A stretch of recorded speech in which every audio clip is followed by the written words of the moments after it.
to the United States as quickly as possible. For context, the UK's central bank, the Bank of England, is the world's second largest custodian of gold behind China.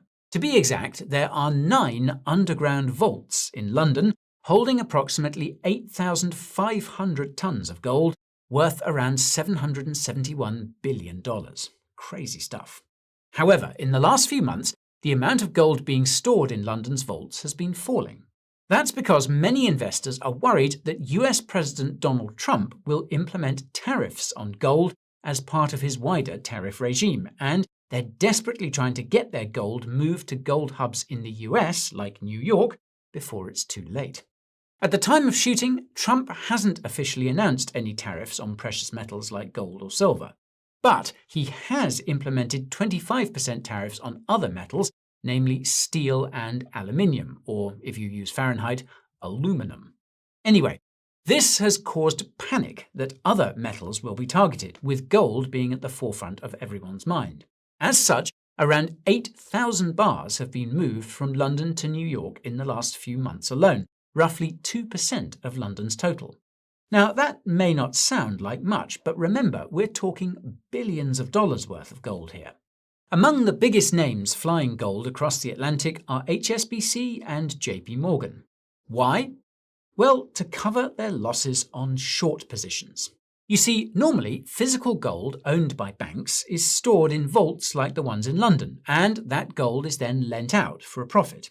The bank then protects itself against any price drops by selling gold futures contracts on New York's commodity exchange, or COMEX. Now, this setup is usually low risk, since the spot price of gold is usually very close to the futures price on New York's COMEX. If gold prices fall, physical gold loses value, but futures contracts gain value, so it balances out. Conversely, if gold's price rises, physical gold becomes more valuable, but the price of futures contracts falls. This balance is how banks hedge against price fluctuations and why banks are constantly shorting gold. It's functional rather than nefarious. However, because of the political uncertainty in the United States, particularly after Trump's election victory in November, many investors went long gold. As such, gold futures prices on COMEX shot up much higher than the spot prices in London, effectively breaking the hedging strategy. This disconnect has created an arbitrage opportunity for investors with gold stored in London, since they can get it moved to New York to be sold at a higher price. So, for many investors, this is great news. But this isn't such great news for banks. That's because all of a sudden the contracts they were using as a hedge were worth a lot more, meaning banks were losing money on them. So they were faced with 2 options. Either deliver gold against these contracts fast, or sell those contracts at a loss. Hello, it's me, Guy's cousin Barry. I'm very sorry to be interrupting this no doubt fascinating video, but I want to tell you about the Coin Bureau deals page, so listen up and listen well. Alright, this is the place where you will find all the amazing promos and discounts what you, as Coin Bureau viewers, are entitled to. So don't be a mug, go and check it out using the link below.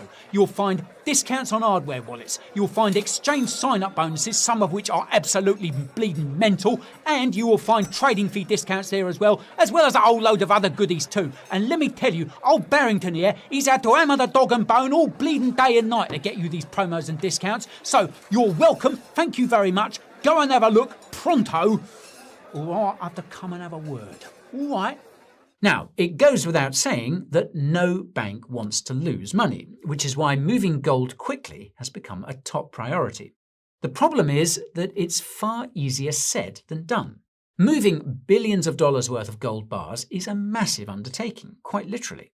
Not only is this gold extremely heavy, but it also requires extensive physical resources, tight security, and, most crucially, time. Put simply, bank vaults just aren't designed for sudden, large-scale gold movements. This has resulted in a whole bunch of logistical problems that have created a bottleneck for banks and investors hoping to get their gold moved ASAP. The problem with these delays is that it means that banks are then stuck with losing trades. And this is a bigger deal than you might think. If a bank makes huge losses, even on paper, they would need to set aside more capital as a safety net, rather than use that capital for investments. This opportunity cost could limit the bank's ability to operate profitably for years. Put simply, they can't afford to wait. In fact, Bank of England employees have reportedly been inundated with calls from banks trying to fast-track their gold transfers. However, everyone is being told the same thing: wait your turn. The thing is, this obvious desperation has only driven gold prices higher, triggering a feedback loop. As prices rise, more banks scramble to move their gold, further clogging the system. The thing is, these delays have fueled concerns about a shortage of gold supply, and although this isn't entirely accurate, there is a shortage when it comes to gold's liquidity. And this is where things get a little technical, so listen carefully. According to the London Bullion Market Association, or LBMA, there were around 279 million ounces of gold stored. So you're going to get a little bit slightly better treatment on tariffs. And by the way, we're going to, he kind of suggested they would force it, which is really weird. This is like a default. But we're going to force people to hand in the treasury bills and take 100-year notes in exchange and see in 100 years. Interesting. Oh, so one more aspect of it. Just go to have the treasury pick up the phone, call the Fed, and tell them to revalue the gold certificate from $42 an ounce to, I think this morning was $3,149 an ounce. And that would put $800 billion of cash in the Treasury General account without issuing new debt. And all the gold bugs are like, oh, you're going to raise the price of gold. No, you're not. The price of gold is the price of gold. It's $31.50 today. But it would just be an accounting entry on the books of the Fed, but it would add $800 billion of cash to the Treasury account with no new debt. That part is true. Gold is a world price, world market. It wouldn't affect the price of gold. And it's not a gold standard. It's just an accounting entry. But, I'll take $800 billion of, walking around money, as we say in Philadelphia. So that's the Moran plan. So you've got Besson's Three Arrows, Navarro's Towers, and Stephen Moran's Mar-a-Lago Accord. We'd have to sit down at Mar-a-Lago and agree on everything, and we'd have friends and some enemies. So that's what they're doing. So one last thing is Besant wants to, he said he wants to monetize the asset side of the U.S. balance sheet. As people are so focused on the liability, that's the $37 trillion of debt. Yeah, that's a big deal. But what about the assets? And when you say this, the political enemies say, oh, what are you going to do? Sell the Grand Canyon? Sell Yosemite Park? No, they're not going to sell the Grand Canyon. But if you look at a map of federal lands, like almost everything west of the Mississippi and a lot east of the Mississippi is owned by the federal government. What's on it? Gold, uranium, lithium, strategic metals, etc., oil, natural gas.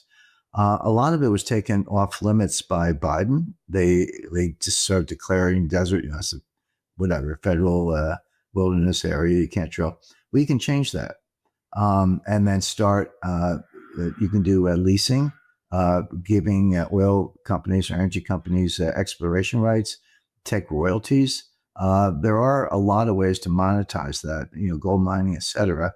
Get rid of regulation, make more land available, and take leases and royalties, and then that's a lot of balance. That's what Besant means. So that's the big picture. A lot of moving parts, but they're all working together. What if you can grow your gold so you're not just preserving, but you're growing your wealth in an asset that can't be inflated away by money printing? Monetary Metals lets you do just that. You can earn 3% on gold, paid in gold, in their secure gold leasing program. And if you're an accredited investor, you can earn even higher yields in their bond offerings. Previous bond offerings have paid 6%, 12%, and even as high as 19%. The interest you earn is paid in ounces of physical gold or silver, which you get in addition to any price appreciation that comes from gold and silver during the year. The question is this: why earn in dollars when you can earn in gold? Join thousands of investors who are earning interest in physical gold and silver every month with Monetary Metals. Visit monetary-metals.com/Julia to learn more. I love it. And Jim, I always say this to you. I love just listening to you and letting you just go uninterrupted because you bring a wealth of knowledge and I know the audience enjoys it as well. So on that last point, when you're talking about this opportunity of like, look at all the federal lands we have and maybe you could lease it. You point out there's gold there. Does that kind of tie back to there's this, as you kind of have put it, a myth that the US could go bankrupt? It sounds like we have a lot of options and a lot of wealth that has not been tapped into. Is that fair to say? It's absolutely fair, and it's exactly correct. We're not going to go bankrupt. I mean, just to at the most basic level, I'm not saying every outcome is good, but bankruptcy is not on the table for the simple reason that our debt is denominated in a currency that we print. So in distress, people say, "Oh, gee, what if China doesn't buy treasury notes? What if Russia, well, they don't buy them anyway. We froze theirs. We're in the process of stealing them. But what if the world wakes up and decides they don't want any more treasury bills?" You just call Jamie Dimon and say, "Jamie, shoot him in. Just, but we expect, we control you. We regulate you. We can help or destroy your destiny. So start buying more treasury securities." And they will. And I'm picking on JP Morgan, but JP Morgan, Citi, Goldman, Morgan Stanley, Wells Fargo, Bank of America, all the too big to fail banks, they would have to buy more treasury. And the Fed could always buy more treasuries. And if JP Morgan needs money to buy the treasuries, they got I don't know how many $100 billion are in reserves at the Fed. So there's plenty of money to go around and plenty of institutions to buy. So we're never going to have a situation where nobody buys treasury securities, because if that situation even emerged, as I say, the banks and the Fed would pick up the slack. It's not likely to happen anyway. I mean, that's what I described as the default position, but I don't mean financial default. I mean, just kind of plan B. But the world wants treasuries. That's the thing that nobody understands, I shouldn't say nobody, but a lot of the bankruptcy critics don't understand. The biggest problem in the world today financially is not that people don't want treasury securities. It's the opposite. There's a dollar shortage. There's a global dollar shortage. And people go, wait a second, the Fed printed $10 trillion. How could there be a dollar shortage? That money didn't go anywhere. The Fed prints it by buying securities from the big banks, Goldman, Citi, the ones I mentioned. And the way they do it, they just, open market desk calls up Goldman Sachs trading desk and says, offer me 10-year notes or 5-year notes, whatever. And Goldman makes a price, done. And Goldman sends the notes to the Fed, and then the Fed pays for it with money that comes out of thin air. That's true. And that is money printing, if you want to call it that. But what does Goldman do with the money? They give it back to the Fed in the form of excess reserves. So all you're doing is inflating both sides of the Fed balance sheet. But that money, it's not going to business. It's not creating jobs. It's not being lent to entrepreneurs. It's not helping consumption. It's not doing anything. It's just sterilized on the Fed's balance sheet. The money that does drive the economy is created by banks, not the Fed, but commercial banks. If they make you a loan or make me a loan or whatever, we can, put it to good use. That's the problem, that there's not enough of that kind of M1, M2 style money creation. But people look at the Treasury publishes, I think it's monthly or quarterly. I think it's monthly.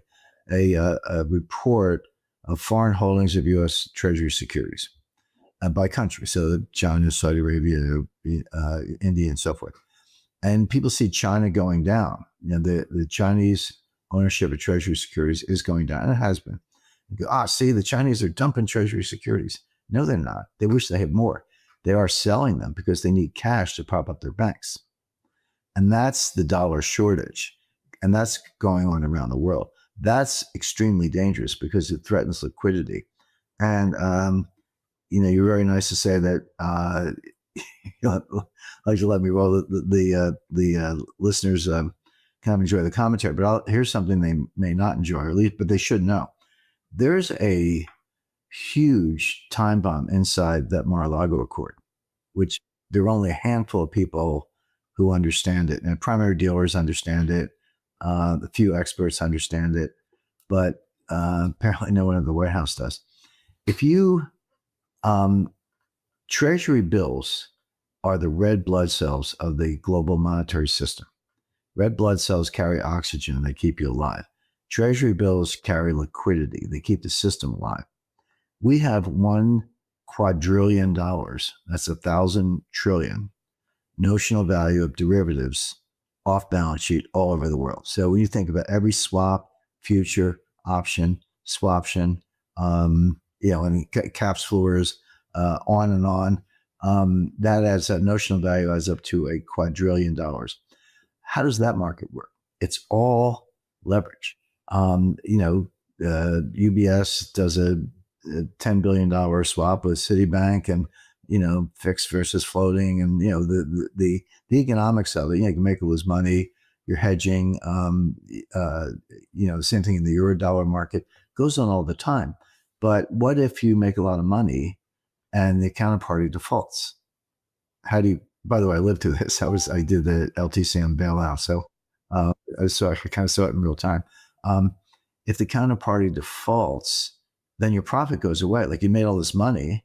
And by the way, chances are you're in a hedge position. So you're making money on one side, but you're losing money on the other side. So bankers really work on the net. They're trying to make a net profit. Well, if the losing side is one that you have to pay and the winning side turns into a losing side because the other guy went bankrupt, you're out of business. And that's contagion. That's how it spreads. How do you protect yourself against that? Collateral. What's the best form of collateral in the world? Treasury bills. They're guaranteed. They're not 100%, but basically they're the safest, most liquid, least volatile security in the world. And that is the basis of collateral in all these markets that we just talked about. Don't send me your mortgages. Don't send me even 10-year treasury notes are a little flaky for this purpose. Off the runs, no interest. Send me treasury bills, 4-week bills, 3-month bills, 6-month bills, etc. If you if you make everyone redeem their bills for 100-year bonds, where's the collateral? You could have triggered the greatest liquidity crisis in history and collapsed the entire monetary system. And I don't think Moran knows that. Hopefully he's listening to your broadcast so we can pick up on it. But I'll be talking about it and writing about it some more. But that's the Achilles heel in the Mar-a-Lago Accord, which is, if you're going to issue 100-year bonds, because there is a debt ceiling, if you're going to issue all these so-called century bonds and drop the bill market, you're going to collapse the derivatives market. So do you need the shorter dated treasury bills? The century bonds are 100-year bonds. Right. What you need are lots of bills. Just keep issuing bills. I have a question for you. Wasn't one of the issues, like when Yellen was at Treasury, that we issued at the short end? Yes, exactly. You're exactly right. So how do you balance it? What is the move? Keep issuing bills. I mean, okay. Janet Yellen didn't really understand what we're talking about right now. She's not that good of it. She's kind of a statistics geek. She didn't really understand what we're talking about, but somebody got through to her. And I don't know whether it's the Treasury Borrowing Committee. I don't know. Maybe Jamie Dimon picked up. I don't know how the message got through, but the message did get through. And all of a sudden she's issuing, hundreds of billions of dollars of treasury bills, and it worked. And the market remains liquid. People like treasury bills for the reasons I mentioned. So if you're just looking at the liability side of your balance sheet, you're like, well, why wouldn't you rather have 100-year debt than 100-day debt? Well, you probably would, except that 100-day debt, or a 3-month bill in this example, is what keeps the entire global monetary system up and running. And so I don't think they really understand the impact it would have on collateral markets, derivatives markets, and bank balance sheets. Interesting. I want to go back to another point you made about it's like an intentional weakening of the US dollar. Could you explain that a bit more and what the implications there might be? Well, it is,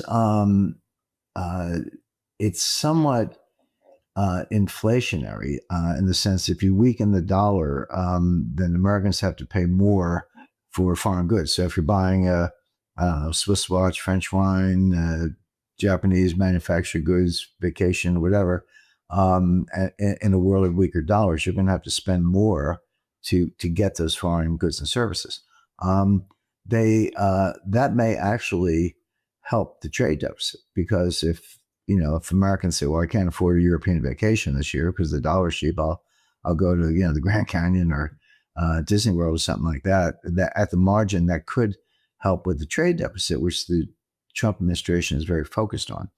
But what it really is, it's not so much that they want to. It also makes U.S. goods less expensive from the foreign point of view. Just as it makes foreign goods more expensive for U.S. consumers, it makes U.S. goods less expensive for foreign buyers. So if you're Europeans or Chinese or Japanese or anybody else, and you need U.S. inputs, I mean, think about a world where we're manufacturing more in the U.S. and foreign trade partners want to buy our stuff, which is what we hope for, and you weaken the dollar, they can afford more stuff. It makes U.S. goods more affordable. And it's also a warning shot to the trading partners. Don't you dare cheapen your currency to offset the tariffs. We're going to cheapen our currency because we want to sell more exports. The trade deficit, of course, has two sides, imports and exports. Well, the tariffs are a way to reduce imports, but the cheapening the currency is a way to increase exports. And the combination will reduce the trade deficit and help GDP. I mean, this is all, it's a very complex, certainly complicated machine with a lot of moving parts. But this would be, cheapening the US dollar would be one of those parts. And it is what, as I said, Nixon and Baker did it in the 70s and the 80s. But we're not living in that world. It's a different world. It's more, whatever you think of globalization, the nationalists and, the Trump team, the MAGA team don't want globalization. Okay. But it's here. I mean, you can try to reduce it or back away from it a little bit, but it's here. My book Sold Out was on the supply chain. These supply chains are real. They did break down in beginning of 2018 through 2020. Of course, COVID made it worse. It did contribute to the extreme inflation we saw in 2022. June 2022, inflation was 9.1% annualized. So it has all those impacts. But Moran wants to cheapen the dollar to promote exports, which it does. If you're Indonesia and you're shopping for an aircraft and your choices are Airbus or Boeing and the dollar is weaker, you might buy Boeing. And so obviously that helps our manufacturing jobs in the U.S. and trade, reduces the trade deficit, increases exports, all the things we've been talking about. But what Moran's also talking about is threatening our trading partners. Don't you dare try to cheapen your currency. And but he will not have the cooperation that James Baker had. What he wants to do is use coercion, and including the traffic light system I described. So that's the point of it. Mm-hmm.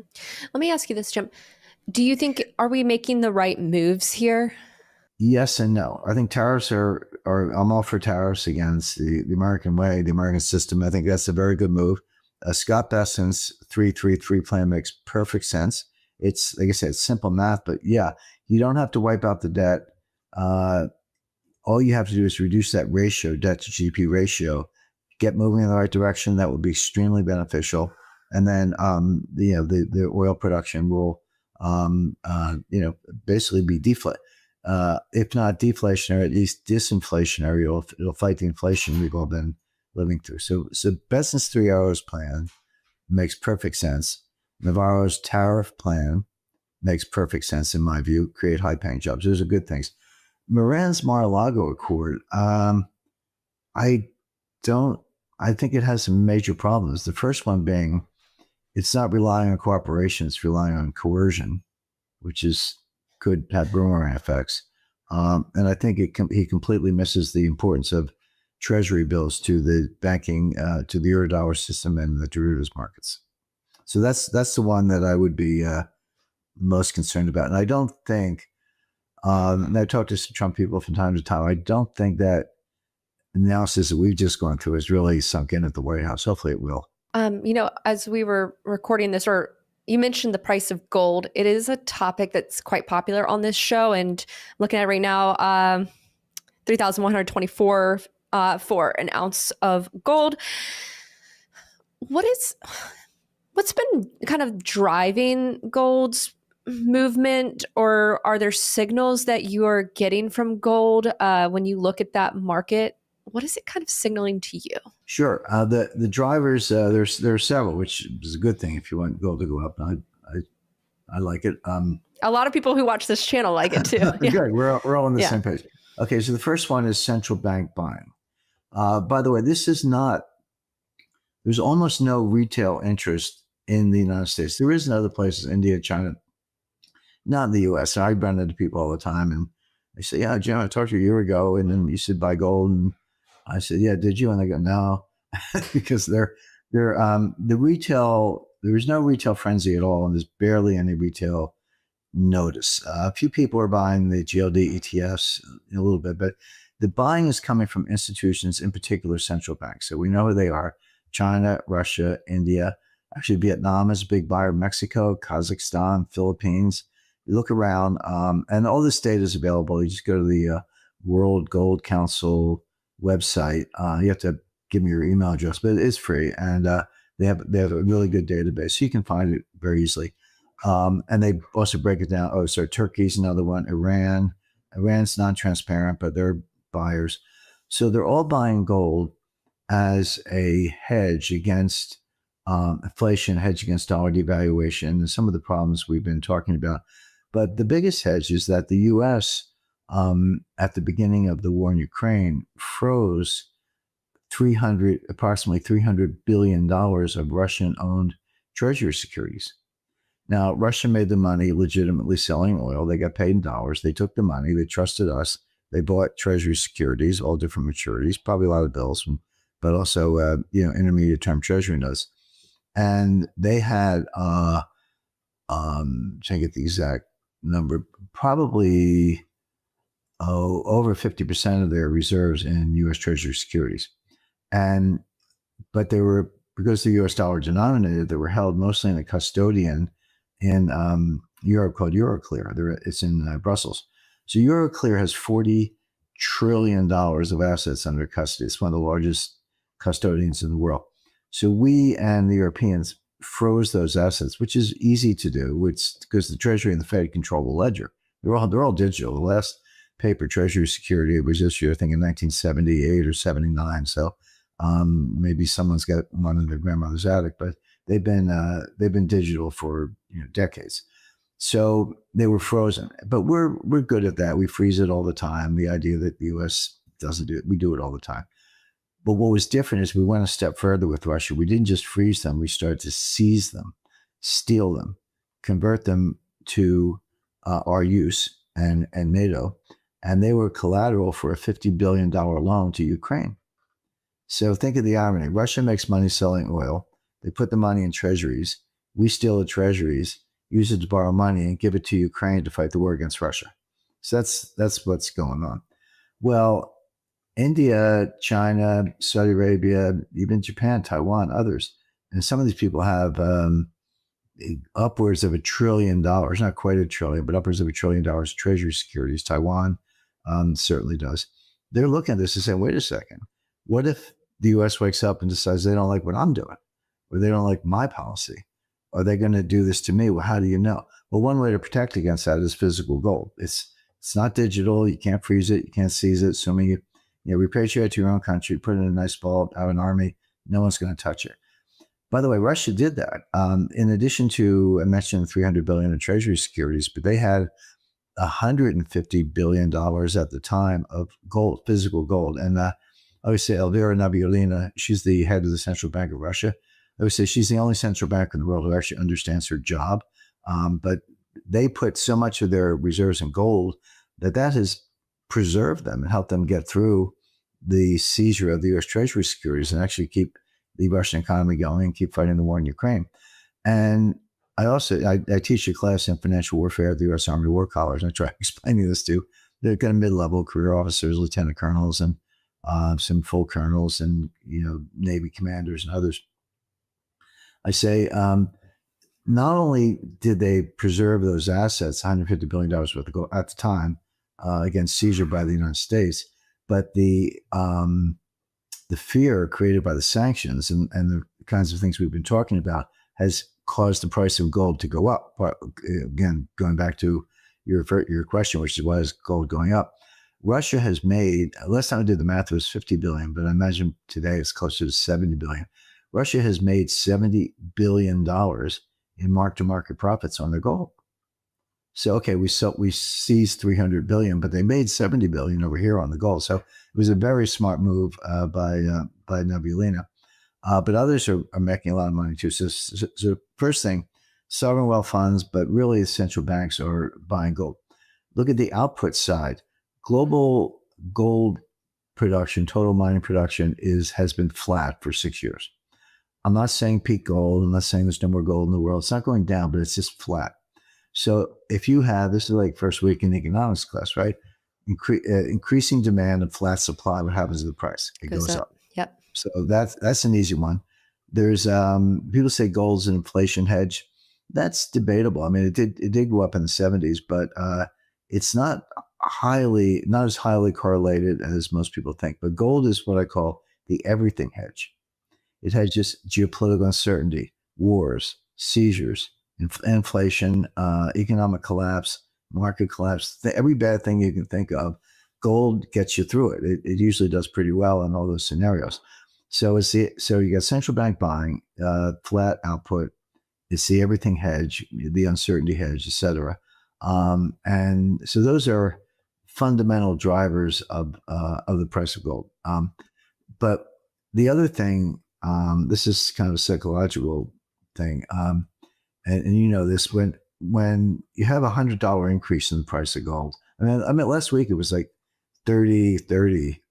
You know, I went to bed and I woke up and it was like, I looked at the ticker, it was like 30.25. So I went down a little. I said, oh no, that's 31.25. It went up almost $100 overnight. Now, just to take $100 increments, okay, so 3,100, 3,200, 3,300. So that's the path it's on. Holders, investors think, oh, I just made $100 an ounce, or 10 times I made $1,000 an ounce, et cetera.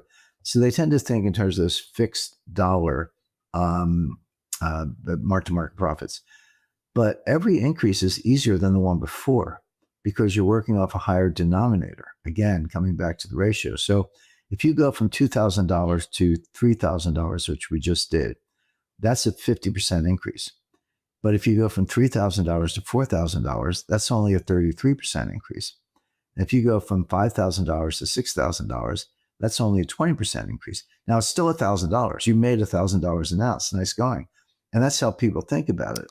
But they lose sight of the fact that every jump is easier than the one before. So by the time you get to $9,000, what does it take to get to 10? That's only an 11% increase. That's like a good week.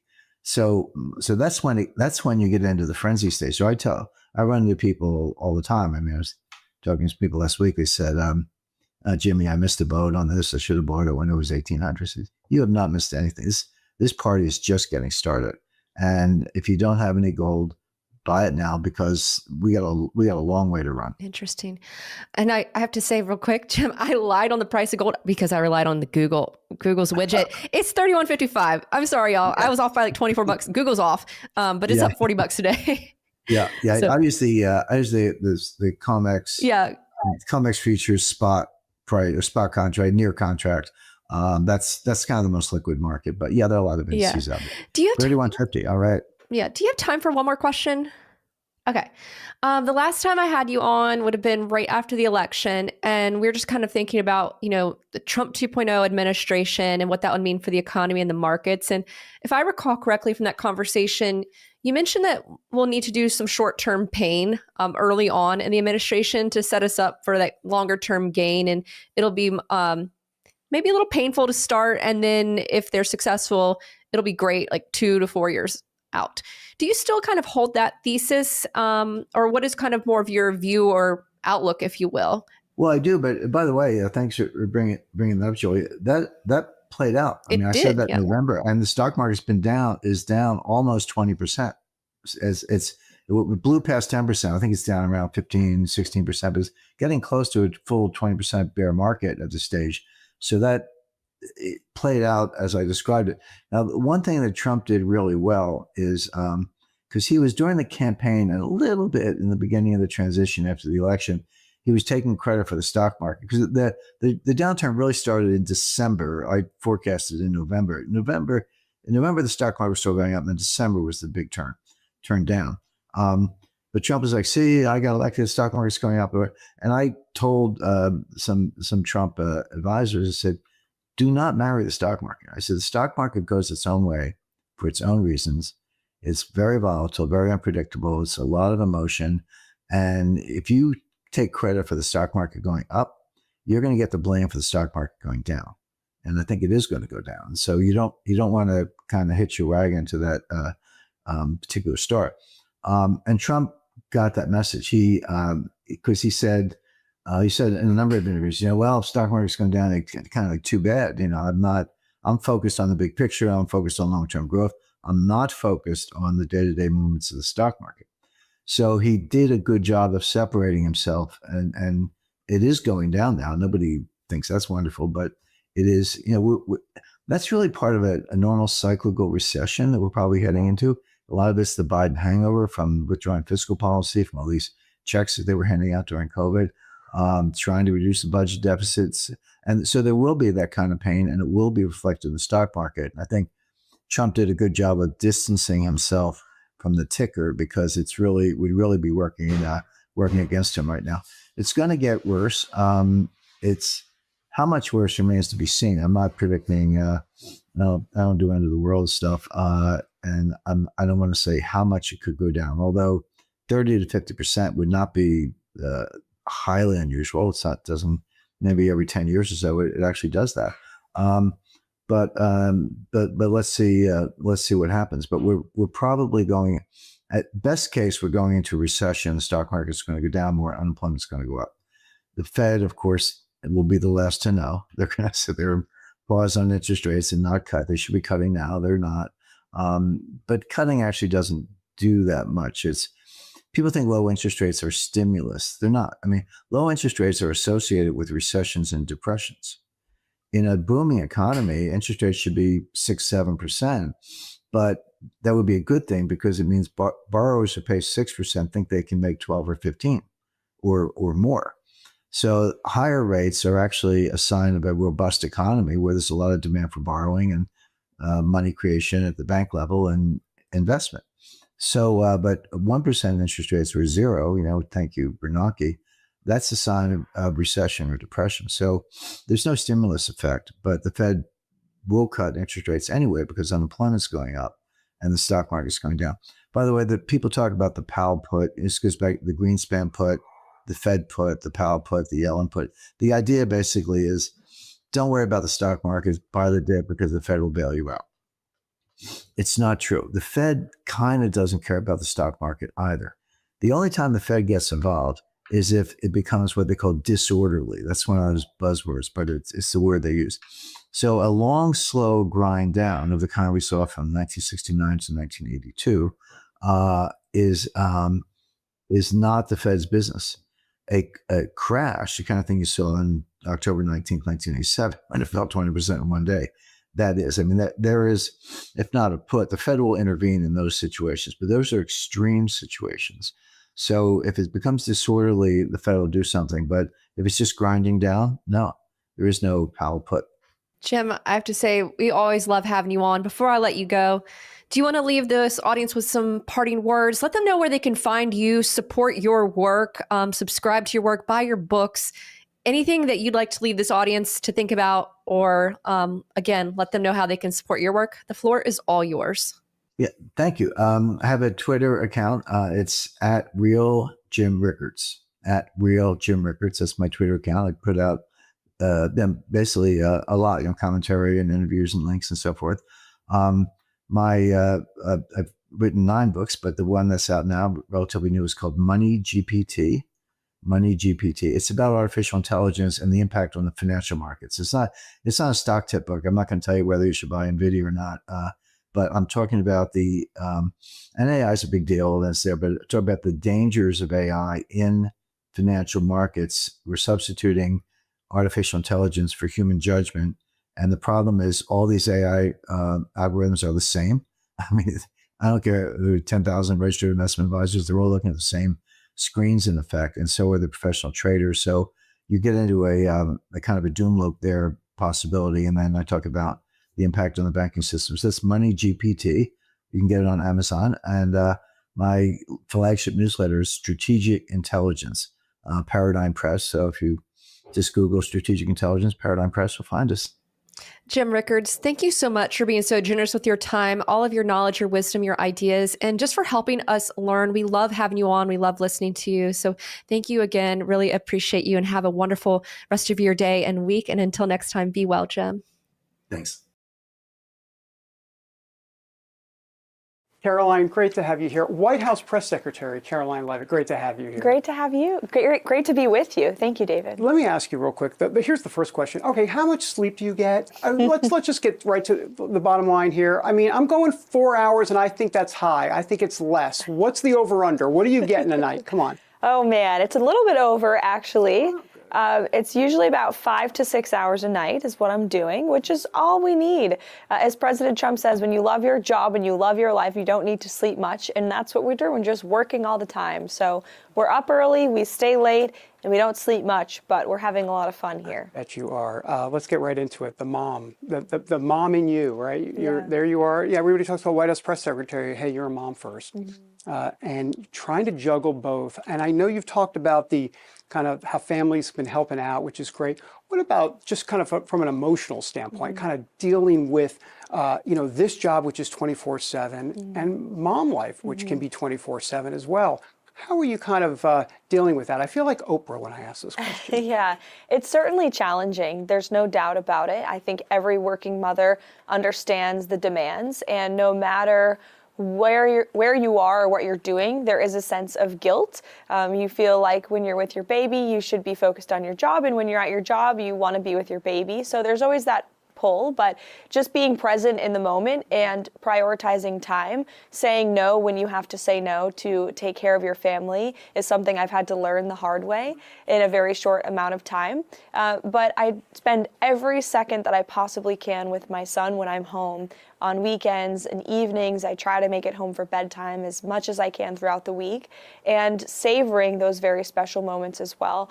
And I'm very blessed to have a great support system, an incredible husband who's the best father to our little son, and my mother who comes to town quite often, and other help as well that can be there to nurture and to be there when I can. Let me ask you, let's go down memory lane for a second. So you love your parents. Your parents, they're hardworking, blue collar. I mean, it's a blue collar family from a blue collar town. Yeah. What did that teach you? How did that shape you as to who you are today? It definitely taught me the value of hard work. You know, my parents are small business owners. Neither of them went to college, and they worked very hard to earn everything they had to provide for my brothers and me. You know, growing up, my dad was always working from 7 to 7 days a week. Being a business owner, you don't have days off. And so I think that value of hard work and determination and drive was instilled in me at a very young age just by watching my parents work so hard to earn a living. And it carried with me through college and then, of course, now in my career as well. Your Catholic education, you talked about this before, about how it shaped who you are today. Tell us about that. How so? Because the Catholic education is very important. Your Catholicism, growing up, God, church, very important to you. Yes, my faith is incredibly important to me. I would argue now more than ever, being in a role that is very demanding and at times controversial, and there's a lot of public pressure and discussion online about who you are and your family, and it could be difficult for someone who doesn't have faith, but with faith, all things are possible. And my Catholic education was a pivotal part of my upbringing. It definitely teaches discipline. Is something you learn in Catholic schools. And then I obviously went to a Catholic college as well, St. Anselm in New Hampshire, which not only drove my faith further, but also introduced me to the world of politics. Yeah. How did it drive your faith further? You had challenges there. Yeah, I think so. And just being in a community that embraces faith and talks about it openly and opens your eyes to it, and also being around fellow students and peers who aren't afraid to go to church on Sunday and talk about their faith openly is something that I think is helpful to anyone in their own faith journey. Well, let's talk about St. Anselm for a second. All right, I was going through box scores of the college softball St. Anselm team. I was literally seeing, I saw you got a couple of home runs. They weren't very good. Yeah, but here's the thing. I mean, you were in a lot of those games, and you were hitting, you had some home runs and the whole thing. I mean, you went there on a scholarship. Now you're in the rough and tumble world of politics. Talk about that. Yeah. Sports and politics. You could probably learn a lot of life lessons about politics from sports. Tell me a little bit about how that serves you maybe today. 100%. The game of softball and sports prepared me for the game of politics, no doubt about it. I was a competitive athlete growing up, not just softball. I played field hockey and played many different sports throughout my childhood, but did go to St. Anselm on a softball scholarship. And again, discipline, hard work, teamwork, and also competing against yourself to be the best that you can in athletics, I think has prepared me, especially for this job now. You know, I can have a good briefing, but the next day I can go on television. I have to perform again, right? So every day is a new game in this job. And I think, you know, being an athlete my whole life probably prepared me for this. Yeah, let's talk about politics for a second. Your communication colleague, Taylor Budowich, said this about you. He says, Caroline, who's being very complimentary, said, Caroline has an iron stomach for Trump politics. And I was like, I've got to ask her. So what does that mean exactly? An iron stomach for Trump politics? Yeah, that's very kind of Taylor to say. He's our deputy chief of staff, and he's doing a phenomenal job. We have an amazing team here at the White House, and we're all having a lot of fun together working. We're with each other all day long, so it's very good that we have a great team. Yeah, you better like each other. Yeah. As for the iron stomach comment, I mean, I think it's a tough business, politics, and you can't get knocked down by what people say online or, you know, the negativity. You just have to know that you're doing your job and doing it to the best of your ability and speaking the truth, and that's what I try to do every day. Yeah, speaking about that criticism, the press briefing, you know, the critics are, you know, will always be out for anyone really behind that podium. But they obviously want to take shots at you, and yet you guys are praying before those prayer briefings. That's my understanding. Those prayer briefings, those press briefings. They are prayer briefings. Yeah, they are. Well, tell me about the prayer briefing before the press briefing. Take us inside. Give us some color as to why you wanted to do that and what that's like right before the door opens, if you will. Sure. Well, before briefings, it's a little bit chaotic and overwhelming because there's so much news to consume. And so all morning long, my team and I are prepping. And, you know, I feel like sometimes an internal investigative reporter going around to all the policy experts and whomever in the building, including the president himself, to get his take on the news of the day before we go out. So I think that team prayer before is just a moment to be silent and still and ask God for confidence and the ability to articulate my words, knowledge, prayer, protection. And it is a nice moment to reset.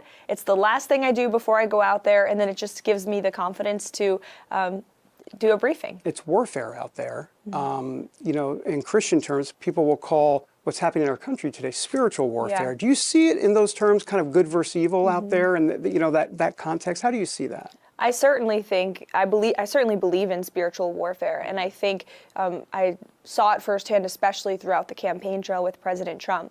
And I think there certainly were evil forces, and I think that the president was saved by the grace of God on July 13th in Butler, Pennsylvania, and he's in this moment for a reason. We're all here for a reason, and I think it's a miraculous thing that has taken place in our country. Speaking about here for a reason, let's talk about you for a moment, because you and I go back to when you were running for Congress, and you win the primary, you lose the general, and you're wondering, now what? And look at the now what? Look at the ... that God has done. How do you see it in terms of spiritual terms, in terms of your faith, how God has been working this kind of for such a time as this? Well, certainly God has a plan for everyone. I believe that firmly. And you just have to trust His lead and have faith that everything will work out.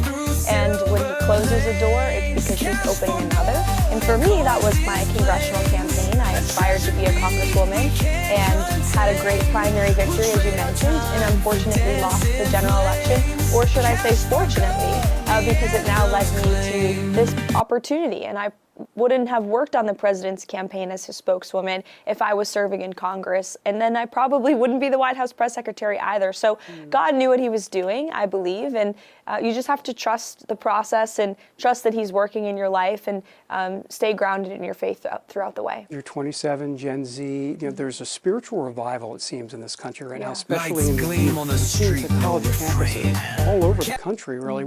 What do you attribute that to? Is there a spiritual revival going on in America, are at least wanting to begin in America? I think so, especially amongst younger generations. You see the videos of college students worshiping on their campuses, many students getting baptized in the middle of their campus. It's a really beautiful sight. I think people are moving closer to God, and I hope that they are. I pray that they do. Do you think President Trump is part of that in terms of ushering in this renewal, this spiritual revival, some of his policies? Do you think that kind of goes hand in hand?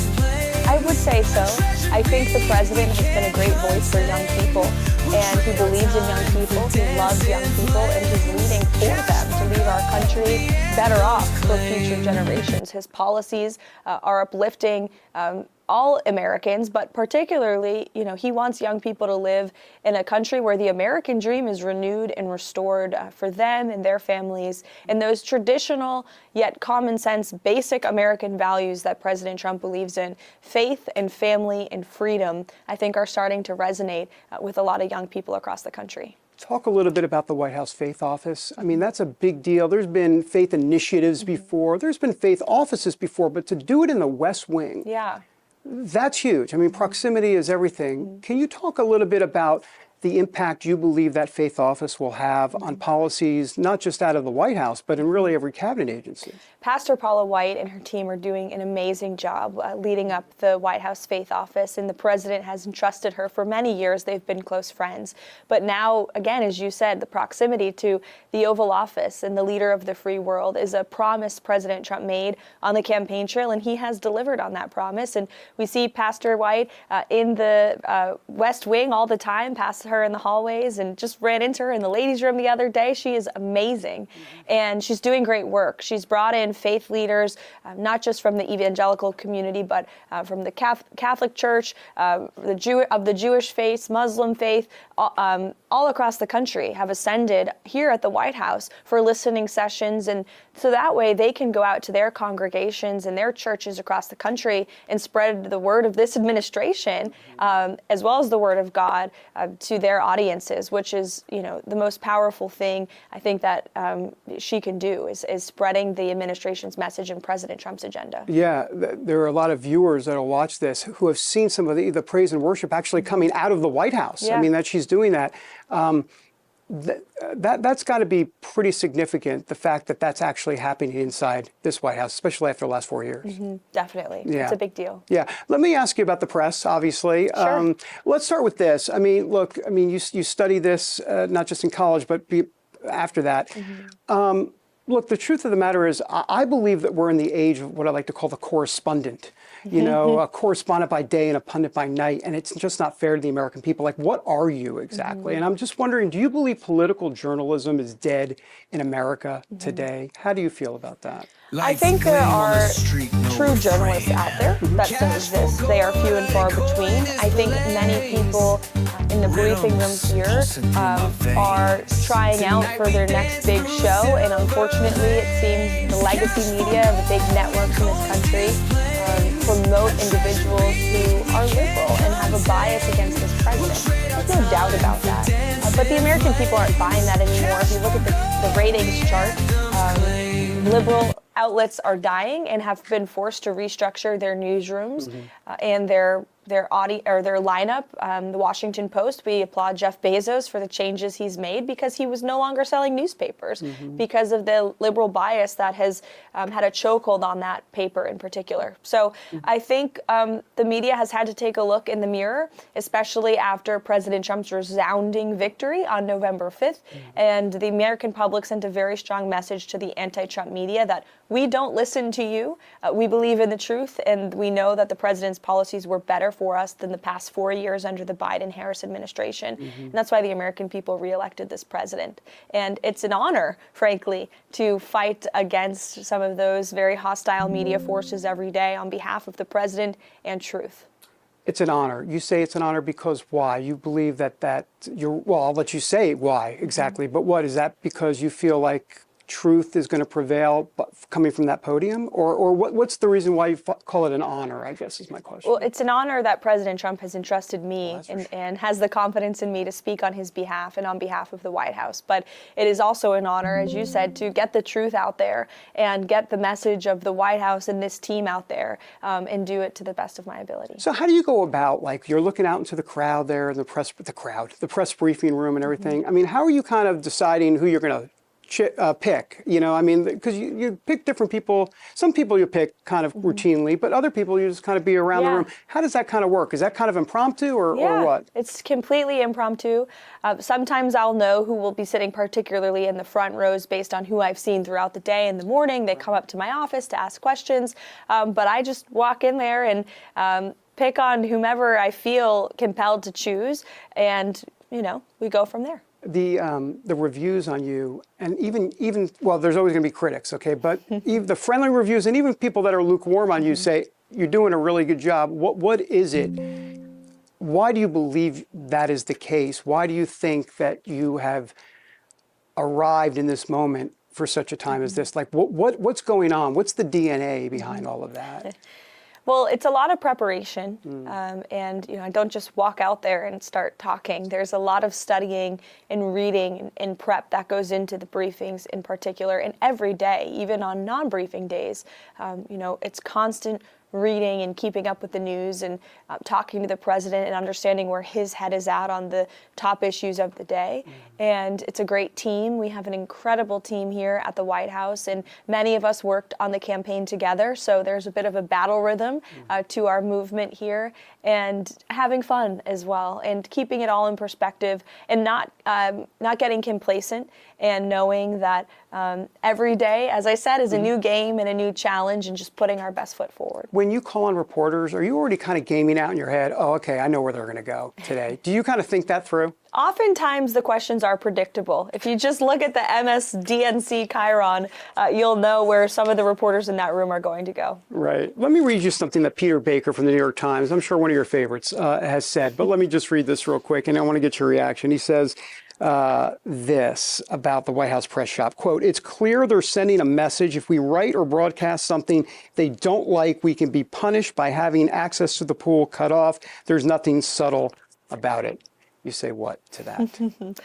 That is utter fallacy and completely ridiculous. We have expanded the pool to new voices, independent journalists, podcasters, social media content creators, while continuing to invite legacy media outlets like the one Peter Baker works for, the New York Times, are still in the briefing room, still have access to the press pool, and we are going to continue to move forward with this method. We have received thousands of applications of legitimate independent journalists across the country who were never respected by the White House Correspondents Association. And the privilege of covering the President of the United States on Air Force One or in the Oval Office should not be granted by or chosen by a few elitist journalists in Washington, D.C.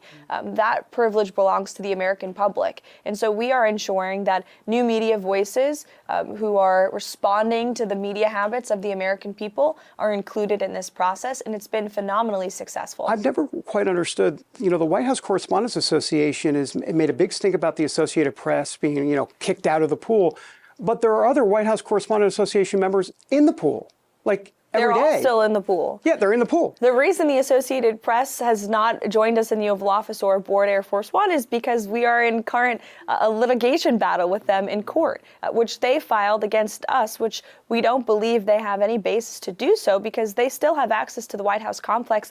And there are thousands of journalists who have access to the White House complex who have never received the same privilege that the Associated Press and many other legacy outlets have of going into the Oval Office every time the president does a press conference. And what gives one outlet the need or the right to do that more than another? We want equal opportunity for all of the outlets who are committed to covering this president with accuracy and transparency, and that's what we're doing. You talked about the liberal media before you took this job. I mean, you've been talking about the liberal media for a while. Now that you've seen it up close, exactly what you thought?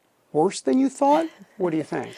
Oh man, that's a good question. I think I've been dealing with them for quite some time, so I knew what to expect coming into this role. And I think you have to really focus on the premise of their question, because they will inject their own bias into that premise, and you have to go after that premise when they're asking questions. That's interesting. So going after the bias, kind of seeing that and be able to kind of filter through that, right, is what you're saying. Let me ask you just a news of the day question, just one actually, and it's about judges. We were talking to Alan Dershowitz the other day. He believes that these judges that are doing all of these federal injunctions, district judges that are doing these federal injunctions, are part of the resistance movement against Trump. Totally. Do you see it that way? Absolutely. Yeah. Just look at the numbers. The Trump administration, we have faced thus far in 2 months more than 30 injunctions by activist judges. The Biden administration in 3 years only had 15 injunctions. So we have doubled the amount of injunctions that the Biden administration had in 3 years in just 2 months.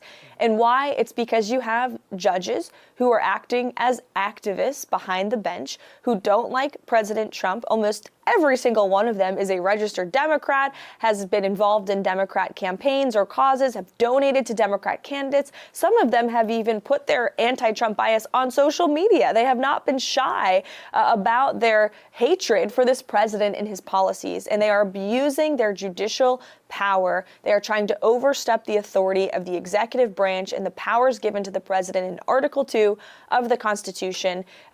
Luckily for us, and unfortunately for these judges, President Trump knows how to fight back. He fought against witch hunts throughout the entirety of his campaign. He won court cases. He fought off a weaponized justice system. And that's why he's here, to ensure this ends. And particularly with the case against the Alien Enemies Act and the president's use of that authority, which is granted to him by law, it's completely absurd. You have a judge who is trying to say the president of the United States cannot deport foreign terrorists, illegal immigrants from our nation's soil. If the president can't do that, the American people are in a lot of trouble. So a lot of these cases, all of them, are complete lunacy, and we're prepared to fight back in court to continue pursuing the president's agenda. The American people want the president to do exactly what he's doing. He campaigned on all of these policies and promises, and he's intent on delivering them. I know a lot of the headlines have been about impeachment of these judges, but Article 3 goes right to the core of the issue, which is that Congress has the responsibility and through our Constitution to establish and regulate the court system. And I know some bills are going through Congress right now, the Rogue Rulings Act and things like that, where in essence district judges may be able to, basically these laws would be able to take district judges and say, no, you're not going to do federal injunctions, right, or federal injunctions can only be limited to X, Y, and Z. Where does the White House stand on that type of movement? The president has made it clear that he believes some of these judges do need to be impeached because they are overstepping their authority. And that's why we have 3 branches of government. They are co-equal branches of government for a reason. Checks and balances, that's what our founding fathers intended. And they would be rolling over in their graves if they saw some of these cases and some of these judges who are being judicial activists rather than true arbiters of the law and trying to stop the president of the United States from executing his agenda. Yeah. As we wrap up here, going back to my Dr. Phil hat here, has there been a rough day so far, or maybe a day that you're really proud of? Like, does something stick out so far in terms of something that's gone on here at the White House for you personally as White House press secretary? There's been so many incredible moments, certainly hard days and long days and tiring days, but every day is a good day. I don't say that to be punny. It's just the truth. We're very blessed to be here and to have this opportunity. And I'm very blessed to work with a staff whom I love, and many of us are friends, and we have a great team, and working at the pleasure of a president who is fantastic to work for and is funny and fun and is having a good time while transforming our country for the better. So we're on a great ride and we're enjoying it very much. He's making history, but so are you, the youngest press secretary, White House press secretary in the nation's history. What message is that sending to women overall, and also women that want to get into journalism, or at least pursue not just that career, but balancing mommy life and work as well? I mean, I'm just wondering, from a historical perspective, you are a trendsetter. Well, I think it finally puts to bed the narrative that Mark Cuban wanted to push, that the president doesn't surround himself with strong and intelligent women. That is a fallacy. Not only his appointment of me as press secretary, but our chief of staff, Susie Wiles, who's the first female chief of staff in American history. Look at the women who make up his cabinet, all serving as great role models, many of them mothers, grandmothers who are doing this job at a very high level. And it's just an honor to be here. Two last questions. What gets you, how do I say this, not emotional, but what really gets your goat, as they like to say? Like what kind of riles you up, whether it be in life or on this job or something like, you've got passion for a lot of different things. You're America first, but is there something specifically that, like, for example, I know the whole Laken Riley stuff, and just a lot of that. Yeah. I saw the emotion in your face with that. I mean, you were, that really got to you. And I'm just curious, is it that type of stuff? Like, what is it exactly? Yeah, I definitely believe the illegal immigration that we've seen, because I've watched as the president has met a lot of these families throughout the campaign. And the president has gotten to know them on a very personal level, has taken out a lot of time to get to know these mothers in particular who have lost their children. And now as a mother, as myself, I cannot imagine anything like that happening, especially at the hands of someone who should have never been in our country in the first place. And it's, very upsetting, I think, to any parent to see what has happened to our country. We all want a safe and prosperous country for our children to live in. And I'm just very proud to work for a president who is determined to see that happen. That seems to weave right into your pro-life views. You're not playing around on the life issue. You're pretty solid on that. Yes, indeed. Yeah. Last question. There's going to be a lot of articles written about you. There already have been a lot of articles written about you, and there'll be more to come. They want to define Caroline Leavitt. How does Caroline Leavitt define Caroline Leavitt?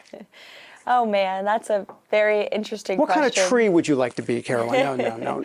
Oh, man. Yeah. I hope people just view me as a hard worker who wants to get the job done, and a good mother and good at my job. And I think that question has yet to be seen. We've only been here 2 months, David. Yeah. We'll sit down again in 4 years. Fair enough. Thanks, Caroline. Thank you.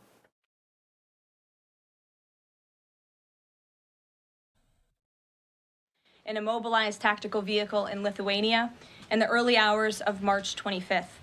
Tragically, 3 soldiers were found deceased in Lithuania yesterday, and it pains me to confirm that today, the 4th soldier was also found deceased. The President, the Secretary of Defense, and the entire White House are praying for the victims' friends and family during this unimaginable time. This is another stark reminder of the selfless sacrifice of our brave military men and women who risk their lives around the world every day to keep us safe. God bless them. On another note, at our southern border, there is more massive news.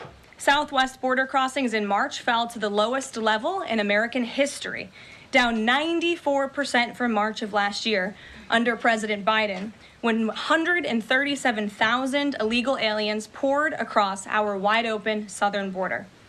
Thanks to President Trump's leadership, Border Patrol agents are now back to doing the jobs they signed up for, securing the border, rather than serving as travel agents for illegal aliens. The Los Angeles Times captured the Trump effect on the border with a recent article. Their headline read, "California-Mexico border, once overwhelmed, is now nearly empty." With so few migrants coming into the U.S., they wrote, "Shelters that once served migrants have completely closed." Deportations of illegal aliens who threaten the safety of the American people are also continuing at a rapid pace. Over the weekend, the United States military transferred a group of 17 violent criminals from the Tren de Aragua and MS-13 terrorist organizations to El Salvador. And an illegal alien who was released by the Biden administration into our country was just arrested in Georgia and charged with the horrific killing of Camelia Williams, a mother of 5 and grandmother.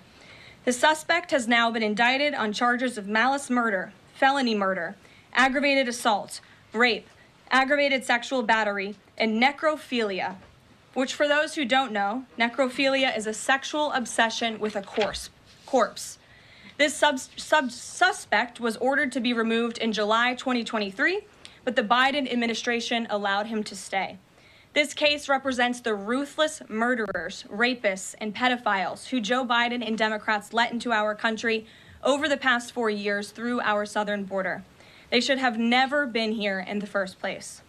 Keep this in mind the next time you see Democrats protesting future illegal alien removals from our country. President Trump is focused on fulfilling his greatest obligation, to keep the American people safe and to defend our country from violent invaders.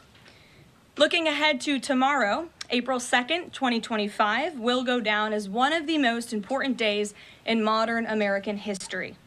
Our country has been one of the most open economies in the world, and we have the consumer base hands down, the best consumer base. But too many foreign countries have their markets closed to our exports. This is fundamentally unfair. The lack of reciprocity contributes to our large and persistent annual trade deficit that's gutted our industries and hollowed out key workforces. But those days of America, beginning tomorrow, being ripped off are over. American workers and businesses will be put first under President Trump, just as he promised on the campaign trail. The president's historic action tomorrow will improve American competitiveness in every area of industry, reduce our massive trade deficits, and ultimately protect our economic and national security. President Trump's economic vision is rooted in common sense. America will offer companies the lowest taxes, energy costs, regulations, if they make their products right here in the United States and hire American workers for the job. It's simple. If you make your product in America, you will pay no tariffs. We have already seen a number of the largest companies in the world respond to this economic approach. For example, Project Stargate, led by Japan-based SoftBank and US-based OpenAI and Oracle, announced a $500 billion private investment in the United States-based artificial intelligence infrastructure. Apple announced a $500 billion investment in US manufacturing and training. NVIDIA announced it will invest hundreds of billions of dollars over the next 4 years in US-based manufacturing. And the Taiwan semiconductor manufacturing company, TSMC, announced a $100 billion investment in US-based chips and manufacturing.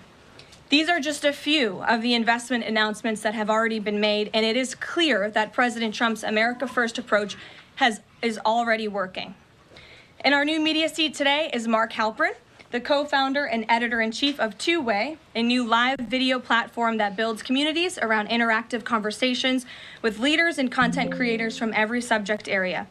Mark and his colleagues welcome all voices into discussions that are spirited but respectful.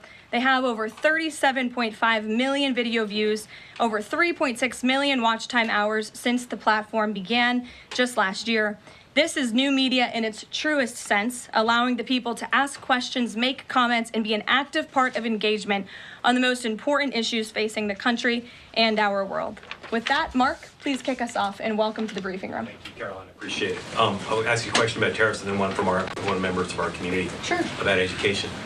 It's perceived by some that companies or countries, if they change their policies either before tomorrow or after tomorrow, can have the president alter what he's planning for that country or that sector. Is that a possibility? And if so, what factors the president consider in making those changes?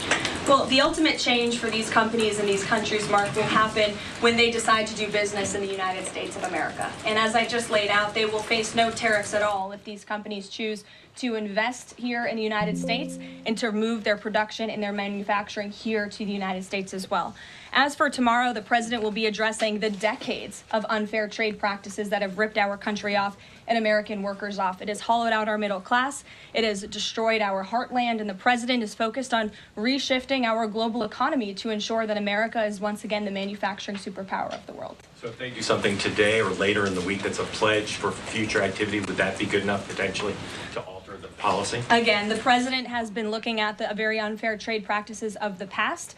Certainly, the president is always up to take a phone call, always up for a good negotiation, but he is very much focused on fixing the wrongs of the past and ensuring that American workers have a fair shake. So if someone calls after tomorrow and says, hey, I'm ready to make a change, he'd be open to that? The president is always open to taking calls. Okay. A question from one of our community members. Katie Reeves is a school teacher in Wisconsin. She's taught K-8 in public, independent, private, and private schools.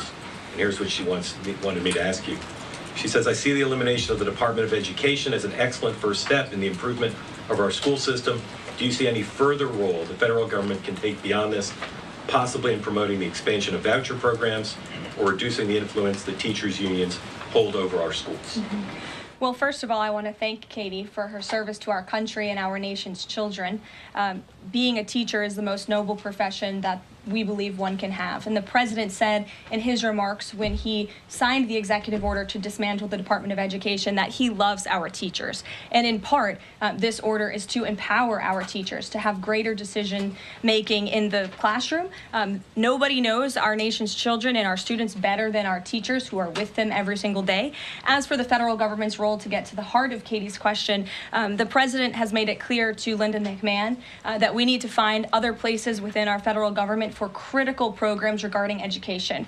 Pell Grants, Title IX, lawsuits, etc., civil rights lawsuits, all of that are critical functions, special needs programs, nutrition programs, but there are other places throughout the federal bureaucracy where those things can happen and work. The Department of Education has been a very bloated bureaucracy. We spent trillions of dollars on this department, and for what? Our children are worse off as far as education goes today than they were when this department originated, and that's very concerning to the president. So the two issues she cited are those priorities for the president: school education choice, vouchers, and diminishing the role of teachers' unions.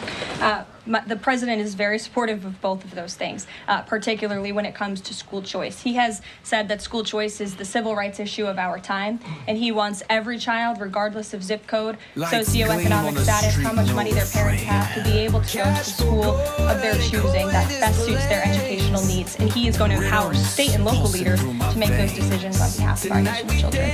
Thanks for being here, Mark. Jeff. Just changing subjects for 1 second. The administration has expressed a complete confidence in how all the deportation flights to El Salvador were conducted. But now that the administration has conceded that there was an error of one Salvadoran national, will there be any reviews conducted? And does the president express any thoughts on the one error that was disclosed in court last night? Well, first of all, the error that you are referring to was a clerical error. It was an administrative error. The administration maintains the position that this individual who was deported to El Salvador and will not be returning to our country was a member of the brutal and vicious MS-13 gang. That is fact number one. Fact number two, we also have credible intelligence proving that this individual was involved in human trafficking.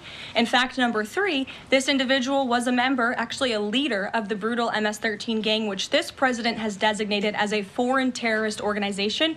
Fact number four is that foreign terrorists do not have legal protections in the United States of America anymore, and it is within the president's executive authority and power to deport these heinous individuals from American communities. It is a promise he campaigned on. It is a promise he is keeping. And every single person in this room should be grateful for that, considering especially MS-13 is very prevalent and prominent here in the District of Columbia, in Maryland, and in Virginia. And the president, the attorney general, everyone who has been involved in these operations is focused on eradicating these criminals and terrorists from our communities. The vice president said he was a convicted member of MS-13. What evidence is there to back that up? There's a lot of evidence, and the Department of Homeland Security and ICE have that evidence, and I saw it this morning. Steve. Has the president fully made up his mind on the level of tariffs to impose tomorrow? We keep hearing about a 20% flat rate. The president said last night he has made a decision and a determination. I was with him in the Oval Office earlier, and he is going to announce that decision tomorrow. I don't want to get ahead of the president. This is obviously a very big day. He's with his trade and tariff team right now, perfecting it to make sure this is a perfect deal for the American people and the American worker, and you will all find out in about 24 hours from now. And are the car tariffs going to go into effect on April 3rd as scheduled? Correct. Yes, they will. Okay. And last thing, would you like to respond to the Chinese military drills around Taiwan?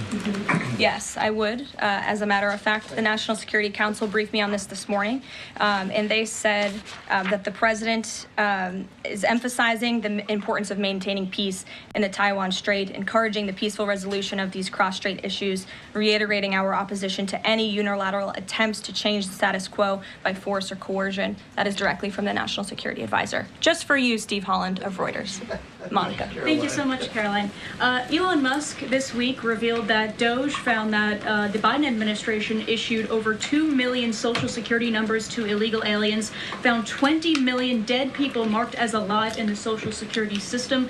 Has the White House confirmed these numbers with Elon, and is the White House looking into correcting this?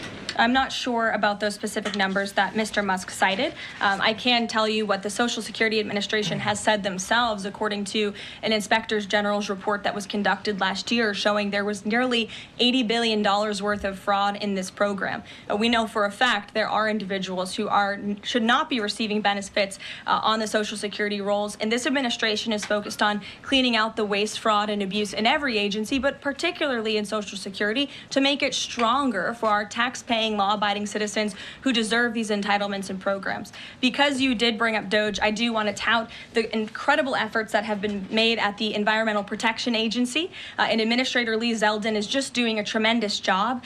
Just yesterday and today it will be going into effect. He announced that taxpayers will be saved $8 million in annual lease costs by moving staff out of the 323,000 square feet of space that the EPA currently occupies, which is completely unnecessary.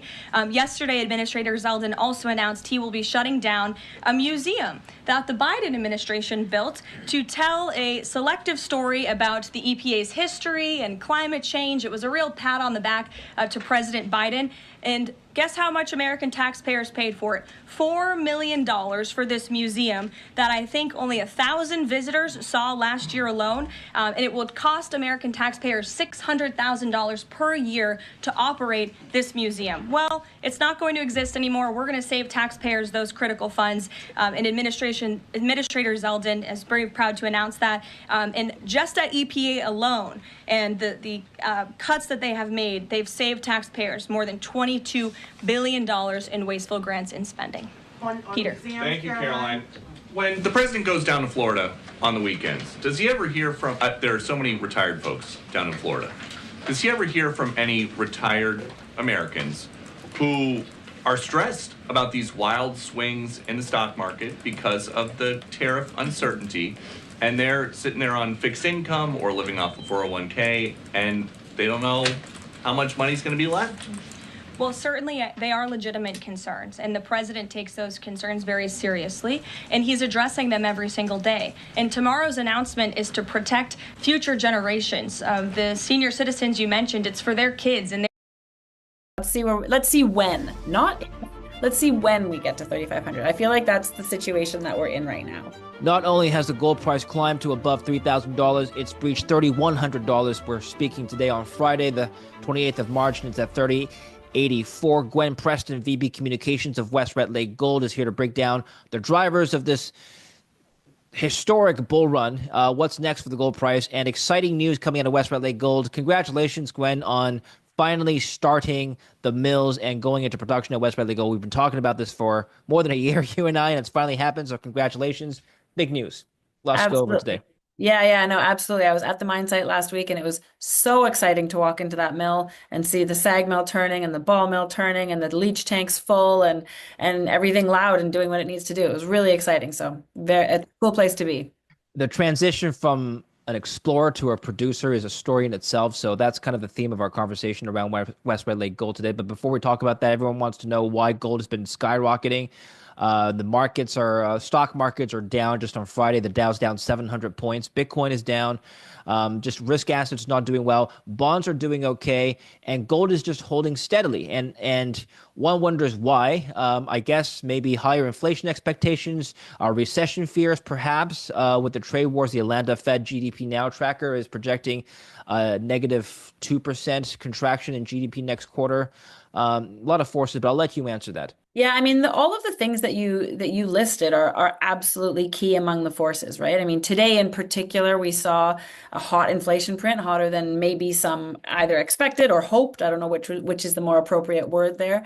But inflation, always a driver for gold. But there's so many different forces right now, right? I mean, all of the tariff uncertainty and everything. That GDP Now chart is kind of a shocking thing to look at. The steepness of the decline in that GDP GDP, current GDP estimate, that's a bracing chart to look at. And so that's the reality of what all of the current changes, really the tariffs and the deglobalization move, what this could well turn into. And so yes, gold makes a lot of sense in the middle of all that. There's just a lot of uncertainty. There's a lot of concerns about recession. There's a lot of concerns about inflation.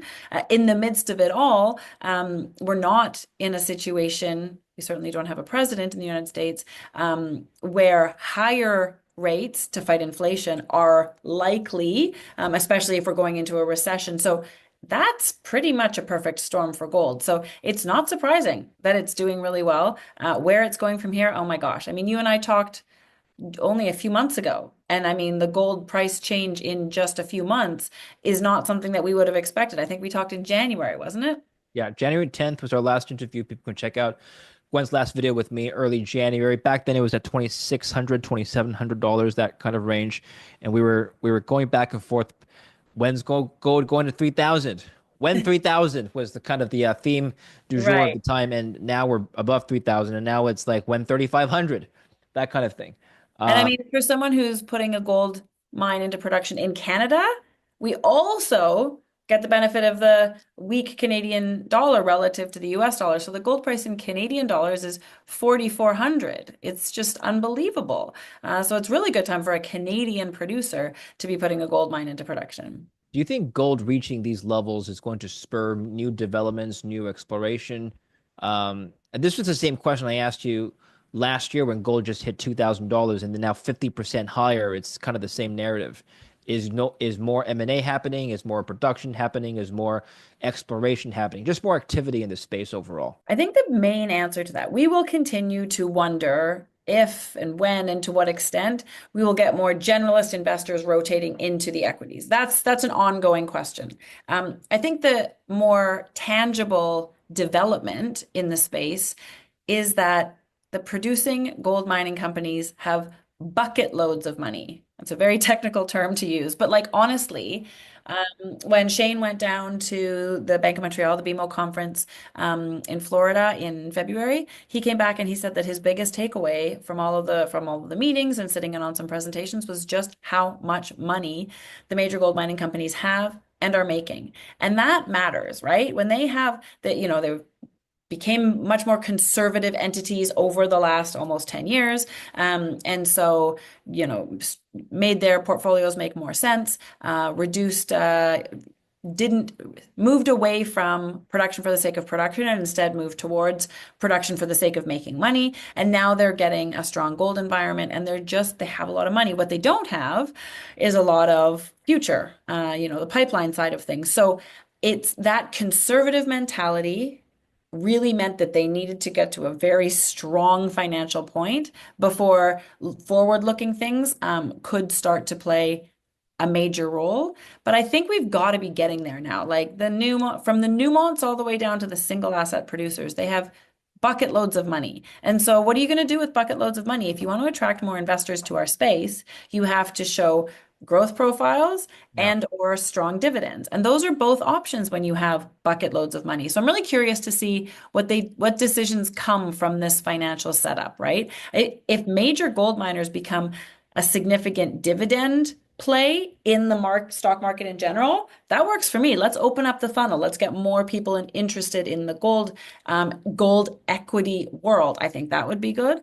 But also if the majors start, whether it's joint ventures or whether it's acquisitions or whether it's doing some of their own more grassroots exploration, I don't know. But I think there will also be an increase in money going into earlier stage projects. I think some investors may be wondering, Gwen, obviously gold going up is a net positive for miners at all levels.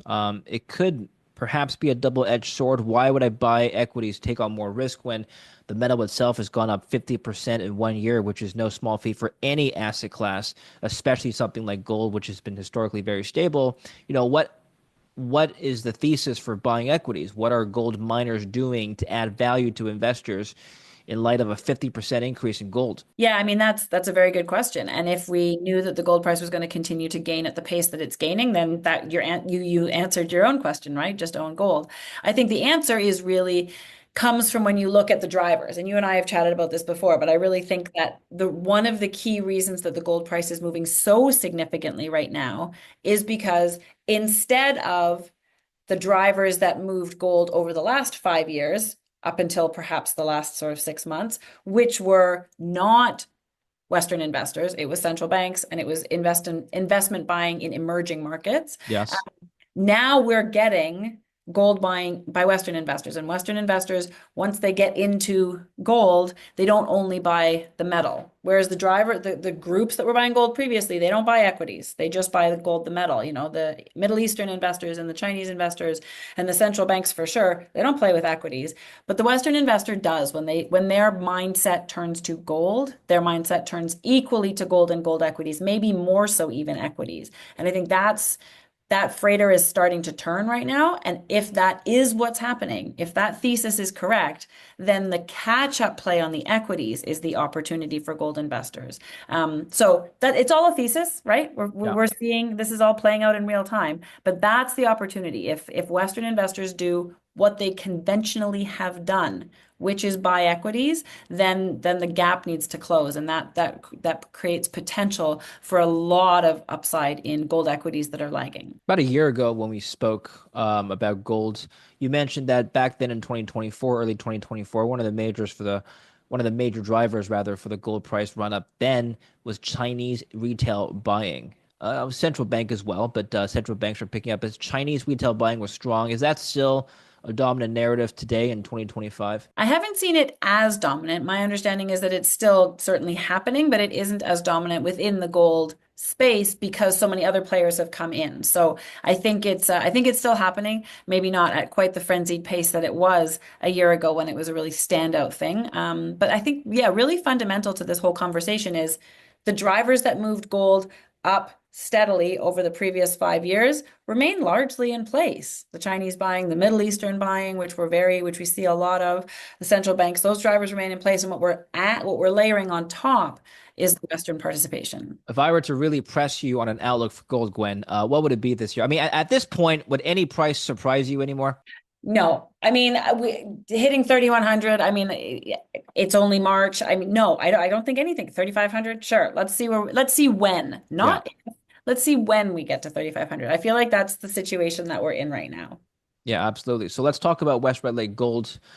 This starting of the mill has been long planned.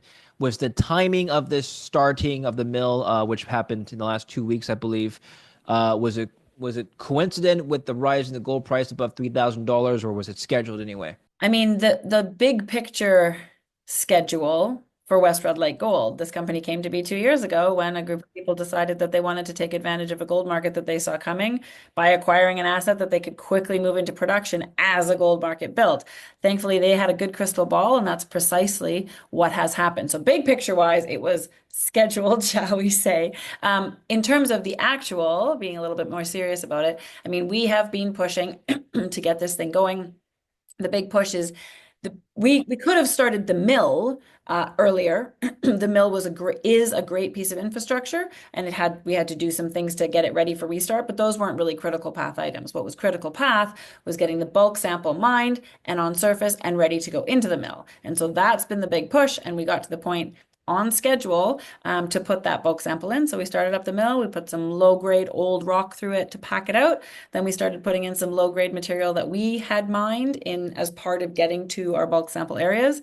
And then we put the first stope through the mill. And those who peruse social media and perhaps follow either West Red Lake or our president and CEO Shane Williams, we put out some images of things happening, of the mill turning, which is so exciting. And Shane even put out a video of gold being poured just the other day, which is the gold from the first stope of the bulk sample. So very exciting to be pouring gold right now. And that will continue for the next few weeks as we process the other 5 stopes of this bulk sample and then get ready to tell everyone how that work went. What is the objective for production this year? Is there a volume you're targeting? No, we haven't given guidance on that.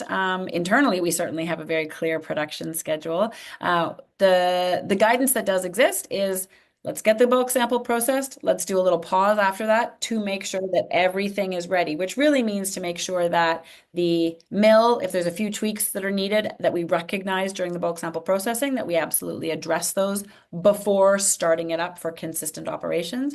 And then let's make sure that we have enough stockpile on surface. And enough is like 5 or 6 weeks worth of full-time stockpile feed, because that's what you want to be a well ready mining operation. You want to have that flexibility in hand. So we're going to make sure the stockpile is big enough. And then right in the middle of the year, which is the schedule that we've been speaking to for a long time now, we are going to start consistently putting mineralized material through the mill and then ramp the amount up towards that 800 and during the third quarter. It's right there.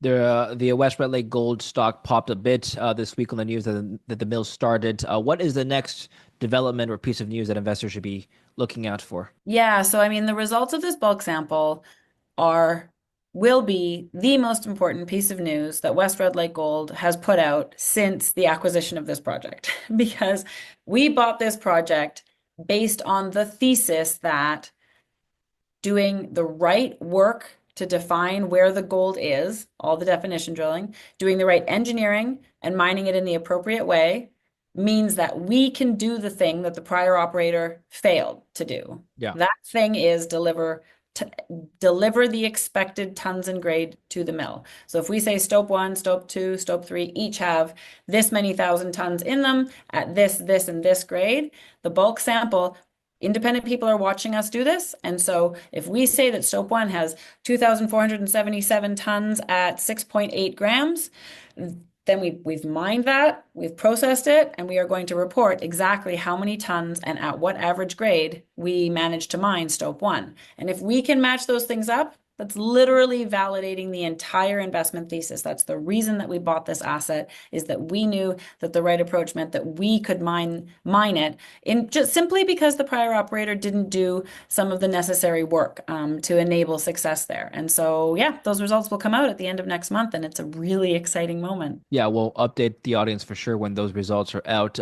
Again, for the investor who's probably skeptical, I'm always addressing the skeptic here. They're probably wondering, well, the junior explorer is positioned usually, generally speaking, for a takeout, and that's why I'm buying it, for the upside of a merger or an acquisition. Well, West Red Lake Gold is not, following that path, at least for now. Why would I buy a producing small cap or mid cap company when I could buy a Barrick or Newmont, for example? What's the thesis here? Very valid question. So I think there's 2 layers to the thesis when it comes to West Red Lake. The first is that, you mentioned earlier in this conversation that the developer to producer transition is the story of West Red Lake. It absolutely is. We as a company have not been given credit for that transition ahead of time. A lot of times when companies are building mines, as they get close to producing their first gold, the market starts to inch up their value because they're like, okay, they're getting there. Here it comes. We better value them as a producer. We haven't had that reaction because this is a mine that failed only 2.5 years ago. And so we need to demonstrate that we are doing it, not say that we will, but demonstrate that we are doing it. Then we should get that re-rating as we go from being a company that's spending money and trying to achieve a goal to being a company that achieved the goal and is now producing gold. So that's the first step in that process. The second step in that process is that we didn't start West Red Lake Gold Mines to only operate one asset, one, medium-sized gold mine. We have reason to believe that we can turn Madsen, that there's good potential to turn Madsen into a larger operation. And we have stated from the beginning that our goal is to build a mid-tier Canadian gold mining company. And so we are actively looking for what the next step might be in that kind of process. And so in a market where equities have not yet participated much in the gold price, it's a buyer's market out there right now. There's opportunities out there that we're very interested in. And so let's see. No promises, of course. You got to kiss a lot of frogs before you can find a project to buy. But that's always been the vision for West Red Lake Gold, is to grow into a mid-tier producer. And we're really actively pursuing that. So that's the kind of, if we can navigate that to success, then that could be that, that has potential for transformational value change. Let me ask you hypothetically, suppose the gold price were to fall to $2,000 next month, not saying it's going to happen, but just in this scenario, what would West Red Lake Gold do? Would you postpone your production timetable, or would nothing change? Nothing would change. No, for one thing, our all-in sustaining cost for each ounce of gold at the Madsen mine is $1,680.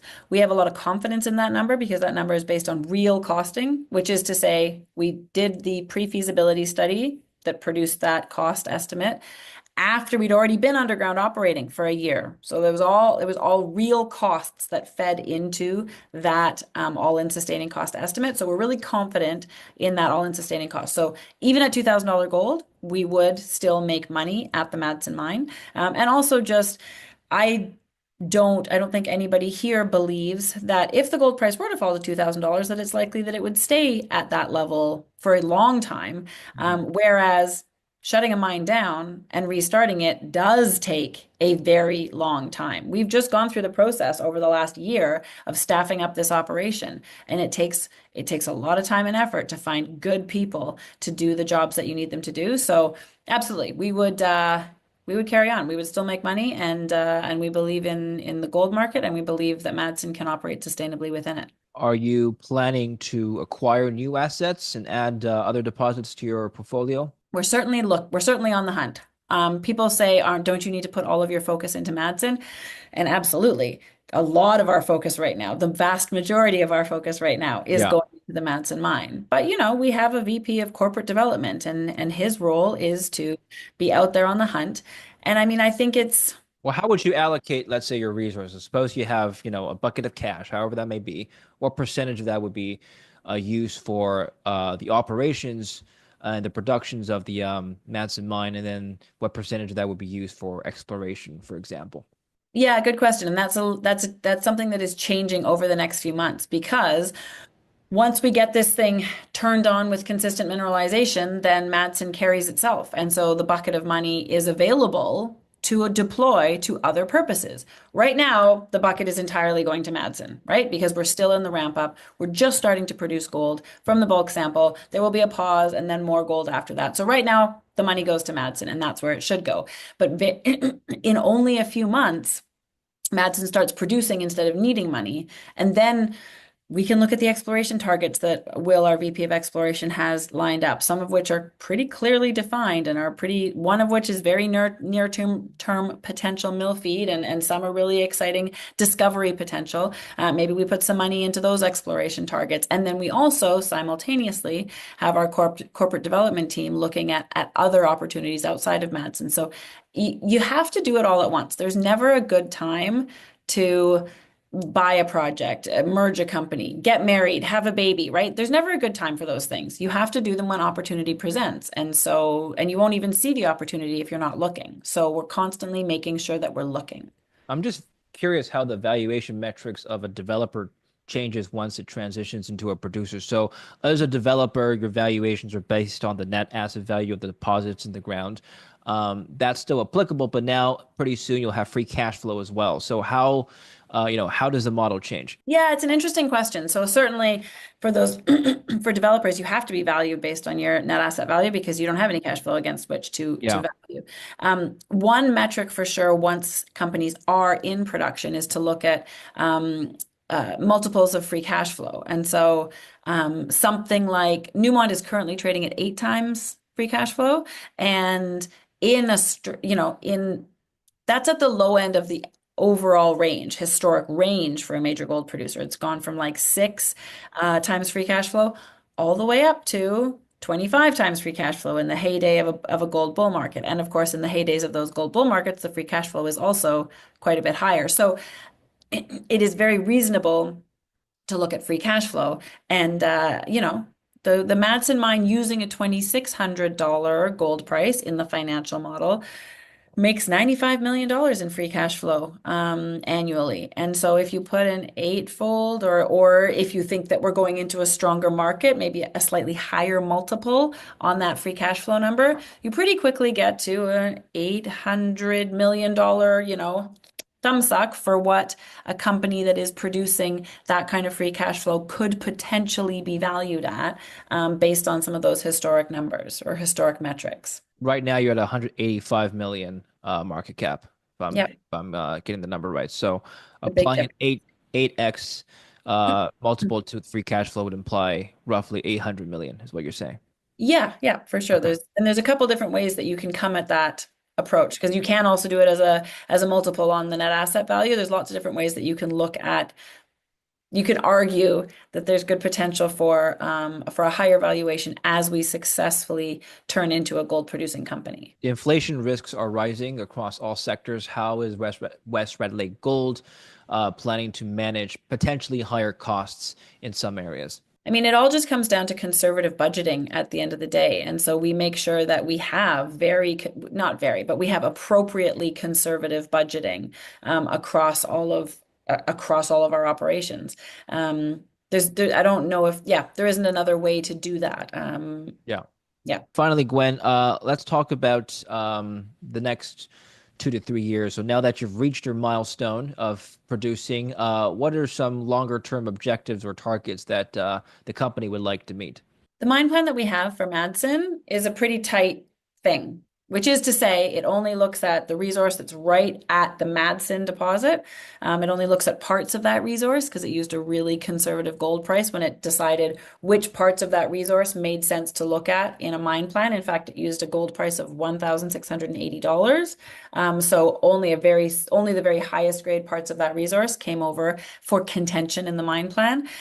So one thing is to make the market understand that the opportunity within the initial Madsen mine plan is actually quite a bit bigger, because when you're in an area mining high-grade gold, if there's moderate-grade gold around it, you mine that as well, and it's almost free to mine because you did all the work of getting there, and it's easier to mine bigger things. So there's a reality of what Madsen actually not will be, but is today, that's stronger than the pre-feasibility study that we put out only a few months ago. So that's one thing. Then there's a deposit that's right next door. Let's see if we can pull that into the mine plan. That's called Fork, and we didn't include that in the mine plan. Pardon my alarm there. Then there's a deposit that we have that's just up the road called Rowan. Let's see if we can pull that into the mine plan. There's lots of opportunities to make Madsen, as Madsen, a bigger, longer-lived, stronger asset than our conservative mine plan laid out. And then while we're doing that, let's also look at what else we might bring into West Red Lake, because single asset companies don't generally last, and they don't last because they either get eaten up by a bigger fish, because single asset, if it's a good single asset, it gets taken out. That's fine. If somebody comes at us with a good offer, we are here to work in the best interests of our shareholders. Or single asset operators buy another asset to diversify the risk and just increase the scale of what it is that they're doing. So we're not recreating the wheel here. We're going down the proven path of what it is to grow a company. Very good. Well, thank you very much, Gwen. And where can we follow, developments from West Red Lake Gold? WestRedLakeGold.com has everything. You can also find us on all the different social medias. And lots on our YouTube channel as well. We do lots of videos if people like to get their content that way. Okay, we'll put the links down below, so make sure to check that out. Thank you very much, Gwen. We'll speak again soon. Plenty more updates to inform our audience about later in the year, I'm sure. Absolutely. Thanks so much, David. Thank you.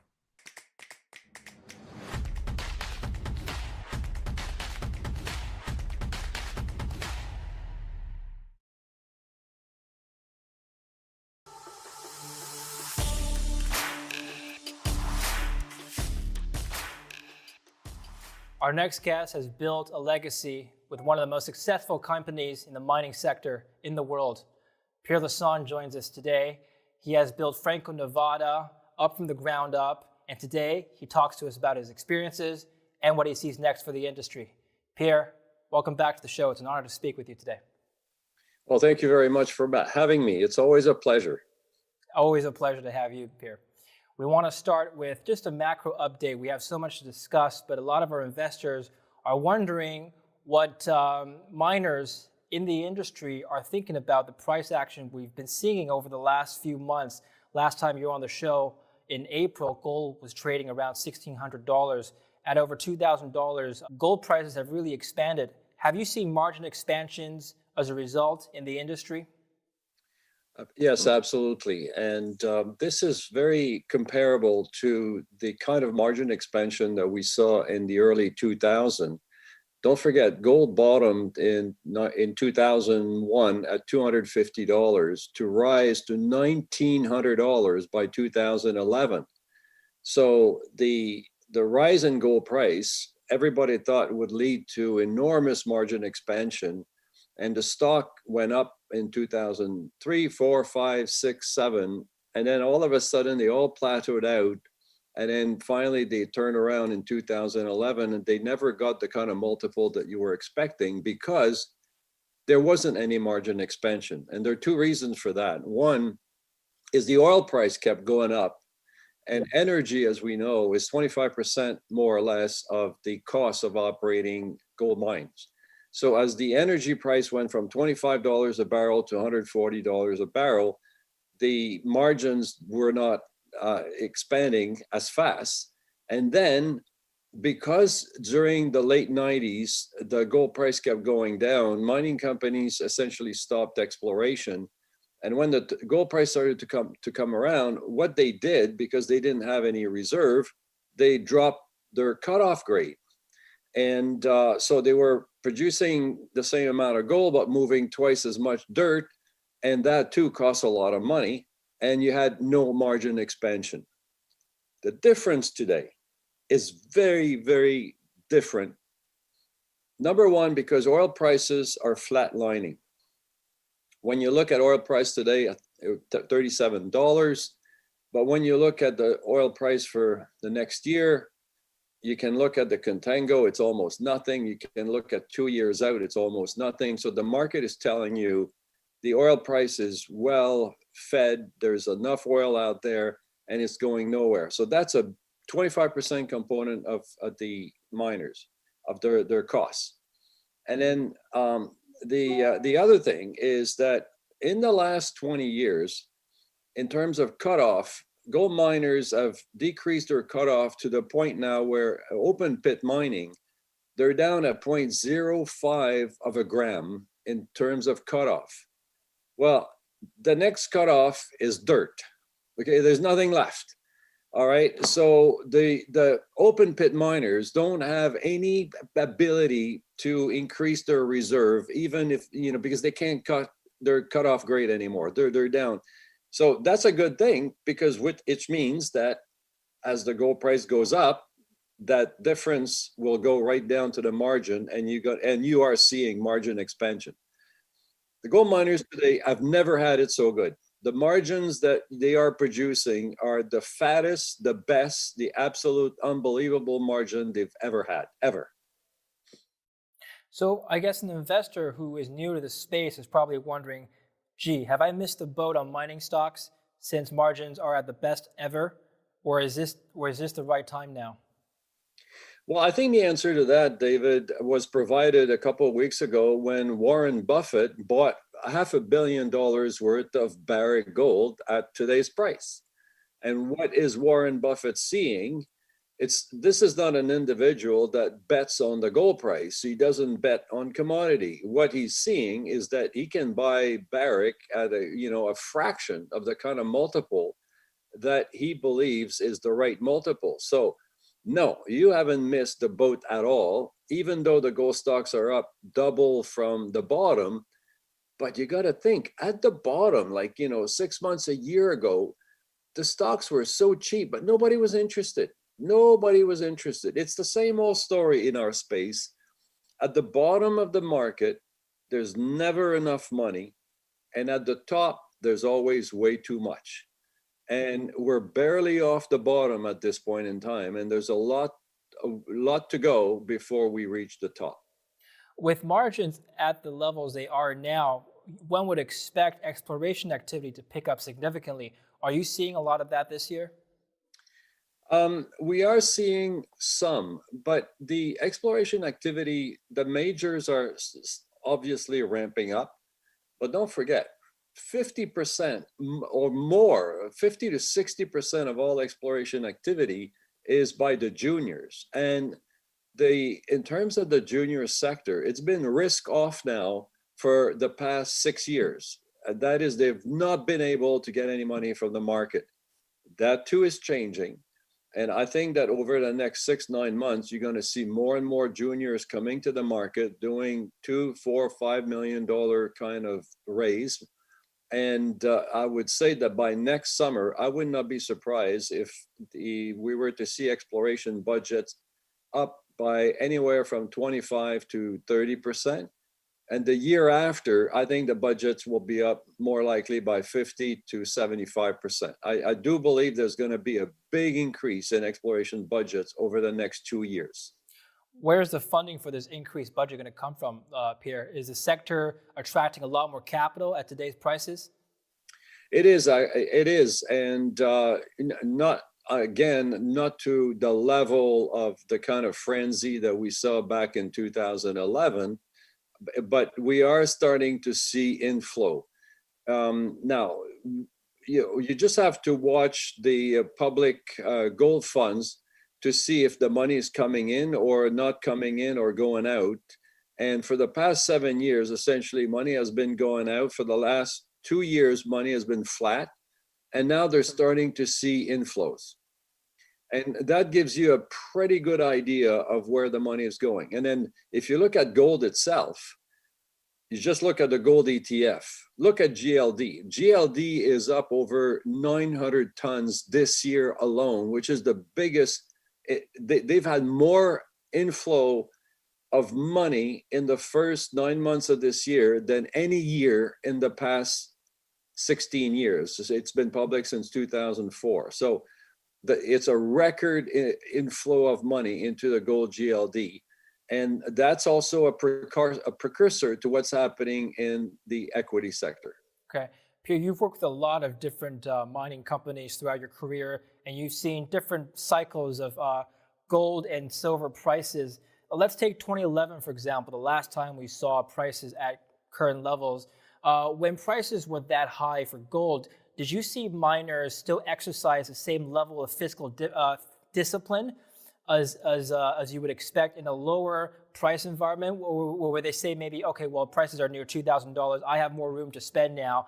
I have a little more room to bump up my all-in sustaining costs because, like you said, margins are so high, it doesn't really matter. I can just spend a little more. Have you seen some of that happen? Not yet. And you're absolutely right to point that out, because what happens, again, when money starts to flow over the top, essentially people are saying to mining companies, we want you to grow. And we don't, really care about the margin. We want you to grow. And what do the CEOs, they respond to what their shareholders are asking. So they started to do, back in 2010, 11, frankly, stupid acquisitions that then they took 7 years to pay off or regret. And now everybody has come full circle and they've all said, mea culpa, mea maxima culpa. I'm not going to do it again. But believe me, I'm an old cynic. I've seen 7 of these cycles. And when the money starts gushing in, it will be very difficult to resist the temptation to go on the M&A path. Very, very, almost impossible. It will take discipline, iron discipline that few CEOs have. That's it. So are we going to see the shopping spree this time around, you think? Oh, of course we will.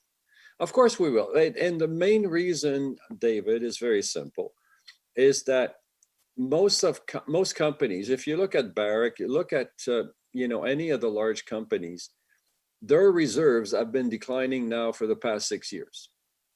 And yes, they can start drilling, but the brownfield exploration that will bring up that will give you the ability to lower your cutoff grade, we're reaching the geological boundary. So where do you have to go? It has to be greenfield exploration. And greenfield exploration is before you find, prove, build, develop, and put it in production, you're looking at 7 to 11 years. And if the gold price is $2,400 next year, what do you think they're going to do? They want to buy. They want the growth today. They want to be able to have this project in production next year or the year after. So obviously, we're going to see M&A in the space. And I think the way you're going to see it is going to be sort of like 3-tier. That is, if you got a projects that, you know, have 1 to 3 million ounce of reserve capability, you'll get offers at par. If you have 3 to 5 million ounce of reserve capability, you'll get a premium. And any projects that is from 5 to 10, 15 million ounces, there'll be bidding war for those. That's what I see. You've talked about mining valuations. You've talked about mergers and acquisitions. Let's talk about the gold price itself now. We've talked to you before about this, and you had given $20,000 price forecast based on the Dow to gold ratio. Have you updated your view since then? Has the coronavirus, for example, changed the way you perceive this ratio? Are we still going to see potentially a reversion to one to one, you think? You know, it's interesting because a year ago when we were talking about the gold price and I mentioned the Dow gold ratio, I did not know why it would go to 1 to 1. It was still hypothetical in my mind. Like, you know, the ratio has been 1 to 1 twice in the past. I think we're going to get, and then, you know, it takes a 40, 50-year period. If you look at 1930, 1980, well, we're now at 2020, so 40 years. So sometime in the next 5, 10 years, I think we're going to see 1 to 1. But I didn't know how we're going to get there. Well, with COVID, I think I've seen the answer in a sense that when you look at our neighbor to the south, the Federal Reserve, they are printing, you know, like $3 trillion. They're talking of another package in the 1 trillion to 2 trillion. You look at what's happening in Europe, 700 billion of package of rescue, another 100 billion in France this week. You look at Canada, I mean, you know, it seems that Mr. Trudeau loves to write checks left, right, and center. We're going to reach over $1 trillion debt in Canada. So that money, unlike 2007-8, which ended up staying in the banks and never went into the public, this time around, the difference is that the money is sent by checks directly to people. And it's part of the reason why the stock market is where it is. Because a lot of people have gone on to Robinhood, the new platform. They're playing the stock market because they got nothing else to do. They're at home, they're stuck. And you're seeing that money being spent, you know, and I think at the end of the day, it will create inflation. And the other side of the coin is the amount of debt that is being taken on by the various countries. It'll never be paid back. So how do they not raise taxes? Well, they don't have to raise taxes. The money is zero if you keep interest rate at zero. And that's what the Federal Reserve is doing. And that's what Japan has been doing for 20 years. Japan's debt to GDP is 230% going to 300. But they don't have to ever pay back the money because it's zero interest rate. In Germany, it's minus, it's 0.7. And that's what's going to happen in the US. We're going to end up with negative interest rates and possibly in Canada. And government don't care. They can borrow all they want. So this 1 to 1 ratio that you were talking about, is that going to come from the gold side? Is gold going to go up or are stocks going to collapse? You know, I don't know. Maybe a bit of both. It's instructive to look at the past. Because twice when it's happened for a very different reason. Back in 1933, the Dow lost 90% of its value between 1929 and 1933. It went from 360 to 37. The gold price went from $20 to 36. Okay, so, you know, the gold price almost doubled, but the Dow itself went down 90%. In 1980, the Dow had gone down from essentially 1,000 to 600. from 1966 to 1980, it came back up to 800. But the gold price, as we all know, went from $35 to 800, which is 24 times, from the beginning. So very, very different response at different times. This time around, it's hard to say, David, because with the money that's floating around, it's hard to see the Dow going down to like 10,000 or 12,000. Could it happen? Yes, but I find it very difficult. Could it go down to 20? Very possibly. 17, yes. 15? Could the gold price go up to 15,000? Absolutely. That's what I'm talking about. But I don't think it's tomorrow morning. I think it's sometime in the next 5 to possibly as long as 10 years. Well, let's say gold goes to $15,000 or $20,000, which is what you had assessed earlier. How would the industry change fundamentally? Are we going to see major restructuring? Are we going to see a major shift in priorities? The key question here is how long is it going to be there? Don't forget that in 1980, the gold price was 800 for less than a day. Okay, let's be serious here. If you look at the entire quarter, the gold price was about 675. And if you average out for the year, it was less than 600. So yes, it did go to 800, but it was there literally for a day. Okay, now, and in 1933, though, it went on a little bit longer than that, but it was certainly less than a year. I don't have the detail in front of me, so I can't really tell you, but I think it was, probably closer to like 3 months or something like that. So the key question is, how long will that ratio be 1 to 1? How long are we going to see the gold price at these, crazy numbers? And then what will be the inflation? What's going a dollar be worth? Don't know. Who's going to be the next president of the United States? Is if Biden gets in and they decide to, do the kind of medicine that we have in Canada, the costs are just going to blow out. They're going to have to print more money. All of that is going to fuel the gold price up. We don't know. It's too early. Absolutely, yeah. You brought up a lot of good points here. Let's move back to royalty companies now, because you are one of the world's foremost expert on royalty companies. Do you think that this new higher price environment has changed the preference for royalty agreement types, like net smelter agreements, net profit interests? There are different royalty types. And do you think companies have different preferences at different price levels? No, I don't think so, because the royalties are very much function of what it is that the company, what stage the company is at. Is it an exploration company? Is it a development company? Is it a company in production that wants a cash payment? And then the quantum, the size of the money, the need for the company. Like an exploration company may only need $20 million to be able to, finish drilling and get a pre-feasibility study done. At which point you don't have enough information to do a streaming agreement, so you end up doing a straight NSR. But if you're building a mine and you need $500 million, well, that's a whole different story. Now you really need to build a streaming agreement, but at that point you have all the data to be able to do it. So the gold price itself doesn't really affect the way you transact, except at the end of the day, the price you pay.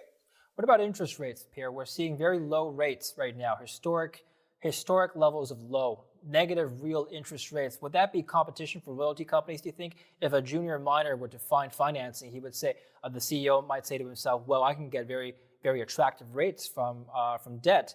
Why would I have to go to a royalty company to finance my agreement? How would you respond to that? Well, good luck. The reality is that the banks will never fund you more than like half of your project. And then for the rest, they say, okay, go get equity, because we don't want to be exposed to more than 50%. So the plain reality is that even though interest rates are very low, the banks are still incredibly reluctant, one, to even lend to the mining industry. and two, to be anywhere near 50% on the hook for the entire capex. So that's not going to change the structure of the industry or the landing, if you want, not at all. Okay, and what about the COVID environment that we're seeing this year? Has that changed priorities for CEOs, do you think? I mean, we're seeing different jurisdictions around the world emerge and recover differently in response to COVID. What new risks are they seeing? How are they responding? How are they changing the priorities, do you think? I was just looking at one of the bank produces a count of all the mining sites that have been impacted around the world, and it's over 372 so far. And how many are still down? It's about 70. Everybody else is back in the production. So what we found out in the industry is that COVID has been an equal opportunity killer. It goes around the world, and it doesn't discriminate, and it doesn't mind. It doesn't care if it's in Peru or if it's in Zambia or Canada or whatever. And the mining industry has been impacted equally everywhere. And I think it's just one of the risks that as an industry you have to deal with, just, as you would have with drought or too much water or, any other environmental factor that we deal with. Yeah. So at the end of the day, COVID has not, if you have a great mine in a country that's currently impacted by COVID, you'll still, build it, because at the end of the day, a good ore body trumps everything. Pierre, this isn't just a year of change for the whole world. It's also a year of change for not just the industry, but yourself as well. You've recently stepped down from the board of Franco-Nevada. How do you feel? How did that make you feel? After 35 years of being intimately involved in Franco-Nevada, from starting the company with my partner with $2 million to building it to a $36 billion juggernaut, it's been a great and fantastic story. But there comes a time where you have to, make place for the next generation and move on. And I realized that a couple years ago, and I decided, 2020 will be the year. And in the background, I started building a little merchant bank. And one of the fellow that was working with me at Franco-Nevada joined me, as well as two bankers from GMP, Rainmakers, and started Trinity Advisor. And we got going and doing deals. You're also involved in Orla, right? Tell us about that. That's correct. We started that 4 years ago with nothing, and bought a company, the public company, that was not doing too well. And then Goldcorp was disposing of assets in Mexico, and we raised our hand and said, yeah, that sounds good to us. And, David, I love optionality. So in Orla, we have a project in Mexico, Camino Rojo, that we're going to put in production, the oxide part of it, 2 million ounces on surface, 1-to-1 strip ratio, good stuff. But underneath it, there's 8 million ounces of sulfide. And at $1,900 gold, that also all of a sudden becomes worth a huge amount of money. And and there's been 300,000 meters of drilling done on this thing. So it's not exactly like, it's unknown. There's so many holes that when the wind blows, it whistles, okay? So this is something really big. And we're looking at what we can do with that. And then in Panama, we have another deposit with 1 billion pounds of copper that we're just starting drilling this week to increase the size. So I love that exposure. I love that optionality. The stock has done quite well. It's gone from essentially, 50 cents to over $5, but it's nowhere near its full potential. So I'm very, very pleased. And we have a great CEO, Jason Simpson, who used to be at Torex, built Torex, and now he's with us. He's building Orla. And we have a great chairman, Chuck Jennis, who used to be at Goldcorp, who used to be with Glamis. So we got experienced people, great deposit, and that's how you create the magic. Yeah, but Pierre, you've built already so much in your career, more than most executives. You've retired from Franco-Nevada. Some would say, well, why don't you just go to a cottage and relax? What drives you? Why are you still so active in the space? You know, because I'm having fun, because I love to help young entrepreneurs. I get a real kick out of that. I get a real kick of having all these young people around me all fired up. They want to create wealth for themselves, for their shareholders. And, you know, we're also helping America Gold and Silver. You know, that's another company that I've got a bit of an involvement in. And I just love being able to do that. You know, much better than putting your feet up and, like, you know, watching the day go by. That's boring. You know, you were telling me Franco-Nevada market cap around $36 billion, 36 employees. That's roughly $1 billion per employee. That's more than any other company that I can think of. Actually, it was E.B. Tucker. I spoke to E.B. Tucker just before you, who brought that up to me. That's incredible. That's incredible. It is quite incredible. You know, the Franco-Nevada business model is absolutely, bar none, David, the best business model ever invented. And think about this, okay? Just to give you a quick synopsis, when we bought back Franco-Nevada from Newmont, we sold it for $3.2 billion. We bought it back for $1.2 billion in 2008. It had 20 million ounces of reserve, 30 million ounces of resources. 10 years later, that 20 million ounce has been mined. So you say, what's the reserve today? Well, it's 20 million ounces, and the resource is 30 million ounces. And how much did Franco have to pay for that? Bupkis, zero. And that is the optionality embedded in the Franco-Nevada business model. And that is why it's such an incredible business model. Because the value of the company is not just the cash flow like you would have in a regular company, the net asset value, you know, the discounted cash flow.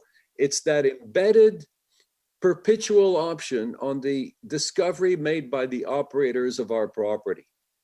You know, that's the real value. It's important for our viewers to know, because not everybody might know this, is Franco-Nevada wasn't always a royalty company.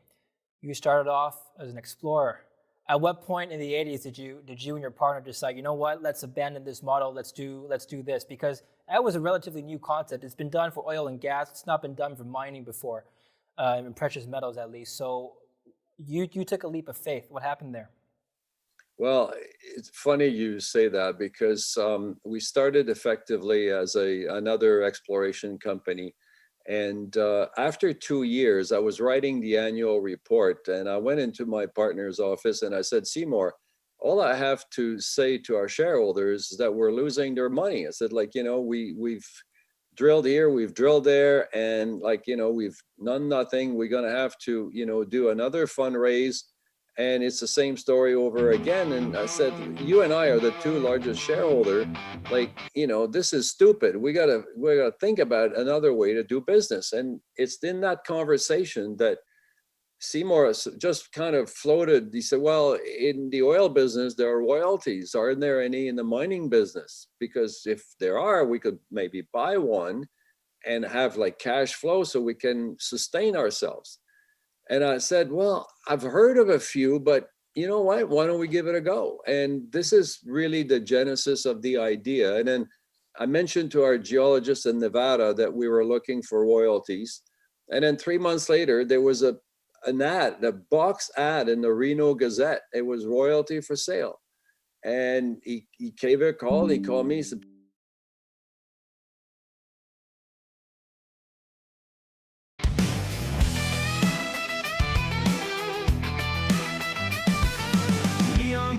on a winter night, cash for Goldman says it's alright. Trade your treasure, lose your soul, and death plays dreams in a pawn shop's hold. Cash for gold and coins in displays. They trade hands, but it all feels the same. A pocket full of nothing, a heart left bare. These planes ain't fair yet, these planes don't care. Don't care. Just a count of memories sold. Silver shines, but the story's cold. Crack pavement outside, breathing dark. There's planes, a place to sell your spark. Cash for gold and coins in displays. Day trades hands, but it all feels the same. A pocket full of nothing, a heart left bare. These planes ain't fair yet, these planes don't care. Don't care.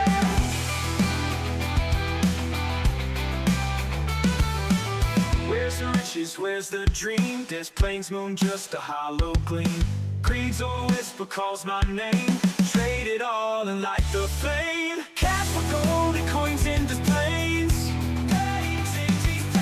Pay trades hands, but it all feels the same. But it all feels the same. Pocket full of nothing, a heart left bare. These planes ain't fair yet, these planes don't care. Don't care.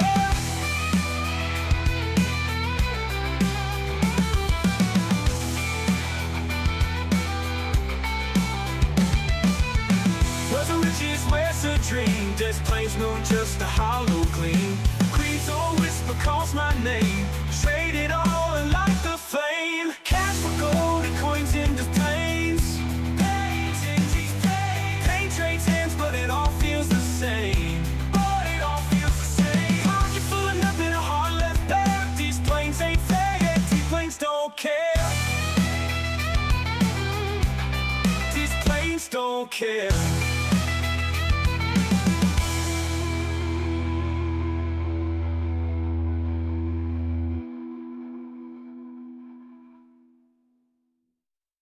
I'm cruising through this midnight glow. Street lights hum soft as they show. A rhythm where the cool winds meet. My heartbeat dancing with the beat. The sky's an ocean, dark and wide. Stars winking down like they confide. A secret only night can tell. In shadows where my dreams dwell. Catch the midnight breeze, now hold it tight. Let it wrap around your soul tonight. Feel it sway and let it flow. Let it take you where you need to go. The world feels smaller when it's late. Whispers seep through every gate. In the quiet you might find the pieces that you left behind.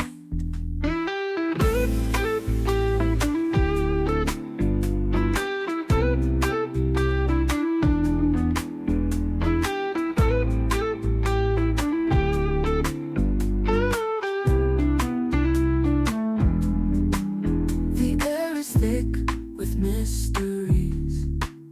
A chill attune like endless seas. Footsteps echo soft and slow. A steady tempo wherever I go.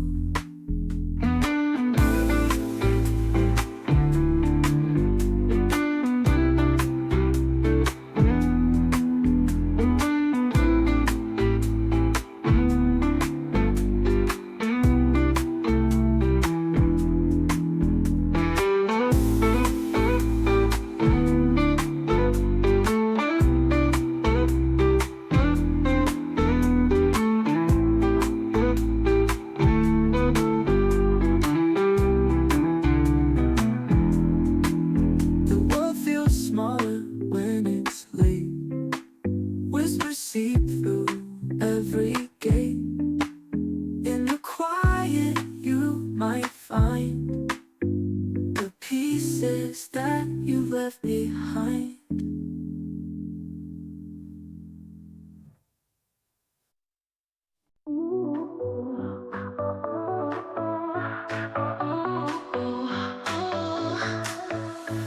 Cash for gold is shining in bright. Coins and displays fill the vibe tonight.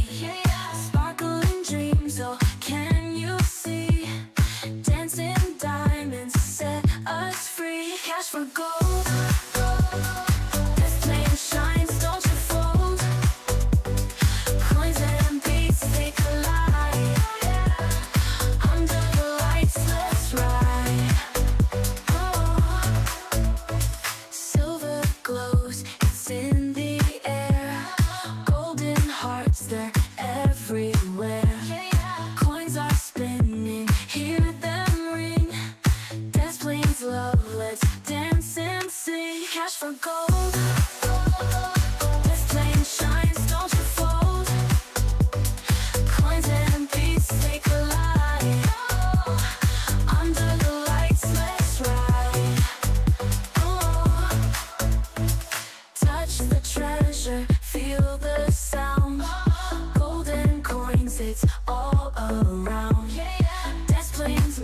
magic. Take my hand.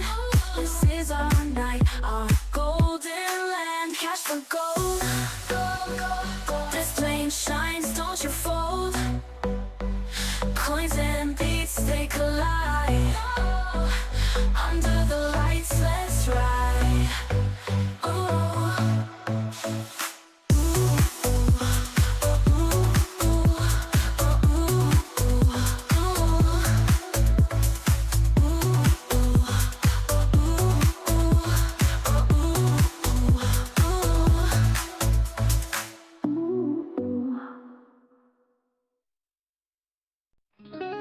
In the moonlight, counting cash by my side. Gold reflections on the waves that collide. There's planes and whispers through the cool night air. Dreams of riches, but the heart stays bare. Cash won't fill the silence in my soul. Gold can't fix a heart that's lost control. There's planes singing, calling out my name. Chasing dreams, but the love ain't the same. Stacks of paper, yet the heart feels so cold.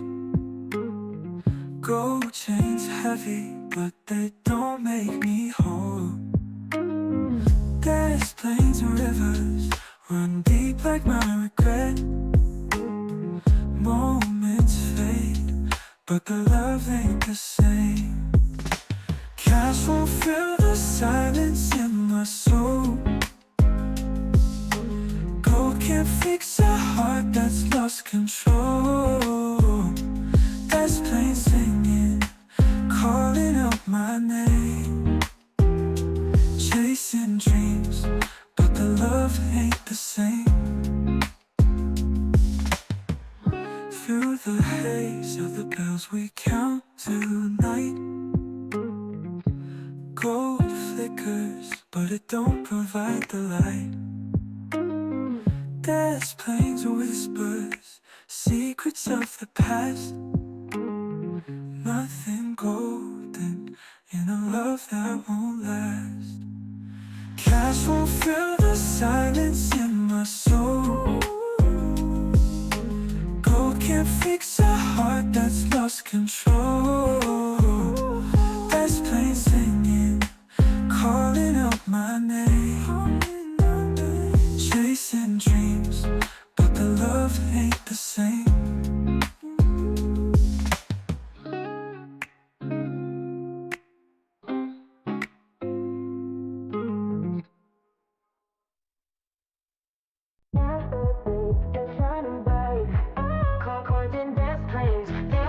Tonight, yeah, yeah. Sparkling dreams, oh, can you see? Dancing diamonds set us free. Cash for gold, gold, gold, gold. That's plain shines, don't you fold. Coins and beats, they collide. Under the lights, let's ride. Silver glows, it's in the air. Golden hearts, they're everywhere. Yeah, yeah. Coins are spinning, hear them ring. Dance, planes, love, let's dance and sing. Cash for gold, gold, gold, gold. Dance, plain shines, don't you fold. Coins and beats, they collide. Under the lights, let's ride. Touch the treasure, feel the sound. Golden coins, it's all around. Yeah, yeah. Best place magic, take my hand. This is our night, our golden land. Cash for gold, gold, gold, gold. That's flame shines, don't you fold. Coins and beats, they collide. Oh, under the lights, let's ride. Ooh, ooh, ooh. Cash for gold, gold, gold, gold. That's flame shines, don't you fold. Coins and beats, they collide. Oh, under the lights, let's ride. Ooh, ooh, ooh, ooh.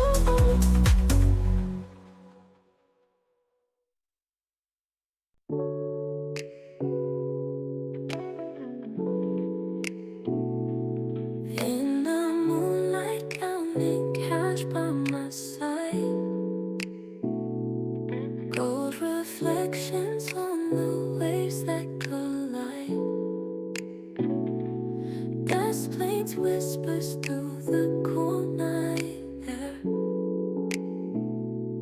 Dreams of riches, but the heart stays bare. Cash won't fill the silence in my soul. Gold can't fix a heart that's lost control.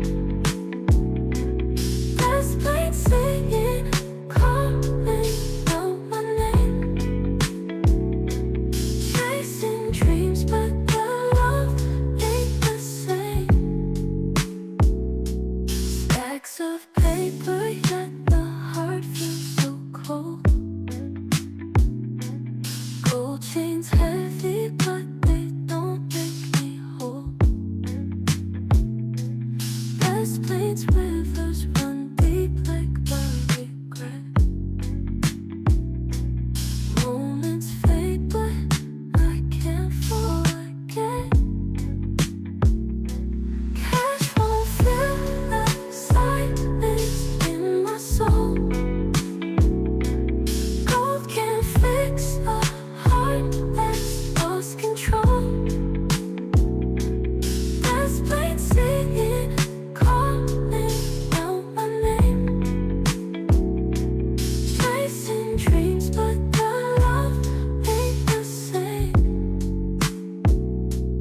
Through the haze of the bills we count tonight, gold flickers, but it don't provide the light. Best planes whisper secrets of the past. Nothing golden in a love that won't last.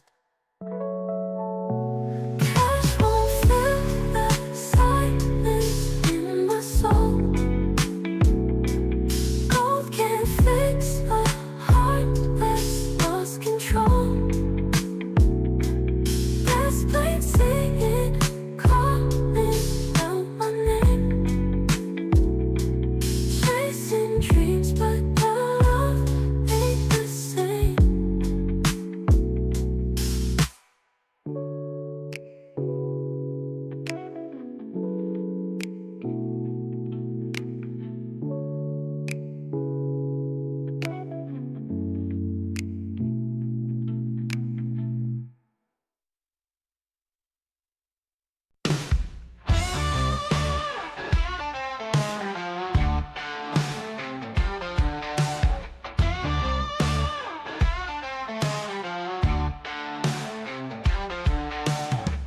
Neon buzz on a winter night. Cash for gold, man says it's alright. Trade your treasure, lose your soul in Des Plaines dreams in a pawn shop's hold. Cash for gold and coins in these plains. Pain trades hands, but it all feels the same. A pocket full of nothing, a heart left bare. Des Plaines ain't fair, yeah, Des Plaines don't care.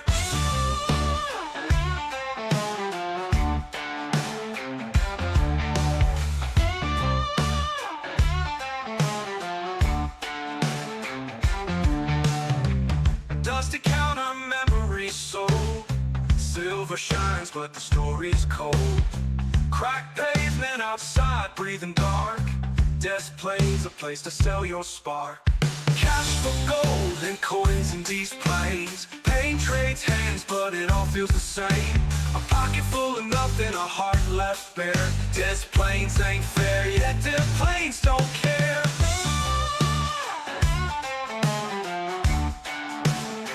Des Plaines don't care.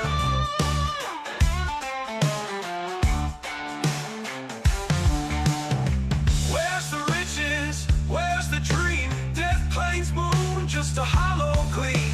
Greed's old whisper calls my name. Trade it all and light the flame. Cash for gold and coins in these plains. Pain trades hands, but it all feels the same. A pocket full of nothing, a heart left bare. Des Plaines ain't fair, yet Des Plaines don't care.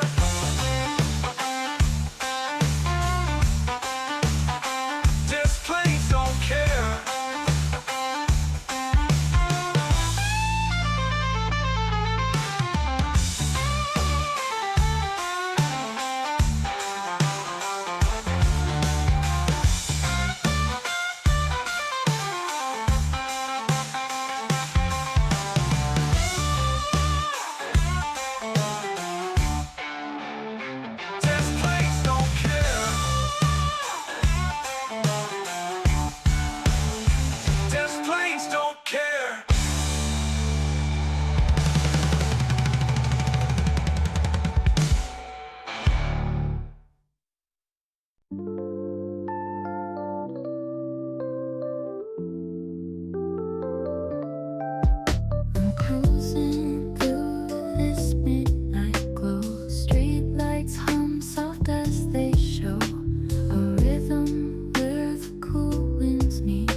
Whispers seep through every gate. In the quiet you might find the pieces that you've left behind.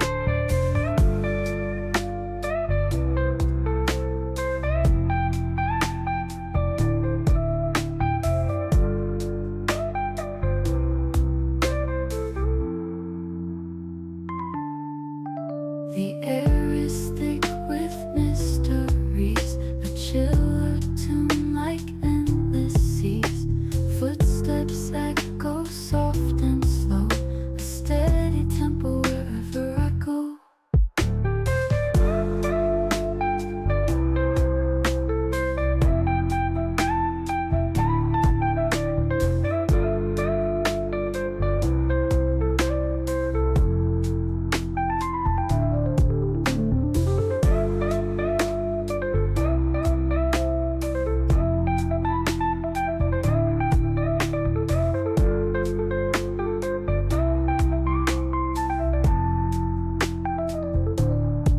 Catch the midnight breeze, now hold it tight. Let it wrap around your soul tonight. Feel it sway and let it flow. Let it take you where you need to go.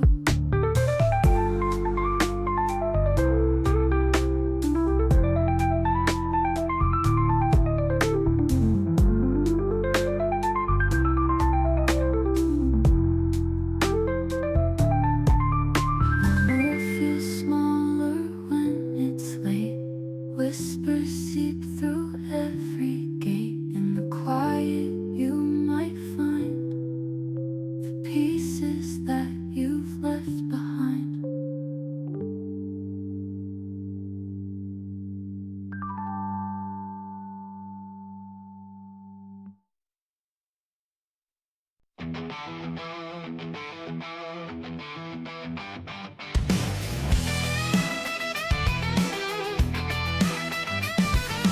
Neon buzz on a winter night. Cash for Goldman says it's alright. Trade your treasure, lose your soul. And desk plays dreams and a pawn shop's hold. Cash for gold and coins in displays. They trade hands, but it all feels the same. A pocket full of nothing, a heart left bare. These planes ain't fair yet, these planes don't care. Don't care. Dusty counter, memories sold. Silver shines, but the story's cold.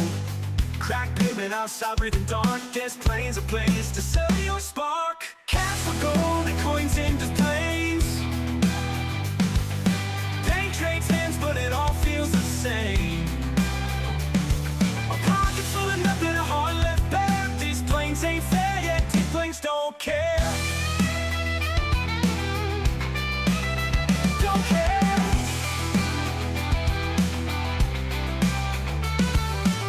Where's the riches, where's the dream? This plains moon, just a hollow gleam. Creed's old whisper calls my name. Trade it all and light the flame. Cash for gold and coins in displays. They trade hands, but it all feels the same. Oh, it all feels the same. Pocket full of nothing, a heart left bare. These planes ain't fair yet, these planes don't care. Don't care.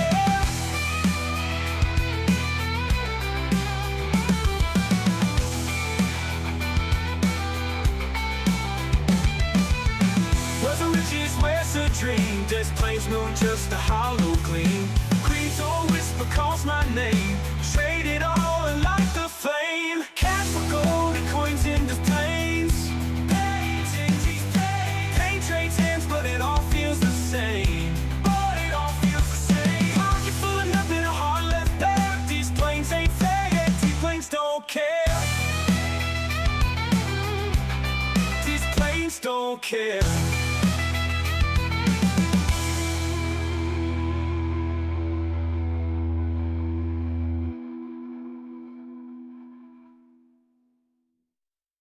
I'm cruising through this midnight glow. Streetlights hum soft as they show a rhythm where the cool winds meet. My heartbeat dancing with the beat. The sky's an ocean, dark and wide. Stars blinking down like they couldn't fight. A secret only night can tell. In shadows where my dreams dwell. Catch the midnight breeze, now hold it tight. Let it wrap around your soul tonight. Feel it sway and let it flow. Let it take you where you need to go. The world feels smaller when it's late. Whispers seep through every gate. In the quiet you might find the pieces that you left behind.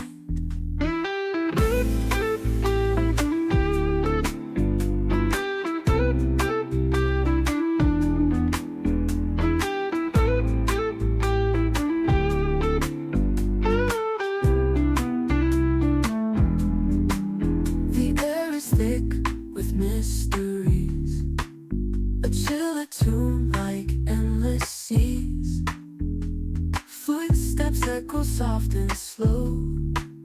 A steady tempo wherever I go.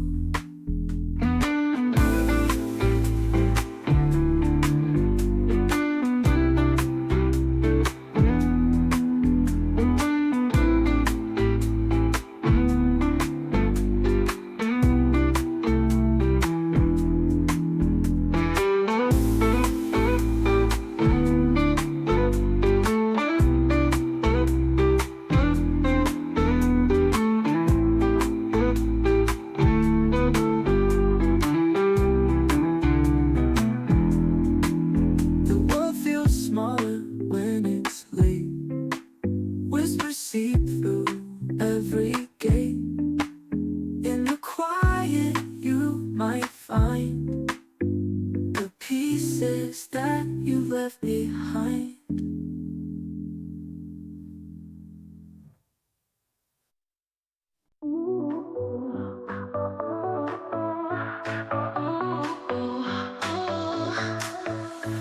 Cash for gold is shining and bright. Coins and displays fill the vibe tonight. Sparkling dreams, oh, can you see? Dancing diamonds set us free. Cash for gold. Display and shines, don't you fold.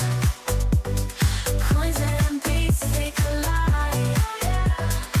Under the lights, let's ride. Silver glows, it's in the air. Golden hearts, they're everywhere. Coins are spinning, hear them ring. Dance plains love, let's dance and sing. Cash for gold. Display and shines, don't you fold. Coins and beats, they collide. Under the lights, let's ride. Touch the treasure, feel the sound. Golden coins, it's all around. Dance plains magic, take my hand. This is our night, our golden land. Cash for gold. Display and shines, don't you fold. Coins and beats, they collide. Under the lights, let's ride.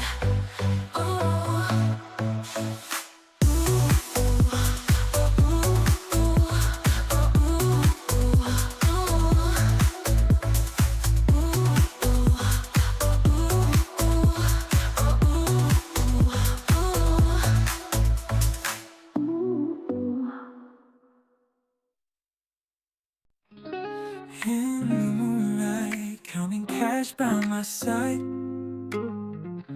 Gold reflections on the waves that collide. There's planes and whispers through the cool night air. Dreams of riches, but the heart stays bare. Cash won't fill the silence in my soul. Gold can't can't fix a heart that's lost control. There's planes singing, calling out my name, chasing dreams, but the love ain't the same. Stacks of paper, yet the heart feels so cold. Gold chains heavy, but they don't make me whole. There's plains and rivers, run deep like my regret. Moments fade, but the love ain't the same. Cash won't fill the silence in my soul. Gold can't fix a heart that's lost control. There's planes singing, calling out my name, chasing dreams, but the love ain't the same. Through the haze of the bells we count tonight, gold flickers, but it don't provide the light. There's plains whispers, secrets of the past. Nothing golden in a love that won't last. Cash won't fill the silence in my soul. Gold can't fix a heart that's lost control. There's planes singing, calling out my name, chasing dreams, but the love ain't the same.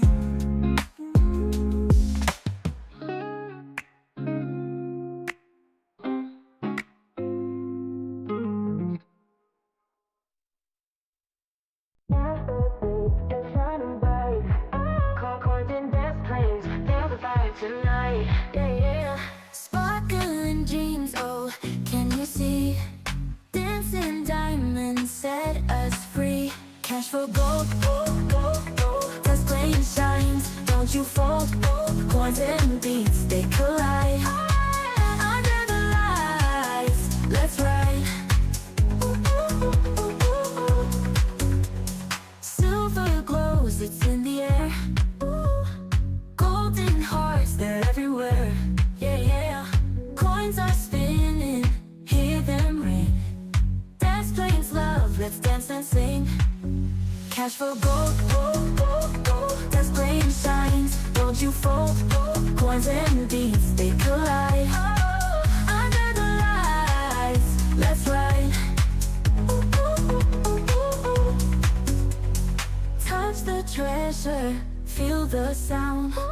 Golden coins, it's all around. Yeah, yeah. Best place magic, take my hand. This is our night, our golden land. Cash for gold, gold, gold, gold. That's flame shines, don't you fold. Coins and beats, they collide. Oh, under the lights, let's ride. Ooh, ooh, ooh. Cash for gold, gold, gold, gold. That's flame shines, don't you fold. Coins and beats, they collide. Oh, under the lights, let's ride.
Oceans on the waves that collide.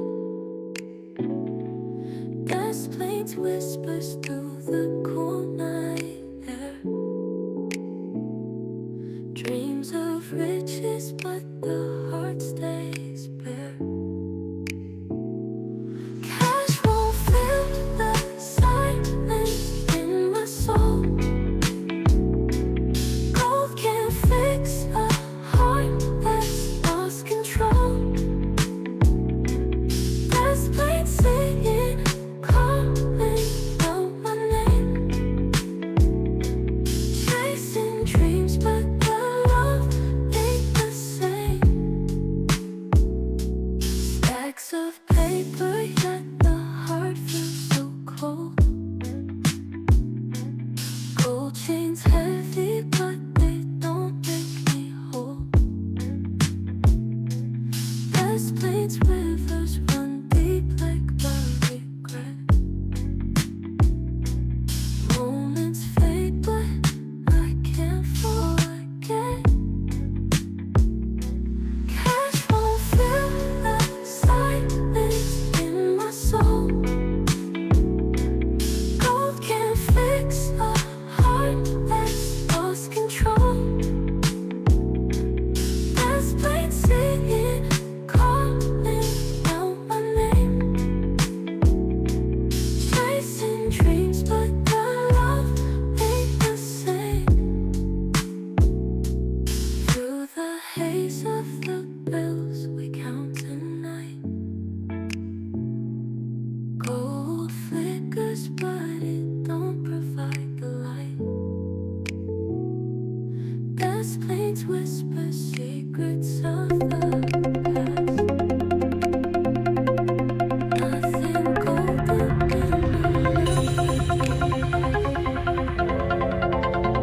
Cash won't fill the silence Lights, they paint the air. Feel the pulse, it's everywhere. Silhouettes that move and spark. Lost in rhythms after dark. Hands are raised, the night's alive. Beat drops low, we start to dive. Electric hearts sing endless stream. Caught inside a strobe lit dream. 15 minutes, endless spin. Where the beats are sinking in. Close your eyes, the night expands. Feel the music take command.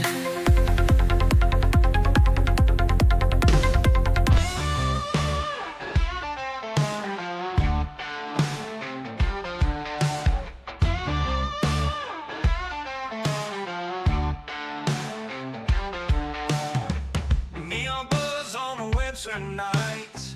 Cash for gold, man says it's alright.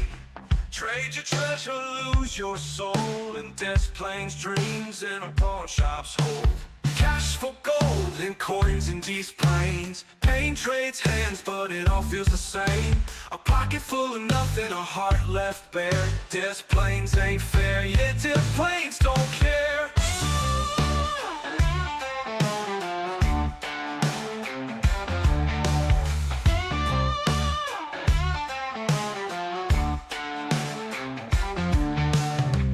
Dusty counter memories so silver shines, but the story's cold. Cracked pavement outside, breathing dark. Desk plays a place to sell your spark. Cash for gold and coins in these planes. Pain trades hands, but it all feels the same. A pocket full of nothing, a heart left bare. Desk planes ain't fair, yet desk planes don't care.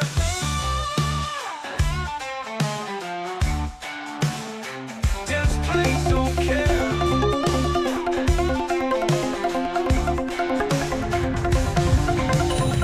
Where's the riches? Where's the dream? Death planes move, just a hollow gleam. Creeds or whisper, calls my name. Trade it all, and light the flame. Cash for gold and coins in these planes. Pain trades hands, but it all feels the same. A pocket full of nothing, a heart left bare. Death planes ain't fair, yet death planes don't care. Electric hearts in endless stream. Caught inside a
says it's alright. Trade your treasure, lose your soul, and desk plays dreams and a pawn shop's hold. Cash for gold and coins in displays.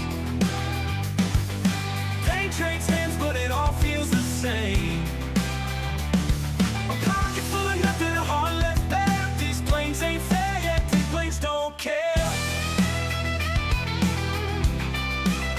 Don't care. Dusty counter, memories sold. Silver shines, but the story's cold. Cracked pavement outside, breathing dark. Desk planes, a place to sell your spark. Cash for gold and coins in displays.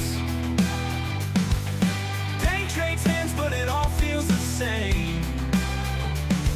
A pocket full of nothing, a heart left bare. These planes ain't fair yet, these planes don't care. Don't care.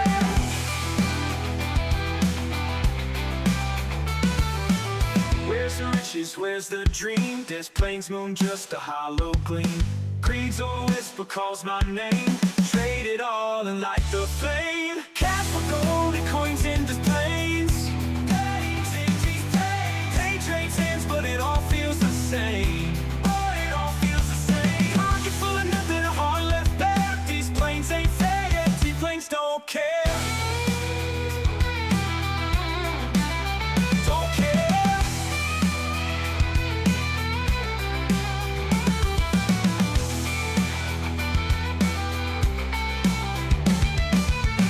Where's the riches, where's the dream? This plane's moon, just a hollow gleam.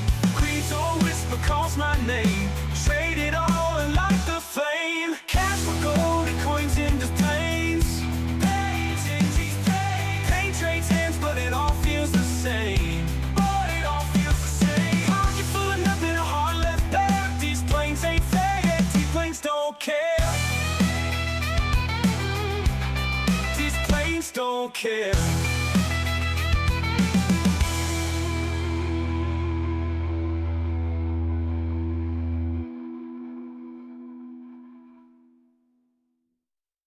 I'm cruising through this midnight glow. Streetlights hum soft as they show a rhythm where the cool winds meet. My heartbeat dancing with the beat.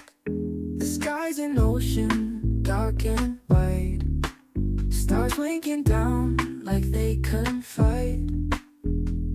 The secret only night can tell. In shadows of my dreams dwell. Catch the midnight breeze, now hold it tight. Let it wrap around your soul tonight. Feel it sway and let it flow. Let it take you where you need to go. The world feels smaller when it's late. Whispers seep through every gate. In the quiet you might find the pieces that you left behind.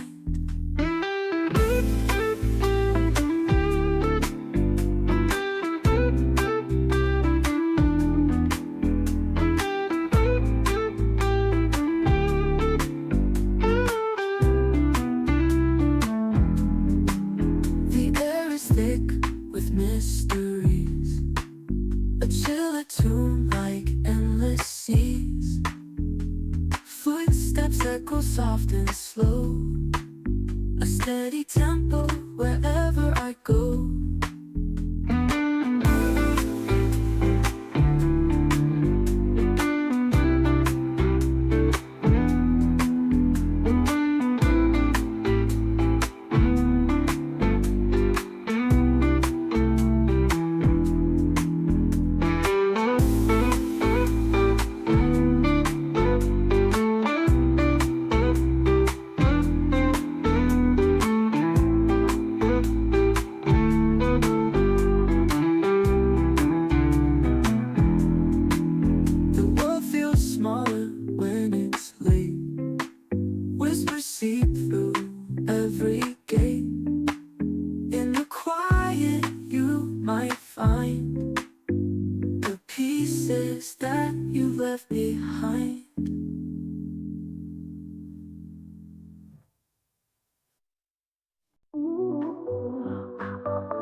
they collide.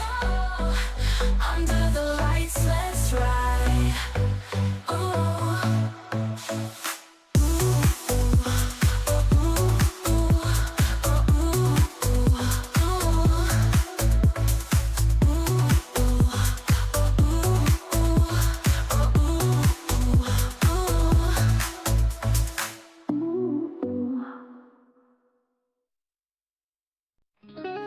In the moonlight, counting cash by my side. Gold reflections on the waves that collide. There's planes and whispers through the cool night air. Dreams of riches, but the heart stays bare.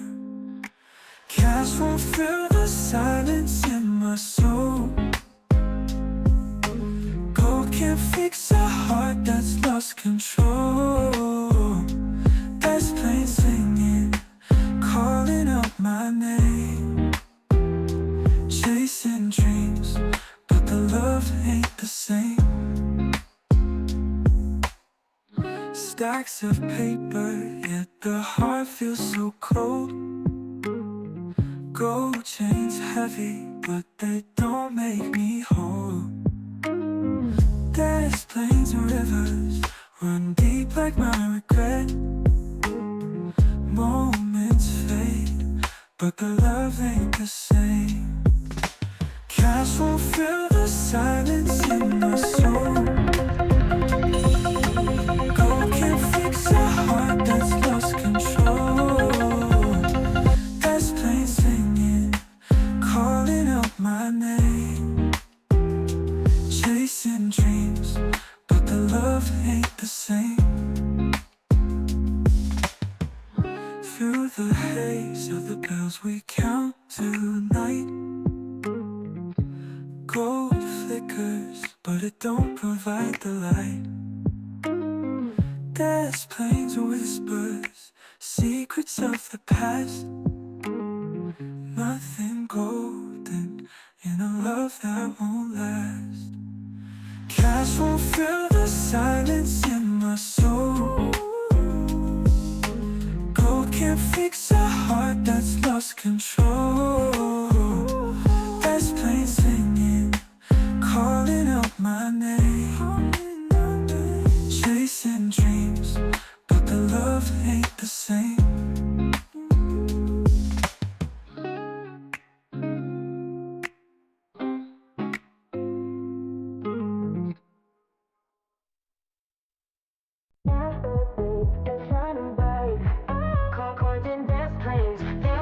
Tonight, yeah, yeah.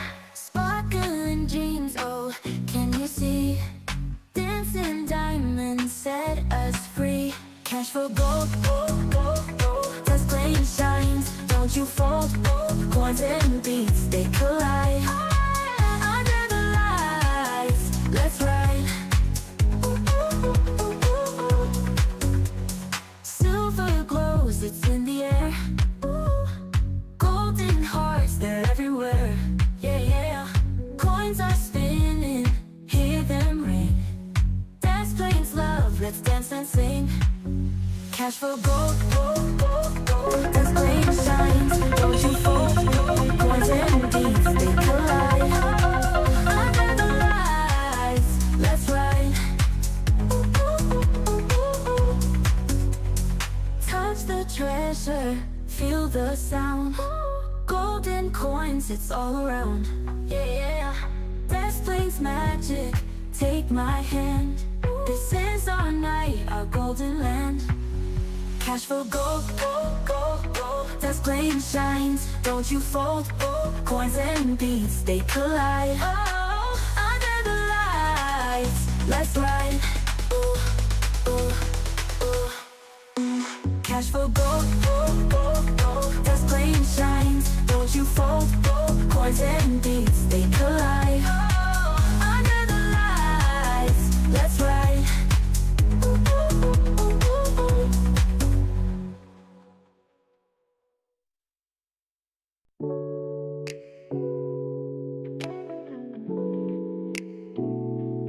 In by my side. Gold reflections on the waves that collide. Gas planes whispers through the cool night air. Dreams of riches, but the heart stays bare. Cash won't fill the silence in my soul.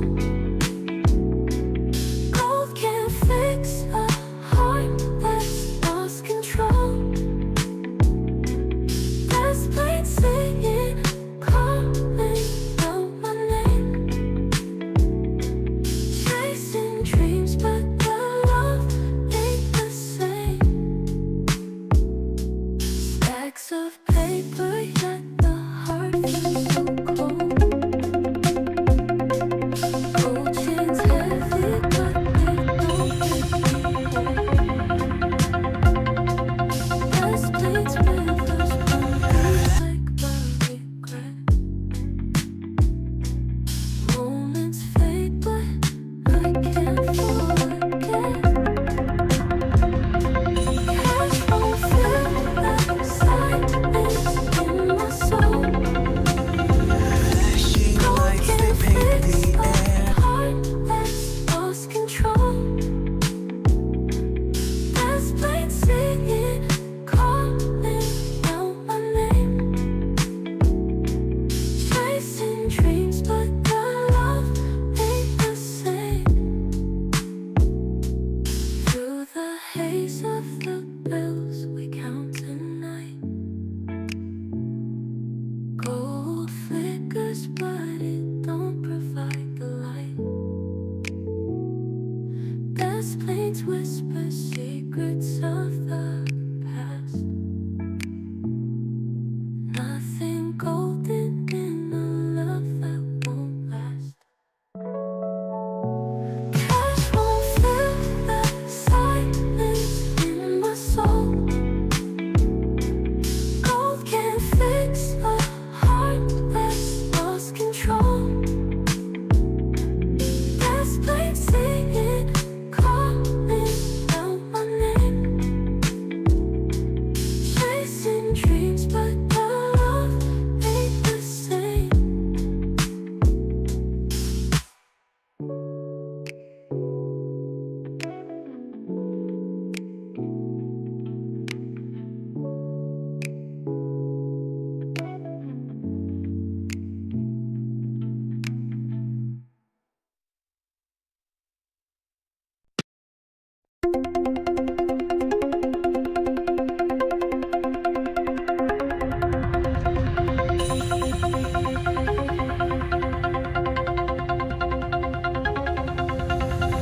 Flashing lights, they paint the air.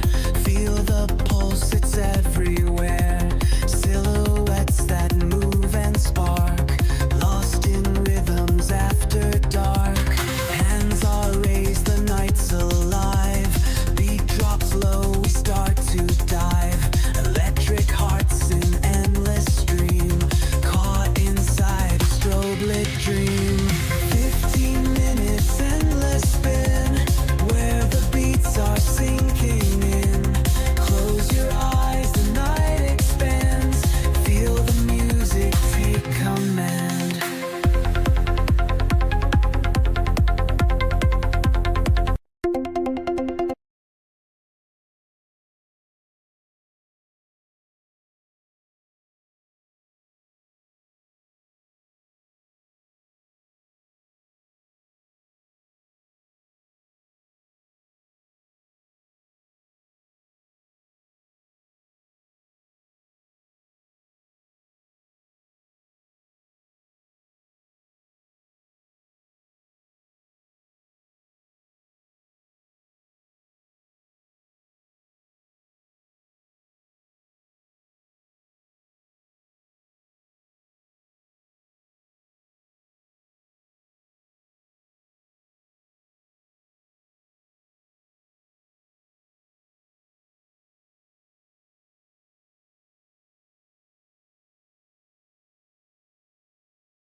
Neon buzz on a winter night.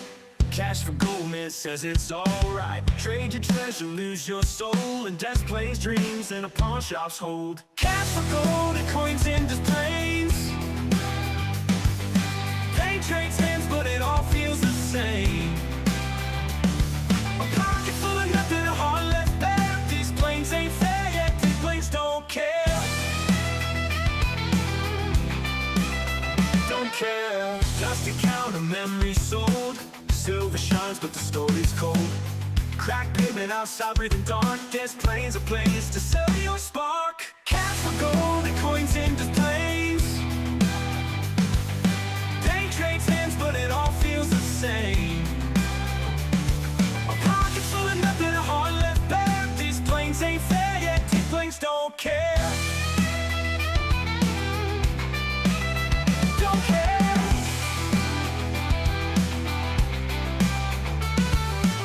Where's the riches, where's the dream? This plains moon, just a hollow gleam. Greed's a whisper, calls my name. Trade it all and light the flame. Cash for gold and coins in displays. Pain trades hands, but it all feels the same. Oh, it all feels the same. Pocket full of nothing, a heart left bare. These planes ain't fair yet, these planes don't care. Don't care.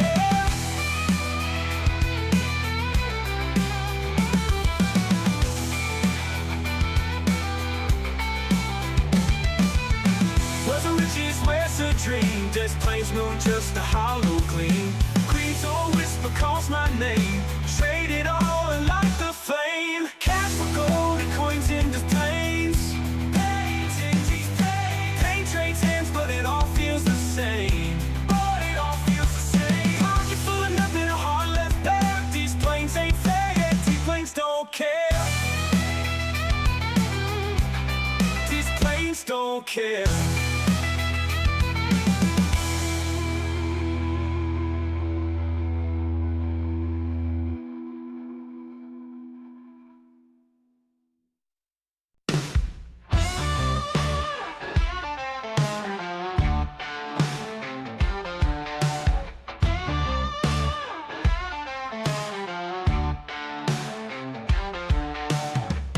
Neon buzz on a winter night. Cash for gold, man says it's alright. Trade your treasure, lose your soul. And death planes dreams in a pawn shop's hold. Cash for gold and coins in these planes. Pain trades hands, but it all feels the same. A pocket full of nothing, a heart left bare. Death planes ain't fair yet, death planes don't care.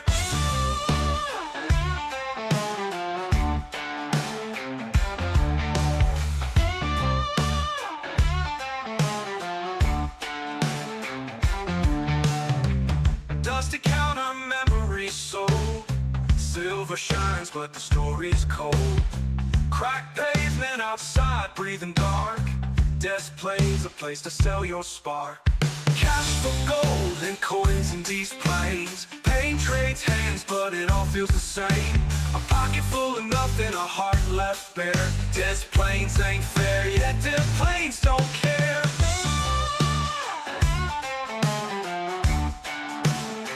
Death planes don't care.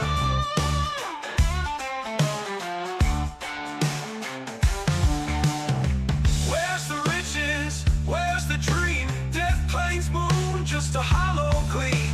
Greed's a whisper, calls my name. Trade it all and light the flame. Cash for gold and coins in these planes. Pain trades hands, but it all feels the same. A pocket full of nothing, a heart left bare. Death planes ain't fair yet, death planes don't care.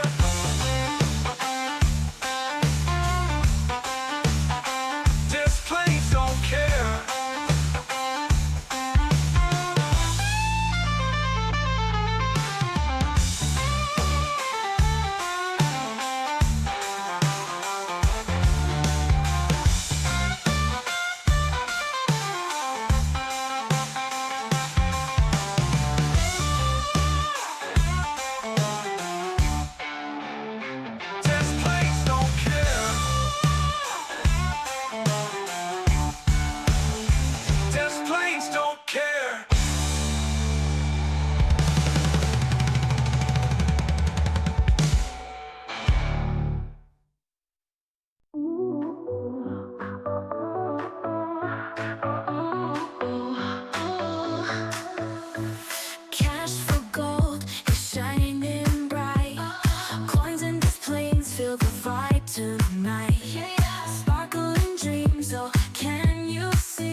all around.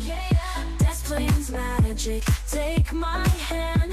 This is our night, our golden land. Cash for gold, this plane shines, don't you fold.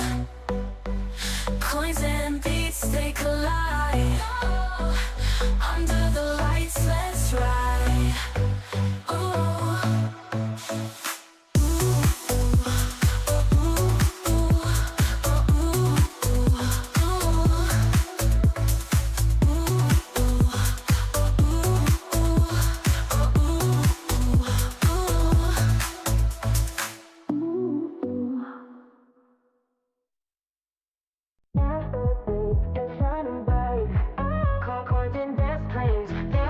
Tonight, sparkling dreams, oh, can you see? Dancing diamonds set us free. Cash for gold, gold, gold, gold. Desk plane shines, don't you fold. Coins and beats, they collide.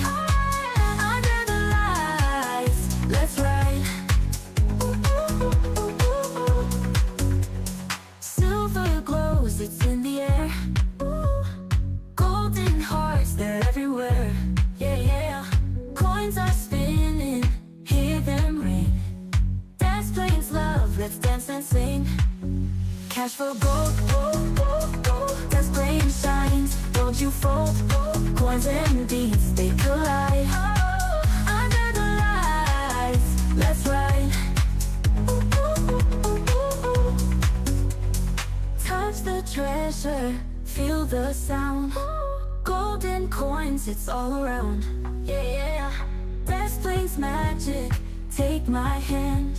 This is our night, our golden land. Cash for gold, gold, gold, gold. Desk plane shines, don't you fold. Coins and beats, they collide.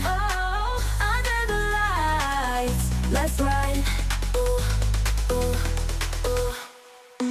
Cash for gold, gold, gold, gold. Desk plane shines, don't you fold. Coins and beats, they collide. Under the lights, let's ride.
seep through every gate. In the quiet you might find the pieces that you've left behind.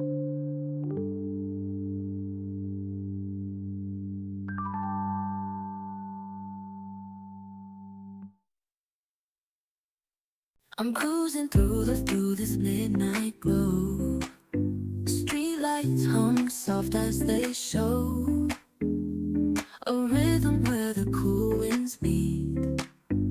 My heartbeat dancing with the beat. The sky's an ocean, dark and wide. Stars winking down like they confide. The secret only night can tell. In shadows where my dreams dwell. Catch the midnight breeze, now hold it tight. Let it wrap around your soul tonight. Feel it sway and let it flow. Let it take you where you need to go.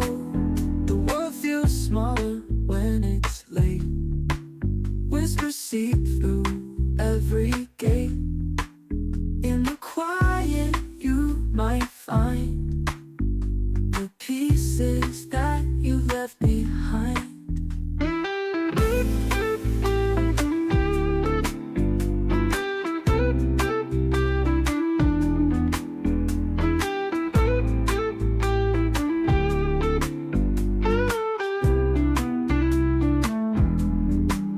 The air is thick with mysteries. A chill attune like endless seas. Footsteps echo soft and slow. A steady tempo wherever I go.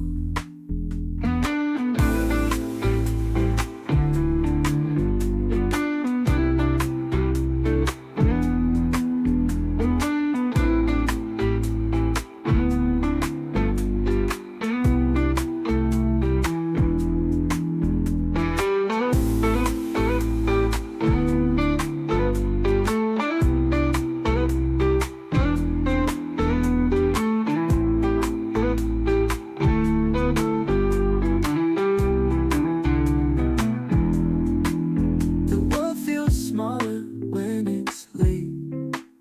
Whispers seep through every gate.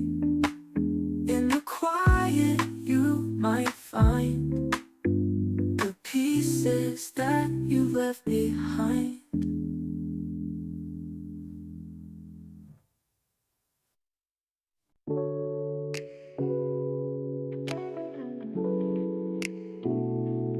In the moonlight, counting cash by my side.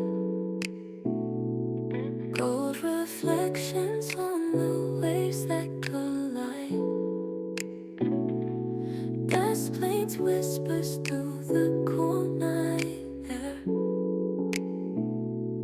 Dreams of riches, but the heart stays bare. Cash won't fill the silence in my soul. Gold can't fix a heart that's lost control. There's planes singing, calling out my name. Chasing dreams, but the love ain't the same. Stacks of paper, yet the heart feels so cold. Gold chains heavy, but they don't make me whole. Gas planes, rivers run deep like the regret. Moments fade, but I can't forget. Cash won't fill the silence in my soul.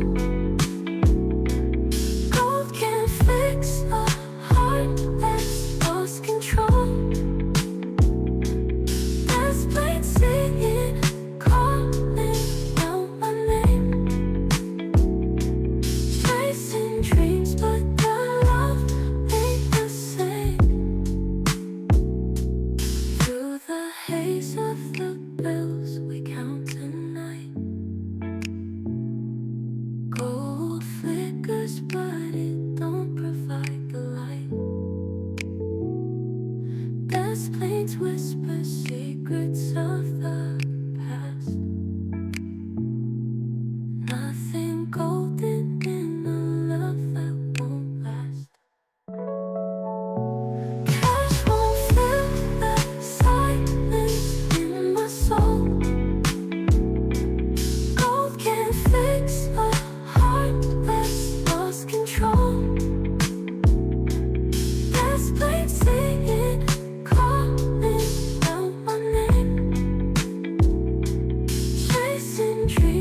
cash by my side. Gold reflections on the waves that collide. There's planes and whispers through the cool night air. Dreams of riches, but the heart stays bare. Cash won't fill the silence in my soul. Gold can't fix a heart that's lost control. There's planes singing, calling out my name. Chasing dreams, but the love ain't the same.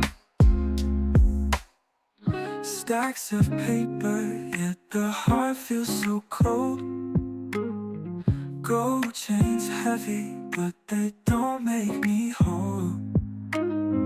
There's plains and rivers, run deep like my regret.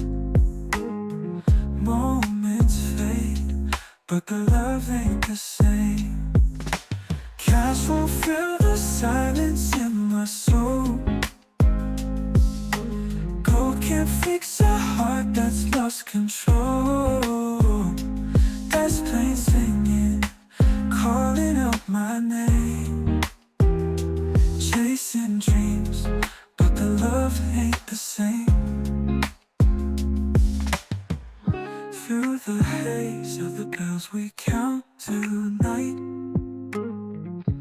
Gold flickers, but it don't provide the light. There's planes and whispers, secrets of the past. Nothing golden in a love that won't last. Cash won't fill the silence in my soul. Gold can't fix a heart that's lost control. There's planes singing, calling out my name. Chasing dreams, but the love ain't the same.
Hey everyone, I'm Jeremy Saprin, and this is Kitco News.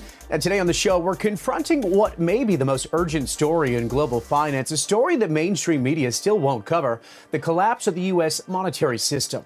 Inflation, debt, inequality, and financial repression, all symptoms of a deeper crisis. And joining me is Lawrence Lepar, of course, a veteran investor, fierce advocate for sound money, and author of the explosive new book, The Big Print: What Happened to America and How Sound Money Will Fix It. Now, in this book, he writes, quote, "We have built our financial system on a bedrock of sand, not sound money, and it is collapsing." And today we're asking, what broke America's money? Why is it happening now? And what do we do before the next shock hits? Larry, great to have you here at Kitco News.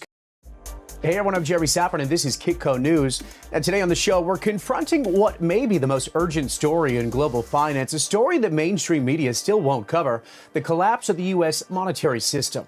Inflation, debt, inequality, and financial repression, all symptoms of a deeper crisis. And joining me is Lawrence Lepar, of course, a veteran investor, fierce advocate for sound money, and author of the explosive new book, The Big Print: What Happened to America and How Sound Money Will Fix It. Now, in this book, he writes, quote, "We have built our financial system on a bedrock of sand, not sound money, and it is collapsing." And today we're asking, what broke America's money? Why is it happening now? And what do we do before the next shock hits? Larry, great to have you here at Kitco News. Congratulations on the book.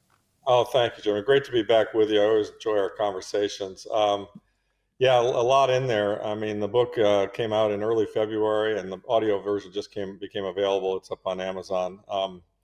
And I went self-published because the big publishers, they want a year, and I was afraid if I didn't get the book out, everything I'm describing in the book would happen before the book was released. So yeah. I'm very glad I got it released, and it does seem to be timely, right, as we can survey some of the events that are taking place. But there are a lot of things going on right now that suggest that things are happening quickly in monetary land, right? Yeah, it certainly is. And we continue to watch these high prices on the spot gold front, too. And in fact, most of the metals. Okay, Larry, let's start with the core idea of the book, because you write, quote, "The greatest issue of our time is the broken monetary system, which leads to enormous wealth inequality." Now, that's a powerful claim that is resonating with more and more people today. But connect the dots for us here, Larry. I mean, how does a broken monetary system drive inflation, distort markets, and then deepen social and political divides? That's a great question. And that's really the whole thesis of the book. I mean, I wrote it because I was watching a debate where blue team and red team were yelling at each other about stuff that doesn't matter. Mm-hmm. And the thing that really matters is the monetary system is broken. What do I mean by that? I mean that the governments have got themselves into a trap where in order to support the system, they have to continually print more money, which then leads to inflation, which then leads to monetary debasement. And this inflation has really hurt the social fabric all around, and that's why everyone's so angry and the politics are so divisive. But as I say, they're arguing about stuff that doesn't matter. You know, if you really want to drain the swamp, we've got to return to sound money. With respect to the wealth inequality, that really occurs because the table and the playing board is tilted in the favor of those who know how to make money off inflation. Rich people who have assets and who have the ability to access cheap debt, particularly when it was at 0% or very low interest rates, they can borrow money and use it to buy assets that provide a yield, and they become richer as a result of taking that step. The average common man who's working for a salary and isn't a financial operator doesn't necessarily know how to do that, or even can't do that because their credit card borrowing rate is 25%. So the system is really set up in a way that allows the rich to get richer and keeps the poor kind of permanently poor. And it's just very unfair and very sad. And that's one of my favorite, most depressing charts in the book, is that right in the beginning, I show the wealth gap and how in America today, the top 1% of Americans own 92% of the assets. And the bottom 50% of Americans own, 15% of the assets, and it's flatlined. And that 92% has been going up, year after year. So it's a very fair, broken monetary system, very unfair, broken monetary system. And sound money is the fix. Yeah. And of course, we're starting to see people starting to get educated on sound money, what it really means. And you say we're watching, and I want to bring up a quote again. Now, this is the end game of a decades-long monetary experiment. We just talked about it briefly, but what are the hard signals? Is it in data or is it in policy that kind of tell you we're nearing the edge? I mean, is it 2008 all over again or something much bigger? Close to that. I mean, I think it'll be bigger. It's really mathematically driven, and the development really if you go way back, and the book talks about this. It started with the Fed, then it got worse in '71, But it was a slow boil until 2008, and that's really when the true monetary chaos started to break out, and they put interest rates at zero and printed a ton of money. And of course, so that was the first big print, and there was another big print in 2020 in the COVID example, and that they created 40% of the money supply in 2 years, and that's what's causing all the inflation and pain that people are feeling right now, which is very sad. And the reason I say it's coming to a head, Jeremy, is just that if you look at the debt to GDP, you look at the U.S. federal government budget deficit, you look at the debt they have to roll over this year, and they focused all on short-term debt because people aren't buying the 10-year, and they don't want to buy the 10-year because everyone recognizes the inflation risk. If you look at the math behind those things, what you see is that it's just unsustainable. And in spite of the good efforts of DOGE, the government efficiency effort by Elon and Trump to cut expenses, it's going to be extremely hard to do because 80% of the expenses are in areas that are kind of considered untouchable. Basically, Social Security, Medicare, Medicaid, defense, and interest. And so, and if you cut the balance of the 20%, even if you took that to zero, the budget still wouldn't balance. So you've really kind of got a situation where the government just has to keep printing money and at an accelerated rate. I mean, one of the quotes in the book is that the problem with inflation is that it's like getting a drug high or a liquor high, and to get the next one, you got to take more. So it's cumulative, and it appears to be coming to a head. And a couple of signals that it's coming to a head that you and I can both see, and it's very obvious to most people. Gold is just relentlessly pushing to record highs every day, week, and month. Here we are at 3,100. Last March, we were at 2070. So that's a 50% move in a year, which is a really large move for gold. It has very rarely done that. And then, of course, Bitcoin also hit a record high of 106.7. It's backed off to 85. But the point is that these are canaries in a coal mine saying, hey, monetary debasement's a problem. We'd prefer to hold gold versus bonds.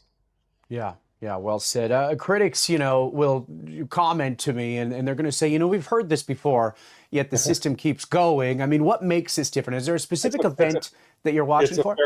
Yeah, it's a fair question, and you're right. And I thought 2008 was the big one, and maybe this isn't the big one, but I will say, we'll get to the event in a minute. I will say that what I lean on to we're getting close to the end game is that these events are getting closer together and the amounts are getting bigger.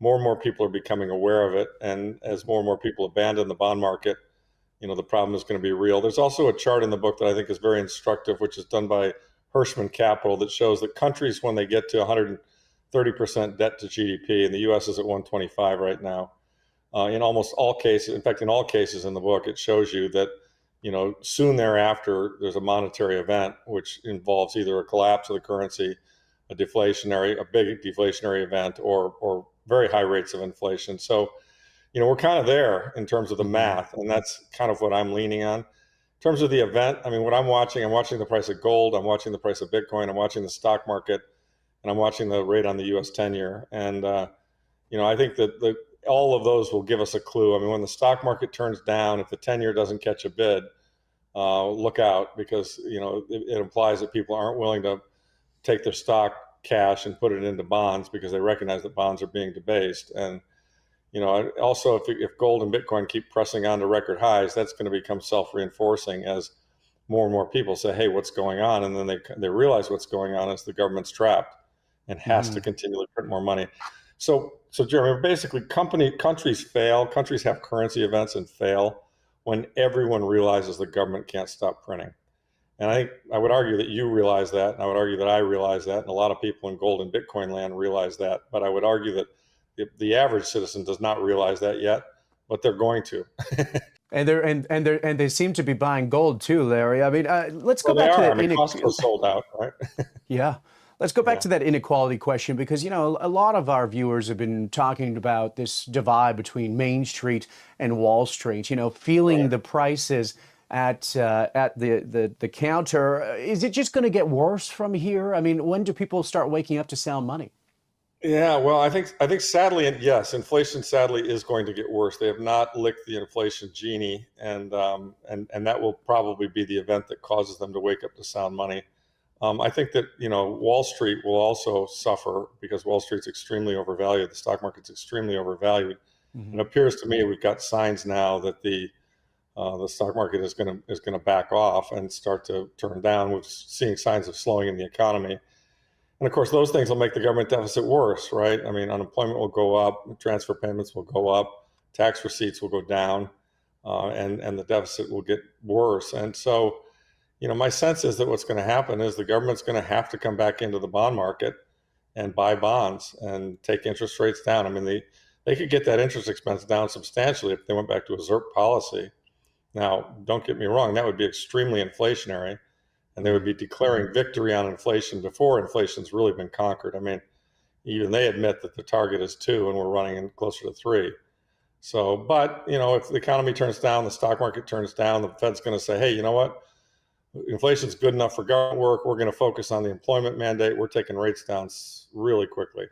And I think that's kind of in our future, Let's talk a little bit about the stock market. I mean, it's been fascinating to watch. And of course, you've been doing this a long time, my friend. I mean, you've been through various cycles. You've had the dot-com bubble, of course, housing market. Now you call in the book, quote, the everything bubble. So I got to ask, I mean, what makes this bubble a little bit different? And are we entering the final phase, or is there still time to kick the can here, Larry? Well, that last question, I don't know, and I've been wrong plenty. So they could have a couple more kicks in the can, but we've got to be close to the final phase. And let me describe why I think it's the everything bubble. And it's just because, in my view, everything is mispriced in terms of, compared to sound money. And let me just elaborate on that. The reason that's occurred is that, in 2008, they took interest rates to 0%, and they left them there until 15. So you had basically 7 years of free money. And then they started slowly raising them in 15, 16, didn't get that far. And in 19, they pivoted and took them back down to 0 again, and they stayed there till 22. So you've really had, kind of, I don't know, call it 11 years of free money. And free money meant that financial players, Wall Street players, private equity firms, hedge funds, et cetera, could borrow at almost nominal to 0 cost and take that money. And what did they do with it? They bought assets that were going up, bonds and stocks, but particularly stocks, less so bonds because they were aware of the inflation risk, and real estate. And so bonds and real estate have become, in my opinion, mispriced, and they got those prices because of all that free money. If interest rates stay high, the housing market is quite moribund right now, and it's moribund because mortgage rates are high, and people bought houses they couldn't afford at higher rates. If they didn't, particularly in Canada, this, you guys can't get 30-year mortgages the way we can. So, a lot of Canadian mortgages are probably resetting right now to higher numbers than what they were taken out at. Mm-hmm. And of course, that dampens the housing market. So it was a monetary distortion, Jeremy, that, free money caused a lot of things to get, quote unquote, mispriced. And my sense is they will revert to the mean. I mean, there are charts in the book that John Hussman did great work on comparing this market to prior markets. This market is more overvalued than 1929 at the peak. And that market went down 82%. It's more overvalued than the dot-com bubble. And that market went down 50%, and the dot-coms went down 80%. So it's more overvalued than 08. That market went down 47%. So, to me, what this feels like is a bubble in AI stocks, I think. I mean, AI is important. It's real. It's going to change all of our lives. But very much the way the internet was important and real and got overvalued, and then there was the bubble burst. And of course, the internet came back and did a lot of great, grew afterwards. If you're in the right names, it was a great place to be. But I think we're kind of looking at the same thing happening in AI. There's just been way too much money chasing it, and it's going to burst, and we're going to get a severe correction, and then AI will emerge as an important thing. But so that's kind of how I see it. That's why I call it the everything bubble. All the free money led to the everything bubble. Mm-hmm. Well, we're starting to see a little bit of those earnings cracks as we speak. But, we got to go back. I mean, you're talking about printing money. We got to talk about the Fed. You write about the Federal Reserve with no punches pulled, Larry. One of the lines that stuck with me was, quote, 12 humans have an immense influence over our financial markets. Now, you argue that this form of central planning, not capitalism, reminiscent of Soviet Union, basically. I mean, can you explain what you mean by that and how we've allowed this to happen in a supposed free market economy? Yeah, it's kind of amazing. I mean, the Keynesians have brainwashed all of us, and the guys in the Fed, they paid a lot of money to have academics say that we absolutely need the Fed. But if you really think about it objectively, all prices should be set in the free market. I mean, the price of any goods or services is a balance of supply and demand, and money, the borrowing money, the price is the interest rate, and that should be set by the supply of savings balanced against the demand for investment. So the market should set that rate. But of course, these apparatchiks who call themselves Fed governors, they've set that rate, and that's a very powerful position they put themselves in. They make a lot of money for doing it, and they can really shower benefits upon their friends and then get paid a lot of money once they come out of office. We just saw Janet Yellen just went to work for PIMCO after she got $7 million in speaking fees. So, what they've done is they've created a system that benefits them, not the rest of us. And, whether they've done it evilly or intentionally or not, it really doesn't matter. I mean, here's my point. Even if they were omniscient, even if they were godlike, they couldn't find the right interest rate because, central planning of a price just doesn't work. The Soviets proved that with, the grain shortages they had when they tried to set the price of grain. So, it's a system that it's funny that we've relied on it. We've relied on it out of history. At one time it was much more constrained. I mean, it wasn't until really 2008 and Bernanke just brought in a whole new level of kind of absurd behavior. And, the notion of taking interest rates to zero or, and that obviously benefits people who can borrow and quintillionaires, or the other extreme, Volcker took them to 20%, which almost bankrupted my father. So, it's like we've got these guys setting these monetary policies, and they don't suffer from the outcome of those policies, but the rest of us do. They take rates to 20, and a lot of people get hurt. They take them down to zero, and a lot of the wrong people benefit, and the rest of us suffer from inflation. So, yeah, it just doesn't make any sense to have 12 people setting the price of money. The market should set the price of money. And again, I wrote the book, Jeremy, because I felt like, I watched political debates. I just felt like nobody was really talking about the core reason. And I needed to explain it in terms that an average person would understand. I didn't want to get all in the weeds of Fed and monetary policy. In fact, I showed it to some people who didn't know anything about this. And first one read it, said, "What's the Fed?" I said, "All right, I need a footnote that explains the Federal Reserve. I need a paragraph that tells what the Fed does, because, the Federal Reserve has really made our lives much more difficult than they need to be. It's caused a lot of pain. And so, if we address that and we go to a sound money standard, we won't need a Federal Reserve." So. Yeah, well, I guess, is that the alternative model? I mean, because supporters of the Fed are going to say it's prevented collapses and kept employment stable, but what would it take to avoid the volatility?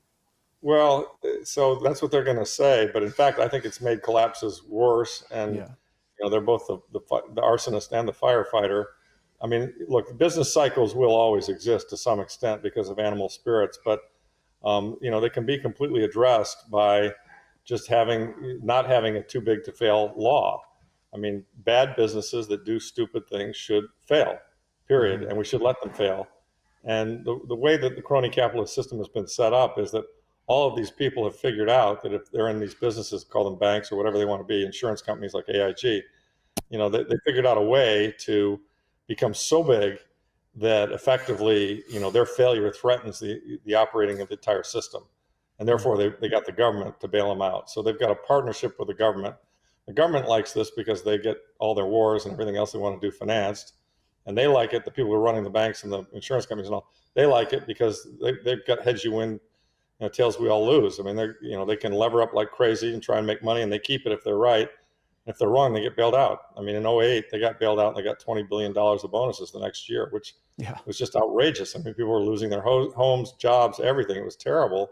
And yet the people who did it didn't pay a penny for it. No one went to jail. So, as in the S&L crisis, at least we prosecuted some of the guys who did the bad stuff. So yeah, that's the issue, really. We got to talk a little bit about inflation. I mean, you pointed out that CPI is a distorted measure, and you quote John Williams from Shadow Stats. I mean, we've been talking about revisions here at Kitco News all last year. I mean, it seemed like before Trump came in, we had these revisions coming out. Why is the government lying to the public about inflation, and what's the real rate in your view?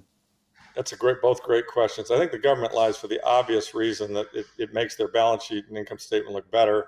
A lot of their benefits adjust based on CPI. Social Security benefits go up by CPI, so they have a very strong incentive to lie and cook the books, and the book describes that and all the great work done by John Williams. So that's all there, and that's all true. What was the second part of your question? What's the real rate? I mean, critics might. I mean, it's so cherry picked. It feels like. Yeah. So it all depends.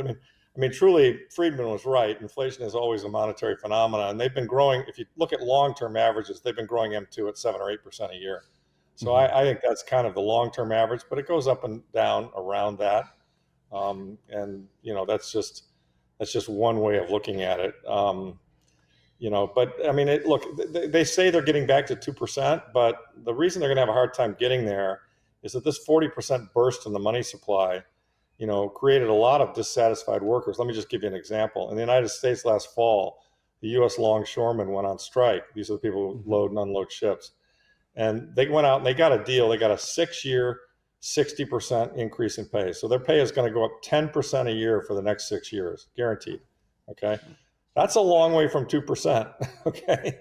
And so the whole notion that the Fed has inflation under control, I don't think they do, because labor got very badly hurt with the last bout of inflation, and they're going to push very hard to get their fair share back.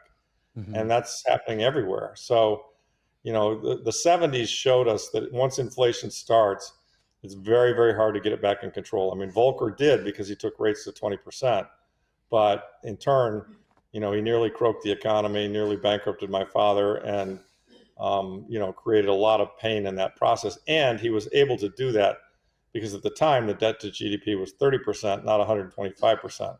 And if we took rates up to 10, 15, 20%, the entire world would go bankrupt. And nobody wants that. So yeah, look, the whole thing's a terrible mess, but there's a beauty, and I don't like focusing on the mess because it's depressing. But there's on the other side of this, it gets a lot better, and that's what I'm excited about. In fact, I just did a pod earlier today with a guy who lived through the hyperinflation in Argentina in 1990 and 91. And he said, it's horrible. I mean, my mother would go out and buy food the minute she got paid because she knew it'd be more expensive. And she said, and then the currency failed totally. And we backed the currency with, a sound measure. In that case, they did the dollar, and the dollar was sound in 1990. And he said it was amazing. Within a year, everything got so much better. There was no inflation. Everyone was working. And, it all kind of worked. And that's the bright side of this problem we're suffering through here. If we can do a monetary reset to a sound money standard, whether it be gold or Bitcoin or some combination, the world will get a lot better. And so that's another reason I wrote the book. It's like, okay, look, folks, this is the problem. The solution is we got to go back to sound money.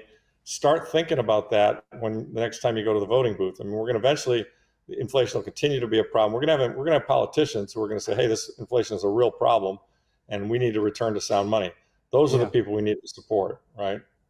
Okay, well, this is good. This brings us a good little transition, because one of the most memorable quotes in your book is this one for me. When someone with the ability to click a mouse key can create money, that's inherently unfair. I mean, that brings us to fiat money. We've been just talking about it, but can you break it down for the audience again, Larry? I mean, what is fiat? How does it steal from the working people?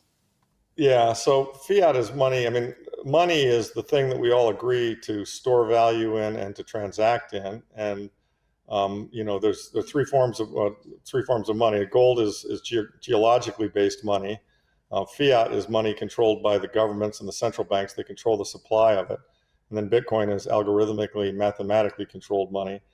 And so the fiat money that the governments print, they can print as much as they want. And their solution to all problems is to print more money.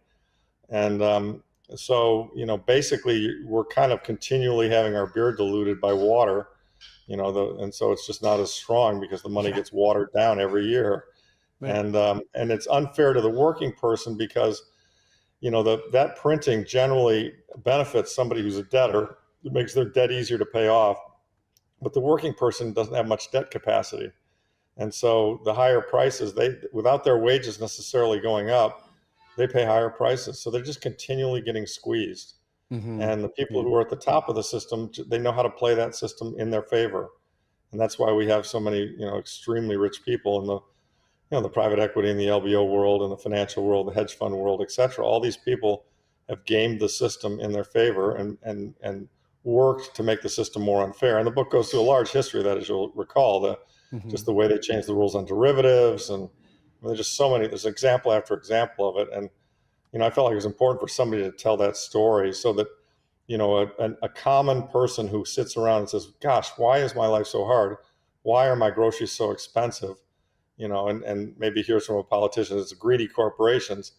They actually are armed with some facts and can fight back and say, no, that's not really the problem. It's the government and the Federal Reserve that are printing all this money. That's really the problem.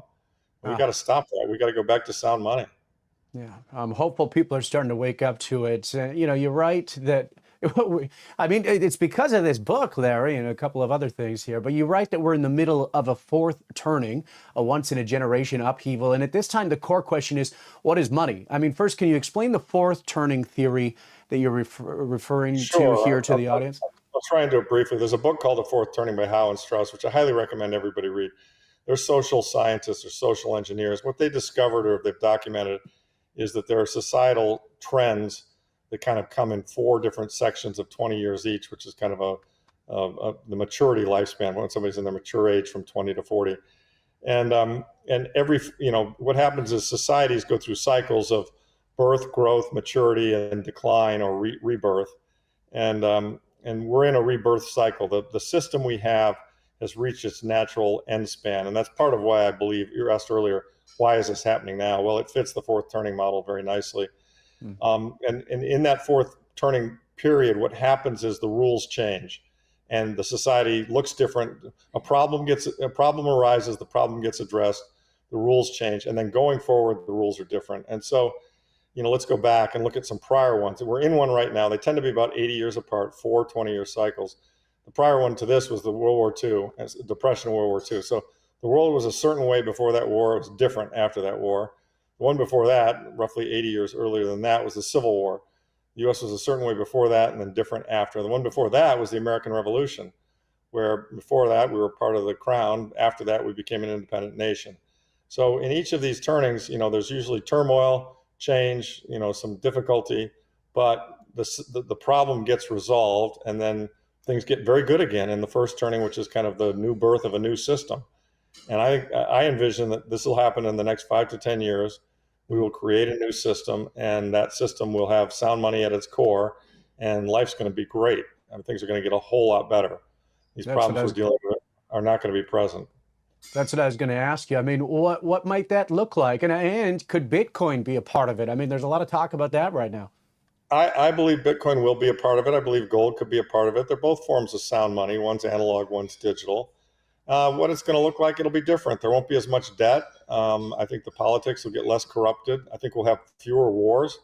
I mean, one of the things this fiat currency has done, the book lays this out clearly, is it's enabled governments to spend on wars. Wars are extremely expensive, and nobody really wants to pay for them. And most people really don't want to engage in them. I mean, I don't know a lot of people want to run around the world and kill other people. I mean, if you do, you're a psychopath. So, if you had sound money, a government couldn't conduct a war by printing money to pay for it. And so arguably, you could think that, it's possible to think that maybe there won't be as many wars on a go-forward basis with sound money because the printer's not around. I mean, that's certainly what many people have said, and I kind of agree with it. You've been outspoken about the debt crisis, too. I mean, we talked about it a little bit here. We're over 120% debt to GDP. And I mean, as you mentioned, you cite Stein's law. If something cannot go on forever, it will end. What does a debt doom loop look like in practice here? I mean, what should we be watching for? Let me kind of describe that just so people kind of grasp it. I'm sure most of your listeners know this, but so the government is obviously spends, the problems starts to arise when the government tries to make more people happy than it can afford to make happy by, transfer payments and everything else. And so they run a deficit. They spend more than they're taking in tax revenues. And of course, they need to finance that. So they do so by selling bonds into the bond market, which back when the government was better managed, the U.S. Treasury bond was the bedrock of stability in the world. Everyone could buy it knowing it wouldn't be debased and it was safe and it would be paid back and you would get interest rate on it. But what's happened is, we've gone from a small amount of debt, and the book shows this. I mean, the last 5-6 years, we've grown the debt $11 trillion in 5 or 6 years. It's more than it took the entire first 80 years to do. So, that debt growth leads to a problem where the interest costs start to get very large. And now you've got a deficit that's occurring because of those interest costs. And so, our deficit last year was $1.8 trillion. Well, 1.3 trillion or 1.1 trillion of that, was interest charges. And so, if interest rates go up, then interest charges get larger. If interest charges get larger, the deficit gets bigger. If the deficit gets bigger, you need to sell more bonds to cover the deficit. So now you're selling those bonds into the same size bond market. Well, the buyer of the bond says, I'm not going to buy those unless you pay me a higher interest rate. Okay, so you sell them, but they pay a higher interest rate. Well, now the government, interest expense is higher. Oh, and now the deficit's higher. Oh, and now we have to sell more bonds. You see where I'm going with this? We're getting a reflexive circle, kind of a doom loop of, the more interest rates go up, the more bonds you have to sell, the more bonds you have to sell, the more it pushes interest rates up, the larger the deficit, et cetera, et cetera. And this is how currencies and countries fail. This is a sovereign debt crisis. This has happened before. It's happened in Argentina. There's a whole list of them in the book. And it's happened in many, many places. Now, it hasn't happened in the United States because, generally speaking, pre 2008, we were pretty well managed. But it's now in the process of happening in the United States. We're doing all the things that all of these countries who had currency problems have done in the past. And yet, the large mass of the people are sitting there saying, well, that could never happen in America. America's been stable for 200 years. And they're right. They're right. But if you do the same things that caused a problem in all these other countries, maybe it takes longer because America is the biggest country in leading economy. But guess what? Eventually, it catches up with you. Yeah. And so I think we're kind of at the eventually state. But as you point out, they might be able to kick the can for another 5 or 10 years. I don't know. Feels like we're getting pretty close to the end point to me. I hear you on that. I mean, the U.S. has been running deficits for decades. A lot of people are asking why we can't just grow our way out like we did after World War II here. Yeah, that's a great one. And that we did. First of all, they did that with yield curve control. They held the interest rates down because that would have blown out the deficit. And secondly, we had a much better demographic picture in that case. We had more young people. We had the GIs coming back from the war. We had the automobile industry was nascent. We were building the interstate highway system. And basically, housing and autos grew the economy massively between 1946 and 1960. And that's what basically brought debt to GDP back to a reasonable level. Now, if you want to take the bullish side in America, maybe AI and some of the things we're talking about doing, could help with productivity and so forth. And we could grow our way out of it. It's entirely possible. But I think even with that growth, it would probably have to be inflationary growth because the debt to GDP balance is just far too large. The other problem I'll mention, Jeremy, that's kind of an interesting point, is that, we're trying to, the world is a naturally, and I talked about this in the book, the world is a naturally deflationary place. Look at technology. Look at how much cheaper everything gets every year in technology. So we've got an economic system that benefits from and is driven by technology and deflation. And yet we've got a monetary system that almost has to, like a shark, it has to move to breathe. So we have to increase debt to keep it going or else the existing debt collapses. These two things are in conflict with one another. Having a deflationary economic system in terms of we're building more for less all the time, but having a monetary system that must take on more debt and grow the top line all the time, something's going to give. And that's what I think. I think we're at that point. Yeah, well said. Larry, we're going to flip over here, talk a little bit about Bitcoin, because in the book, you say, quote, Bitcoin is the single most asymmetric bet I have ever encountered. Now, that's a major statement from someone who built their reputation as a gold advocate. I mean, you argue that Bitcoin is not just a hedge of inflation, but a peaceful monetary revolution, and even say it could end wars like you did just before. So I want to talk about it. I mean, I guess the question is, why do you believe in Bitcoin and not gold as better weapon against fiat debasement today? I mean, walk us through the mechanics of this. Sure. Look, they're both good. I mean, the way they're both sound money. They're both money outside of the state. The state can't print gold. The state can't print Bitcoin. So they both have a lot of things going for them. Gold is analog. Bitcoin is digital. We're moving toward a digital world. And, the bottom line is that when Bitcoin came along, what they invented when they solved the mathematical problem that allowed, that stopped double spending and allowed a fixed number of something digital to be controlled and audited every 10 minutes. When that came along, it changed the game. I mean, even gold, as sound as it is and as good as it is, we increase the supply by 1.7% every year and above ground. And in 45, 50 years, we'll have twice as much gold on the planet. So, Bitcoin, there will only ever be 21 million. So it's a natural deflationary money. I believe that it has the potential to be the base layer of money because it's easier to verify. It's easier to move. I mean, moving gold around is hard. Verifying gold is not simple. There have been counterfeit gold bars, et cetera. And, basically, it's not transparent the way that the Bitcoin ledger is transparent. So that's the biggest difference, I think, between the two. The other thing that's going on that I think is going to drive the value of Bitcoin so much higher, Everyone who wants to own gold, I mean, gold's been around for 5,000 years. Everybody knows what it is. Everyone knows it's money. It's the base layer of money. But, because of that, it's very widely distributed. It's not like it's some great secret. Yeah. Bitcoin is an emerging challenger to gold. I call it digital gold. I think it really does have the properties of gold, but it has some other properties as well. The transferability and the way you can see it on the ledger. It allows, Bitcoin is undergoing an adoption curve, and as you and I both know that, not everybody in the world owns Bitcoin today. In fact, a small fraction of the world owns Bitcoin today, but I believe that fraction will grow as more and more people come to appreciate its monetary properties. And so, in my opinion, Bitcoin will someday perhaps be the base layer of the monetary system. And it's interesting. I'm not the only one who said this. I don't know if you saw it. It was on the Twitter yesterday. Larry Fink at BlackRock, they just wrote their annual report, and they said that, Bitcoin is actually a challenge to the, to the reserve status of the U.S. dollar. And I thought, BlackRock's one of the largest asset managers in the world, and here they are actually saying what I believe. I thought, boy, that's interesting. And so, I think it's important. I really highly suggest people who are skeptical of Bitcoin that they read my book and try and understand the argument that I put behind it.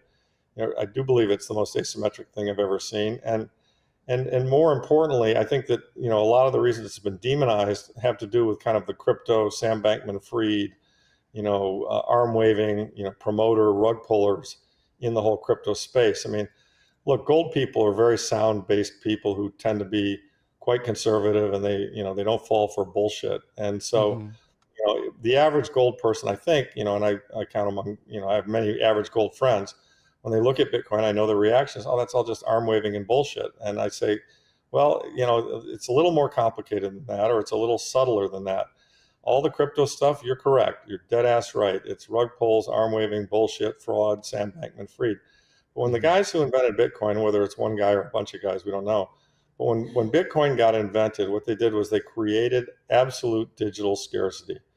And you might say, well, why does that matter? Well, it actually does, because it's provable, verifiable, provable, auditable, visible digital scarcity. So for the first time, really in the history of mankind, we actually have a form of money that will not be diluted.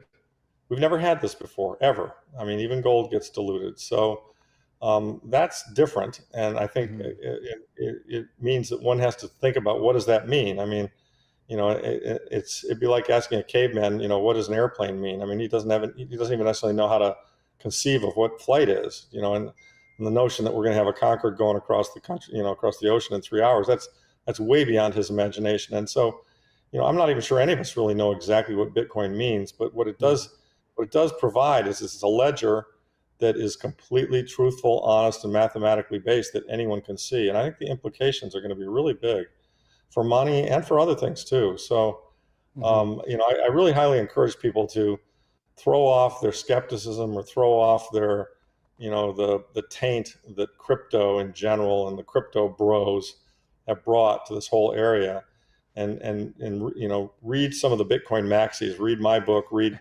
Lynn Alden's book, read Saifedean Amos's book, and try and understand why this is actually a technology and an invention that, to me, it's like, I was a big investor in the internet, and it really reminds me of the internet.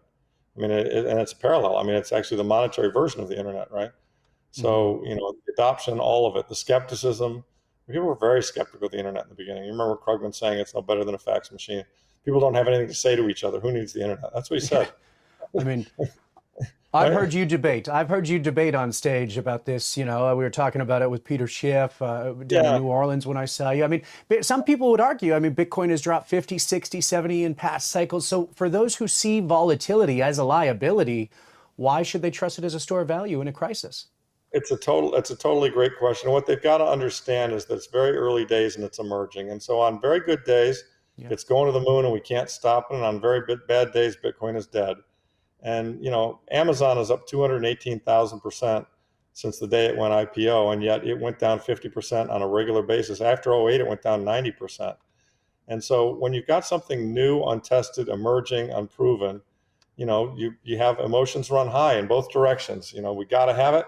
Let's push the price way up. Oh my God, it's not working. There's a risk to it. Let's throw it the hell out. And so, so yes, it's highly volatile. And for a lot of my clients who don't like that volatility, I say, fine, stick with gold. You'll be fine. You'll be protected. But what I try to suggest to all people who I speak to is the way one, as an investor, the way one deals with volatility, especially if it has a strong upward skew, and you're right, it's drawn down 50%, 70%, 80%.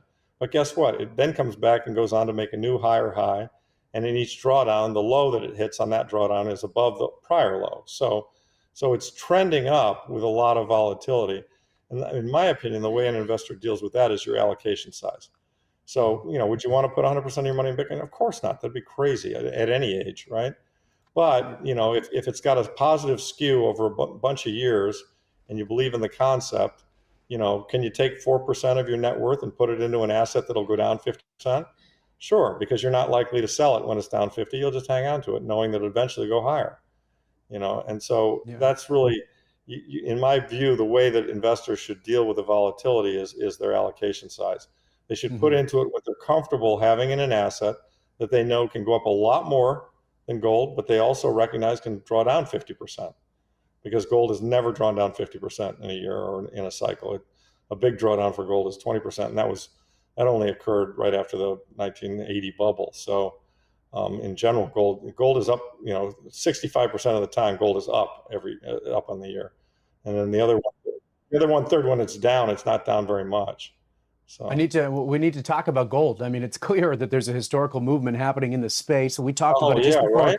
I mean, it's crazy. I mean, the precious metal just had one of its best quarterly performances since the 1980s. It's currently trading at a new record high above $31.50 an ounce. And we're seeing central banks consciously choose to step up their gold purchases as they increase the share of the precious metals in their reserves. Talk to me about what's happening in the gold market. I need your thoughts on this. I mean, you're one of the few ones that aren't comparing Bitcoin and gold here. Yeah, you see it and I see it. I mean, we know there's been a lot of physical move from London to the U.S. I'm not sure what that's all about. Recently, just this morning, there was announced a huge purchase of futures that look like they intend to take delivery on them. I mean, there appears to be a little bit of a scramble for gold. I mean, it appears like we're entering a gold bull market. And, it's quote unquote on. Now, that doesn't mean we won't have drawbacks. Of course we will. But, I think that what gold is very good at doing is sniffing out future monetary debasement. I mean, it did it in 2018. It started moving before COVID. And then COVID came along and it really moved. And so I think what gold knows is that the monetary system is broken and that governments will sooner or later be forced into printing money. And it's just front running that move. I think these big buys, by the way, they could be governmentally driven, but I actually tend to think that if you look at it, Jeremy, there's about $950 billion in quote unquote wealth worldwide if you add real estate in there. So call 450 of that, bond, stocks, cash, art, all that kind of stuff. The other 450 is real estate. A lot of that wealth, I think, is kind of thinking, they're printing a lot of money. There seems to be inflation that might continue. Monetary debasement's a serious risk. Maybe I should own some gold. And the gold market, by comparison, is tiny. The total market cap is about 20 trillion, but really only about 10 of that's available because the other 10 is either in a central bank or on a lady's neck or in a museum. So it's actually less than 10. It's more like 6 or 7 is available for purchase. So 950 trillion in assets, a sound money market for gold of 6 or 7 trillion. Well, if only 5% of the 900 says, gosh, I want to protect myself, that's $45 trillion dollars. And, that's chasing a $7 trillion market. So what's that going to do? That's going to push that gold price up, right? Yeah. And a lot of people are buying, as you mentioned. I mean, the inflows right now are just crazy. I got to talk to you. It's interesting because I got close to the end of the book here, and you close the book with a bold vision: abolishing the Fed, ending federal deposit insurance corporation guarantees, and letting the free market determine money. Some people would say that this is radical, but explain a little bit. I mean, why do you think that this is the only path forward, and what gives you the hope that we can actually get there? Well, I mean, the hope that we can get there, I'm absolutely convinced we'll get there because I think human beings trend toward the best thing for wider societies. The time frame, well, that's a little bit more debatable. Can we get there quickly? I don't know. You know, look, it does sound radical to people who've been steeped in the Keynesian lore of we need all these great wizards to tell us how to run our economy, but we really don't. I mean, if banks get overextended, they should fail. I mean, we should go back to the early 1800s, you know, and earlier 1900s before the Fed, and the model we had, which was just capitalism. And you know, there'll be banks that'll be very well managed and well run, and they'll have a lot of trust, and they won't need FDIC insurance. And you know, if you want to run a risky bank and pay a higher rate of interest, you know, fine, you're welcome to do it. But if you make a mistake, you're going to go bankrupt, and your depositors are going to suffer a loss. I mean, that's to have the government try to kind of quote unquote socialize the losses for all of us. It unfairly incentivizes people to do stupid shit, and then we all pay for it. That's the problem. And so I'm all I'm really advocating is rule of law and fairness across all of these different domains, so that nobody has a particular advantage. And you know, if you do something extremely well, you'll be rewarded, and if you don't, you get over leveraged, you get out over your skis. I mean, by the way, this would eliminate so much of the kind of gambling and just the nonsense that, I mean, everybody in the fiat world, you know, when your money is melting like ours is, what tends to happen is you tend to behave in a way, you know, you play the lottery, you feel like you have to do crazy, aggressive, risky stuff to stay ahead of the debasement. Do you know what I mean? Yeah. And whereas in a sound money system, you know, who gets rewarded are the people who actually are conservative and save money. And that's how it should be, because it's that saving money that provides the capital to improve the productivity, to make the system more efficient, to make us all have a higher living standard. And that's really the goal, isn't it? I mean, the goal is to have everybody's living standard improve. You know, the goal is to have everybody live better than they have their kids have a better life than they had, because productivity and technological gains have improved the world. And I mean, that we can attain that goal, but it's going to be very hard to attain that goal on fiat money. Yeah, I was going to ask. I mean, are you optimistic that we'll see the meaningful change? Because what's your message? What's your message to an average saver here? I mean, what should they do now to prepare for what you call the big print? Yeah. So, well, I'll address the first question first. Am I optimistic? Yes, we're going to see that change. Time frame, I don't know. I'm pretty sure within 20 years. And I think the reason it'll happen that quickly is I think the pain, government tends to respond to pain. I think the pain is going to get large enough, sadly, you know, that we're going to force it. We're going to force reform, and then things will get better. In terms of what the average person can do, the book is very clear about that. You want to own things. The government is in a debt trap. We are in a sovereign debt crisis, and historically, like 8 out of 10 times, there have been a few that have led to depressions and outright collapse, but 8 out of 10 times, and certainly in the system we're in now, the odds strongly favor that they're going to print money to address the issue. And the printing of money is going to be inflationary. So the first thing you want to do as a saver is you want to save in terms that the government can't print. The government can't print gold. The government can't print Bitcoin. The government can't print houses. Okay, I think houses are a little further down the line, because one of the things they can do is they can tax them. And of course, all governments are running deficits, so they're all getting greedy, so taxes are going to go up. So while real estate's an okay investment and better than fiat, I think it's still subpar compared to gold and Bitcoin, which are harder to tax. So I think people just need to understand that I said in the book, I mean, it's not investment advice, but I think people who don't have, I mean, I know a lot of people, let me give it a different way. I know a lot of people who have been very successful, made a lot of money, have all that money in the stock market. And they're not really thinking, or the bond market, and they're not really thinking about the monetary debasement issue.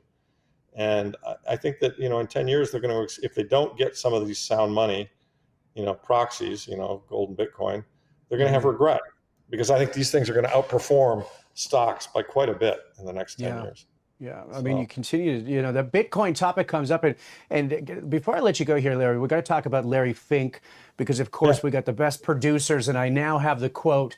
The CEO of BlackRock wrote, quote, "The U.S. has benefited from the dollar serving as the world's reserve currency for decades," but he added, "It's not guaranteed to last forever. If America doesn't get its fiscal house in order, if deficits continue to balloon and the U.S. could lose that privileged position to digital assets like Bitcoin." Now, we know this warning comes during a time of heightened market uncertainty, and we also have this anxiety over the country's economic trajectory, especially as new policies under President Trump take place.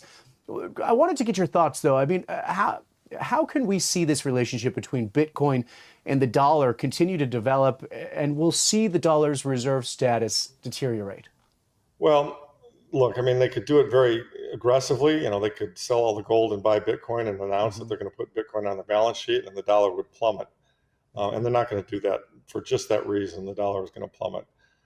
If they're more intelligent about it, what I hope they will do is they will lean in the direction of putting Bitcoin on the balance sheet, and the dollar will continue to diminish in importance, certainly in terms of savings terms. And then ultimately, you know, the dollar will fade away, and these other sound money currencies will become more important and more relevant.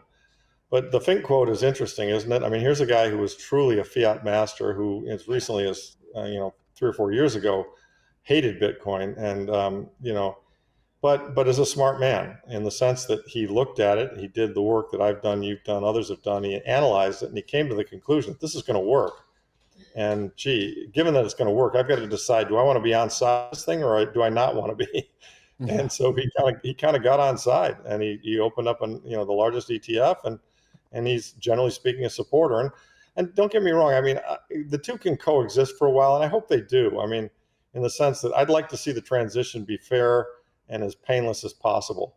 Mm-hmm. And so, there are those who hope for and argue that we'll be able to have, a nice smooth transition from this fiat system to a sound money system. I hope for that. I'd like to see that happen, but I have to say, having studied history, I'd say the odds of that aren't as high as the odds of a more chaotic solution where, they kind of lose control of the bond market, and then they have to print a lot of money, and then inflation really picks up, and then the political cries are even louder, and so on and so forth, until we eventually, as I said in the beginning of the conversation, get to the stage where we've got politicians who say, hey, the fact that the money is broken is a real problem. We've got to return to a sound money standard. And that's all it takes. I mean, now, don't get me wrong, it'd be a tough one-time adjustment. I mean, in the process, there'd be some pain. But my view has always been it's better to rip the Band-Aid off and just solve the problem and get on with the healing.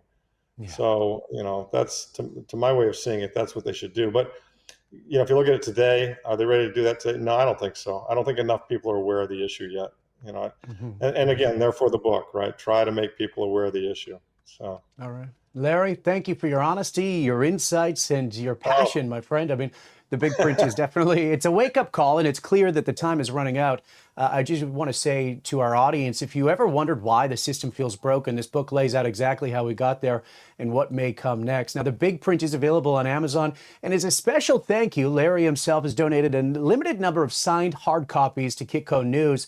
Thanks for that, my friend. We're giving them away as well, so you can head to our X profile at Kitco News now for details on how to enter. I appreciate your time, Larry. Thanks for this. Oh, thank you. Great questions. I always enjoy talking to you guys. I'm a huge Kitco supporter. So if there's anything I can do, you want to do it again, I'm happy to do it. And I would just, please read the book. Please pass it on to your friends. We've got to get the world educated for why sound money matters.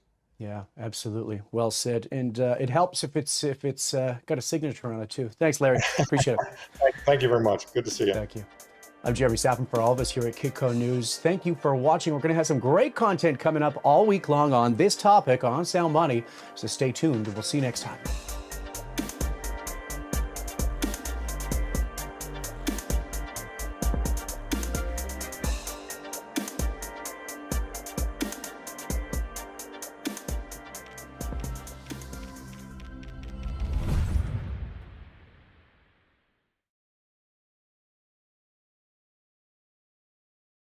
Hey everyone, welcome back to Kitco News. I'm Jeremy Saffron. Well, as Bitcoin bulls await the news around the creation of a Bitcoin strategic reserve in the U.S., we saw Bitcoin take a hit while gold soared to a new record level. Now, panic selling sent the crypto market tumbling while traders braced for more volatility. So let's break it down here. Bitcoin plunged to around $92,000 at the start of the month on tariff fears, which then sparked a wider sell-off in crypto. Ethereum also plunged more than 20% in the last 7 days, touching a new low around $2,500. And overall, the crypto market saw $400 billion wiped out as liquidation surged. Meanwhile, investors flocked to safe havens like gold and the U.S. dollar, gold hitting multiple new record highs and nearing $2,900 an ounce. At one point, we even saw gold-backed cryptocurrencies surge in price. Now, Bitcoin did see a huge bounce back above $100,000 after U.S. employment data came in weaker than expected, just 143,000 new jobs added in January, falling short of the expected 169,000 jobs. Now, joining me to get some clarity on what to expect next in the Bitcoin and larger crypto market is Aaron Dishner, aka Mooning Papa. Now, he's a crypto trader and an educator with over 25,000 students from around the world. Joining us now from Japan, one of my favorite countries. Great to see you, Aaron. Yeah, nice to see you too, Jeremy, and thank you for having me on. Of course. Now, I know it's quite early over in Japan for you, and you're getting the news just as we get it when you wake up. But, you know, we talked a little bit about in the intro where crypto is right now. But can you kind of give us an overview as to what's happening in this space? Because we can hardly keep up here. I'm right there with you. This has been one of the wildest 3-week periods in crypto I've experienced in a long time. I've been trading crypto since late 2017. I've been through bull and bear market, and this is, again, a new unique experience that we all get to treasure together, I guess. But ever since Trump won the election, there was a massive pump in the cryptocurrency market, which was to be expected to continue. But unfortunately, as soon as January hit, things regrettably slowed down, and we had lots of teases. Senator Loomis was teasing out that there was big news, and for all the crypto people out there, we know that big news is not, we want the actual news. Tell us that there's a Bitcoin strategic reserve that's happening. But all this teasing, all this back and forths, and then all the tariff fears that plunged the price of Bitcoin earlier this week was just, it's been a brutal month, way different. It's gone much more differently than I expected. Yeah.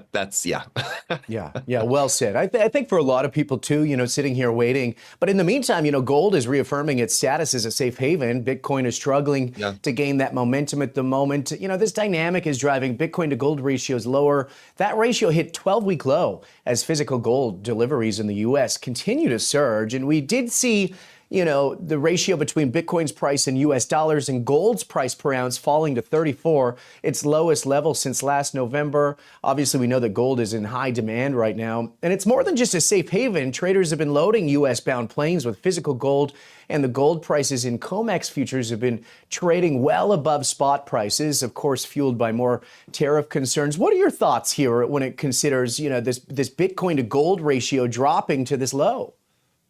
I think you've actually laid out a really good argument for why gold is such a safe haven. And the main reason is that tariffs are causing a lot of fear and short-term panic for a lot of US investors.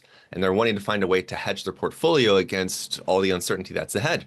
And a friend was telling me that the Bank of England is having a similar problem where, and I'm not a big gold guy, but I know enough about what's happening with gold to know that there's this fear of a shortage. And anytime there's this idea of scarcity, it's going to drive up the price, especially during a time of fear. So all of that is, let me say it this way. Gold is doing much better than Bitcoin right now. Yeah. Because gold is doing exactly what Bitcoin was created to do. Bitcoin was created to be a limited currency, a limited amount of coins that will ever be produced, 21 million, and 4 million of those are likely lost. And now we have a president, a sitting US president, that is actually entertaining a Bitcoin strategic reserve. So in the same way that we've seen gold soar because people are flocking to it as a source of stability in uncertain times, when we have less of a supply out there and people are having to physically move it into the United States, guess what's going to happen to Bitcoin when all of these other nation states are going to go, oh, the US just did a Bitcoin strategic reserve. I think we should do that too. To be honest, other countries have already been doing this too. El Salvador has been mining their own Bitcoin for, I think, about a year and a half, and they've bought, I think, 20 plus Bitcoin in this past week alone. And then we also have the country of Bhutan coming out of nowhere saying, oh yeah, we've been mining Bitcoin for the last several years. We have about 15,000 Bitcoin. So I really do think it's going to be kind of a Bitcoin like arms race. It's going to be game theory playing out, but among nation states, and that will drive up the price of Bitcoin. Interesting. So you're talking kind of on the sovereign wealth fund there. I mean, there's been a lot of speculation about some of these countries front-running the U.S. when it comes to this. You know, a lot of people still saying, hey, maybe that's not happening, or at least on paper. But, you know, last year, Aaron, I mean, I spent most of the year talking about the Bitcoin spot ETFs being approved. We were very excited about that. And, you know, there was $4 billion in inflows in those U.S. listed spot Bitcoin ETFs. So the buying pressure hasn't translated into major price gains as some expected. What do you think is driving the price of Bitcoin down right now? Right now, I think it's a lot of unmet, I guess the best word would be wishes A lot of people are looking at the cryptocurrency market as a get-rich-quick scheme. And admittedly, there are many coins that pump thousands of percent in a day. And while it can be very profitable short term, long term, those charts aren't feasible. All the dogs with little hats on, all the frogs, all the cats, all of the vaporware, like it's deceptively intriguing. And people are looking for get rich quick right now. They want the price to go up. Sorry, they want the price to go up right now. But the reality is that this is a long-term play. And I think a lot of people are impatiently waiting for Trump to come through with this and go, okay, we're going to do this, we're going to do this, just like he's done all these other executive orders.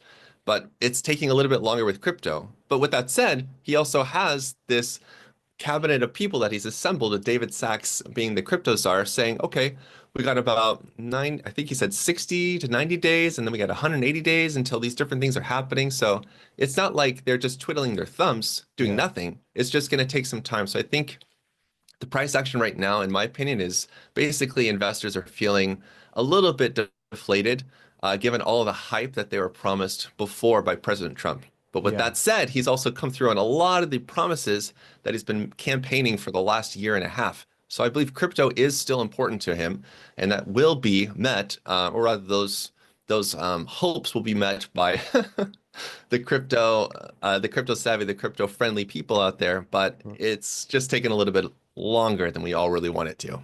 Right, makes sense. And you know, busting through the noise is always difficult too. You mentioned before here, Aaron, about this game theory that's starting to play out. It'll drive prices up again. I'm curious on targets. I mean, how high, if this happens, would the prices go on Bitcoin if that happens? Well, I mean, you got people like Michael Saylor saying Bitcoin, like $1 million is programmed. I believe him, but I would definitely not say by the end of this year or even next year. But I think long term, sure, $1 million per coin, that makes a lot of sense. We get a lot of analysts making some really amazing predictions that, boy, oh boy, I wish we could take bets on, because we'd all be making a lot of money betting against them. We've also seen lots of crazy predictions too in previous bull markets. I remember back in 2018, people were going, oh, it's going to $100,000. And then back in 2021, oh, it's going to go to $150,000. And now we see targets of like $500,000. Well, the reality is that it's way better to just be a little bit more on the conservative side, in my opinion. And my personal target by the end of this year is 173,000, based off of Fibonacci extensions. But of course, you're going to have people on the other side saying, well, no, we're definitely going to go to $1 million this year because of all the mass buying.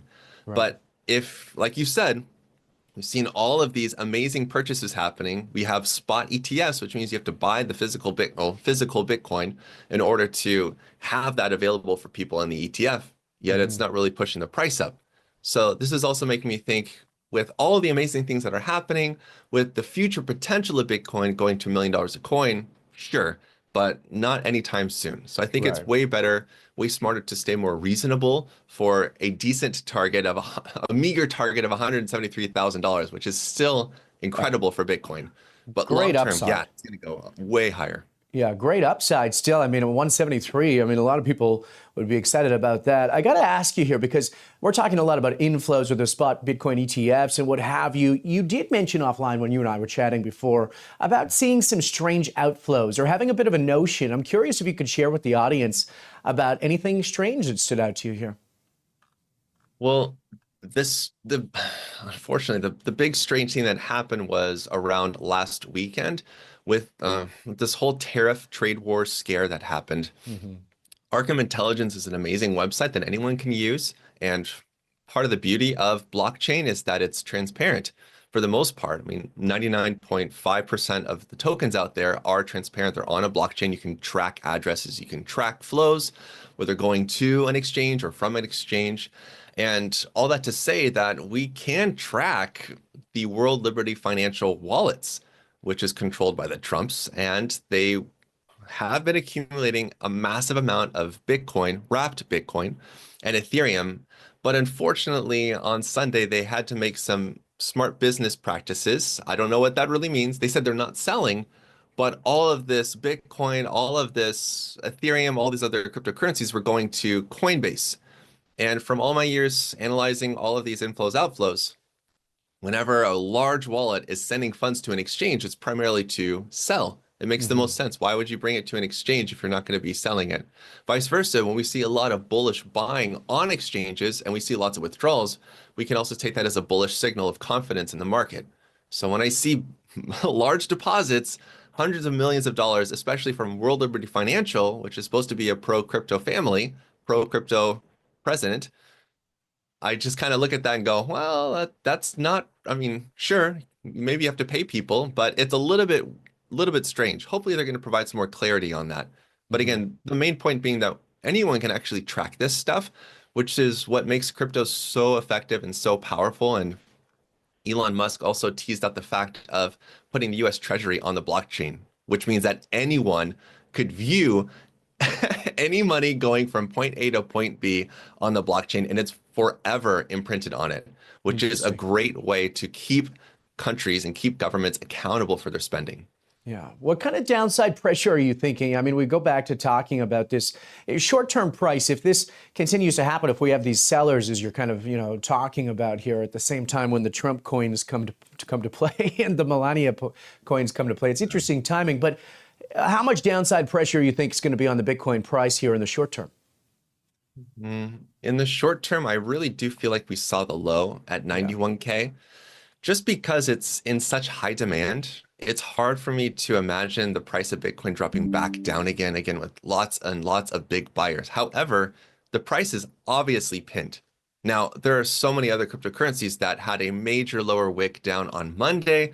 And unfortunately, as the week has progressed and there's not enough bullish news to pick up the market, a lot of them have retraced back down. Ethereum now, as of the filming of this video, is starting to head back down again. But the long term, everything is supposed to tick back up. So it's a little bit of a head scratcher right now, to be honest. Yeah. But I think that's okay. I think it's all right for me being in crypto for 8 years and looking at this market and going, I really don't get why things are not picking up. But at the same time, it would be foolish if I keep doing the practices that I did when I first entered the market like 7, 8 years ago, which is basically never selling. And I'm seeing a lot of sentiment from people right now on crypto Twitter. I'm seeing people on YouTube, other talking heads saying, well, we're just going to buy, it's going to be bullish forever. No, that's really foolish. I mean, if you haven't learned anything from crypto, it's just a little bit volatile. So if you don't take profit, a little bit of profit on the bounces, you are going to be sorely mistaken. I say often that a lot of traders in cryptocurrency, when you start out as a trader in crypto, a lot of them buy a lot of a coin that they really like, project, company, someone that's shilling it. And instead of being a trader, all of a sudden they become a long-term bag holder. So it's really important that if you are going to be a trader, that you want to make sure that you are taking profits, even on the smallest little bounces, because as we know, lots of prices go up and they go down real fast. So there's always a chance to reinvest profits on the dip. And that's kind of my strategy, but it's worked really well over the last month. Yeah, making money off of the volatility as opposed to just looking at your phone and worrying about it. Standard Chartered released a new price forecast stating that it sees Bitcoin hitting 500,000 by 2028 as access to the cryptocurrency grows and volatility drops, as you mentioned. First, do you think it's feasible? And unpack that a little bit more here, Aaron. When is it the best time to take profits? The best time to take profits is when you're in the green, at least in my opinion. If you're making some money on anything, this actually goes against a large group mentality in crypto where people are demanding 100x gains off of every single entry that they get, which is totally unreasonable. So for me personally, just to answer that last part, I like to look at least 10%, 15% and just shave off a little bit, because you can guarantee that the price is going to come down just a little bit more, and you can always reinvest those profits back in. But as far as Standard Chartered's target of $500,000, you said, by 2028, 3 years? Yeah. So there's a little bit of a problem with that, because we've seen this 4-year cycle play out for Bitcoin consistently since 2013. Now, I understand the whole argument I just made for nation states buying Bitcoin, but I also agree with you in that, well, we've seen spot ETFs not really do too much to drive up the price of Bitcoin in a dramatic way like everyone was expecting it to. So while I expect these nation states to be buying it faster than it can be produced, that should drive up the price. However, I think it also would make more sense to look at the 4-year cycle as being still in effect, which means that this year is a top year. And that means after the top year, there's a bottom year, and that would be the bear market year. In 2021, we saw a massive, massive bear market, and it was punishing because so many cryptocurrency companies and tokens failed, collapsed, claimed bankruptcy. We saw the collapse of FTX. We saw BlockFi, Celsius, Terra Luna, the list goes on. Right. It was a rough bear market. Yeah. But to be honest, that's the timing of the crypto market. We have 1 year where things just go absolutely crazy, which was late 2020 into the end of 2021. And then things after that fell. Well, Bitcoin fell about 75, 80%. Yeah. So if if I'm expecting a target of $173,000 by November this year, then I don't think the price is just going to keep going up into the right forever. I think there Okay. will be a blow off top, and I think we will see a drop of around 70, 75% from that next new all-time high. Wow. Okay. So drawdown 75. What will be the trigger? And, what does that mean for the prices? How low will the floor get? And, what are you doing then? Are you rebuying? What are your thoughts? Oh, absolutely. Yes. I mean, that's what I did in this last bear market. We took profits, unfortunately, a little bit late. I didn't catch the absolute Pico top, and I also didn't catch the absolute Pico bottom. I don't think that's really the name of the game. Yeah. I think it's more about gauging the sentiment.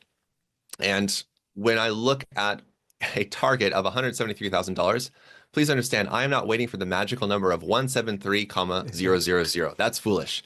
As soon as we start getting closer up to that target, I'll start scaling out of my positions. And then over the next year, I'm going to be using DCA bots to be accumulating more stable coins, making profits, buying as the prices go down, but selling on the bounce each time. So that way, when the market finally bottoms out, probably around 70% or so, then I'm going to flip the switch and start accumulating Bitcoin, Ethereum, Solana, just doing the whole thing over again, just like we did back in 2022. And if you actually sold even in December or January of 2022, December 2021 or January 2022, you still would have done really well. Yeah. I actually bought the majority of my Bitcoin back at around $21,000, I think, and I think about August of 2022, and it was before the FTX collapse happened, just because I was seeing signs of a bottom. So even still, buying at 20K was a great entry, considering the price of Bitcoin right now is still almost at $100,000. Yeah. So the point is not necessarily to try to time the ultimate Pico top and the ultimate Pico bottom. But if you can be close to those levels, you're going to do way better than most of the people that are just going to be buying and holding and not doing anything with those funds. Right. Namely, because if you're taking profit at such a massive, massive return on investment and you wait for that bottom to come, then you can take all those profits and buy way more of whatever you want. It's literally like a shopping spree when the market bottoms out and there's max fear. It's amazing. It's interesting because, I mean, you're launching a new crypto course titled The Complete Cryptocurrency Investor Course.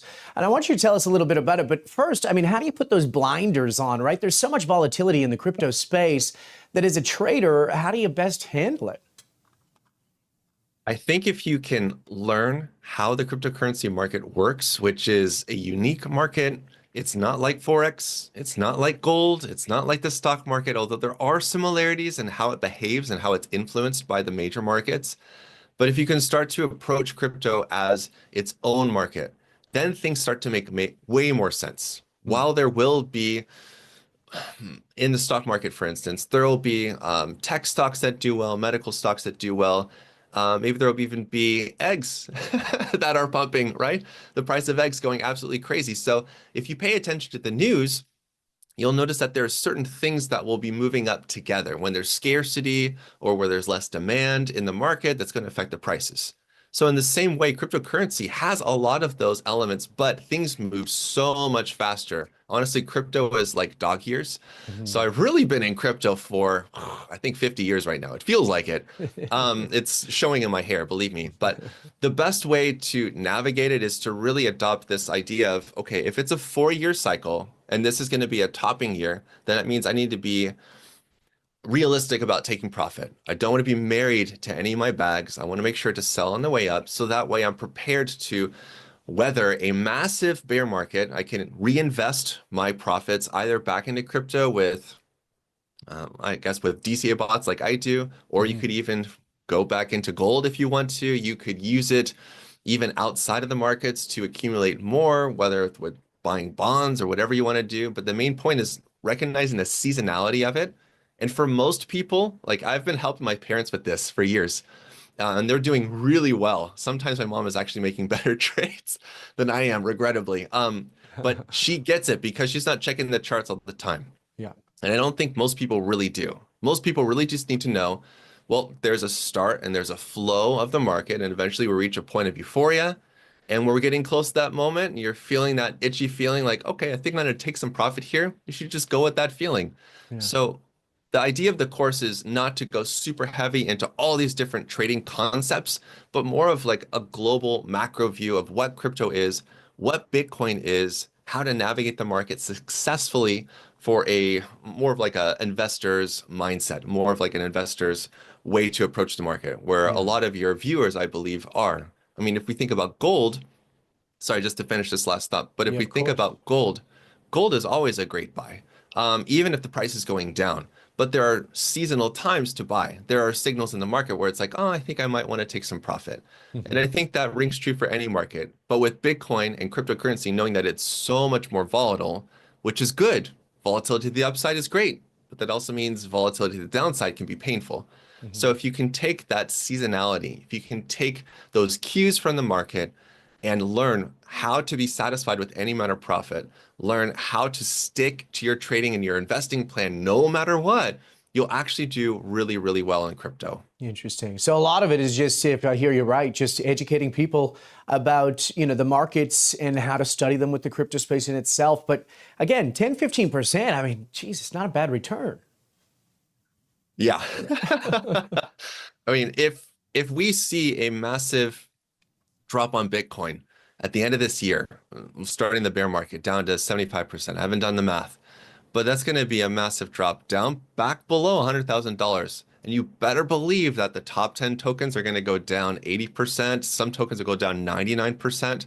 But the reality is that we've seen this cycle and this pattern happen over and over and over. So it's really, really tempting to get swept up into the euphoria. But if you can take profits on the way up to it, secure at least some profit, that way you can at least enjoy and weather the storm. And when things really start to turn, then you can just go, okay, I'm good. I'm satisfied with my profit. I'll wait till things bottom out. And Aaron, to your point, I mean, it's funny because a lot of the arguments I get from people when it comes to the gold space, looking at the crypto or Bitcoin space specifically, is there's not a ton of history and data to look back in. But to your point, we do have times in the charts that are starting to give us some technical analysis that point every 4 years is a drawdown. So I guess now's the time to keep looking at it.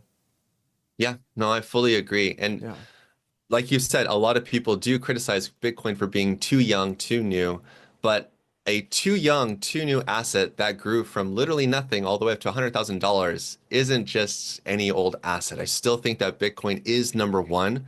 While I do like trading lots and lots of different altcoins, I have my degen picks, my low cap picks. I'm always focusing on growing my Bitcoin stack because that's the one that has weathered every single bear market and come out stronger every single time. Yeah, well said. Okay, well, we're going to get you to give those tips the next time you're on, my friend. We're out of time today, but I appreciate it. Aaron Dishner, a.k.a. Mooning Papa, for joining us today from Tokyo. Thanks for this, Aaron. I'm excited to check out the course.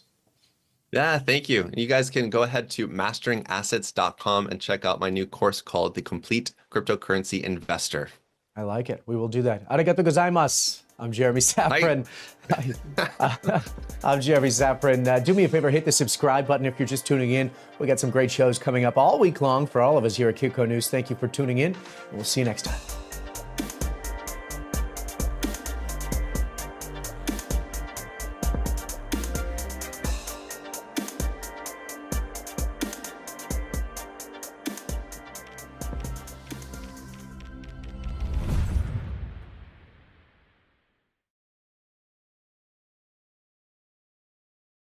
Kitco News Outlook 2025 is brought to you by Matador. Matador Technologies is bringing gold and real-world assets to Bitcoin. Welcome back to Kitco News. I'm Jeremy Safran. Well, this year has been a whirlwind for central bank policies. After holding steady in a fight against inflation, G10, or of course the group of 10 central banks, have collectively slashed rates by a staggering 650 basis points, nearly mirroring the unprecedented actions of 2020. Now, my next guest says the message is clear. Global central banks are colluding to prop up the banking system, seemingly independent of actual economic conditions. But what does that mean for the real economy and for you? Joining us to break it all down and share strategies to hedge against volatile inflation in today's environment is Dr. Nomi Prinz. Nomi, of course, is the macroeconomist, best-selling author of many books, including Permanent Distortion, How Financial Markets Abandoned the Real Economy Forever, and Collusion, How Central Bankers Rigged the World. She's also the founder of Prinsights Global, a great newsletter. Great to see you as always, Nomi. Great to see you again, Jeremy. Thank you so much. Of course, we got so much to get into, wrapping up 2024. Of course, 2025 is underway. And I want to get to your Prinsights newsletter, the latest one, which is such a great read. I mean, you pointed out that the G10 central banks have collectively slashed rates by about the same amount as during the unprecedented actions of 2020. You have a chart. We're going to put it up on screen here. I want to ask you to break this down for our viewers and take us through what happened this year. Sure. So, yeah, in terms of the physical number, the amount of basis points of cuts that we've seen this year, it's been 650 cuts about, as you just mentioned, and as we wrote about. And that is about the amount that we saw. Of course, it was from a lower level in 2020 in the outbreak of COVID, but in terms of the magnitude, the same amount that we saw back then. And what does that mean? It means that in general, central banks, including the Fed, have colluded, have worked together to reduce the cost of money. Now, this is despite the fact that, particularly in the United States, looking at our latest inflation numbers, we're still running above that 2% target rate that the Fed has set for itself. And that not long ago, actually last year, Powell was very steadfast about not moving rates until they could guarantee that they were below that band. And that, of course, went out the window in September when rates were cut by 50 basis points, and 25 and 25 at the next meetings that we had through the end of 2024. So what we're seeing here is central banks in this state of inability to really impact inflation as much as they want to or used to sort of position themselves as being potentially able to do, because a lot of other things impact real inflation, from supply chains to geopolitical events and weather and so forth. But they have moved quite substantively. Now, in the last FOMC meeting of 2024, Federal Reserve Chairman Powell did say, look, we're going to kind of see what happens, back to this idea of being data dependent, which the Fed likes to talk about, especially him, and only potentially do 50 basis points of cuts in 2025, given that inflation hasn't gone to where they want it to have gone to. I actually think that's low. I think we're going to see more than that ultimately as the year breaks out, because economically we are facing a global slowdown, particularly in the developed countries, particularly in the G10. Yeah, you said it best. And I mean, we continue to see it all year. We've been talking about inflation numbers and that disconnect between Wall Street and Main Street. People are really feeling it. And when we look at this new data, I mean, where is real inflation now? I mean, what's the data that you're paying attention to with all these revisions? Right. Well, I'm looking at not just the main numbers, but digging into them. So if we looked at, for example, November's numbers, we saw a 2.7% increase in CPI. But if you look, beneath that number, 0.5% just month on month in grocery prices. So if you're the average person and you're looking at how much it costs to feed your family, you are being pinched by a number of different basic items, from milk to juice to coffee, which is at all-time highs. And I don't know about you, Jeremy, I cannot live without coffee. And so there are a lot of these things that are basically staples to a family grocery bucket and bill that have remain persistently high. What we have seen are lower fuel prices, and a lot of that is actually, I think, getting back to some sort of normalcy in fuel prices. But beyond that, rents continue to skyrocket. Housing prices are still near all-time highs, and the basic living expenses of people relative to wages still remains very high.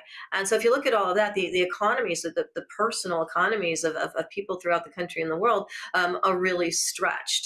And if we look at the knock-on effect of that, we're seeing revisions downward from earlier this year, earlier 2024, and even in the beginning of this year, of what they had been all about a year ago in terms of growth. Growth in the United States is expected to be below 2%. That's not adjusted for inflation, which makes it basically negative. Growth throughout Europe is expected to be less than 1% in Europe, and even less than that in the UK. So we're looking at this combination of slowing growth, higher regular inflation in real expenses for people, and runaway debt. In addition, in terms of what governments have to deal with still relatively high interest payments on that debt. What happens with inflation going into 2025? I mean, we're entering an unusual time. There's a lot of uncertainty. And of course, we have the political front too. But where do you see inflation going this year for consumers?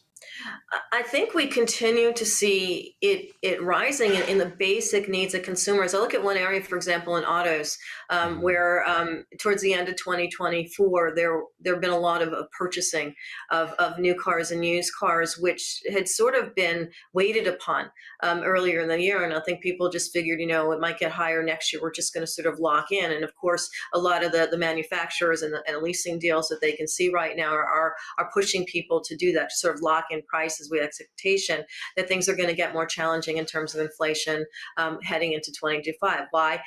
We are looking at uncertainty in terms of tariffs and in terms of supply chain that feeds things like autos, that feeds things like electronic equipment, that feeds things like parts of the energy supply chain. So people are, I think, expecting and businesses are expecting inflation to rise. And part of that actually manifests in real rising inflation, but also all these factors, I think, will push inflation up as we head through 2025. And that's aside from any extraneous tariff wars, and specific focuses of those wars between the U.S. and China, between some of the countries that China uses to circumvent tariffs to the United States, and whether those will be caught, and a lot of other issues. I saw this very interesting.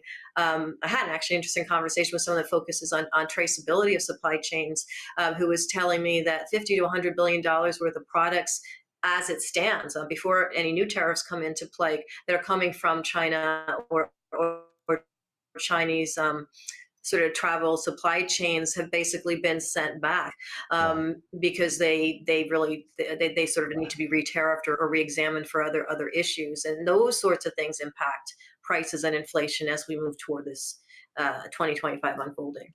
Yeah, interesting. Okay, let's get back to the Fed for a second, because I found it interesting. I mean, you wrote, quote, "The Fed can't print commodities, build lower cost homes, or open oil reserves, and it can't control inflation." So break this down more for us. Why can't the Fed control inflation by lowering or raising rates?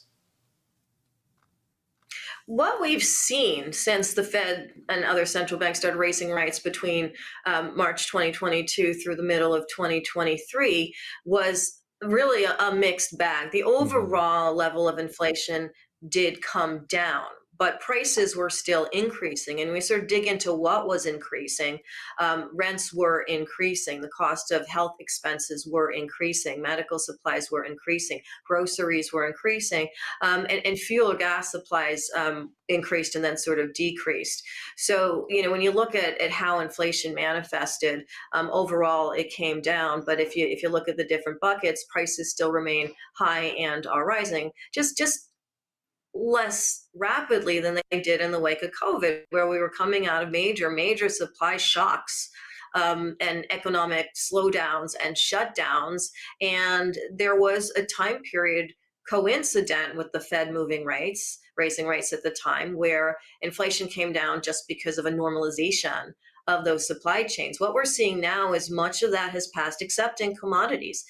What's interesting about the gold market, the silver and copper market in particular, is there's still actually a dearth of supply coming into the market relative to what the growth and demand will be. And part of that actually is still an overhang from shutdowns during the COVID period. Some of it is the fact that the cost of financing a lot of development and processing of commodities, certainly in those metals, has increased because the cost cost of money has increased because rates were high.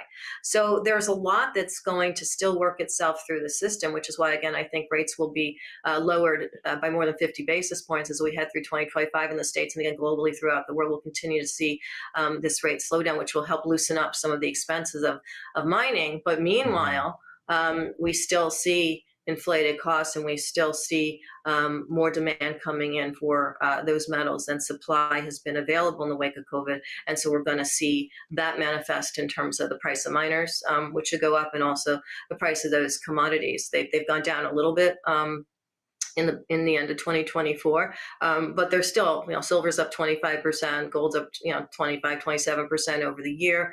Copper's interesting. It's only up about 4% year over year. It's had a steep sort of decline from its May highs, about 20% decline. But I think that's going to reverse itself when we see that we need that supply, and there's that dearth of supply that's going to have to keep up with just regular energy transformation and other demands for copper. Yeah, it's going to take quite a bit. I think a lot of our viewers will be excited to hear on the metals front. I'm going to get your outlook on gold in a moment, but I want to ask you about debt. I mean, Nomi, you and I have talked about this before. Global debt levels reaching record highs. I mean, do you see a reckoning coming in 2025? And if so, how's it going to manifest? I think we're seeing that reckoning happen in terms of prospective policies to remove the debt ceiling or increase the debt ceiling or whatever in the United States. The last time the debt, even in the United States, was discussed was 2 years ago, and January 2nd, 2025 was actually supposed to be the date at which that debt ceiling would come back into play. And in either way, debt has increased from $31.4 trillion 2 years ago, when that conversation was first had, to over $36 trillion. And at the rate that we are going, we should see U.S. debt over $40 trillion by the end of 2025 or early 2026, and moving towards $45 to $50 trillion really throughout the Trump administration if we continue on this trajectory. And that is with tariffs being increased. And that is with where we're at right now in the deficit. That includes, therefore, greater payments on interest. Now, this is something that's happening around the world. I think the pace of debt increase in the United States is actually quite a bit faster than some of the other major countries in the world. But what this means is that the cost of bearing that debt at current interest rates, as it continues to grow faster than economic growth or revenues can come in to combat it, is going to drag on economic growth. It's going to increase domestic and international political uncertainty as to how to deal with it, whether spending cuts for different elements of the economy are enough to dig into the deficit and to combat this escalating debt without efficient growth strategies, which we really don't see much of at the current moment, or sort of more significant growth strategies. And so I think that's going to be an issue. The debt's going to really pull at growth. What's your view on the U.S.'s government's, ability to finance deficits in the face of these rising geopolitical challenges and the waning global trust, it seems, on the U.S. dollar? That's a really good question. I mean, it's really interesting because there's been so much talk about how the dollar has stayed strong, and obviously got stronger towards the end of 2024. The dollar's only up 5%. Over sort of an index basket of other currencies, despite all that talk about it being strong over 2024, that way underperforms silver and gold, and it's about where copper is for the year. So it's really interesting that there's this focus, because the reality is trade, reserves, and other means globally of diversifying against the dollar, de-dollarizing, continue to rise. There continue to be more trade alliances between BRICS countries and their other allies in the globe that we continue to see right now. For example, oil, which used to be 100% petrodollar denominated in terms of trade, is now about 25%, 25%, should be by the end of the year, of other currencies, creating deals to enable that oil to flow in non-dollar terms.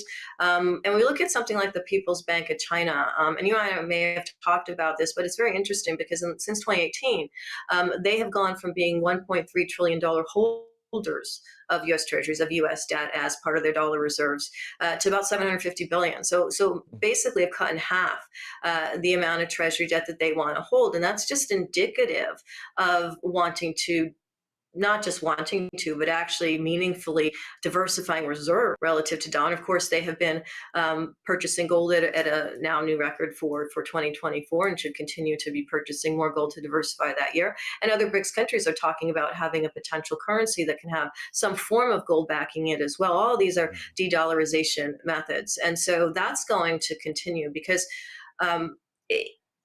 any nation, this is just really an economic question to ask is, if you're purchasing debt in a nation, even as strong as the United States, where that debt is only increasing, that deficit is only increasing and its potential for growth, if you take the stock market out of it, right? If you take stock market investment out of it, but actual true economic growth remains fairly anemic, then you can actually find ways to diversify, and you should find ways to diversify to protect the import and export costs for your own country. And so this is what we've been seeing. And I think this is what we're going to continue to see. Yeah, it's been a wild trend. You and I, we're going to talk about sound money in a second here, but you just brought up the stock market, and it's kind of a good way for me to pivot because you wrote that this year's Fed pivot to cheaper money despite inflation concerns is one of the reasons that the U.S. stock market has outperformed other markets. We saw a little bit of a sell-off after that FOMC meeting, Powell speaking maybe more of a hawkish tone, and then we saw it kind of come back a little bit. It's been quite resilient. What's your outlook for U.S. stocks going into 2025?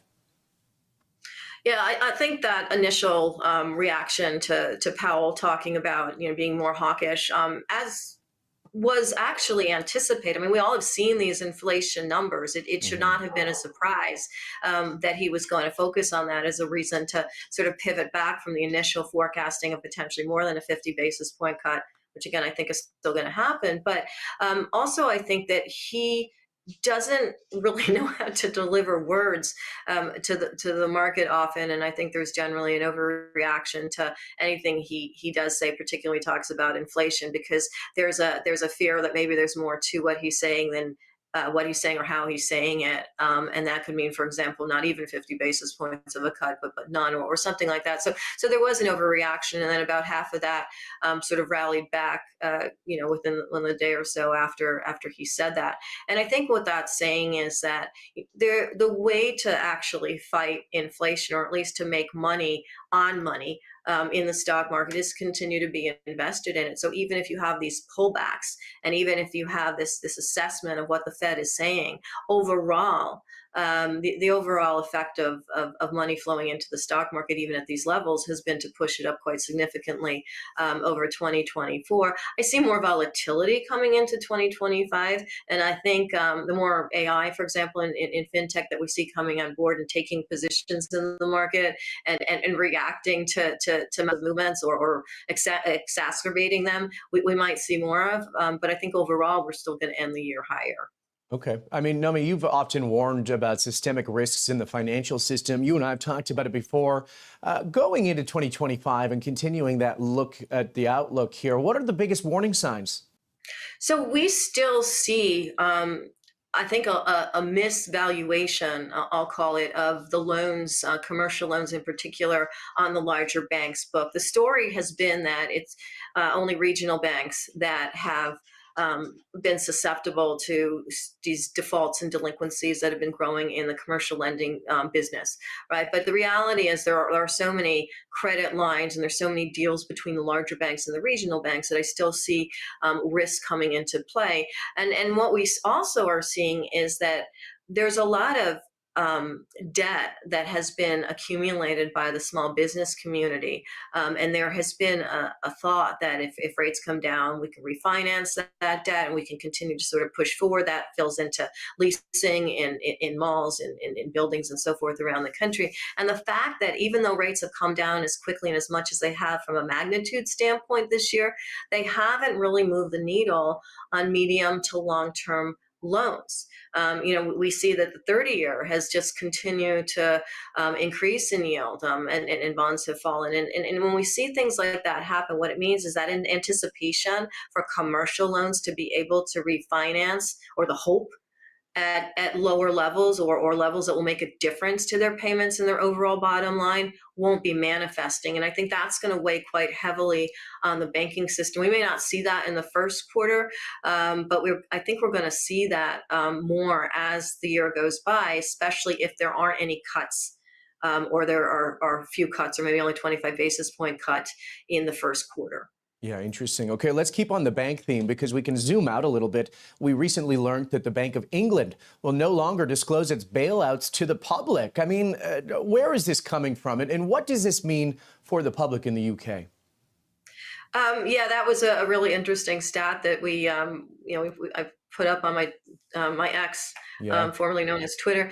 It's interesting because this should be transparency in the banking system should have been a lesson from certainly the financial crisis, 2008, and also in general. We've seen a lot of banks in the beginning of last year fail, large banks in Europe, Credit Suisse and so forth, and have had so many issues. And you would think that the UK would, particularly the Bank of England, which tends to be more conservative about these sort of things, would want to continue to be transparent to the public, or when I say continue, or at least continue being more transparent than they were before the financial crisis of 2008, which they've been pretty good at. So the fact that they've stepped back on that is another indication to me that on a global basis, and a lot of these banks participate in global deals and global financings, are in trouble as well. And they don't want to get into a situation where, for example, they have to provide more quantitative easing to bail out any banks or to liquefy any banks and be caught out for doing that when they have positioned themselves to be more of a regulating central bank than some of the other ones out there. So to me, it signals there is actually stormy weather to come for the UK banking system, and they know that, and they want to get in front of that. Yeah, it's wild to watch what they're doing there, you know, especially you'd think, as to your point, they've learned a thing or two. It almost sounds like a black swan event. And Nomi, we've talked about this before, but if there was to be a major black swan event next year, where do you think it's most likely to come from? I mean, is it going to be geopolitically, the financial markets, banking, somewhere else? Well, geopolitically, we can always have that. I think that the Middle East still remains up in the air. What happens between Russia and Ukraine and what happens under the Trump administration still remains to be seen. I think we could see events between the U.S. and China, China and Taiwan, sort of Southeast Asia area that could be black swans that could escalate from any sort of tariff wars or anything along that nature. I mean, that is still definitely a potential. We also see, for example, in the banking system that there are increases of delinquencies and defaults. The Fed has maintained its book at just under $7 trillion. It pivoted back from quantitative tightening and really has not done very much to reduce its balance sheet, which still to me means it wants to cushion any banking problems that could come and will if they do come. So these are all areas that can bring risks into the economy and certainly the markets, because the markets tend to overreact, and it gets back to the volatility I was talking about a little bit earlier, to anything that pops up and then sort of work themselves out after the fact. Yeah, well said. Okay, well, our viewers are often, quite concerned about CBDCs. I want to talk a little bit about the central bank digital currencies because they're accelerating globally, with every original BRICS country now running a CBDC pilot program. Since the Russian invasion of Ukraine in 2022 and the subsequent G7 sanctions, cross-border CBDC initiatives have surged, doubling the number of pilot projects. But these digital currencies don't just promise efficiency. They also raise concerns about privacy and control. With unprecedented access to user data, I mean, CBDC systems could reshape how we think about money, payments, personal freedom on a global side. What's the latest developments here, and why are you concerned here, Nomi? Yeah, that's all happening. And I was in Rio during the G20 and wrote about this in Print Sites. The fact that even though a lot of focus was on the election that had just happened, with Trump coming in, or and sort of Biden leaving, and whether Biden was showing up for his photo op and everything else that was going around sort of publicly at the G20 behind the scenes. There was actually a very interesting meeting between Italy and Brazil, between the Prime Minister of Italy and the President of Brazil, about lots of things, but in particular payment systems. And by payment systems, I mean a global payment system that can ultimately challenge SWIFT and other settlement systems that are more dollar or Eurocentric. And it was interesting that Italy is actually part of those conversations. And one of the reasons for that is that Italy and Brazil have been talking for months about some adaptation of a system that Brazil Central Bank has created and backed, called PIX, which is now used by about 100 million people, but growing very rapidly, just started in the wake of COVID. And that basically connects retail individuals directly to the central bank. Now, not in CBDCs yet, but at the same time, as you mentioned, there are so many pilot programs going on. And one of the pilot programs is behind something called the DREX, which is the Brazil CBDC. China has its own pilot program for CBDC with commercial entities. And so if you have a situation, continue on Brazil, where the central bank is piloting a CBDC-based system and it is owning a payment system that goes down to the retail level,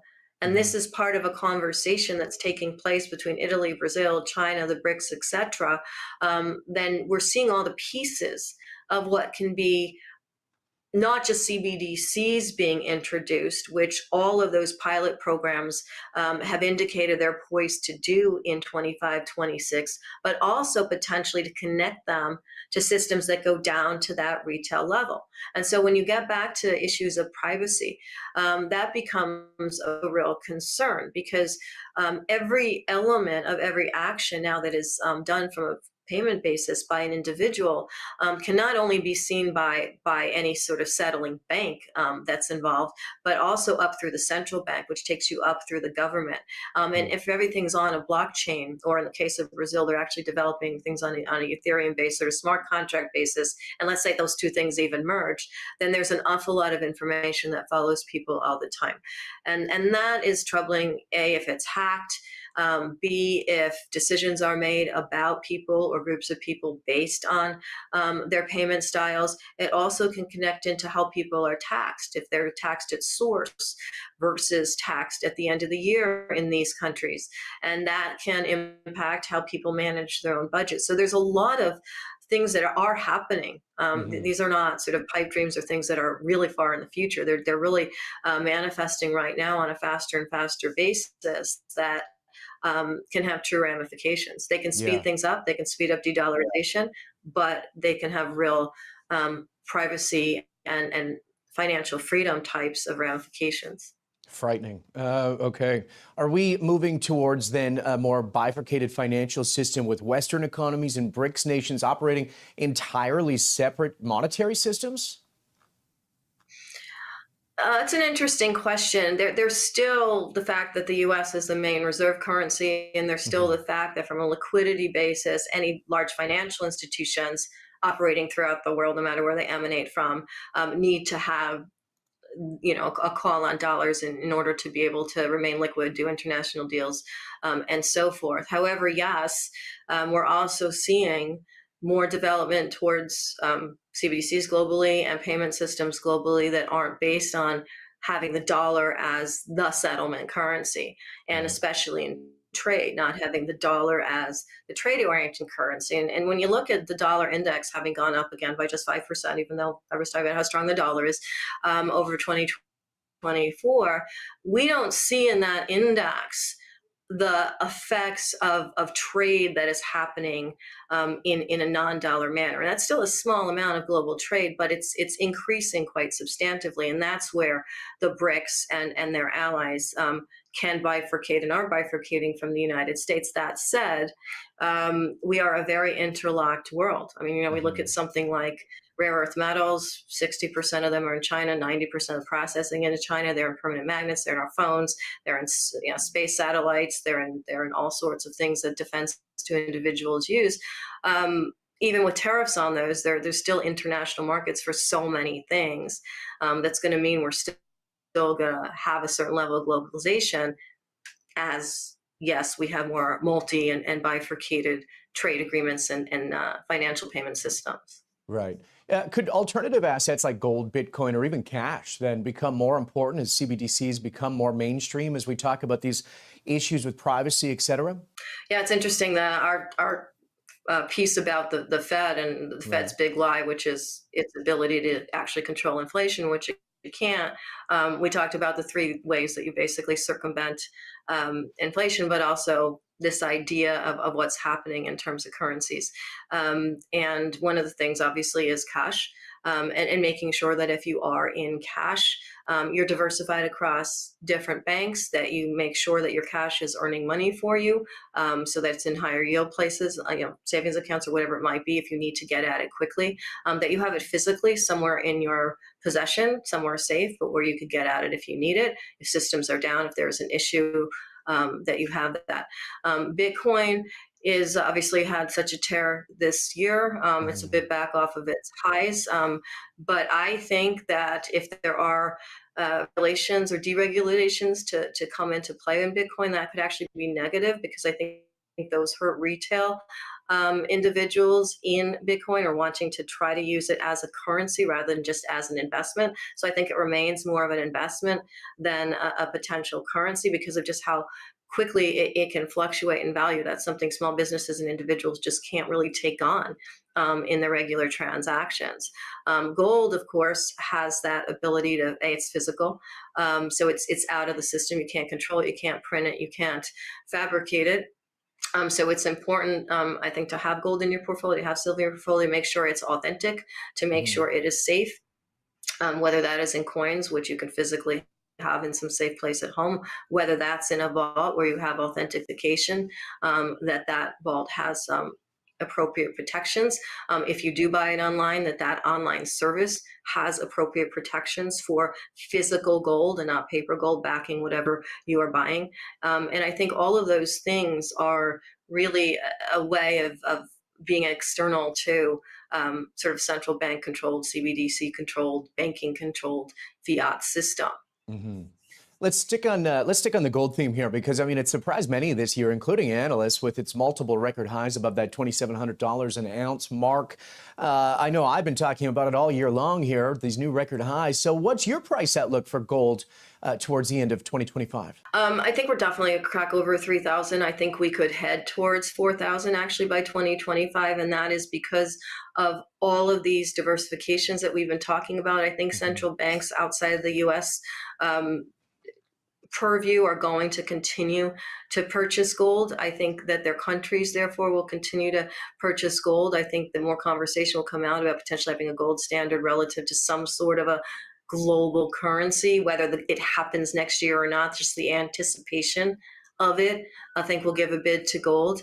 And I think the fact that it has really stuck in so well, gold is not NVIDIA, gold is not a major tech stock. Gold is something that has basically preserved its characteristics for obviously so many years, but also this year we've seen significant outperformance in gold, and I think that's going to continue. There's no reason to assume that central banks are going to stop buying gold. There's no reason to assume it's going to lose its true value or its diversification or hedging value relative to what can happen in the banking system, to what can happen with more debt in terms of economic growth and so forth. So I do see us heading towards 4,000. I did think we were going to head towards 3,000 by the end of 2024.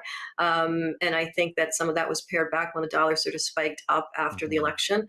So we only hit a high of 2,800, but I see that continuing through next year to 4,000. Yeah, and I mean, it's been fascinating to watch, very resilient. Okay, well, what happens to Bitcoin in 2025? I mean, after a historic year with Bitcoin hitting well above $100,000, and then the eyes on President-elect's promise of a strategic Bitcoin reserve in the U.S., I mean, give me your outlook here. Are we going to see a big sell-off next year? Are we going to see the strategic reserve and come save the day? I don't think we're going to see a strategic reserve, to take that part of your question first, merely because of that volatility.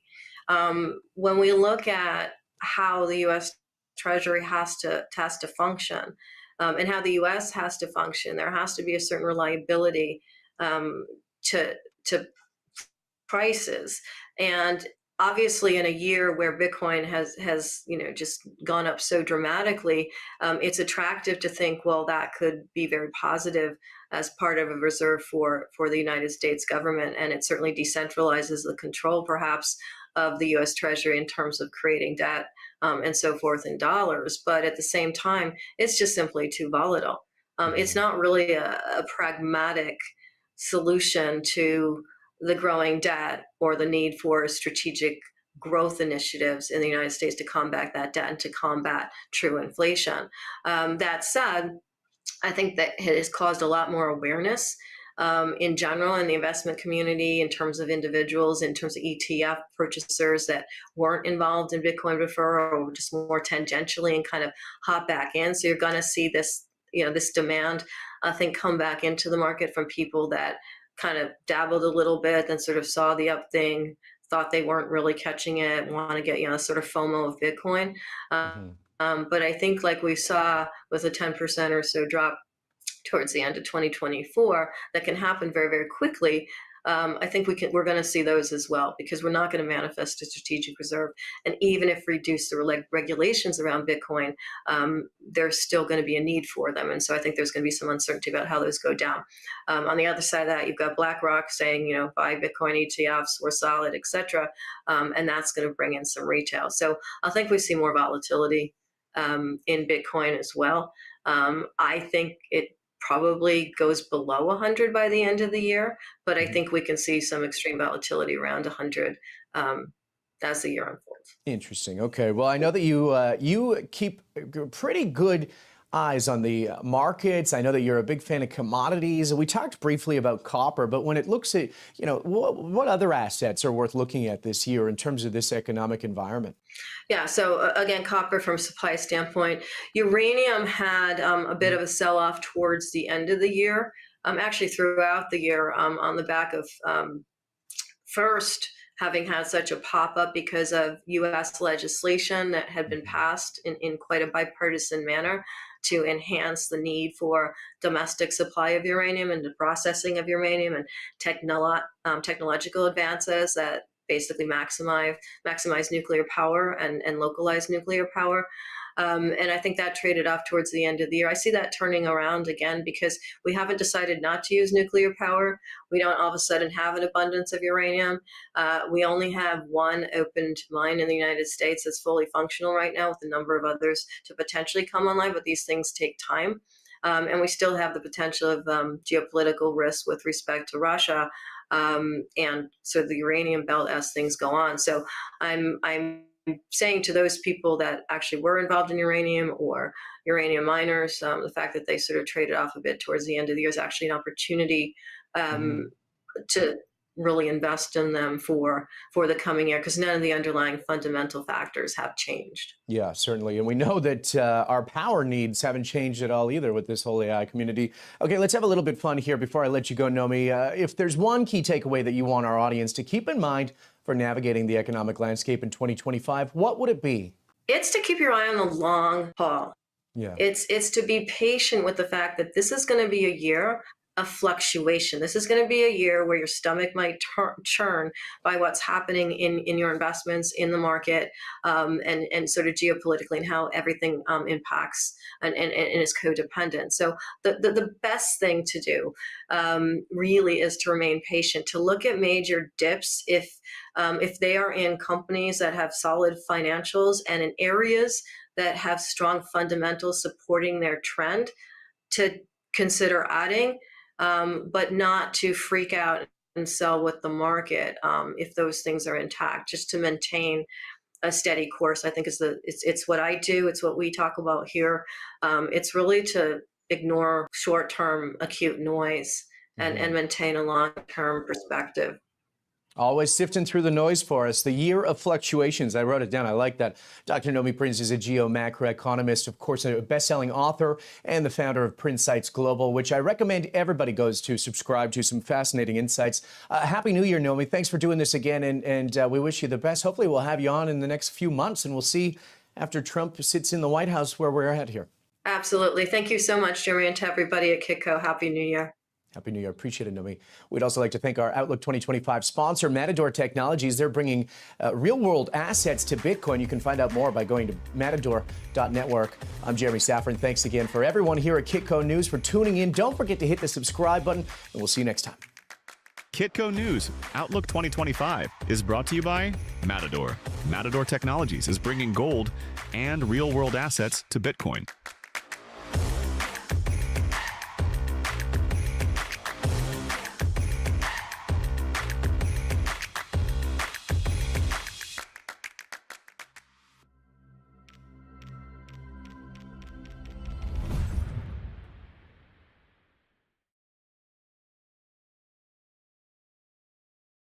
Gold declined for the third week in a row following hawkish statements from Jerome Powell at the last Jackson Hole Symposium last week. What is the future of gold on a both long-term and short-term basis? Well, that is the theme of our discussion with our next guest, John Butler, author of the book, The Golden Revolution, How to Prepare for the Coming Global Gold Standard. John is also an editor at South Bank Investment Research, and prior to this, he's had over 25 years of experience in senior positions at top investment banks, including Lehman Brothers. Welcome to the show, John. It's your first time. Pleasure to have you. My pleasure, David. Thanks for having me. John, I want to talk about your book and the coming global gold standard and what this means for our global monetary system. But first, let's talk about gold as it relates to the Fed. So as I mentioned, hawkish tone from the Fed. How do you see this playing out in the medium term for gold? Well, I believe that gold is under pressure for entirely understandable, normal macroeconomic reasons relating to expectations for where we are in the rate hiking cycle. And you've cited recent rhetoric out of the Fed. That's absolutely a key component of that. But let's face it, right? We did see this huge spike in inflation, which is not simply the effect of the unfortunate war in Ukraine, but was building throughout lockdowns, which gummed up all manner of supply chains. That's a negative supply shock. And yet, on the other hand, you had governments throwing all sorts of money around to try and buffer the negative impact that would all have on households and businesses. And so you ended up with a classic mix of a lot more money chasing fewer goods. And the only way markets clear under those conditions, as Milton Friedman, among others, taught us, is prices have to rise. And so I was expecting a very substantial rise in inflation, even back when the initial wave of COVID was coming through and lockdowns were being imposed. And the pressure's only built. And sure, now we see it, right? Now we see all this pressure coming to bear. And of course, it is exacerbated by the unfortunate war in Ukraine. So I predicted already at the very start of the year that we were going to pass through what I called at the time a hawkish moment. And I use the word moment for a reason, because I wanted to stress that it's going to be hawkish for sure, but it's going to be very short term. And the reason I felt it was going to be short term was because I believe the underlying structural weaknesses of the US and global economy, and this includes China, the world's second largest economy, are much greater than generally assumed. And that even small baby step increases in interest rates, God forbid much larger ones, would have a disproportionately negative impact relative to market expectations. And indeed, central banks would be surprised just how much negative impact they would have on the outlook for economic activity. They would therefore pause sooner rather than later, shift from very hawkish to more neutral rhetoric pretty quickly. Hence, it would just be a hawkish moment. I think we're approaching that moment now. Okay, but this hawkish moment hasn't really been conducive to higher gold prices so far. No. There's going to be a pivot, you think? And it won't be. It has to pass. The moment has to come and go. We're in it right now. It's taking place right now. But I believe it is going to go. And when it goes, and markets reassess, I believe in a very substantial way, that central banks are far more powerless to act on this inflation than they thought. I think gold is going to recover all of its losses this year and indeed reach new highs. Now, that will take time like anything else. Yes. But I think when it does happen, it's going to happen asymmetrically. That is, the recovery will be asymmetric relative to the decline, in my opinion. Now, let's talk about inflation very briefly. Several gold analysts I've had on the show have made various theories or speculations as to why the gold price did not respond positively to higher inflation this year. What's yours? I believe, first of all, to some extent, higher inflation was priced in, but to some extent, the spike that we saw absolutely was not. I believe central banks realized that this could be problematic fairly early on, did begin to adjust rhetoric a bit. And I think central banks have been trying to build this confidence and credibility that they've still got it and they can deal with this. They know how to deal with this. And so gold, I believe, for those sort of natural reasons, has struggled a bit. But keep in mind, this is as much or more a US dollar story as it is a gold story. If you look at gold in sterling terms, pretty unchanged for the year. If you look at gold in euro terms, pretty unchanged for the year. In yen terms, gold's pretty unchanged for the year. So it's really a dollar story as much as anything else. It's as if the dollar's the outlier and not gold. Now, of course, that begs the question, why is the dollar so strong? And I believe that has to do with perceptions that the US is still a safe haven, that the US is the so-called cleanest dirty shirt, and that the US economy is therefore better able to absorb higher interest rates without causing serious economic damage. I fundamentally disagree with that. And I know that's a controversial view, but I think the dollar is overvalued here and has a lot of exposure to the downside when we pass through this hawkish moment, as we discussed a moment ago. Okay, well, let's talk about the dollar. So, yeah, you're right. Those are excellent points. Another view that I've heard is that the dollar has been strong because of the differentiation between interest rates here domestically and abroad. The U.S. central bank has been more hawkish thus far than other central banks. The U.S. interest rate has risen faster than other interest rates abroad. And so the differentiation is higher and therefore more capital flows into the U.S. dollar. Do you think this differentiation between interest rates is going to last? In other words, will the Fed remain the most hawkish central bank for long? No, I don't think it will. And as I did suggest, I think these perceptions about the relative superiority and flexibility of the U.S. economy, first of all, I believe they're already basically priced in. And I also think they're simply overblown.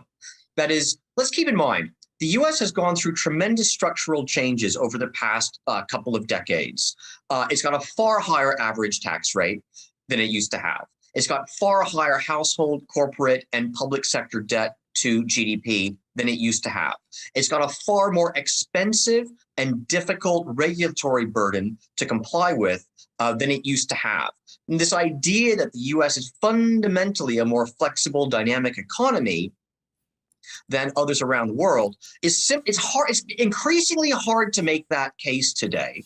And I believe that will begin to show up in the data that the US economy is unable to last with strength if interest rates continue to rise, and the Fed will blink sooner than most people believe.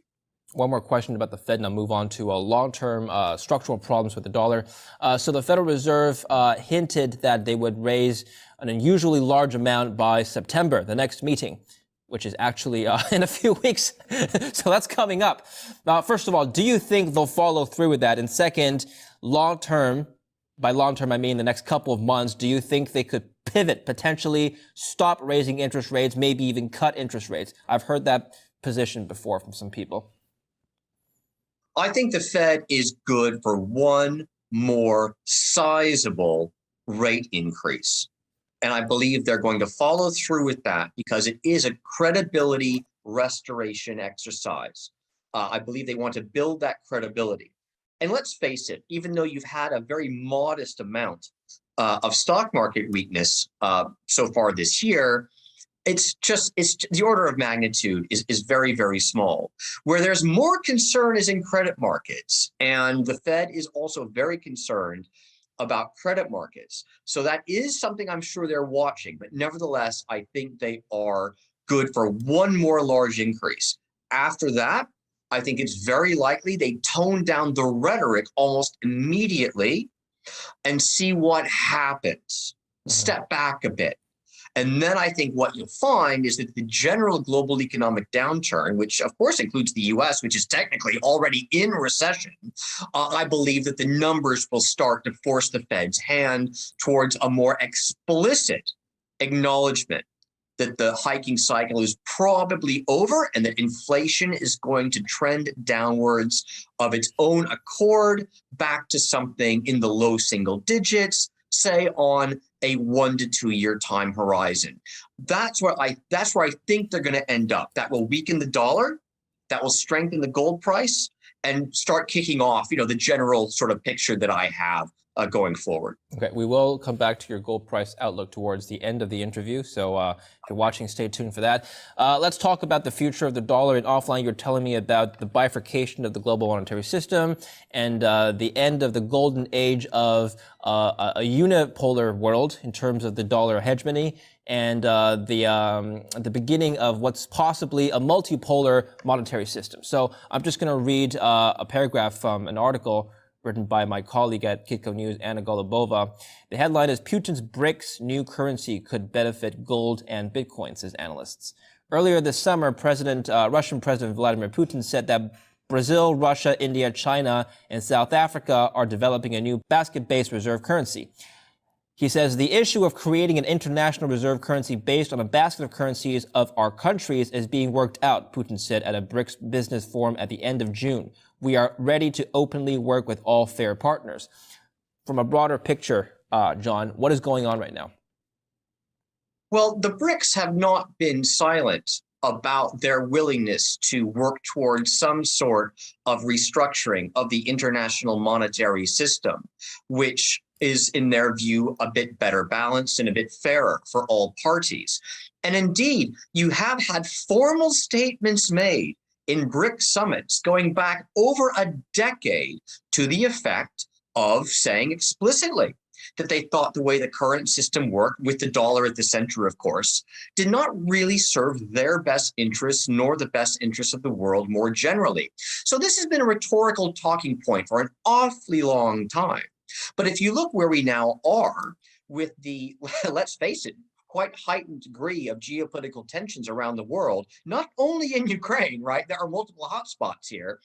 I can see why the BRICS are moving perhaps from rhetoric to more practical action to try to catalyze some sort of restructuring of the system. And indeed, the BRICS as a whole comprise a substantially larger portion of the global economy than the United States. It's roughly double. And if they decide to somehow come up with a way to trade bilaterally and to use each other's currencies as reserves, or to create a basket of their own currencies and use that as reserves, and then to create their own sort of IMF to manage it, as it were. Look, I'm not saying that's easy. I'm not saying it's going to happen tomorrow. And I'm not even saying if they try it, they're going to be able to pull it off. And it could be hugely disruptive, and it might simply not work. But it's looking like they might well be ready to try. And if so, that would be a world historical event in terms of its impact on the international monetary system. People have been talking about the decline of the dollar on a long-term secular basis, perhaps even the end of U.S. dollar hegemony around the world, and perhaps even more catastrophically, an explosion or an implosion of the dollar domestically, and that could be very bad. But people have to remember that currently the majority of global trade, or a large percentage of global trade, is still done in U.S. dollars. I'm just going to quote a figure from the European Central Bank's paper that they published in July 2021. They wrote in this paper that the dominant role of the U.S. dollar as an invoicing currency in global trade is well established. Roughly 40% of international trade transactions in goods are invoiced in dollars. Now, this is very high. I read other reports that it could be high as 65. So depending on which source, unequivocally, the U.S. dollar is a very important currency in global trade. So I don't think it's going away anytime soon, though. Let's talk about how this may change over the long term. Look, I don't think the dollar's going away either. I just believe that the relatively unbalanced monetary system, or unipolar monetary system, if you want to call it that, which has prevailed post-Bretton Woods, notwithstanding the formal ending of gold backing for US dollar reserves. I'm just saying that has a sell-by date, and I don't believe it's compatible with a general shift of economic and, for that matter, other forms of power around the world towards a more multipolar structure. And indeed, if you look at history, in my book, my book looks at a lot of history. Yes. If you look at history, unipolar monetary systems may be normal. Reserve currency-based systems around a single currency may be normal. But historically, with the one exception of the unbacked US dollar, they have all been backed by a very, very specific weight measured amount of gold and or silver that is fundamentally different from a currency issued by a central bank without any restraint or constraint imposed on it by the structure of the international monetary system. Nature restricts a gold standard type system, even if there's a single issuer of the dominant coinage. Mother Nature does that because she determines how much gold there is around, okay? Whereas today, there is no natural constraint on money creation. In my opinion, when you're in a unipolar world, yes, the monetary hegemon can impose its monetary preferences on the world at large. We've been experiencing that for decades, ever since the 1970s. But that is a historical anomaly, and I believe it is fundamentally incompatible with a multipolar world where countries will demand a more equitable distribution of the power of money creation. And indeed, and this is the real crux of the argument in my book, this is where it comes together. The classical gold standard itself arose out of a lot of monetary mayhem. There were a lot of disputes about exactly how the international monetary system should work. And indeed, a gold standard can be best understood as a system or a structure that arises out of a failure to agree precisely how money should be created. And so if we're going back to that sort of level of dispute, competition, disagreement at the international monetary level, gold solves for the game theoretic monetary equilibrium for a multipolar world that is nevertheless hugely dependent on international trade. This multipolar world, is this going to come because of changes in the global monetary system alone? Or is this going to come because the U.S. will lose its hegemony as also a global military and political power? Usually in the past, a global reserve currency was backed by a country that was also the world superpower at the time. So the dollar has enjoyed superpower status for the last 70 years. Is this going to change? Absolutely. Yeah. Now, look, absolutely. And you're absolutely right. This is far more complex than I've been able to get into here. Although in my book, I do touch on political and military aspects of this. Now, I would argue that ultimately all power derives from economic power. It may derive over long periods of time, and certainly in the short term, military power can be hugely important in international affairs, as anyone who has studied major wars would know. But ultimately, it's economic. And in my opinion, it's just not realistic for the United States to rely on purely monetary dominance to somehow reverse what has been actually, at this point, nearly a 70-year trend of a gradual erosion of relative economic power on the part of the United States. At the end of the Second World War, the U.S. economy was roughly half the entire global economy by activity. Today, it's only 20%. That's a huge relative decline in U.S. economic power. And I just believe that don't get me wrong. I mean, I'm not dismissing military power for 1 second, but if you just extrapolate this trend, ultimately it's going to tip the balance regardless of whether the U.S. retains military superiority or not. Well, in this multipolar world, John, which currency do you think will most likely challenge the U.S. dollar? Well, this is the thing. This is the thing. In a way, none of them do. Let me explain. If you've seen the film A Beautiful Mind, that film goes through an example of explaining John Nash equilibrium game theory, the concept of a Nash equilibrium. And there's this wonderful scene that takes place in a bar where a young John Nash, PhD student, is sitting around chatting with his mates over a few beers. And in walk a group of quite attractive young ladies, and naturally they're inclined to go over and chat them up.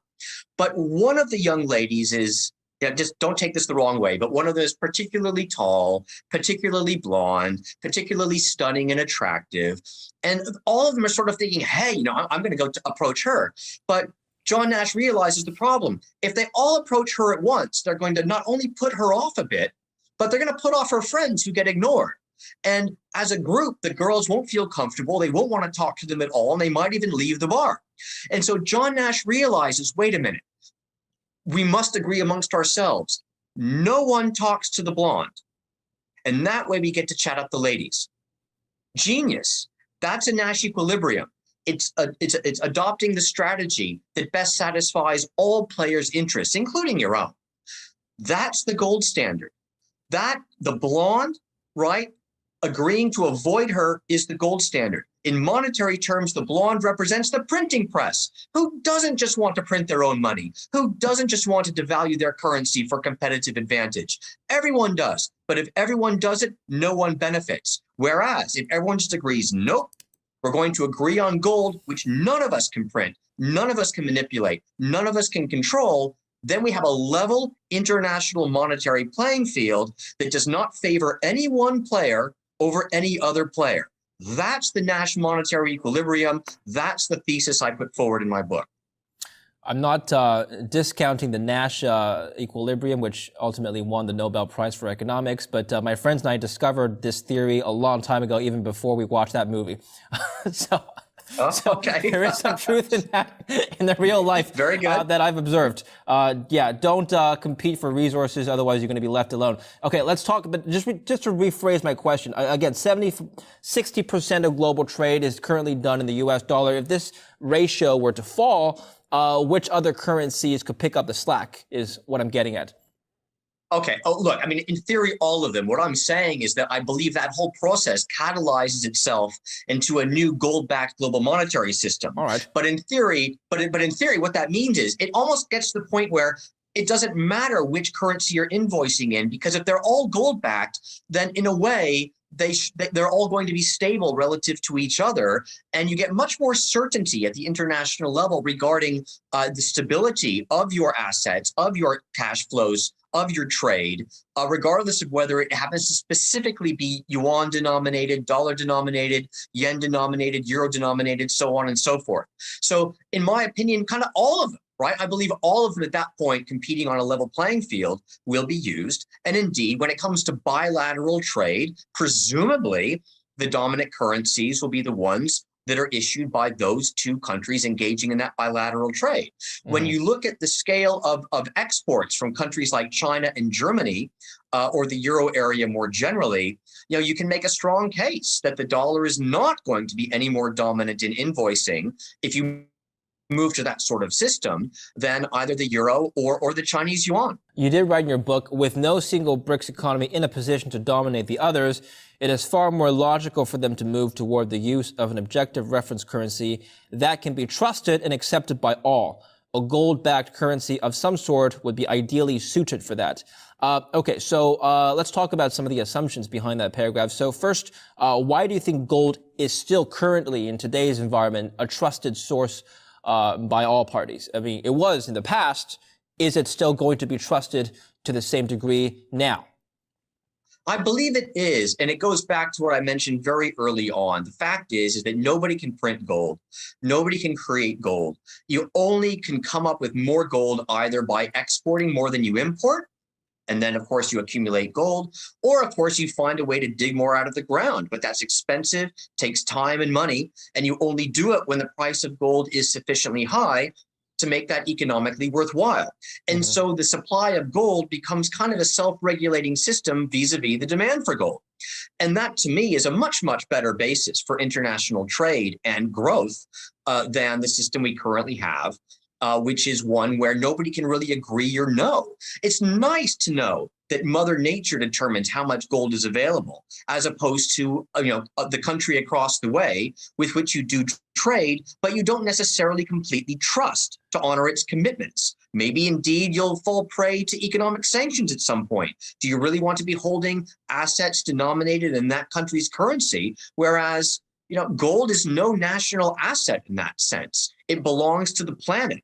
And it was created by Mother Earth. So to me, it kind of solves this problem of mistrust, distrust, competition, and yet also cooperation at the international level. It facilitates all the good things about international trade while mitigating the potential bad things about monetary manipulation. Let's assume, I'm not saying it will happen, but let's assume a gold standard is inevitable for many countries around the world. If that were the case, John, why would I invest in gold today? Because keep in mind, during the Bretton Woods system, the gold price was fixed. It was very flat. And so, if you assume that the same system were to reoccur, the gold price would be managed, it would be flat. I wouldn't gain capital appreciation as an investor. And there's also a possibility that my gold might be confiscated by the government. Those are cases against investing in gold now, are they not? Well, the confiscation concern is theoretically always there. Let me discuss that in a moment and first answer your first question. Right. The fact is that we're not going to, no one's just going to wave a magic wand and somehow get us back onto a gold standard. It's not going to happen that way. It might be quite disruptive. It might be only mildly disruptive depending on how it's done. But you still have to go through a transition period. The transition period will have to reprice gold to a level which allows it to be valued vis-a-vis the global asset base and global trade volumes in a way that implies equilibrium. What I mean by that is that today the gold price is too low to allow markets to clear because assets are overvalued vis-a-vis gold, and you need to rebalance the global economy such that you don't have these imbalances, which are huge, right, as a result of all the dollar accumulation as reserves through the decades of Bretton Woods. So the gold price needs to rise by an order of magnitude in order to allow that system to work. So you go through this phase transition when the price of gold has to rise by an order of magnitude. In my book, I go through some calculations what that order of magnitude would be. And indeed, they're based on calculations that have been made before by other economists, including under Bretton Woods. I mean, would you believe, we take it for granted today. We think, oh, gee, Bretton Woods is a stable system. It just worked. Nobody questioned it. That's not true. There was lots of debate and discussion during already the 1950s, but in particular the 1960s, that the U.S. money and credit supply was growing too quickly to be credibly backed by gold anymore and to allow Bretton Woods to function. And so there was already this dispute going on that gold was going to have to be revalued at some point. And indeed, gold was revalued before Bretton Woods broke down completely. They tried to go through a revaluation process, but it just wasn't enough. It didn't properly rebalance international trade. And it all blew up in the end when the U.S. basically lost patience with the rest of the world.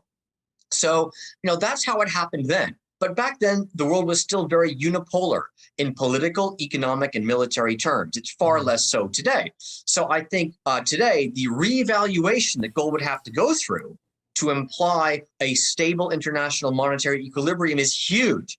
And by implication, according to my calculations, you're talking something in the region of about $50,000 per ounce being a reasonable market clearing price for gold if you fully go back to a gold-backed international monetary system.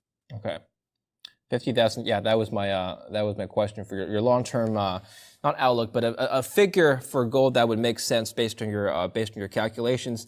Okay. Well, I've got to ask you, why can't a Bitcoin standard be appropriate? Some would argue that Bitcoin shares similar properties in terms of its limited supply.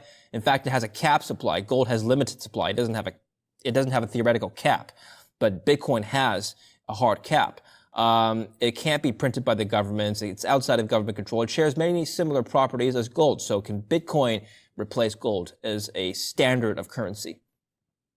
I regard Bitcoin as a fascinating monetary experiment, and there's really much to admire about that. I've been watching it from very early days and have truly been fascinated by it. And I truly respect the effort behind it, and the effort to develop an ecosystem around it.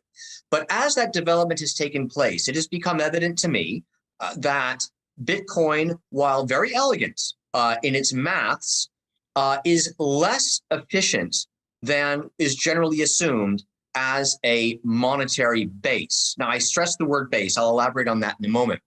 Basically, the issue here is that information theory, which was pioneered by Claude Shannon and others already back in the 1940s, and is the basis today of how internet protocols work with respect to sending bits of information around, and all computer storage, zeros and ones, basically.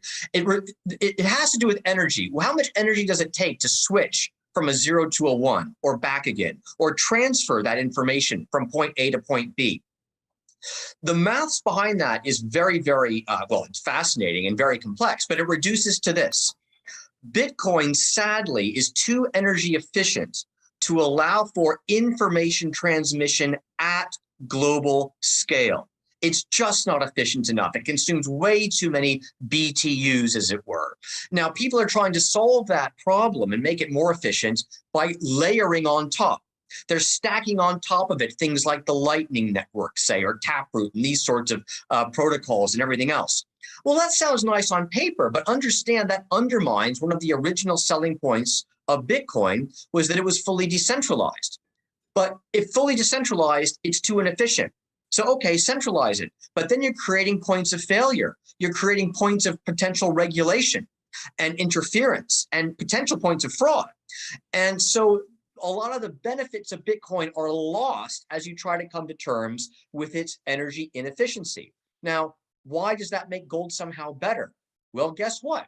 As a monetary base layer, gold requires zero energy to maintain because Mother Nature simply created it. It's non-reactive. It has essentially zero entropy, and it cannot be destroyed. Okay? I mean, it can be dispersed, or it can be redispersed, but it can't really be destroyed in a physical sense. Bitcoin sadly lacks all of those immutable properties. And so as a monetary base, gold is superior. And therefore, if gold's the superior base, that's what you want to stack on top of. Go ahead and take a technology like Bitcoin, back it with gold, and build your monetary system on that. Hey, more power to you. I think it would be a great idea. But to have Bitcoin itself be the monetary base, hugely inefficient. I don't think that could possibly work. And people would realize that. It would just become too expensive and it wouldn't work. Yeah, I think you were referring to the blockchain trilemma problem. No blockchain could have currently all three properties, scalability, decentralization, and security at the same time, and most two. So yes, you're right. People are working on this problem. Some claim to have solved this problem, but that's debatable. So John, you're advocating for maybe a gold standard that is digitized would be the ideal hybrid system. Absolutely. Look, I'm a huge fan of technology. Technology is behind all human progress, okay? I'm not going to sit here and say that we should go back to the coinage of the 19th century. Absolutely not. Mm-hmm. But why not take advantage of whatever latest, greatest information technology is out there and use that to transmit title to gold from one place to another in exchange for goods and services, or to purchase assets or whatever it is? Why not do that in the most efficient information theory way possible, which hopefully is also secure and all of that, but back it by gold to remove the entropy of the base layer? That to me is the holy grail. And indeed, I'm very confident someday we're going to get there. Okay, I just want to end on this point. Well, 2 points actually. First, let's talk about confiscation very quickly, because you mentioned that. You said that it's always a risk. Why is that? Look, it is a risk, and there are examples in history of governments confiscating gold. Now, what's interesting, in more cases than not, it ends up bringing down the government. And the history of the UK is very instructive in this regard. King John tries to confiscate gold, and they send him packing in short order. Charles I does confiscate gold and loses his head. Not too long thereafter. So at least in the UK, there may be a risk of it, but it tends to result in very bad outcomes. Roosevelt did it. He didn't. Roosevelt did it. He didn't lose his head though. No. But he didn't. He confiscated it. Yes and no. Yes. It was one of those. It was kind of a don't ask, don't tell confiscation. Okay. You could hoard it if you wanted to, and indeed, households that did hoard it ended up being, finally relieved of that burden in the 1970s when it was made legal for U.S. households to own gold again. So, but Roosevelt did devalue the dollar very, very substantially versus gold to try and relieve the deflationary pressure of the Great Depression and make the U.S. more competitive in export markets once again. So that was still a form of wealth confiscation, for sure, absolutely. One that was, arguably unconstitutional, and I personally believe it is. So look, the risk is never going to go away, but I would say this: physical gold, if you do own it in your possession or have it stored in a very safe jurisdiction with strong property rights and protections for private property, if someone's going to try to seize that gold, they're going to have to give very good reasons for it. They're going to have to give evidence of criminal wrongdoing. They're going to have to give evidence of, something which will be accepted by whatever legal authority is in place in whatever jurisdiction this is taking place. That means that gold is kind of a monetary habeas corpus. You can only confiscate physical gold by actually taking physical, potentially violent action to do so if you're doing it against someone's will or another country's will, if that country, for example, provides a neutral jurisdiction to hold people's gold securely. So you have to make a very public issue out of confiscating gold, and that tends to make the government doing so look pretty bad. If you purport to be a free, open, progressive democracy and you're behaving that way, it undermines your credibility and legitimacy. It wakes people up to possible tyranny. And so actually, I think this is one reason why, among other people, Alan Greenspan argued back in the day that gold was essential to both economic and general personal political freedom. A final point, and I'll let you go. We talked about the future of the global monetary system, but let's talk about the value of these fiat currencies themselves. I've heard the argument that in the past, historically, most fiat currencies have devalued by at least 99% if you trace the history of the entire currency. Is this going to continue happening? Well, look, the way the system is currently being run, it has to happen by definition. It's the only way you can keep the banking system afloat. That's the problem we have here, right? We're in this terminal phase. We've crossed the Rubicon. We've crossed the event horizon.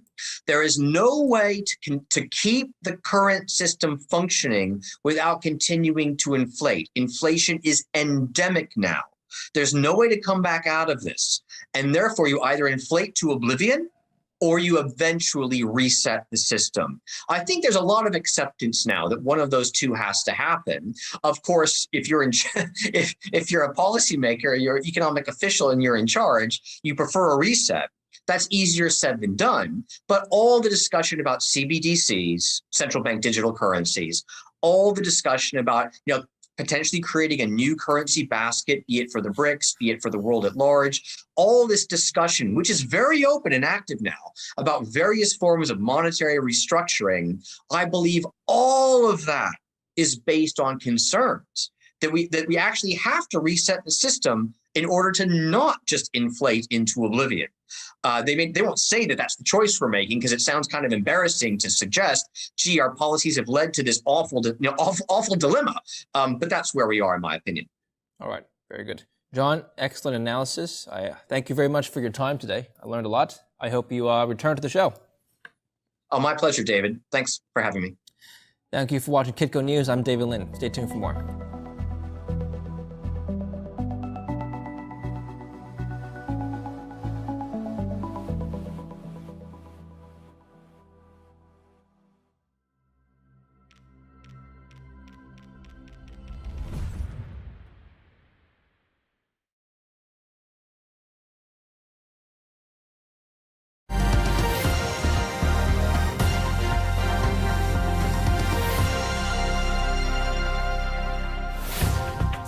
I'm Michelle McCory, and we are back with Matthew Piepenburg. Matthew is the commercial director at Matterhorn Asset Management and the author of several books, including Bold Matters, Real Solutions to Surreal Risks. Now, Matthew, before the break, we were discussing the LBMA, the London Bullion Market Association, which you say has played a role in manipulating and suppressing the price of gold. You're not alone there. Many agree with you, including Russia's finance minister, who says that there needs to be an alternative to the LBMA to counter the LBMA's price manipulation, as he puts it. Now, as I mentioned at the top of the interview, Russia is proposing its own international standard for gold and other precious metals, the Moscow Gold Standard. And Russia is claiming that creating the Moscow Gold Standard is critically important for normalizing functions of the precious metal sector. I'm quoting the finance minister there. And the move, of course, is in response to Russia getting banned by the London Bullion Market Association as part of the sanctions against Russia for its invasion of Ukraine. So if Russia does, in fact, launch this alternative to the LBMA, how significant would it be if they succeed? Well, it's a fascinating shift. And as we talked about before this interview, one of our colleagues and advisors at Matterhorn, Grant Williams, he came out with this, and we talked about this back in February, March of 2022, that what happened with those sanctions from the West was as big a watershed, not only in the currency markets and in now going from a mono currency or a world reserve currency to a multinational currency system, but also in terms of precious metal pricing and the petrodollar. There's been so many ripple effects of those sanctions, so many failed consequences of a failed policy. Again, not taking pro-Putin stance, but it was an absolutely myopic policy.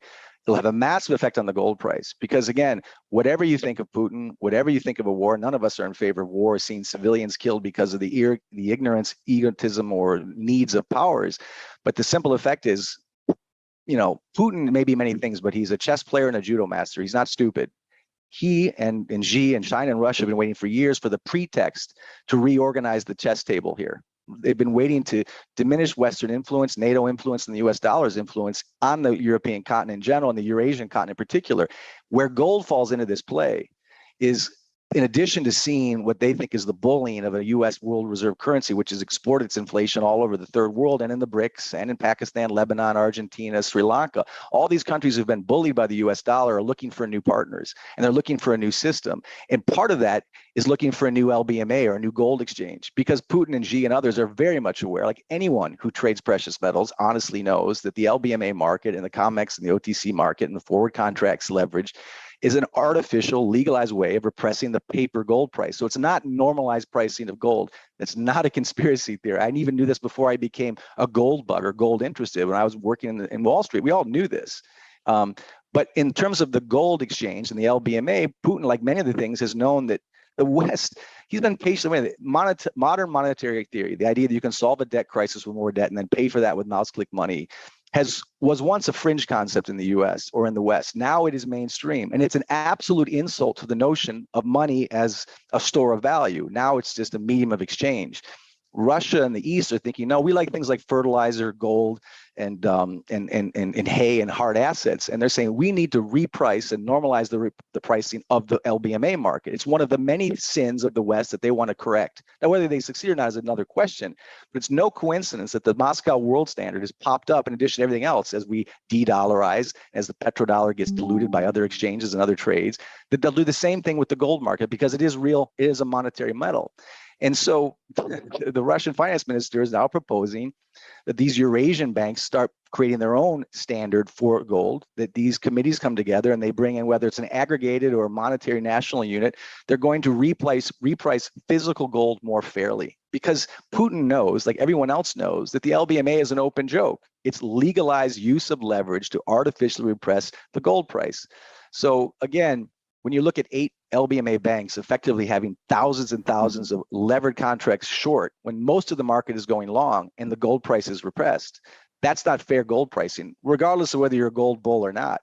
And one of the things that the East in general and Putin in particular wants to do is compete on this level too. They've seen the US and the West bully and use the world reserve currency to force other countries like Argentina to have a 70% interest rate to try and pay back their dollar-denominated debt. Well, now they want to also be the good guy when it comes to gold pricing and real assets like gold. It'd be very interesting to see that. If you were to use the Moscow World Standard now and where they're pricing gold in rubles, that would have the dollar equivalent of gold at about 2,500 right now. So they're trying to, again, show that they're going to be a more fair, more equal, more normalized standard because natural supply and demand has been destroyed by criminal levels of leverage at the COMEX and the OTC markets. And so it's not a surprise at all, in addition to every other ripple effect from the world reserve currency to the declining influence of the West to the declining power of the US dollar, inevitably, that they want to come up with a new gold exchange. And again, whether it's successful or not is to be determined, but it's not a surprise. Well, that's just the point that I want to see you try and address is how likely is it that it can be successful? Because they do seem to be galvanizing a lot of support. We've got President Xi Jinping meeting with President Putin just this week. The finance minister of Russia says he wants to make membership in this organization attractive to all market participants, especially China, but also India, Venezuela, Peru, other South American countries, as well as Africa. Of course, in order to, as you say, destroy the monopoly of the LBMA and provide for a stable development of the precious metal sector, as he likes to say it. Now, it feels like the LBMA has been around forever, but it's only been around since 1987. So in that grand scheme of things, if you look at it, something could surely take over. Do you think that the Moscow gold standard can actually succeed?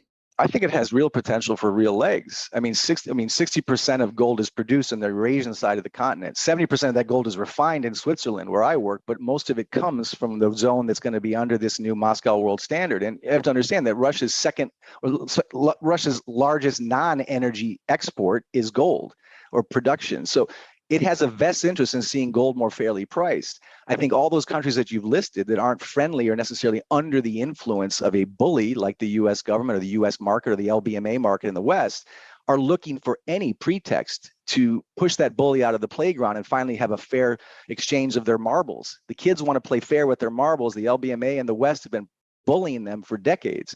And so if the Moscow World Standard can create more fair pricing, countries that have been bullied and beaten by this LBMA market who haven't seen a fair price discovery of the gold they mine or the gold they produce or the gold that they save are going to be more than eager to turn their backs on the LBMA market if there's an alternative. Again, that is a slow process. But again, to the point that Grant Williams made, I think what happened in 2022, this first quarter, was as much of a watershed as what happened in August of 1971. So many changes are coming, and they're not going to be.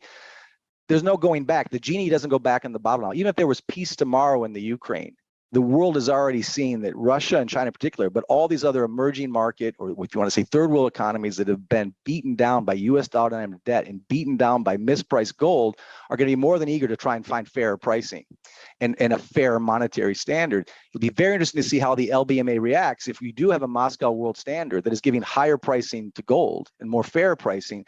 They're going to react unfavorably to an LBMA that continues to use margin and leverage. I also think the fact that we have rising rates right now, banks that are 10x levered in the US, the big LBMA banks, or European banks that are 20x levered, will use rising rates to delever. They have to delever. European banks, when they had negative nominal yields, couldn't delever. Now they can delever. So that will contract the derivatives market in general, which has been expanding since 1985. As the derivative market contracts, even the LBMA market will contract. We have a real chance now, after many years, to see somewhat better fair pricing of this completely disingenuous LBMA market. So it'll be a very interesting next few years if this becomes real. I don't see any reason why it won't become real. Russia has every... Your timeline anticipated for this? Gosh, I mean, again, predicting it's not trying to escape responsibility. It's such a mug's game. It's such a mug's game. What the French finance ministers do, how they'll get these Eurasian central banks to cooperate, how they'll price it, whether it'll be an aggregate or country by country monetary unit will be interesting to see. It could be within 2 years or less. And even if there's peace in the Ukraine, I don't think these changes can be stopped now. There is a sense, they say in German, ich hab die Nase voll, when you're fed up, at some point you break. The camel, the last straw. Right. The rest of the world is seeing an opportunity for fair pricing and less Western hegemony, whether it's NATO in general, the US in particular, or Western currencies in general, the US dollar in particular. The rest of the world is saying enough. And I don't think that's going to change now. And America has to be ready not for the end of the dollar or the end of the world or the end of the US markets, but they have to be ready for the end of an era where they could dictate policy, dictate currency, and even dictate false artificial pricing, or even manipulate supply and demand in the commodities market. So I think that will be fascinating. And the combination of a declining dollar, a contracting derivatives market, and a rising Moscow world standard is going to have longer term impact on the prices of gold and silver, which have been held back for far too long.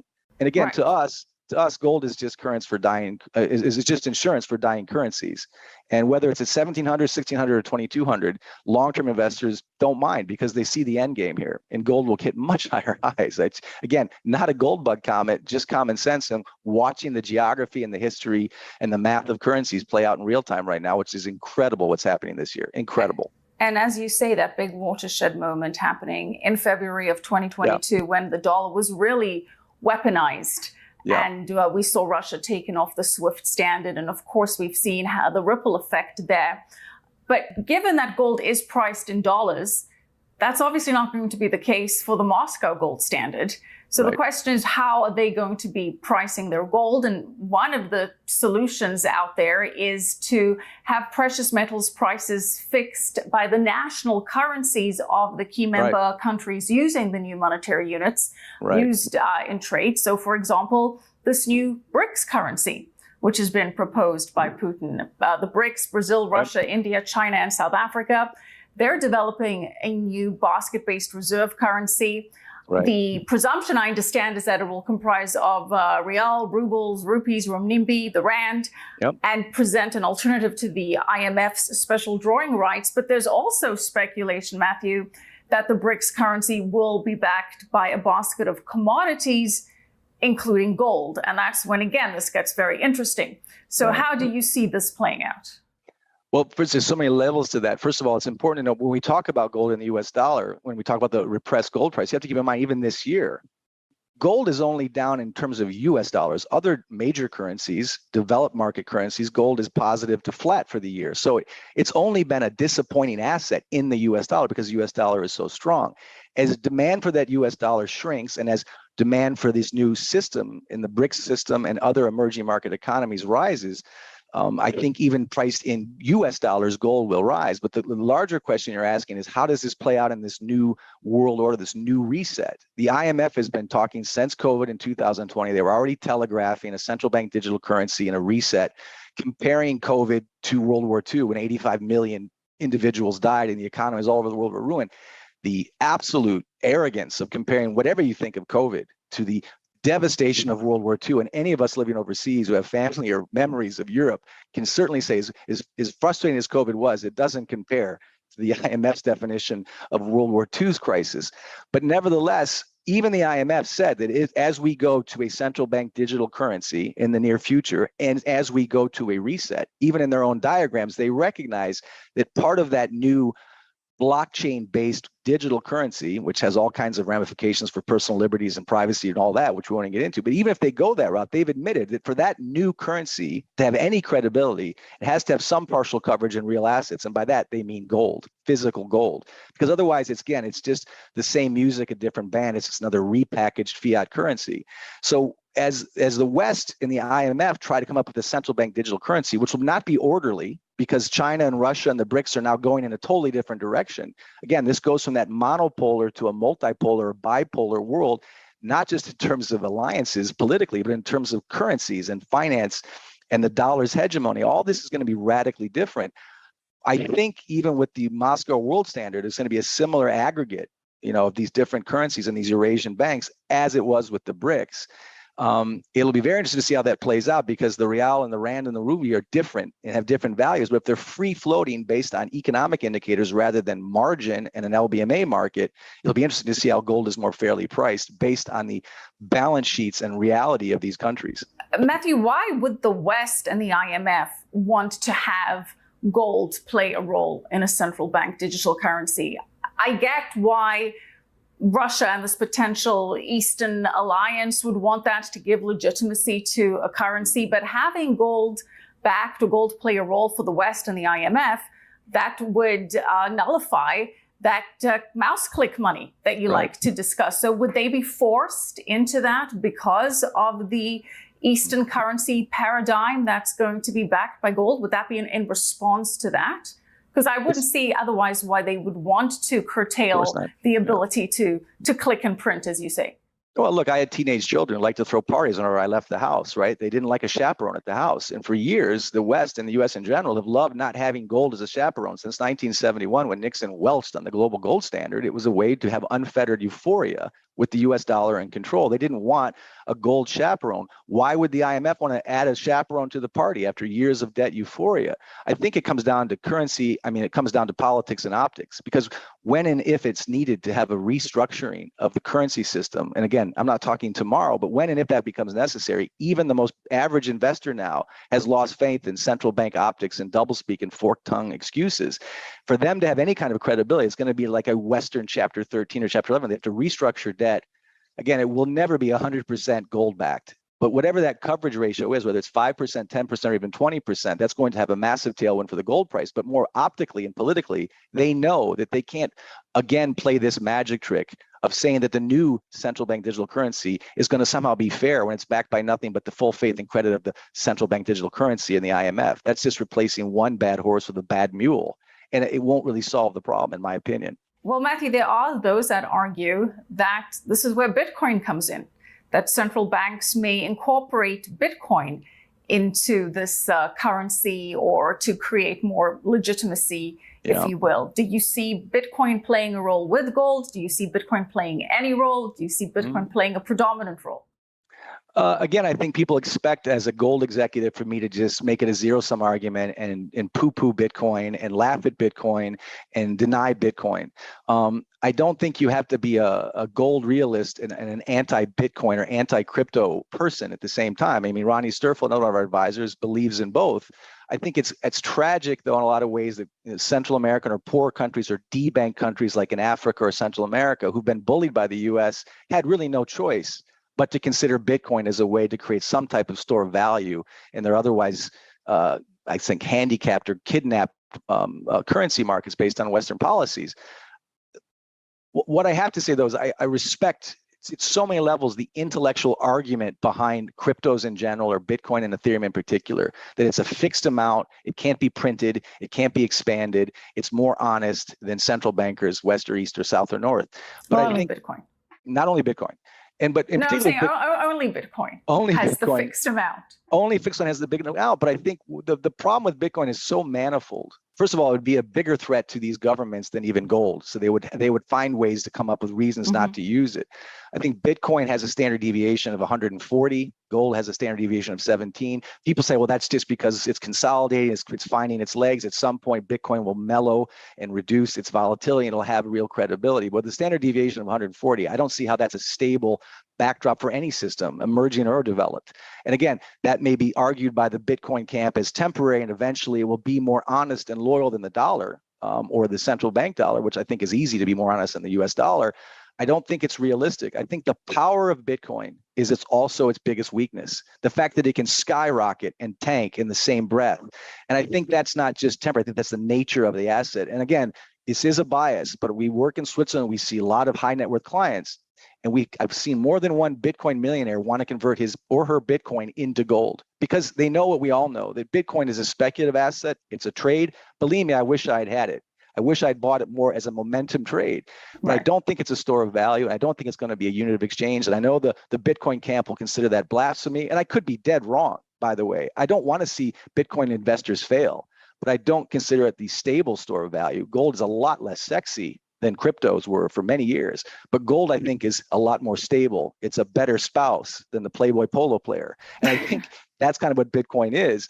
And yet, I could be wrong. And I don't need to even be right or wrong because I still think gold emerges as a victorious asset regardless. But I have too many friends who are in Bitcoin who have been stressed to the point of no return because they were chasing return, but not thinking risk management. At the end of the day, gold is boring. It is a risk management tool. It is a insurance for openly dying currencies. And the fact that the DXY is at 108 is such a short-term blip, and it's such a seductive notion that this is permanent, but it's not. And so when the dollar tanks like every other currency, gold will do fine. And you have to keep in mind that since 1971, the inherent purchasing power of the dollar has lost 95% since 1971. So whether gold is priced in dollars or not is irrelevant. It's priced in grams and ounces to us.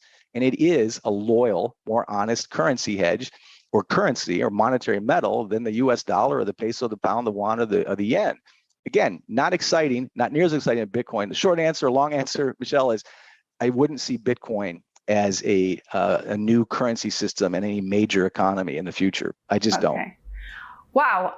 Playboy polo player, fake watches as real as a Rolex bought on 42nd Street, horses in the glue factory. Yeah. You have some runners drinking martinis instead of water. You have some very colorful metaphors there that are certainly going to linger with me. All right. But very big picture, Matthew. As you quite rightly said, every fiat currency has been debased. That is just the reality. And as you say, slowly, then suddenly, what is inevitable is not necessarily imminent. Right. But I'm going to put you on the spot here. What could be the tipping point that goes from slowly then suddenly? Well, it could be the changes in the derivative markets as rates rise and derivative markets contract or credit markets contract. I mean, the Federal Loan Officer Survey shows that credit is declining. The derivatives market is contracting as interest rates go up. Those are, and emerging markets could start defaulting on the US dollar because they simply can't stomach, they're stretched too thin to pay back those dollar denominated debts. So they either default or they look elsewhere.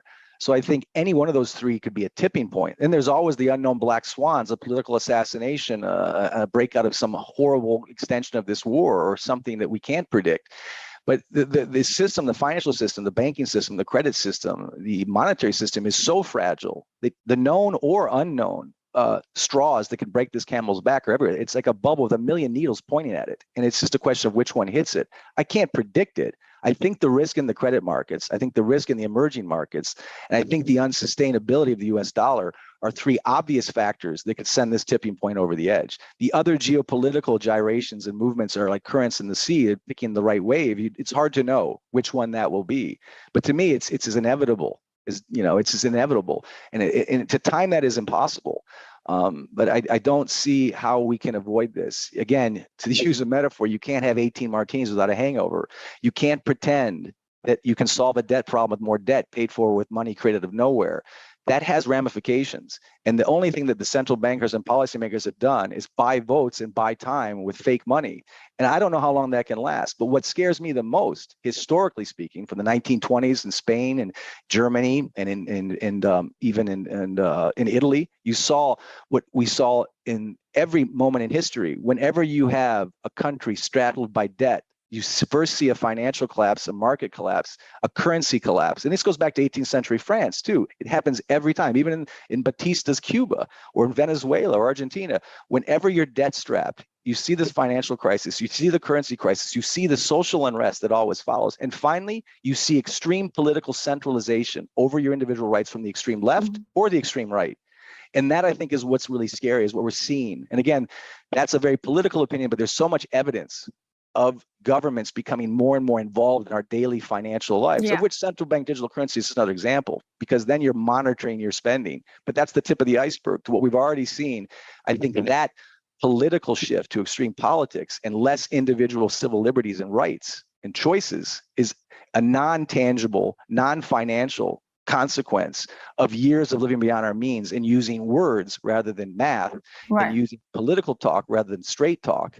I think any population would have respected a government that told them the truth rather than made up stories and excuses. And now we've gone too far. I think the real risk ahead is already being playing out since 2020. Less and less freedoms, less and less democracy, less and less natural supply and demand capitalism.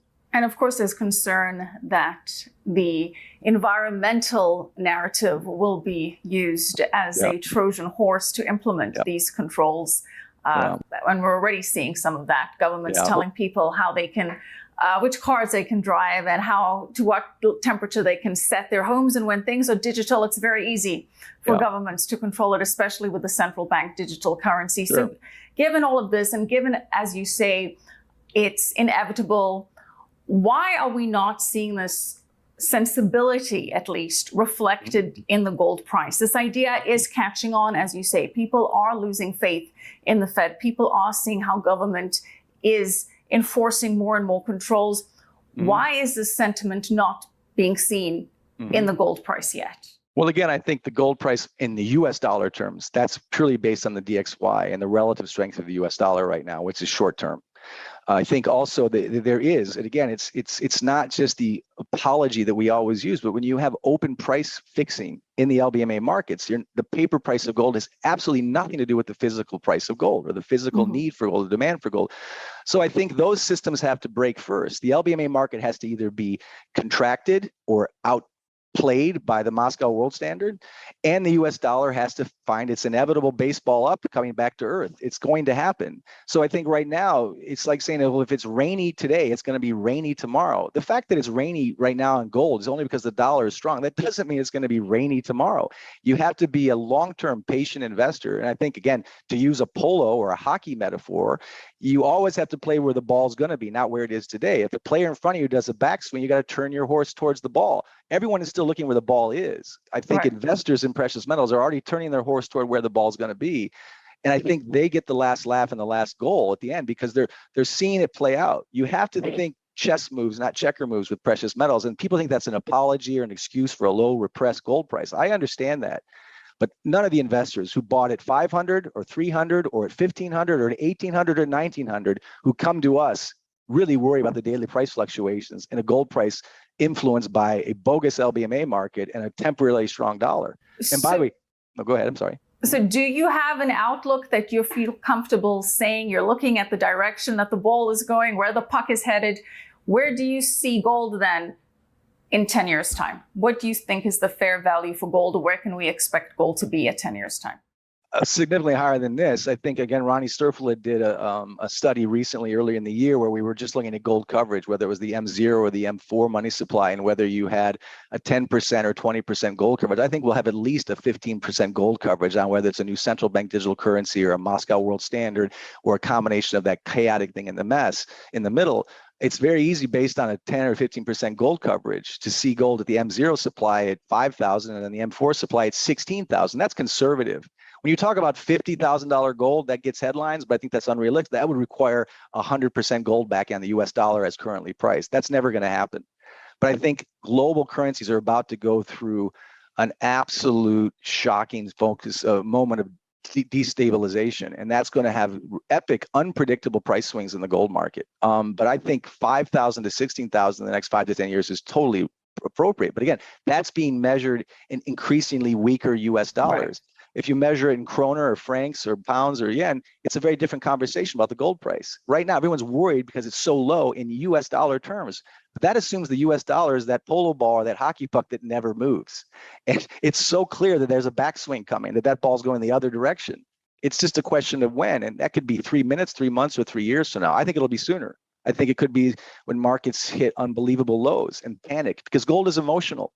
It can be high or low in strong dollar, weak dollar, disinflation, inflation. But when people lose faith in their currency, in their central bankers, in their politicians, left, right, or center, when they lose faith in their media, when they lose faith in their talking heads and pundits, and they feel it on the streets because inflation is palpable, when that collapse in faith occurs, gold prices rise, regardless what the LBMA tries to do or what central banks try to do. And I think that's the intangible, unpredictable reality of it. But we've seen that again throughout history, from ancient Rome to the Ming Dynasty to 1789 France.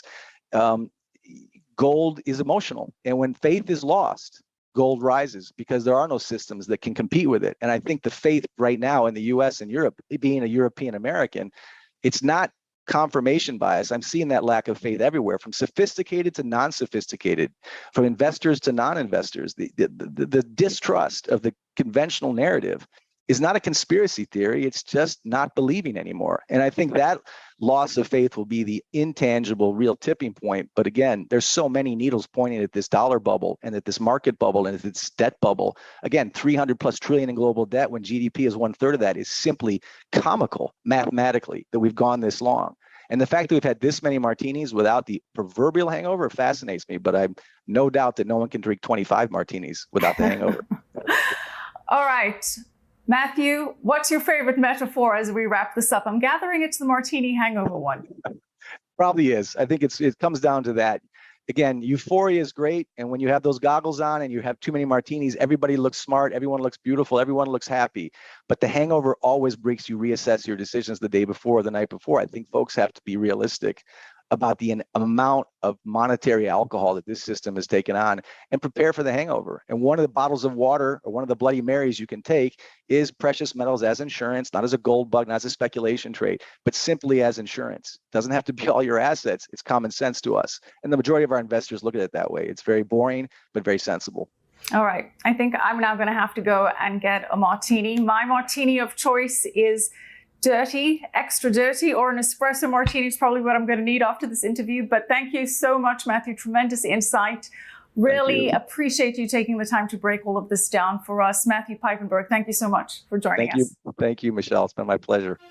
And thank you for watching. I'm Michelle McCory. Keep it right here on Kitco.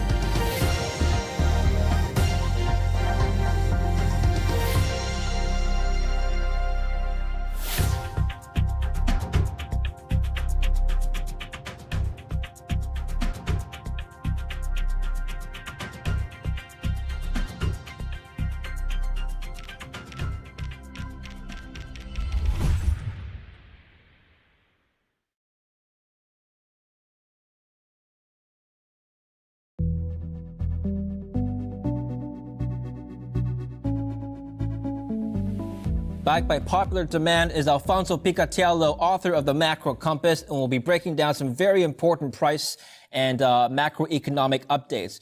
Not just does he have new updates for the projection of Bitcoin and stock markets, but we'll also be discussing some very important developments in the energy markets.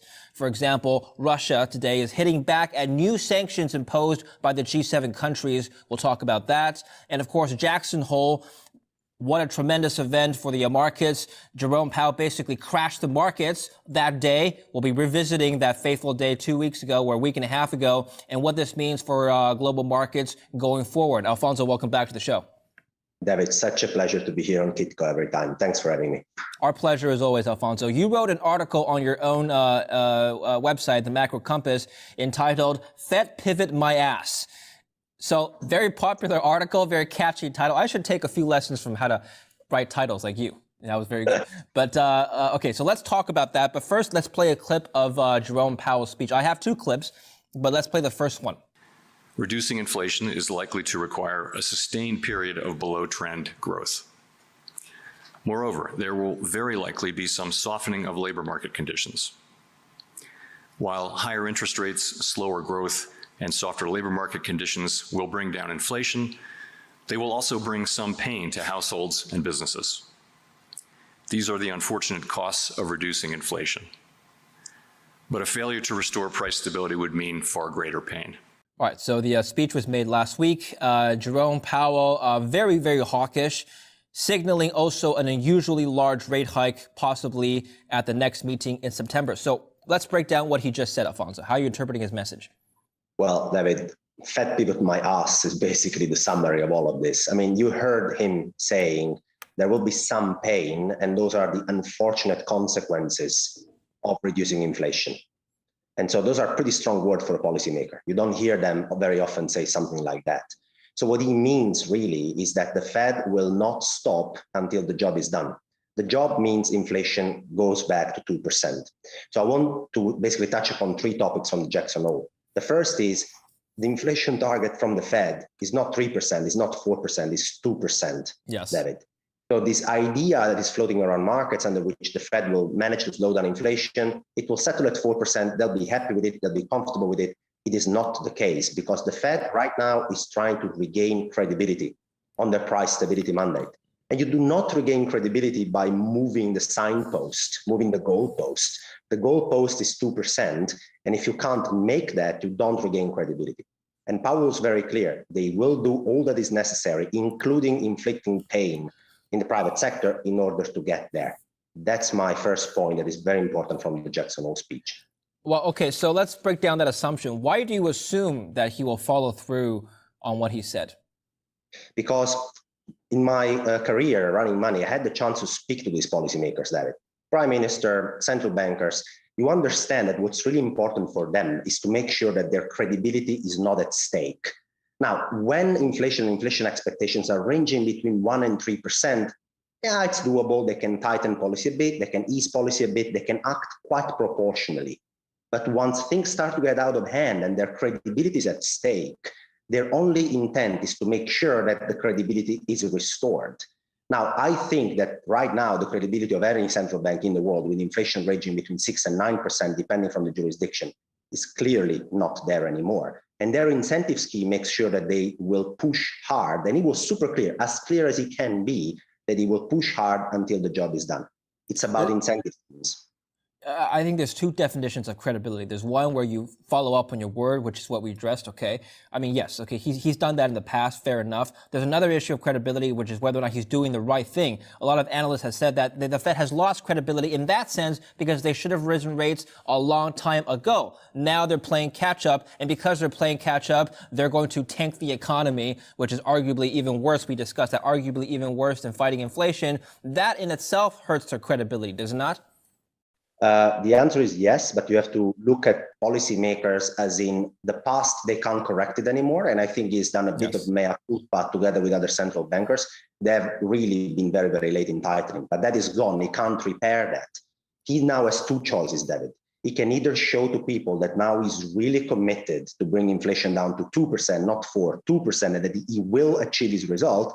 Or he can say, well, we'll be nuanced, we'll be unsure about our communication. The Jackson Hole speech was all but that. It was clear, it was very short. I think it was the shortest Jackson Hole speech ever by a Federal Reserve governor. It was as unambiguous as it can be. They will get the job done. That's their priority right now. He went on the podium and said, I'm going to keep this short, and then he kept it very short just to prove the point that he's keeping his word, I guess. He sounded angry. He sounded like an angry teacher or father, lecturing your children. You know what? You guys have been bad. Now I'm going to raise rates on you. And it was not very happy sounding. Almost like me when I see some people destroying Italian food culture, right? Very upset, and I do a very concise speech. But look at the market reaction, David. I think the bond market kind of now takes Powell pretty seriously. And there are two reasons why. The first is identified in real yields, so nominal yields minus inflation expectations. And Powell, in the weeks before the Jackson Hole speech, had told us that basically he wants the real yield curve, so all real yields between 1 year and 30 years to be in positive territory. He doesn't want borrowers to have an easy life borrowing. He wants real yields to be positive, not negative anymore. And why? Because when they're positive, conditions become more restrictive. People actually slow down. They borrow less because, borrowing becomes more expensive on an inflation-adjusted basis. For the first time after the Jackson Hole speech, he finally achieved that. The entire real yield curve in the US is now pretty positive. 5-year real yields have hit the highest level in basically a lot of years going back in the past. We're talking almost 1% positive real yields in the US. He has achieved that objective, which gives him credibility. The market is listening, is taking him more seriously. Okay. Speaking of Italian food, you and I can debate offline about pineapple on pizza. That's an enjoyable conversation I always have with my Italian friends. But first, let's listen to Jackson, more of Jackson Hole's speech. Take a listen to this. We are moving our policy stance purposefully to a level that will be sufficiently restrictive to return inflation to 2%. At our most recent meeting in July, the FOMC raised the target range for the federal funds rate to 2.25% to 2.5%, which is in the summary of economic projections range of estimates of where the federal funds rate is projected to settle in the longer run. In current circumstances, with inflation running far above 2% and the labor market extremely tight, estimates of longer run neutral are not a place to pause or stop. July's increase in the target range was the second 75 basis point increase in as many meetings, and I said then that another unusually large increase could be appropriate at our next meeting. Okay, so he said three key things. First, he said that pausing at neutral is no longer appropriate. He said that an unusually large rate hike could happen at the next meeting. And he said that, like you mentioned, the Fed's 2% target is still his primary objective. He'll stop at nothing to achieve that target. Let's break down that last point, and then we'll talk about the other two. So the Fed's 2% target, even if he raises more rates or raises interest rates some more, Alfonso, can he bring inflation back down to 2%? Is that realistic anymore? I believe he can if he inflicts enough pain on the private sector. So basically, my research shows that in the past, every recession we have had in the US over the last 100 years, has managed to bring inflation down from 9% all the way down to 2%, or in general by 7 percentage points. But it needs to be a very strong pain inflicted to the private sector. So the question every investor had, David, was, will Powell be ready to inflict this pain if necessary to the private sector? You heard him. He told us he will not stop until the objective is reached. The other thing that he said, which was very important, is that conditions need to be restrictive enough. As you said, right? You need to make sure that it doesn't stop at neutral. You can't stop a neutral policy stance if inflation is at 9%. You need to be pretty restrictive, right? Mm-hmm. So he made sure to tell us he won't stop. He will apply a restrictive policy for long enough until his objective is reached. And I think if a central bank wants to basically put down a fire, they can put down a fire. The inflation fire can be put down if enough pain is inflicted on the private sector, which isn't necessarily a nice thing to say, but they can achieve that objective. They cannot start a fire. The central bank itself cannot spark inflation all of a sudden without the help of the government or without the help of banks lending money to the private sector, but they can put down a fire. They can make conditions as restrictive as possible to make sure that the demand slows down so much that inflation actually goes down too. The issue, or the question that everybody has on their mind right now is how far above neutral will they go? In other words, how many more rate hikes, how high can the Fed funds rate go from here? Excellent question, David, because there are two dimensions. How higher above neutral can interest rates go, and how longer can they stay there in order to put the economy through restrictive conditions for a longer period of time? Now, the bond market is pricing a decent probability now, roughly 35%, that Fed funds rate will go at 4%, which is, you can assume, pretty much above neutral, although nobody knows exactly what neutral is, but 4% is above any range of estimates of neutral. But the more interesting part, David, is that the bond market is now assuming this 4% Fed funds to remain all the way through 2023. One of the objectives of Powell was to fight very hard against the idea that the bond market was pricing cuts in 2023. No, the Federal Reserve is not going to cut. The hurdle for cutting rates is extremely high when you have to achieve a 2% inflation target again, right? But Alfonso, recall that the last inflation print was lower than the previous month. So we had 8.5%, which was lower than the 9.1 peak that we had. Some people would argue that inflation, because of that, has already peaked. What do you think? Is it, let's just hypothetically, let's suppose the Federal Reserve does nothing. Jerome Powell decides to not raise rates anymore, not lower rates, just keep them at current levels. Do you think inflation will tick back up above 9%? Well, as always, raising interest rates doesn't immediately have an effect on inflation, right? Yes. There is a certain chain of events, David. So let's break it down for the audience. As it works is that first you raise interest rates, you make conditions more restrictive for the private sector. You have a mortgage which is much more expensive, borrowing becomes more expensive, so you slow down activity. Activity slows down, then hiring slows down. Economic activity slows down further, and then at some point, wages start to contract or not grow anymore, and therefore also your spending ability slows down and inflation slows down. Wow, I talked about at least 3 or 4 steps before inflation slows down, right? So it's not like the Fed has a magic wand that is able to basically slow inflation down straight away. So it takes a little bit of time. When it comes to peaking inflation, that's a very good question. And Powell was also very clear about something. If oil prices all of a sudden, because there is an oil embargo straight away from Russia, right? If oil prices would spike or natural gas prices would spike, this would have a temporary effect, a potential temporary effect on inflation. He will look through these very volatile items. What he cares about, David, is that the core services, the sticky prices, actually, these ones slow down a bit. That's what he cares the most about. He wants to see the core part of inflation receding. He wants to see wages stop going up 5, 6, 7% year on year, so that he's more secure about the long-term trajectory of inflation, right? That's his objective. Okay. We're going to touch on your price outlook for risk assets later on in this interview. If you're watching this right now, comment down below where you think the S&P 500 and Bitcoin and perhaps even gold will end up by the end of the year. All right, Alfonso, I want to move on and talk about energy now. This is also a very important topic. The energy crisis in Europe in particular is getting worse. I'm just going to read some articles coming out of today's news. So Friday, September 2nd, from the Wall Street Journal.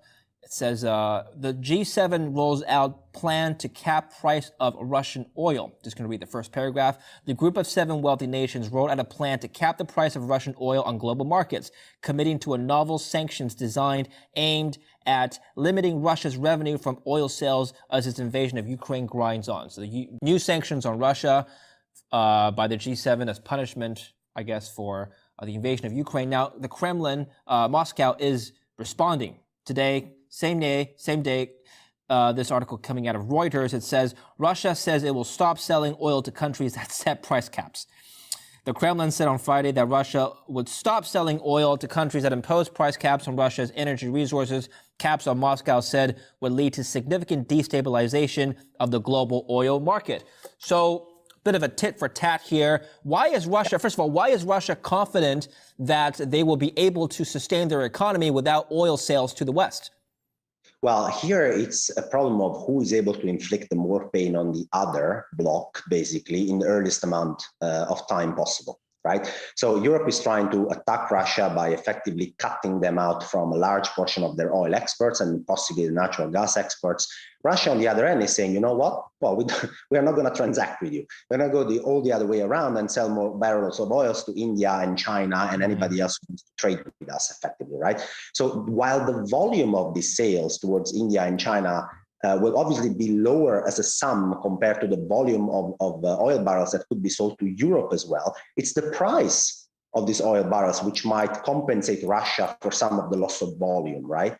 So effectively, what we are trying to do here is to see which party can inflict the more pain, both short-term and long-term, on which other party. Now, the point is the following. Europe and any other developed market still needs natural gas and oil in the short term to function, right? And actually, I'm going to say that instead of focusing on the trees, so is Germany going to run out of gas this winter, or are they going to barely make it? Because that's what we're talking about at the end. Instead of talking about this winter, I'd like the audience to focus their attention on the long-term impact. So Europe might come across, and probably they will barely make it through the winter to manage with their energy resources, but at what cost is my question. So you're talking about roughly 7 to 10% of GDP bill coming from electricity, energy, and gas over the winter that Europe will have to face as a cost for what's happening.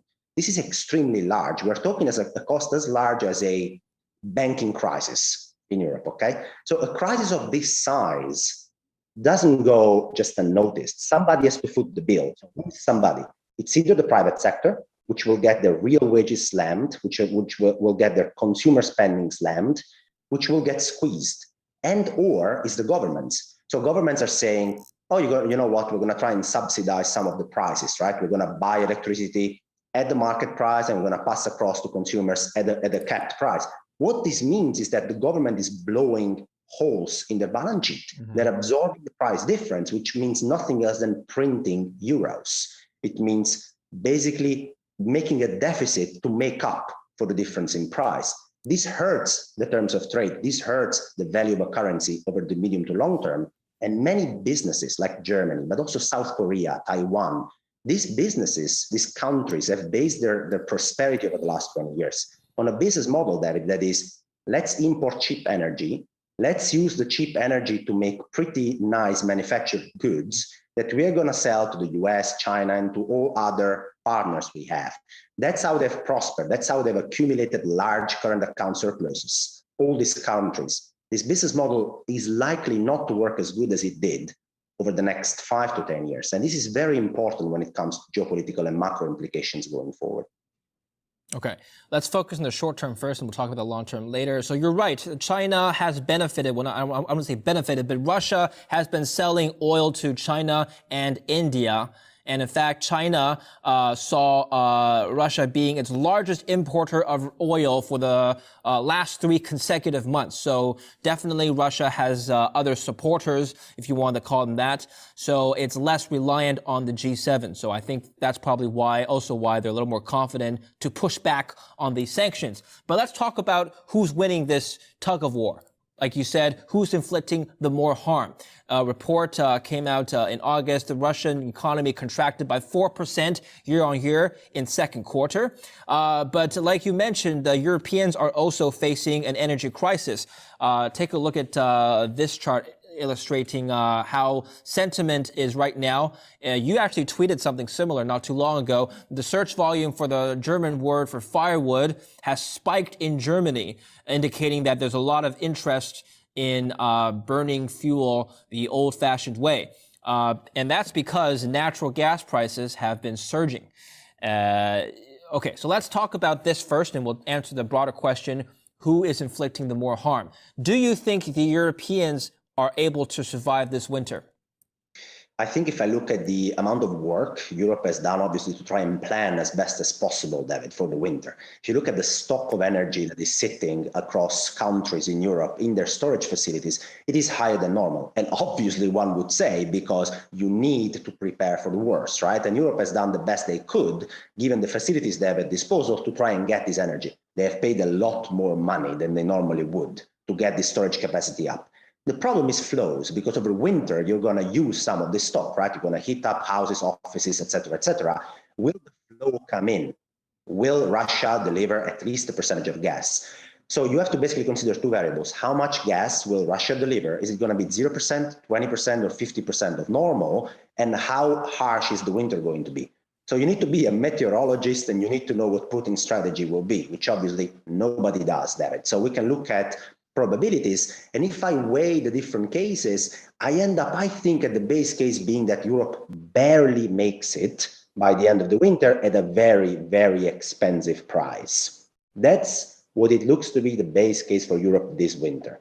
Now, who's getting the more harm? I think getting a damage of 6 or 7% as an electricity energy bill that Europe has to foot only for this winter, plus the long-term geopolitical implications, will hurt countries that have relied over the last 10 to 20 years on this business model by a very large amount, right? And then you look at Russia, and Russia obviously will suffer a lot, because it's not only about gas. I mean, take Italy. Italy is a decent trading partner for Russia.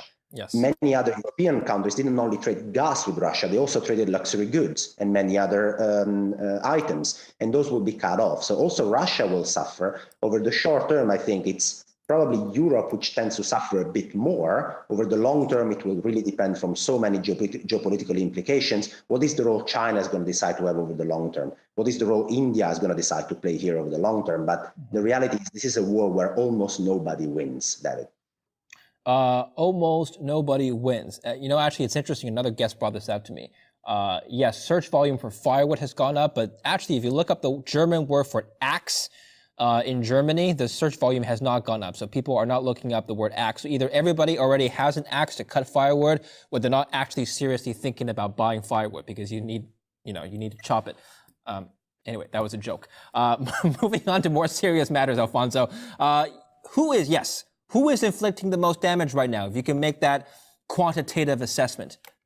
Well, it's, I think right now, probably into the wind. I think we are kind of even right now when it comes to being inflicted right and left. From Russia, it's very difficult to judge, because also when you look at the value of the Russian ruble, because of all the sanctions, it's very difficult to transact in Russian ruble, right? So there is really like a blockage problem that makes also the data coming from Russia pretty opaque right now. It is difficult to assess, David. I think the most important question is over the long term. Is Europe prepared to change their business model rapidly to make sure they have other energy sources to continue to deliver and produce goods that they can export elsewhere? And I'm talking mostly about Germany, Italy, France, pretty open economies that tend to use this energy to produce goods and export them. Can they quickly re-engineer their economy and find new energy sources? Well, the answer is that quickly they can't do that. Over the medium term, they can try and manage. And I think there are some plans. You have to be lenient with Europe, because this, after a pretty bad energy policy for the last 10 to 15 years, super reliant on Russia, there are now some positive steps. It's going to take time. So there will be pain inflicted, I think, to Europe over the next 3 to 5 years, which is pretty significant. And you see large hedge funds like Bridgewater being short European stocks in very large size, because I think they know that there is going to be this very painful transition period.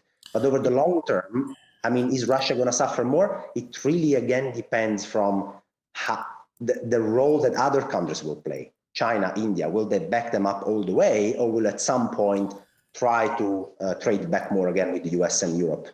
Do you think that in the short to medium term, you might see some social unrest or political instability in Europe?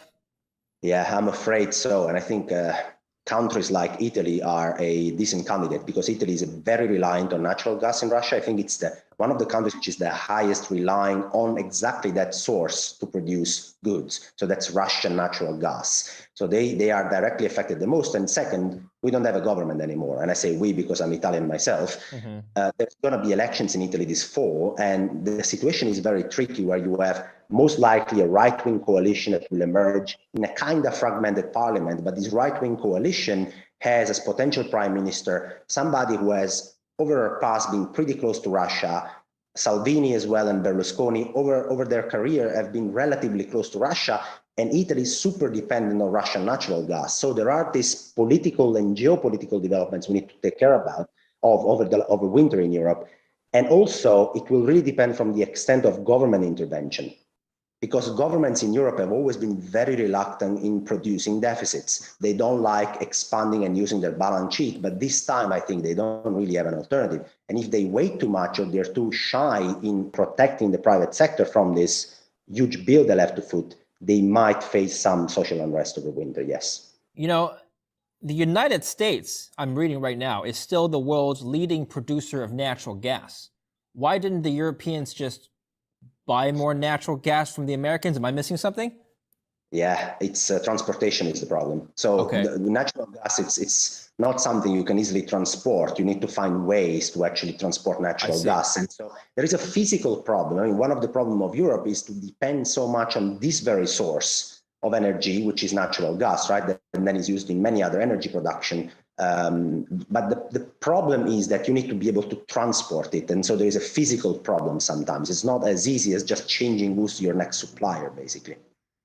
Oh, I see. Well, maybe this whole crisis has sparked politicians across Europe, maybe in Italy, for example, you can comment on this, on alternative solutions to Russian natural gas, maybe an alternative buyer down the line, or perhaps alternative energy sources, more renewable. These are long-term solutions, but perhaps this crisis will see a big push towards new energy developments in Europe. What do you think? Yeah, I mean, over the long term, if you think about it, David, it was never very sustainable or particularly smart to depend on one supplier for so much of your energy needs. So you want to see the silver lining. The silver lining is that this will force Europe towards a quick transition towards a more sustainable and diversified pool of energy supplier to produce what they need to produce. So there is a silver lining. There is a transition period, which is going to be very, very difficult because we will need still to produce goods. And in order to have the industrial production in Europe, you need an energy source. And before you're able to fully transition to a diversified source of energy, unfortunately, you'll need to rely on oil and natural gas. So this transition period can be very painful. All right, well, let's segue into your asset price outlook here. Let's talk about oil first, because that's a good transition. Do you think oil will continue to stay elevated, above $100 a barrel, below? What do you think? Roughly impossible to predict. So I learned in my investment journey that there is a time to go long, a time to go short, a time to go fishing. So basically to do nothing. And on oil, guys, really, I mean, to predict the price of oil over the next 3 to 6 months or to have a base case view, you literally need to be a master of geopolitics. It's just, there are so much variables, David, that it is, from one side, there's global demand, it's slowing down pretty aggressively. You can see some of the result already being reflected in oil prices. There was a lot of bullishness over the last 3 to 6 months. It's being now pared back. On the other end, we're talking about potential oil embargoes. You read the news that sounds pretty much similar to an oil embargo to a certain extent, and this could temporarily spike oil prices higher. It's so hard to predict, to be honest. Yeah. Okay, well, let's talk about risk assets then. The S&P 500, let's factoring everything we discussed, including monetary policy. Do you think stocks will grind higher or lower? Lower. So there I have not much to think about. So my base case is that we will retest or try to retest the year-to-date lows. So roughly 3,700 for the S&P 500. I think we're going to go there again between now and the end of the year. Why do I say that is, you heard Powell. he was pretty clear. Real yields have to be higher. They have to keep their monetary policy has to remain tight. All right, so there is no pivot, right? We get that. When real yields are high, David, every investment you're making becomes, from a valuation perspective, less attractive because you can park money in treasuries and get a 3.5% nominal yield, get a real yield which is positive. So why would you pay a very high multiple to buy risk assets? Everything needs to be readjusted. On top of it, because of all this uncertainty and economic growth slowing down, risk premium should widen. Making everything simple, if I run the math, I think the range trading environment for the S&P over the next 3 to 6 months might be 3,700 to 4,000. Any rally way above 4,000, like the euphoria, the Fed has pivoted rally in July, I'm very happy to fade those. And I think we're going to be stuck in this range and trying to retest the lows back to 3,700. And what about cryptocurrencies, Bitcoin? Will they follow the stock markets? I think that Bitcoin will try and go to 16K or below over between now and the end of the year. We've been stuck in this 20K range roughly for now a couple of months, right? And I have to say, I'm pretty impressed by the resilience that Bitcoin has shown despite so tough macroeconomic environment that we're living in, right? So Bitcoin, again, is an asset that requires risk sentiment. It requires inflows. It requires people to be aggressive on risk taking.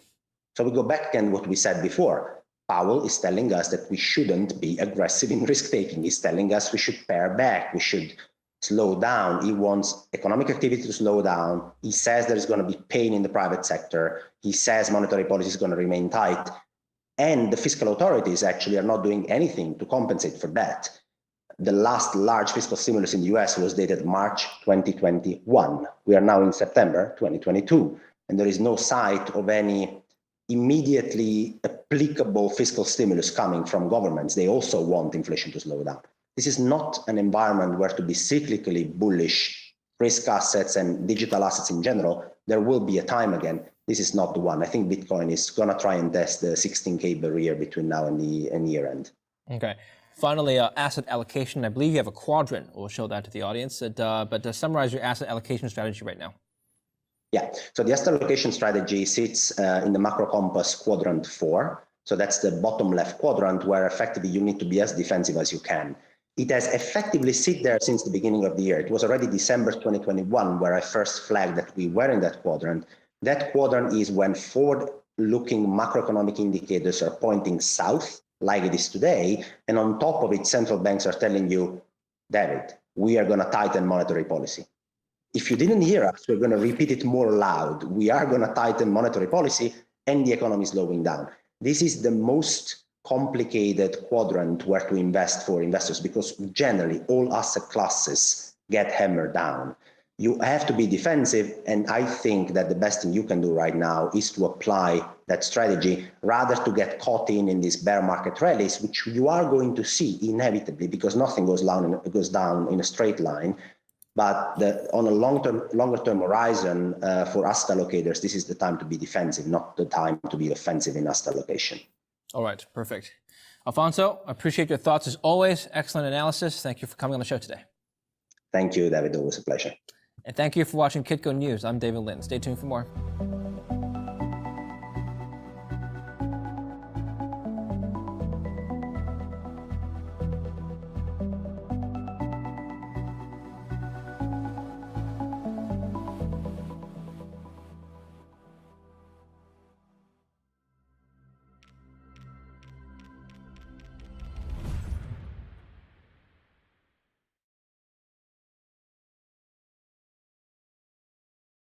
The markets, stock markets in particular, saw a major rebound this week on the back of lower inflation data. But our next guest says don't celebrate too early. He's predicting a series of macroeconomic variables that are going to be even worse than today, including higher unemployment and perhaps even worse recessionary outcomes from a lot of different factors that we're looking at today with Alfonso Picatiello. He is the author of The Macro Compass, and we'll be talking about how he's expanding his service. Very exciting, Alfonso. You're expanding your newsletter to a full-fledged macro service. Congratulations. We'll talk about that. Welcome back to the show.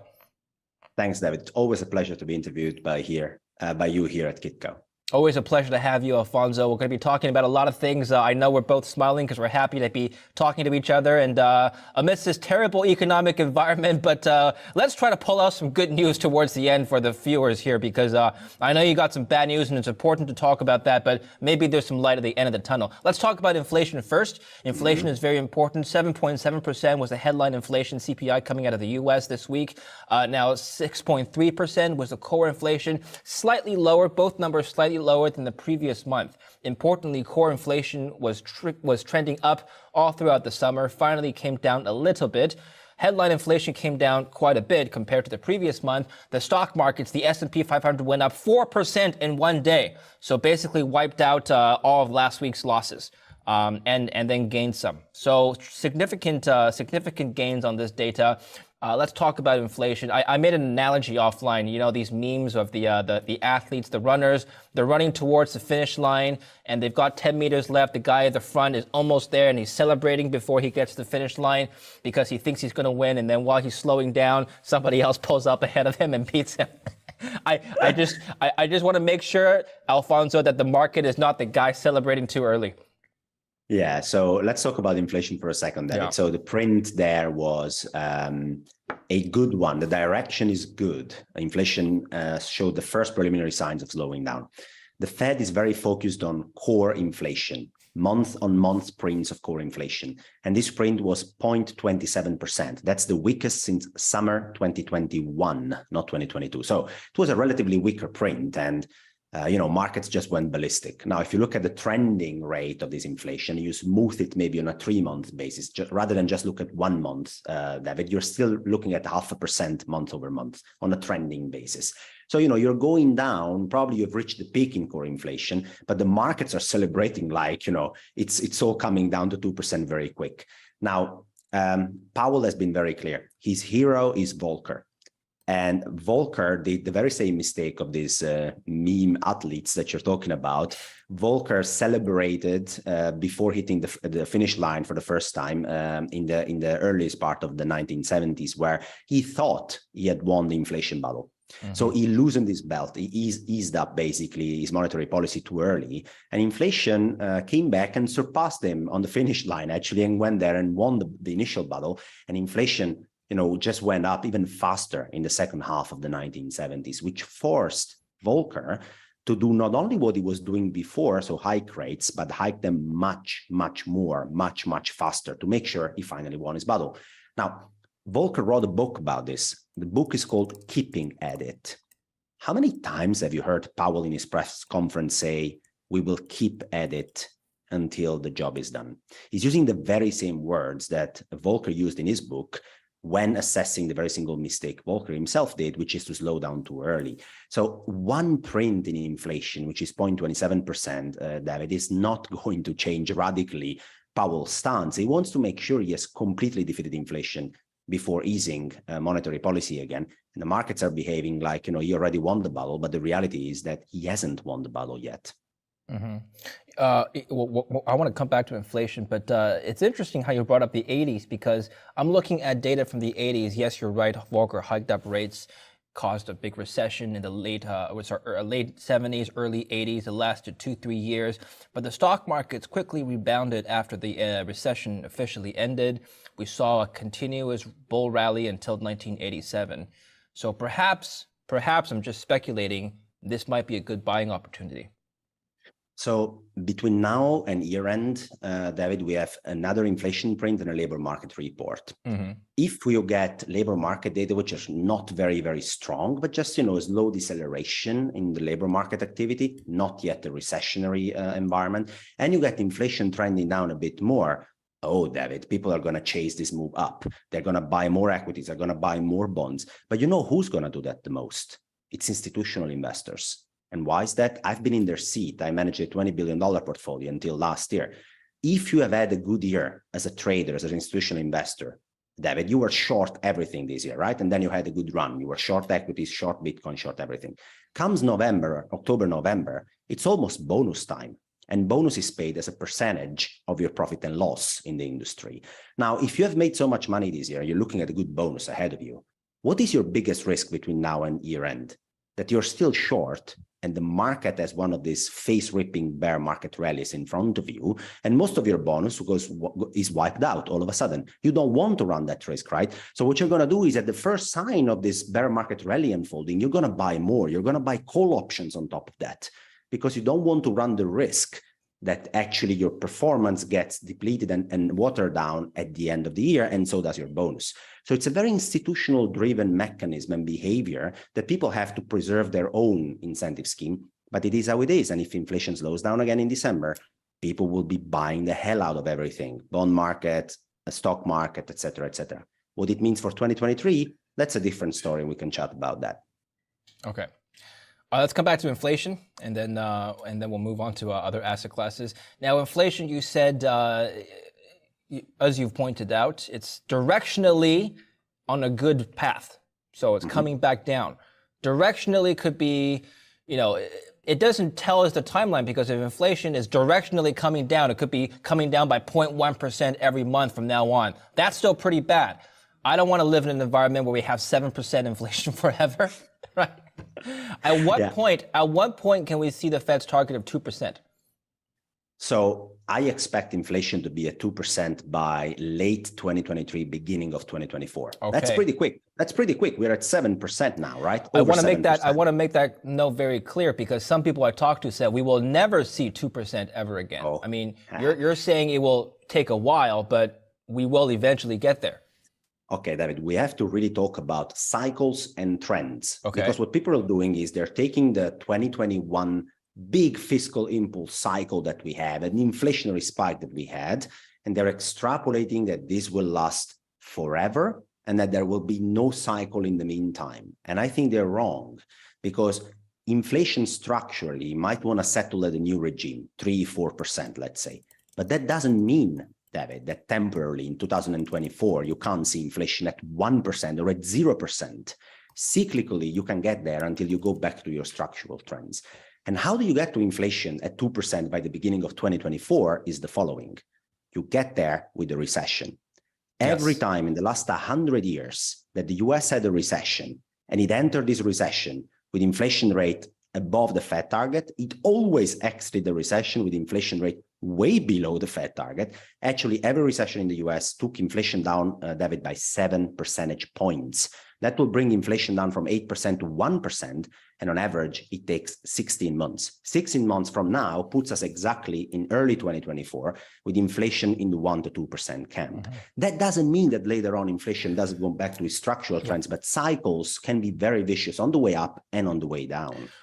Yes, I think that's a very important distinction we have to make. You're absolutely right. We'll pull up this chart. In the past, I'm looking at the St. Louis Fed data, all the way back to the 1960s, every single recessionary period is followed or actually coincides with decreasing inflation, as you pointed out. So that's absolutely correct. People have been telling me about a stagflationary environment, but we have to differentiate. Stagflation doesn't mean a contraction necessarily in the economy. It just means we're not growing.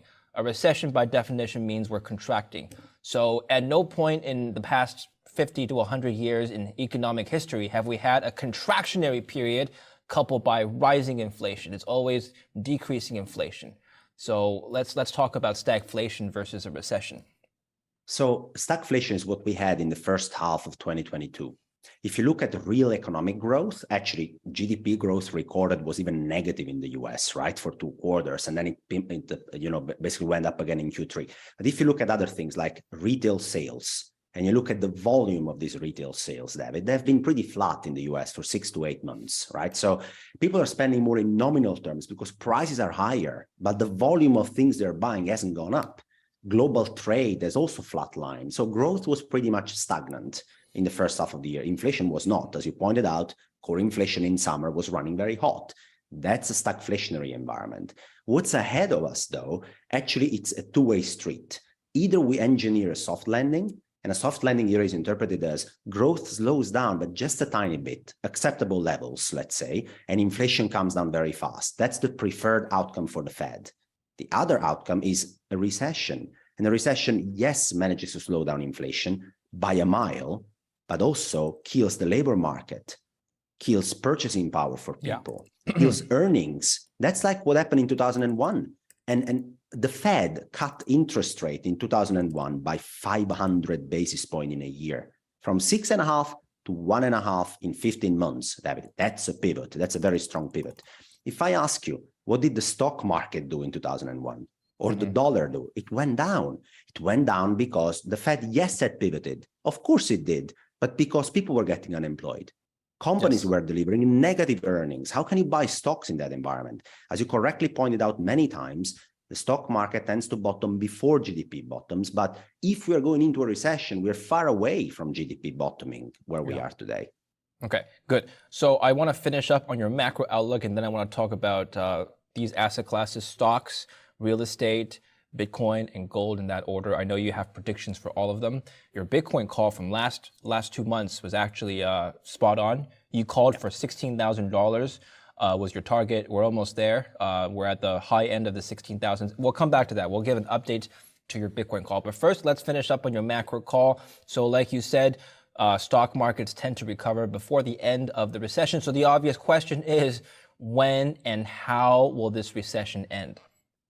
So, David, how it works is that so far we have seen flatlining growth. And then at some point, because the Fed has raised rates so rapidly and is at tightened conditions so quick, it actually goes into the labor market as well. It takes a little bit of a time, but it will get there. And I think you will see the evidence already coming in over the next few quarters that is happening. You know, when that happens, then people get unemployed, they spend less, and it's a negative cycle for earnings, et cetera, et cetera. These cycles generally last 9 to 12 months. So that means that if we start now, we should see basically the bottoming in earnings and sentiment roughly in the third quarter of next year. That's a way to go from where we are today, right? At that point, David, though, that's the point where you want to buy stuff. That's the point where you want to load up. Why? Because the most negative consequences have already been priced in. The negative earnings cycle, the recession is already priced in. The Fed at that point will have pivoted, but people don't want to buy stuff because they're losing their job. That's when you want to buy stuff because the Fed is going to support the economy. Inflation is likely coming down very fast, and the negative earnings cycle is already priced in. Today, none of these three conditions are yet to be realized. So we'll have to be a bit more patient, structurally speaking. Yes, we can have a bear market rally. Between 2000 and 2001, David, one last statistics is the NASDAQ rallied 20% or more 7 times between 2000 and 2001. Overall, though, it dropped from its peak in 1999 to 2002. So it took another year, full year for the NASDAQ to bottom, despite this 20% very frequent bear market rallies. We are in a very similar macro setup. In July, you invited me later on, I think it was August maybe, to an interview here. Everybody was talking about the new bull market. Do you remember that? In July, the NASDAQ rallied 20%. It was a new bull market. Bull market what? It's a bear market rally. Earnings have still to bottom. And your indication that the stock market bottom slightly ahead of GDP market bottom, it means we have to wait a bit more. They weren't, I guess in retrospect, they weren't bull rallies. They were just rebounds, technical rebounds. Correct. You have a table here actually outlining the performance of asset classes in late 2000 and early 2001. I want to come back to that because you have a lot of these commodities and FX and rates and equities that performed surprisingly to me, actually. Gold went down 7%. Okay, so let's talk about first unemployment. Do you have a target for how high unemployment will reach before the recession ends? Yeah, I think 6.5% is totally doable in the US. Mind you, we're at 3.5, 3.7 today. So that's 3 full percentage points in only 1 year until the end of 2023. Now, why do I think it's going to be that bad is mostly because of the housing market. Now, the housing market represents in the US 15 to 80%, together with these ancillary activities, construction workers, brokerages, et cetera, et cetera. It's 15 to 18% of GDP and roughly 12 to 15% of the workforce. What I'm saying is that in the US, there are roughly 12 million jobs related to the real estate market. And the real estate market, David, is completely frozen. And it's going to be much worse next year. Buyers cannot afford to come out. Sellers for now are not selling. At some point, they will be forced to sell back to the market when they start losing their job early next year. So what I say is new construction workers, new brokerages, they're not going to be there because this is not a good environment for creating jobs in the real estate market. They're going to be destroyed. 12 million jobs. if only 20%, 15 to 20% of these jobs, the jobs that were created in the hype of the 2021 real estate semi-bubble, if only 20% of the total jobs are cut, you're looking at 2.5 million jobs lost only in the real estate market next year in the US. Now, sum up a bit of weakness elsewhere, and you easily end up with an unemployment rate at 6.5%. Look at that chart I just put there. It shows the housing indicator in the US inverted. So when it goes up, it means the housing market is weakening, actually. And then it shows unemployment rate against it 12 months later. That indicator is telling us that unemployment rate by late 2023, beginning of 2024, will be 6.5%.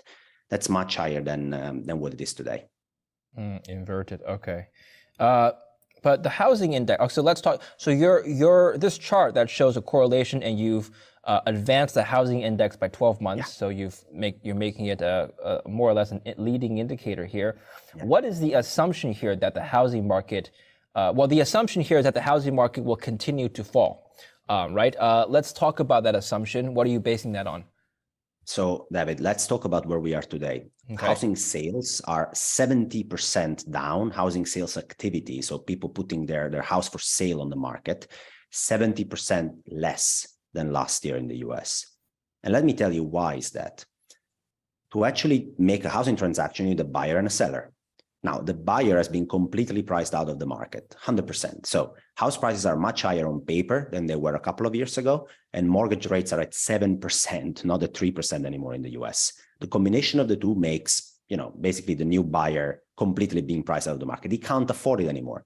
The median mortgage installment rate was $2,000 to buy the median house in the US. It's now $3,500. Where is he going to find the money? His wage didn't go up by 70%. So he's priced out. He doesn't have the power to buy the new house. So that means that the seller, if he wants to sell the house, in order to find a new buyer, he needs to lower his price, David. But he doesn't want to do that. As long as the labor market is strong, he's not going to sell his second house. He's not going to sell his Airbnb or his buy-to-let house. He's just going to keep it there, right? Now, that works, but it slows sales activity. Housing activity slows materially, and that's reflected in an indicator. Do you know when it worsens? It worsens when you start to lose your job or be, a bit more dubious about whether you will have a job in a couple of years from now, and you have a lot of equity that is sitting in that house. And maybe you say, okay, maybe I should take some of it away. Let me try and sell at least this apartment. And when you do, you still don't find a buyer at the price you want because he can't afford it, David. So the only thing you can do is you can lower your price.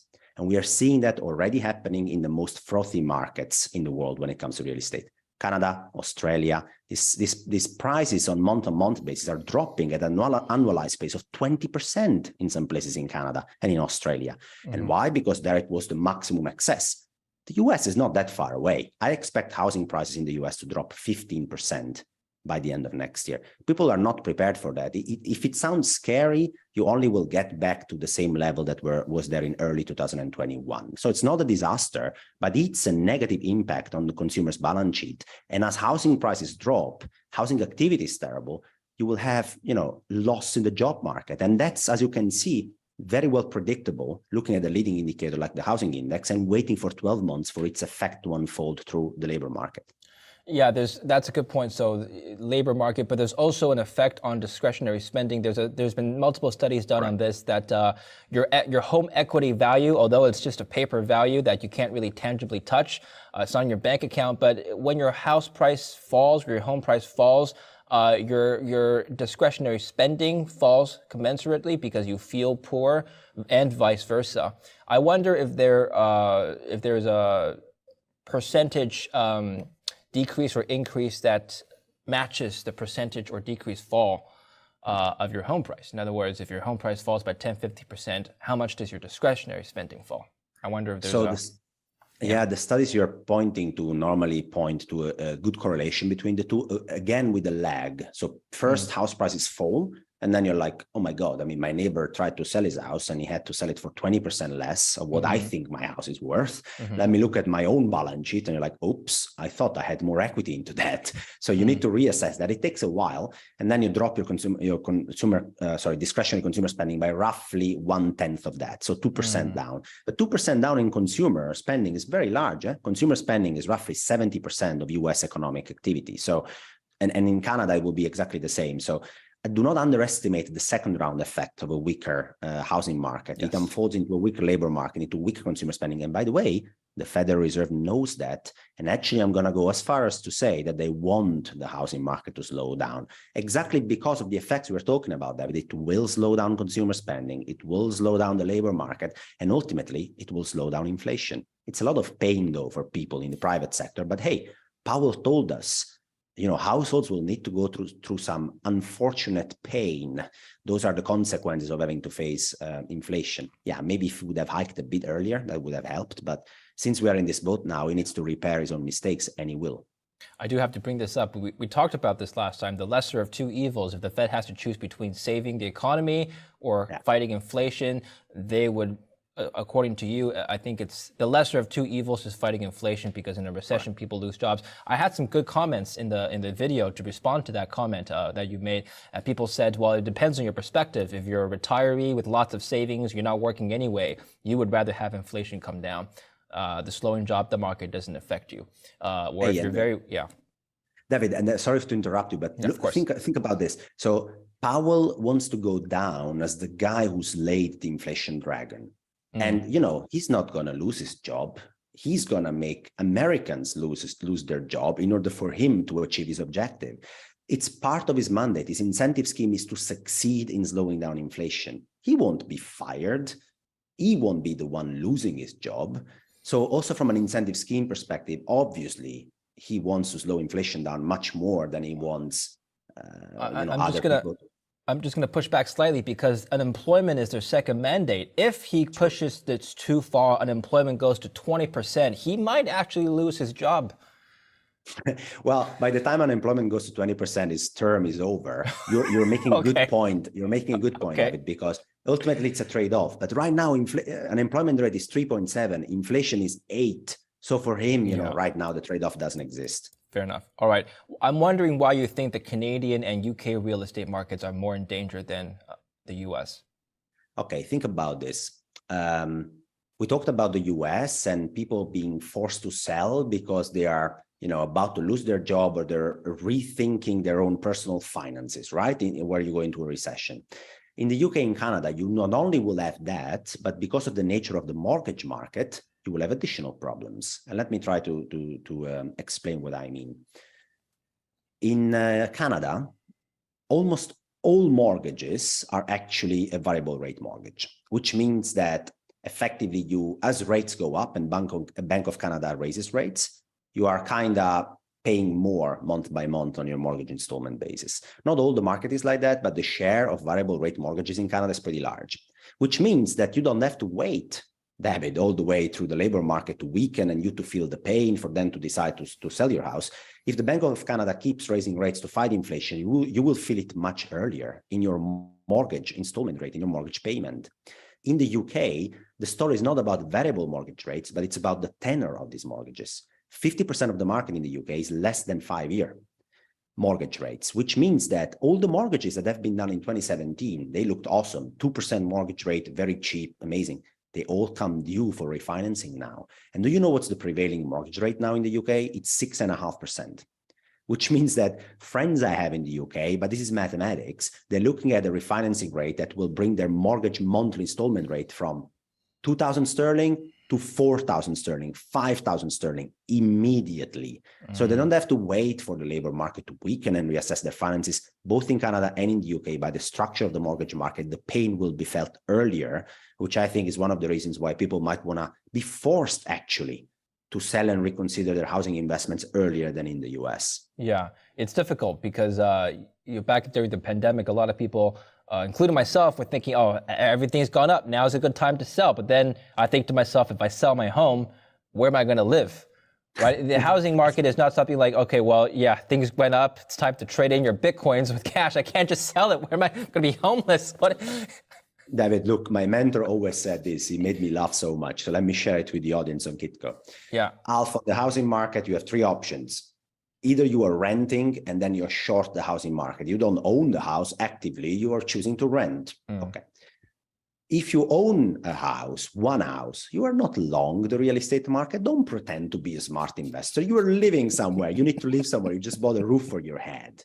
If you have two houses, yeah, then the second house, yes, you're long the real estate market. But don't play Warren Buffett if you buy a house and you own it. It's you have to live somewhere. So you can't sell it that easily because you need a place to live, right? It's exactly your situation. I've read also, and I'll finish up on real estate here. I've read also that perhaps a lot of people, large investors, have a lot of cash on the sidelines, and they're waiting for the markets, real estate markets in particular, to go down just a little bit more, and then they're all going to start piling in. So there's going to be this cushion of cash that's going to go in and stabilize things. We're not going to get a full crash. That's just what I've read, what I've heard. What do you think? Well, what I think is that this is easy to say when the central bank has been there to basically back the markets for 10 years. At every dip, you feel it's an amazing opportunity immediately to step in and buy. This time is a bit different for one main reason. If you buy a T-bill in the US, a 6-month government-issued instrument, very liquid, it's just short-term money, basically, David, you get 4.5% yield. 4.5% yield is pretty decent risk-free return for 6 months compared to locking your money into a house and all the costs associated with it, by the way. So this time there's an opportunity instrument, which is government bonds, the short term, because rates have been raised so much, they offer a pretty decent outlet to park your cash. You don't need to buy a house because there is no alternative. The TINA is over because government bonds are yielding 3, 4, 5%. Even the short-dated ones. So I'm not sure that people during a recession will be so keen to say, instead of 5% on a government bond, let me actually, pick this falling knife here of housing prices falling 10% in a year. Let me try and buy them. I'm not so sure about that. Okay. I want to go back to this table here of the different assets that perform well.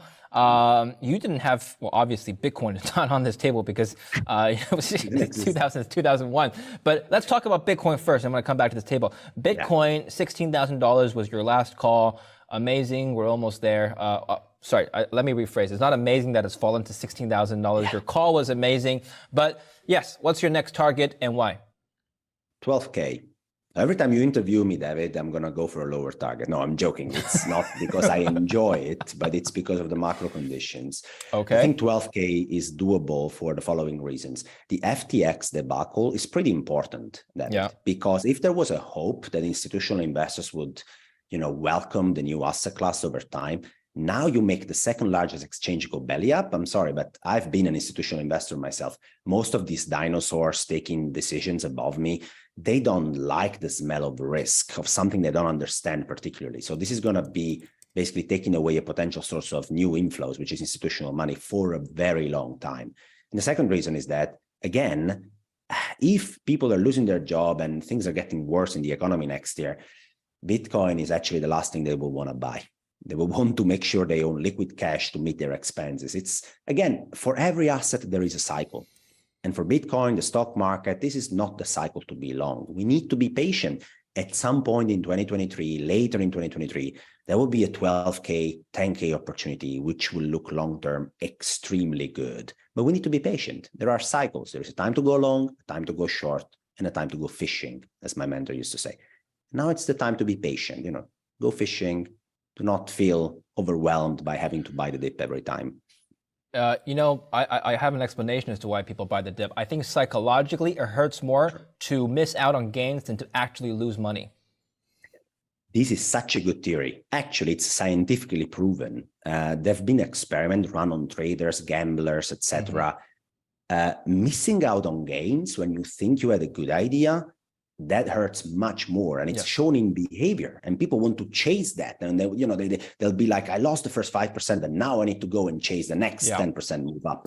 And also it has been fed by central bank puts, basically being always available over the last 10 years. The last 10 years, if there was a dip and you blinked, you missed it, and then you could never look back. It only went up after that. So I think that's also rooted in people's brain, but this is not like the last 10 years. It's materially different. Okay. All right. Gold. Let's talk about gold now. You have this table here that showed that in 2000, from August to December 2000, gold went down by almost 1%. Between August 2000 and March 2001, so extending that period, it's down by 7%. You would think that gold would hedge against equity volatility, but that wasn't the case during the tech bubble. Yeah, it's a very good observation, and that's the reason why I put gold in that table as well. Please notice that between December 2000 and March 2001, so the extension of this initial period you discussed, David, the Fed cut rates by 150 basis points, and yet gold fell by 7%. What? So that works according to the following idea. Equity markets are volatile. The Fed was cutting rates. That should be perfect for gold.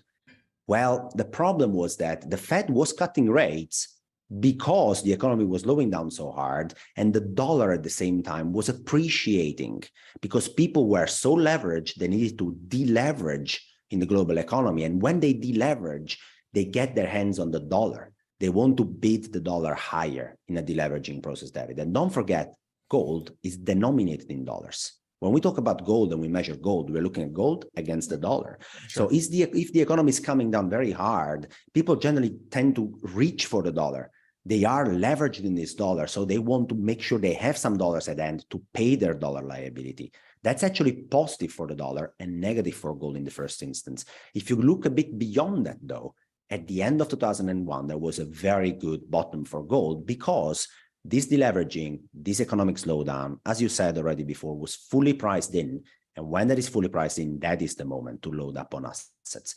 Since you invited me here, I think it was the beginning of 2022, I've always predicated patience. I mean, people, to me, it feels like there is a bunch of people out there that are itching. They're itching at every time and say, I need to buy this. This is a secular bottom. This is the way to get in. Now it's the time.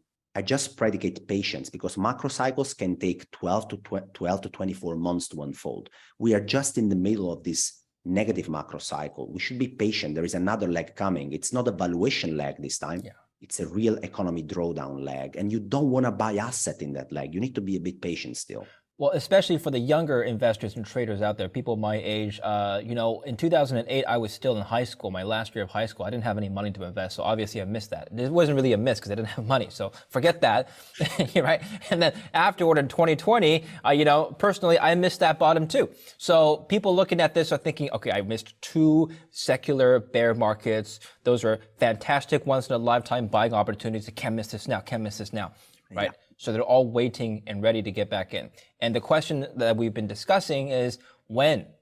What indicators do we look at to know that this is the right time to get right back in? Let's finish up on there and we'll talk about the macro compass. So, David, the indicators to look at are the following. The moment historically when stock market bottoms is when earnings have already taken a major beating, unemployment rate has gone up already, and GDP has dropped materially already. On top of that, central banks at that point will be easing very aggressively because, hey, a lot of damage is being done. And as you say, every time you get into a recession, inflation slows down too. So at that point, there will be no reason left for the Federal Reserve not to cut rates. The labor market is much weaker. Unemployment rate is up. It's their second mandate, as you say. Inflation is slowing down. They will be easing and earnings negativity will be fully priced in. That is the moment where you need to say, now I want to buy a lot of good companies and own them for the next 5 years. When is that going to happen? I'm going to keep updating you guys. I mean, macro is always a puzzle. Stuff moves, new data comes in. My assessment as the set of information I have now is that this is going to happen perhaps in Q3 24, Q3 23, Q4 23. There is a long way to go. And in the meantime, we need to be patient. 1 year is not that long. This year flew by quickly for me, very quickly. I remember last November like it was yesterday. But we can keep track of things from your work by following the macro compass. Yes, you've expanded your service. Congratulations. Tell us about that. Thanks, David. So until last year, I was running money for an institutional company, and I didn't feel right because I couldn't share actually my knowledge with people. It was like an ivory tower reserved space. I wanted to be able to share my knowledge and access to macro data, etc., with retail investors, which is what I did in 2021 through the free newsletter, The Macro Compass. I realized at some point that if you want really to step up the game for retail investors, a newsletter is a very good thing, but it's not enough because people need to get more information more often. They need to get interactive macro tools where they can see the same things I see, analyze the same data, get access to this data, which is only reserved for institutional investors.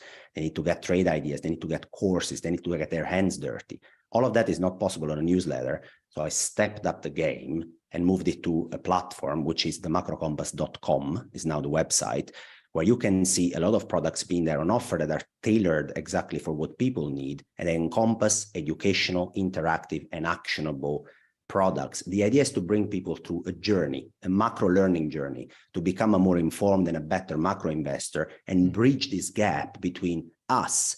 I'm also on this side now, retail investors and professional, institutional, financial institutions that have access to expensive platform databases, macro knowledge that is reserved for them. I want to close that gap because I've been, lucky enough to be on that end. Now it's time I do a service and actually I close that gap for people too.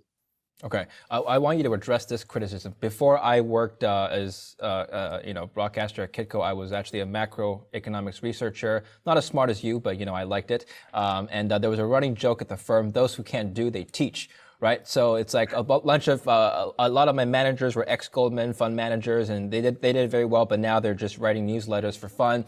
And the common joke and criticism that we talked amongst each other is that if that guy was such a good trader at Goldman, what is he doing here? Right? Please address this.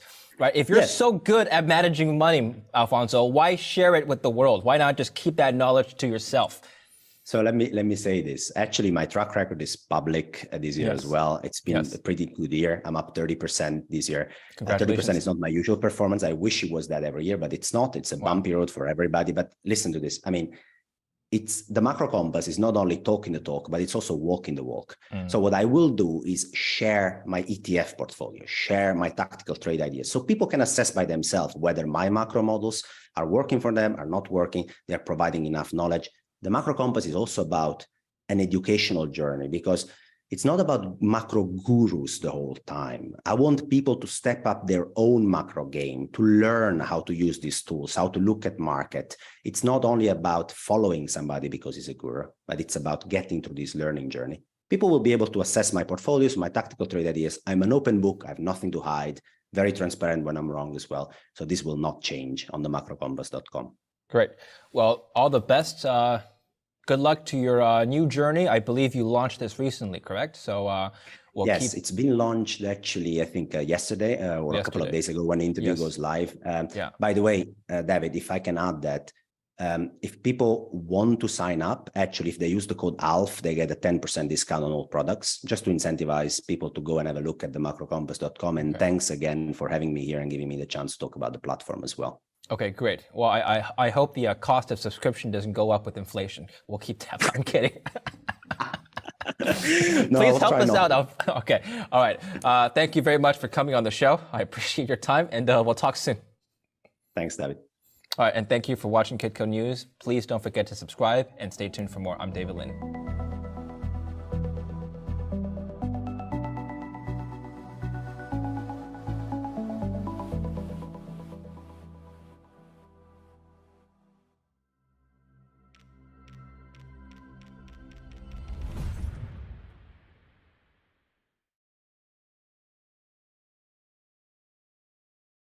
We have a very special panel today. Two fan-favorite macroeconomists, Lyn Alden, founder of Lyn Alden Investment Strategy, and Alfonso Picatiello. He is the author of The Macro Compass. Both have been on the show several times independently, but it's the first time I'm hosting both of you together. What a treat. Welcome both to the show, Lyn and Alfonso.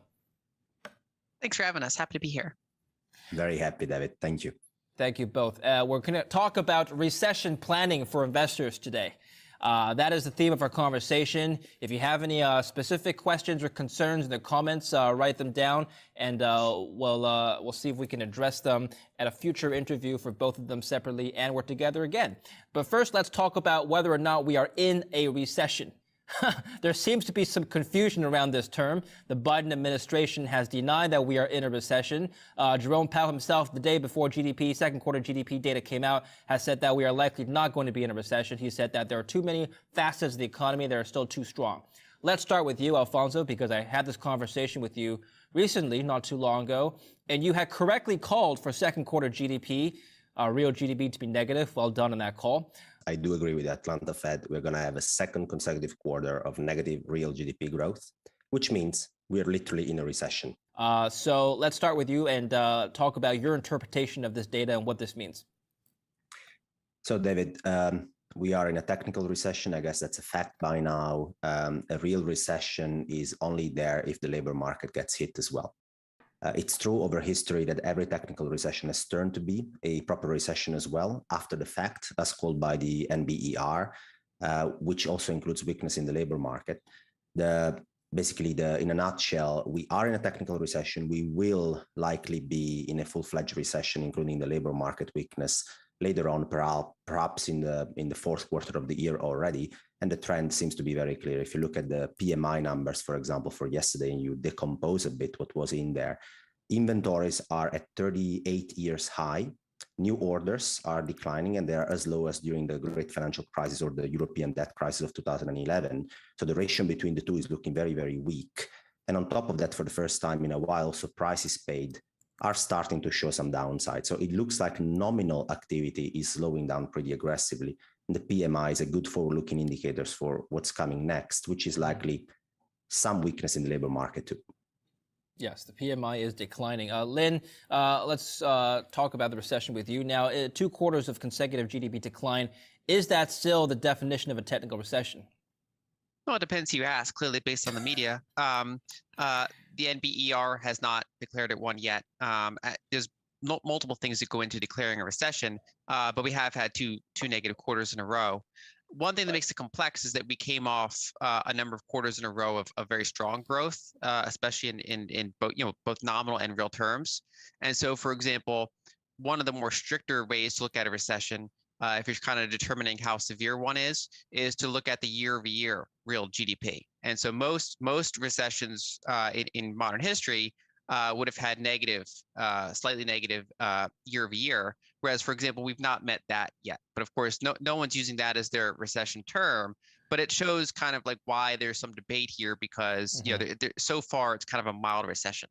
One way that I'm looking at it, I think a little bit different than many analysts is I think the labor market is weaker than it looks like, and that's because of the inflation component. And so, for example, wages went up pretty significantly in the past year, but they went up significantly less than inflation. And so basically, the average worker got a pay cut over the past year at a much deeper rate than is normal. It's one of the worst years ever for inflation-adjusted wage growth. And so if I were to, ultimately when we look at the labor market, we want to know what is the potential for consumer demand. And so, for example, if I was running a company and I, fired 2% of my employees, or I gave all of my employees a 2% wage cut, the aggregate buying power of my employees went down either way. And so I think that the labor market dynamic is kind of lagging and wonky here because of the inflation component, and that it's kind of masking the current level of weakness. But then I also agree that as we look forward a little bit, we're probably going to get more actual, outright weakness in the labor market as well. So I think we'll be, in more recessionary conditions later this year. Lynn, just to follow up, and I'll go back to Alfonso, does it really matter what the definition is? Does it affect policy at all, for example, whether or not we're officially recognized to be in a recession? Well, so they're declared in hindsight, so not really. Policy is more of a real time or right after time adjustment. So it's not like the Fed's looking for the NBER to determine it. I mean, they have their own internal indicators that they're looking at, including things like the unemployment rate. And so I think for what they're looking at, they would not yet consider it a recession, and they basically said as such. So Alfonso, this is more or less the direction of our conversation today. We're going to be talking about what to do for an investor during these troubled times, regardless of the technical and/or official definition. Just looking at the data, what is the appropriate course of action from an investment standpoint? So let's just jump right into it, Alfonso. Asset allocation right now during this time. How would you position yourself? I'm going to be pretty much a broken record. I think you interviewed me in February the first time, and I said back then that a defensive stance would be warranted. This was not the time to play offense with your portfolio, but rather defense. Economic conditions were already weakening. If you looked at forward-leading indicators, they're now worsening a bit. You could argue, and I agree with Lynn, that we're going to get more evidence of that going on as we progress. And obviously, valuations have adjusted a little bit further. But if you ask me, I do not think that the Federal Reserve is in a position to pivot at all, David, right now, because they are focusing mostly on a backward-looking indicator or a lagging indicator, which is inflationary pressures. They could remain high for a while further, that doesn't allow them to properly pivot, despite what the market is trying to interpret right now, which means you're going to have slowing economic conditions further and a Federal Reserve which is not in a position to accommodate because of still high and persistent inflation. And in that environment, increasing your allocation to cash, if you need to be invested in equities, steer towards defensive equity sectors. I'm talking about utilities, I'm talking about pharma, talking about consumer staples, this kind of defensive sectors rather than the offensive one, the cyclical ones. And most importantly, have some bonds in your portfolio. Last time you interviewed me, you asked me about that, and 10-year Treasury yields were north of 3%. We have seen a major rally over the last month, which is justified as the economy weakens and the Federal Reserve compounds the problem by being still pretty tight. Future growth and future inflations down the road, which is what the bond market is pricing for long and bond yields, has to be priced down, which is then reflected in lower bond yields. If you have some bond in your portfolio over the last month, you could benefit at least from that returns. Okay, Lynn, let's talk about your asset allocation and we'll move on. Pretty similar to that overall. Going into this year, I was emphasizing cash, healthcare stocks, energy pipelines, energy producers. That's kind of the outlier compared to a normal recession. I've been more bullish on energy than most. As far as bonds, so it's funny because I've been a structural bond bear for quite a while, especially in real terms. I was expecting high inflation for a couple of years now, so I've been avoiding any sort of duration in my portfolio on the bond side.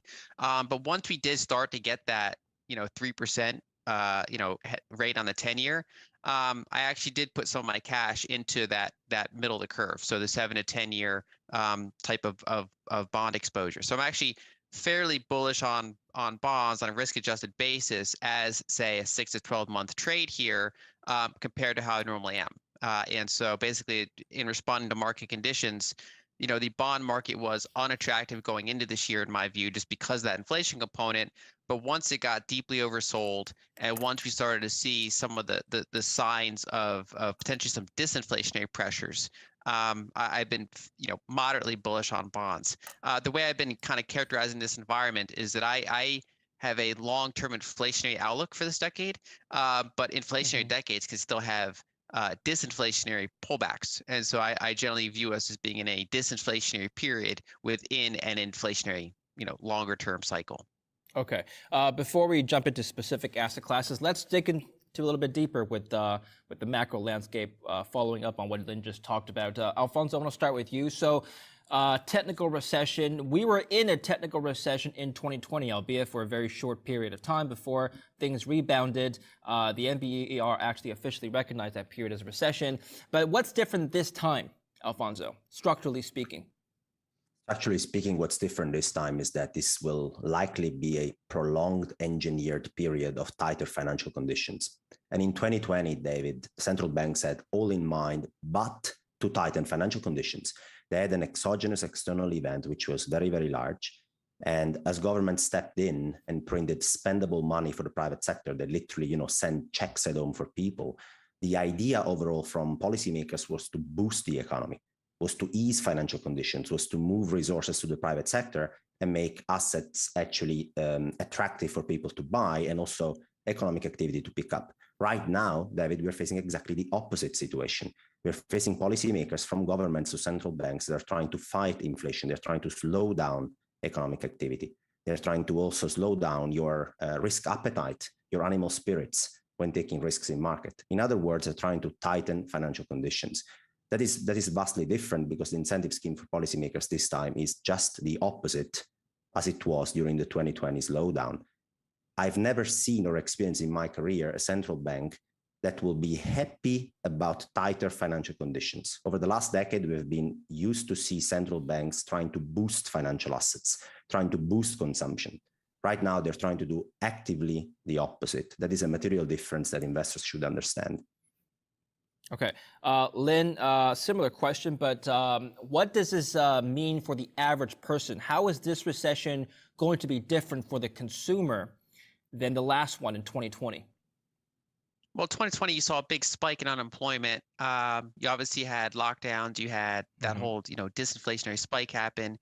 You had shortages. I perceive this one as more of a malaise, right? So I view it as somewhat stagflationary, meaning slow or negative real GDP growth, but still inflationary pressures emanating from the supply side, specifically the energy capex or lack thereof, and that is also inclusive of transportation and refining and things like that. Yes. And so the way that I'm interpreting this, I would generally agree with his description that I think it's going to be longer and that it's in large part engineered. So the Fed can't do anything about the supply side. They just have to hope the supply side works itself out while they try to curtail demand. I think the problem there is that we're not really seeing much response on the supply side. I think, in some areas we are, right? Because, the logistics, they got messed up. You see some resolution there around the margins. Also, during 2020 and 2021, there's a big rapid shift in consumer demand for things. So they, because of lockdowns, they wanted consumer durables and they wanted homes and they didn't want other things. And now we're seeing some normalization there. But I think that we're kind of stuck in a malaise until we have more abundant energy. And so I think that it's kind of like, they're holding a beach ball underwater, but because of how much debt's in the system, the question is how long can they do that for? So my expectation is they don't get back to a period of structural positive real rates, even though they can potentially get there for a period of time. So I think for the general consumer, it will come down to, wages that are having trouble keeping up with inflation. And then I think that as they try to curtail demand, I think, you're going to get a weaker labor market. And we're already seeing early signs of that. So rising initial jobless claims, a contraction in job openings, which I think is already somewhat of a flawed metric anyway. And so I think that's what they basically have to look forward to. And on the other hand, they could get falling mortgages again. We've already kind of seen coming off the highs. So some of the things that seized up months ago could start to become a little more accessible for consumers that are in a stronger position. So I think it's going to be somewhat mixed based on someone's own situation. But I think it is going to be a tough couple quarters. Let's talk about the labor market in a bit more detail. Now, President Biden has said that one of the reasons why he doesn't see us being in a recession right now is due to the fact that currently, as we're speaking, the unemployment rate is still relatively low compared to previous recessions. However, if you look at just the business cycle dating by the NBER, whenever you've had a recession in the past, it tends to spike up the unemployment rate during the course of the recession. In other words, at the beginning of the recession, the unemployment rate was still low, which is basically what we're seeing right now. It's still relatively low. First part of the question to both of you, how far can you expect the unemployment rate to go? Currently, we're between 3 to 4%. During COVID, it spiked dramatically momentarily to almost 15%. Of course, it came back down as soon as lockdowns ended. But how bad can things get this time? Alfonso, I'll start with you. So, David, the average recession manages to increase unemployment rate from the lows to the highs by a few percentage points, actually, between 3 and 5% or more, depending on the length of the recession. So as we start from below 4%, if we really end up in a average recession over the last 100 years, we should expect unemployment rate to spike up to 6 to 7%. That should be a credible target to achieve during a recession. The interesting thing you mentioned is that, indeed, unemployment rate tends to go up into a recession already. And that's because the unemployment rate and labor market generally tends to be a slightly lagging indicator. There are forward-looking indicators, coincident and lagging indicators, and the labor market tends to be coincident to lagging across macroeconomic indicators. We can easily explain why. I mean, if you're a corporate and you're facing tighter financial conditions, you're facing a weaker economy, what you will tend to do is, first try to cut some cost here and there, maybe discretionary spending, and then at some point you'll move towards your workforce, right? That is a tougher thing to cut, but you will be cutting that at a later stage during the economic downturn. So it is normal for unemployment rate to seem very healthy at the beginning of a slowdown and then to worsen as you proceed into that slowdown. The other thing I would say is that how do we actually increase unemployment rate? Because one very overlooked aspect of this is that the labor force participation rate hasn't really picked up to levels that were prevalent before the pandemic. So effectively, we have had still more than 1 million Americans, I think 1.5 million or so, that have left the labor force for good. These people do not actively contribute to economic growth anymore. They are retired effectively. They are not counted in the labor force anymore. And one of the ways you could increase unemployment rate would be to expand your labor force. So if you would be able to bring labor supply back online, which basically has faded away after the pandemic, this could be one more constructive way, let me call it like that, to increase unemployment rate rather than just getting people fired from their jobs. Lynn, I'll ask the same question, but before that, the quit rate right now is still relatively high in the U.S. First of all, why is that? And the question that I've been getting from people that have pointed this out to me is, how are people sustaining themselves if they're quitting? Because on the one hand, you've got people quitting. On the other hand, you've got employers who are struggling to fill their jobs. So this shows me that it's not always the case that people are quitting and automatically going to another job, because if everyone's just, laterally transitioning, there wouldn't be difficulty to fill vacancies. Or am I just misinterpreting the data here? Lynn, how would you explain this phenomenon?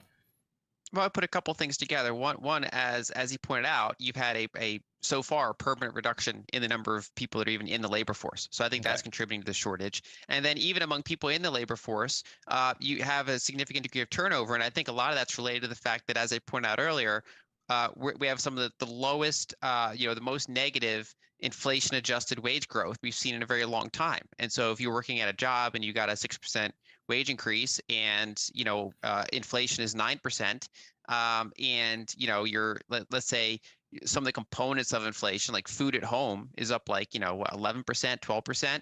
High protein foods are up 14%. That's going to cause a lot of discontent with the workers and being able to attract workers for those prices. And so, because wages are sticky and kind of challenging to move around, one way people adjust their wages is they leave one job and they seek out another job. And so I think it's the combination of things together. It's the inflation makes longer term planning harder, right? And that includes employee retention.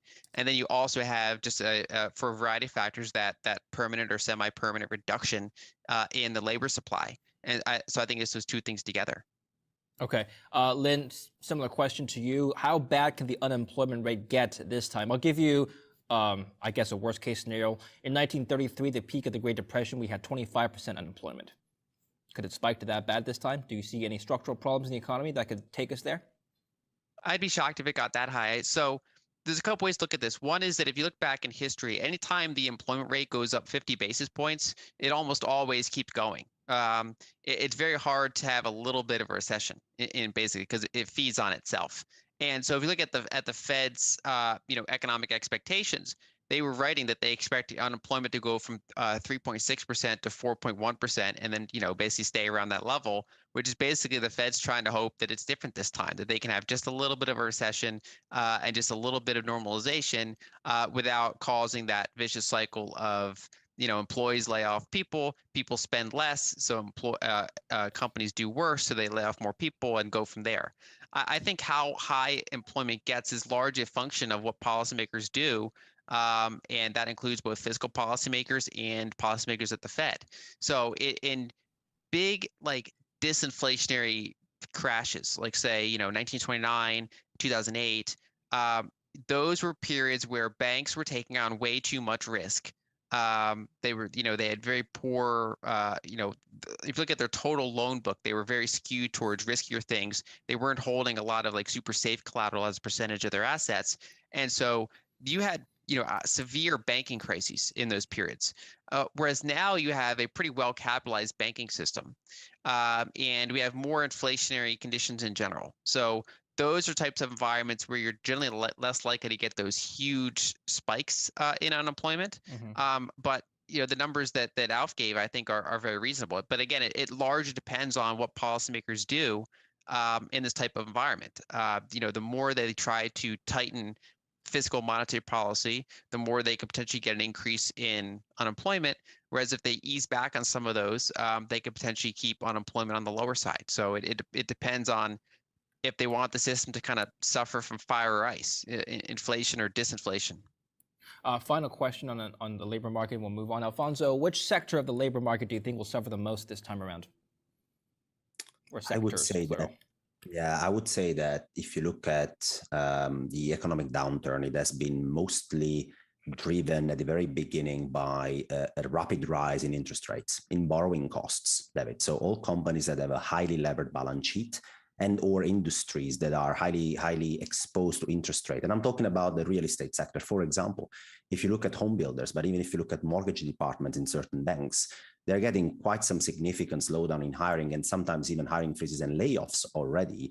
The reason is very simple, because those sectors, let's say real estate sensitive sectors, are very, very exposed to rapid rise or declines in interest rates. So those tend to be the first ones that actually suffer. After that, you tend to have companies that are even not in the real estate industry, but with a very levered up and a vulnerable balance sheet, because they'll be the first one to have issues refinancing their liabilities. And once you can't refinance your business model, you'll tend to cut costs, because that's the only way to keep your head above the surface, right? And only after that, you'll have the defensive sectors then trying to slow down a bit. So the other thing, which is an exception, is tech, maybe, and especially the most aggressive cyclical, highly expenditure side of tech. Because as financial conditions have tightened and valuations in the tech space have also collapsed, some of these companies which were very aggressive before in hiring and spending will also have to pare back some hiring. And we are seeing already some of these tech companies announcing hiring freezes, for example. So it starts always, David, from the most sensitive cyclical side sectors of the economy, and then it moves slowly towards the more mainstream sectors, I would say. Okay. Lynn, what do you think? So I don't disagree with any of that. One thing I'm looking at, though, is the generally these longer term CapEx cycles. If you look at kind of every other economic expansion, it kind of bounces back and forth like a ping pong ball between investing in more disinflationary tech type stuff versus investing in more, real world commodity type stuff. And if you use the commodity cycle, for example, basically whatever happens is in an expansion, you eventually overbuild whatever it is that's kind of fueling that whole expansion, and then that's inevitably what gets partial malinvestment and then partial kind of degorging of some of that excess. And so in the whole 2000s decade, you had they overdid it on commodities, housing, banking, right? So that eventually blew up. And during this whole 2010s and then into COVID, I think we overdid it on the tech capex and software, and reliant on perpetually unprofitable companies at super low interest rates, and so some percentage of that is malinvestment. Obviously, not the majority of it. There's a lot of useful products and services that came from that, but I think we spent a decade of that. That's where some of our excess was, and we've seen, for example, early layoffs pretty significantly among the tech sector. And kind of the ex-Bitcoin crypto sector, so the broader crypto space. Those types of things, I think, are where a lot of the weakness is going to be, as well as you point out, any sort of very vulnerable indebted companies or anything that's heavily tied to interest rates, that kind of environment. Whereas I think you'll get less weakness in some of the service sector workers, some of the energy sector workers. So I think that it's, like many recessions, it kind of ends up being different than the recession before it, kind of in the opposite type of recession. Although, of course, they all share a core weakness of general employment conditions. Okay, I want to spend a few minutes talking about the stock markets. You've already given me your preferred asset classes in the beginning of the interview, but the stock market in particular, I've heard from more than one person on the show that it's possible that we won't get a recovery to new all-time highs for at least another 10 years. People have cited precedents for this, late 60s, for example, post-Great Depression, the stock market didn't recover to its 1929 high until the mid-50s. So we've seen this in not just Japan, but also the US. Is this time going to be something similar, you think? Alfonso? It is always very hard to fight the stock market over medium to long term, David. So if you look at the distribution of returns of owning the stock market, just a stock market index, the longer you expand your holding period, the more likely you are to have a positive total return, even after inflation, the longer you expand your holding period. And the reason for that is very simple. I mean, companies tend to produce earnings over time. And as they produce earnings over time, this needs to be reflected in their equity prices.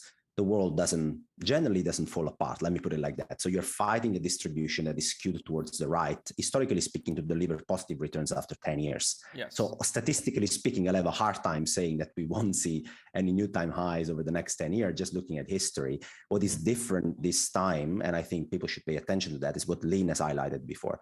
If the physical scarcity problems we're facing, the world moves from a highly financialized world towards something that is a little bit less highly financialized and more energy dependent, more, more focused on scarcity, physical scarcity problems.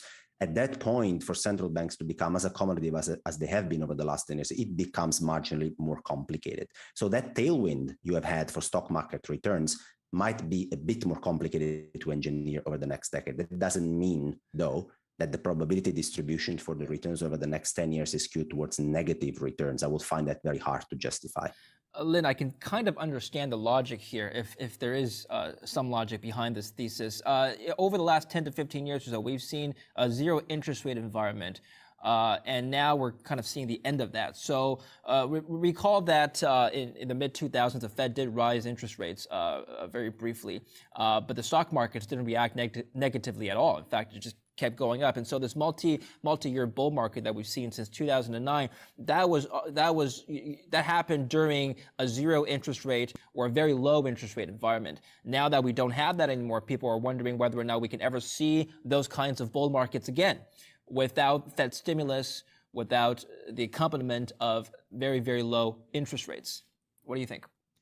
So the way I would characterize it is I don't think we're going to see the same level of stock market capitalization to GDP in the United States for a very, very long time. That'd be my base case. So the level that we reached of over 200%, say Wilshire 5,000 compared to the GDP, I think we've hit a high watermark there that it'd be very hard to beat going forward. Maybe we get near matching it, but I think it'd be very hard to just kind of break past that and go higher.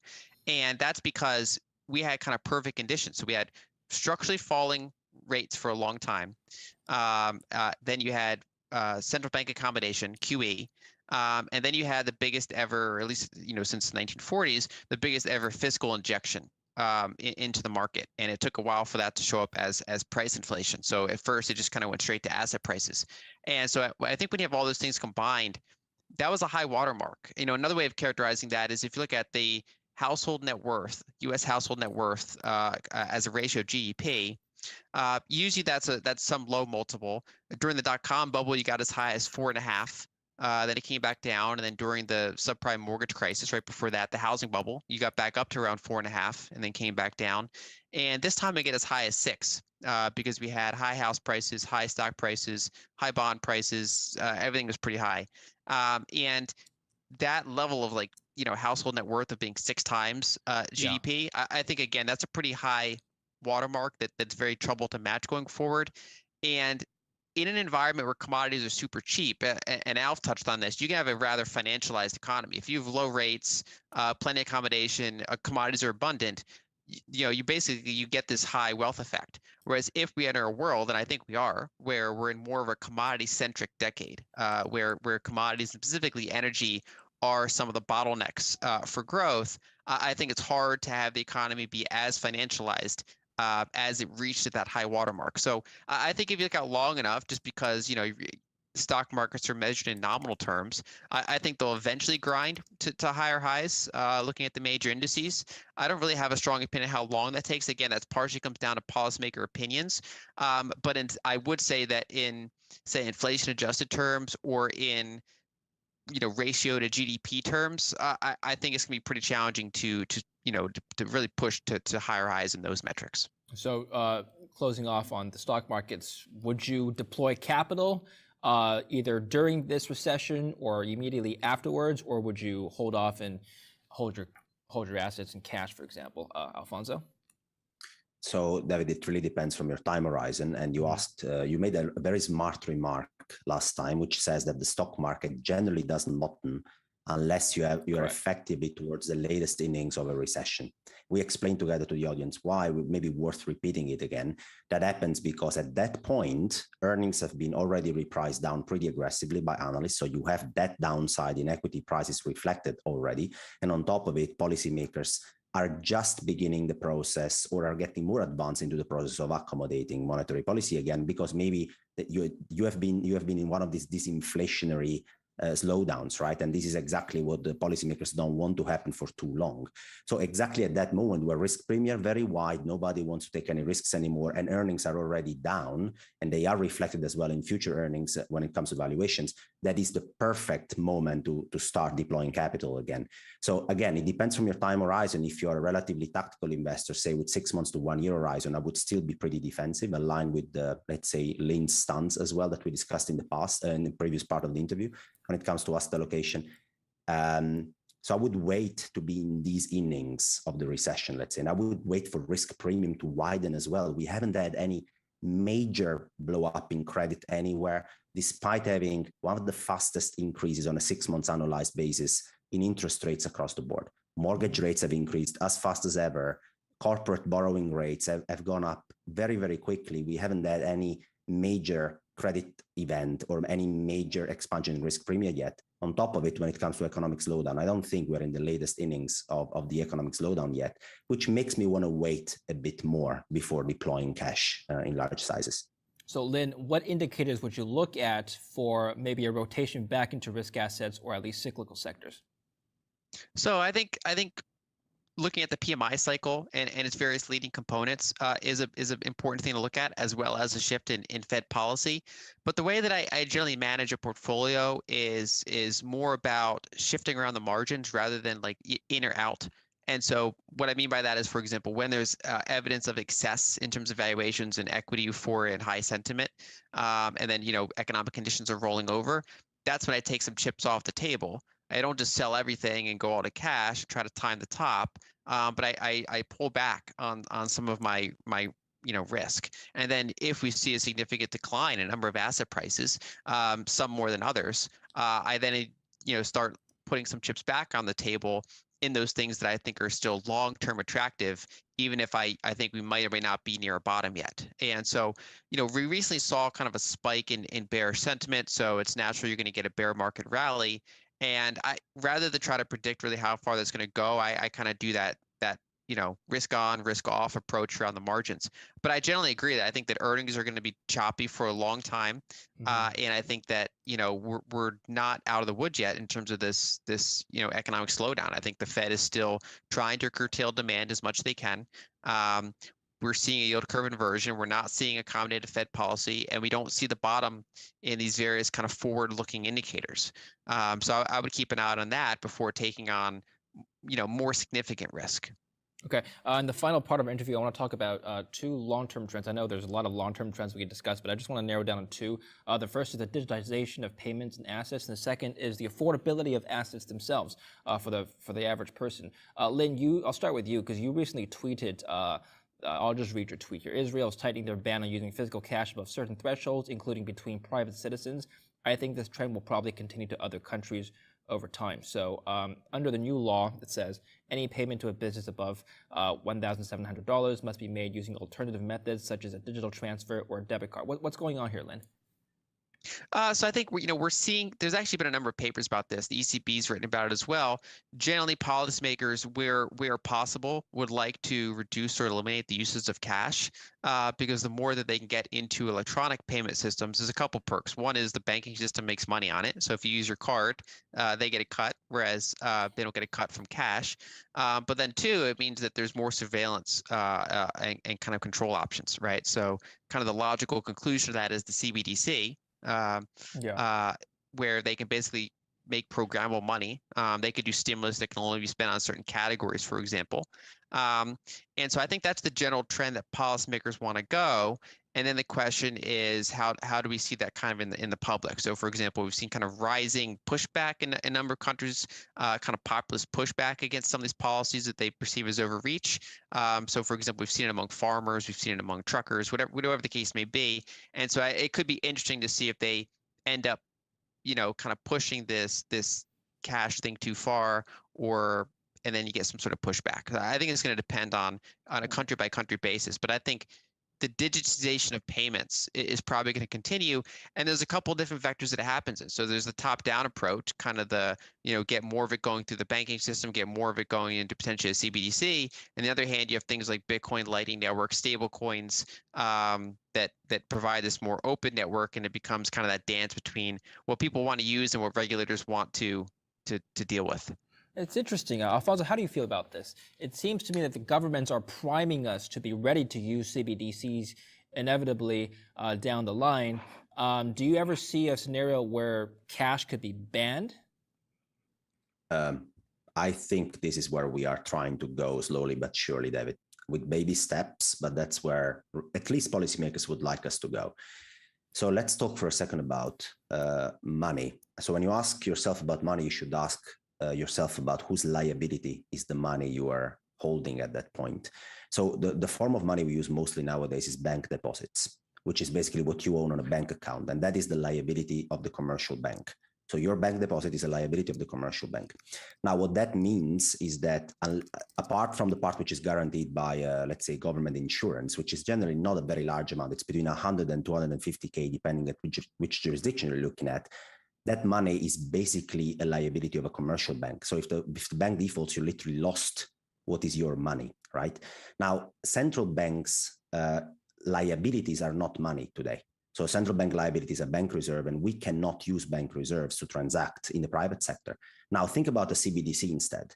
With the CBDC, one of the things a central bank could do, as Lynn said before, is effectively to have control or to make their liability part of the balance sheet legal tender. In principle, they could make sure that we transact with money that sits on the liability side of the central bank, not of the commercial bank. That could be a way of bypassing or complementing the activity of the banking sector. And as Lynn said before, that is extremely important to notice, because this way policymakers could redirect without any filter, without any particular filter, which could be the banking sector today.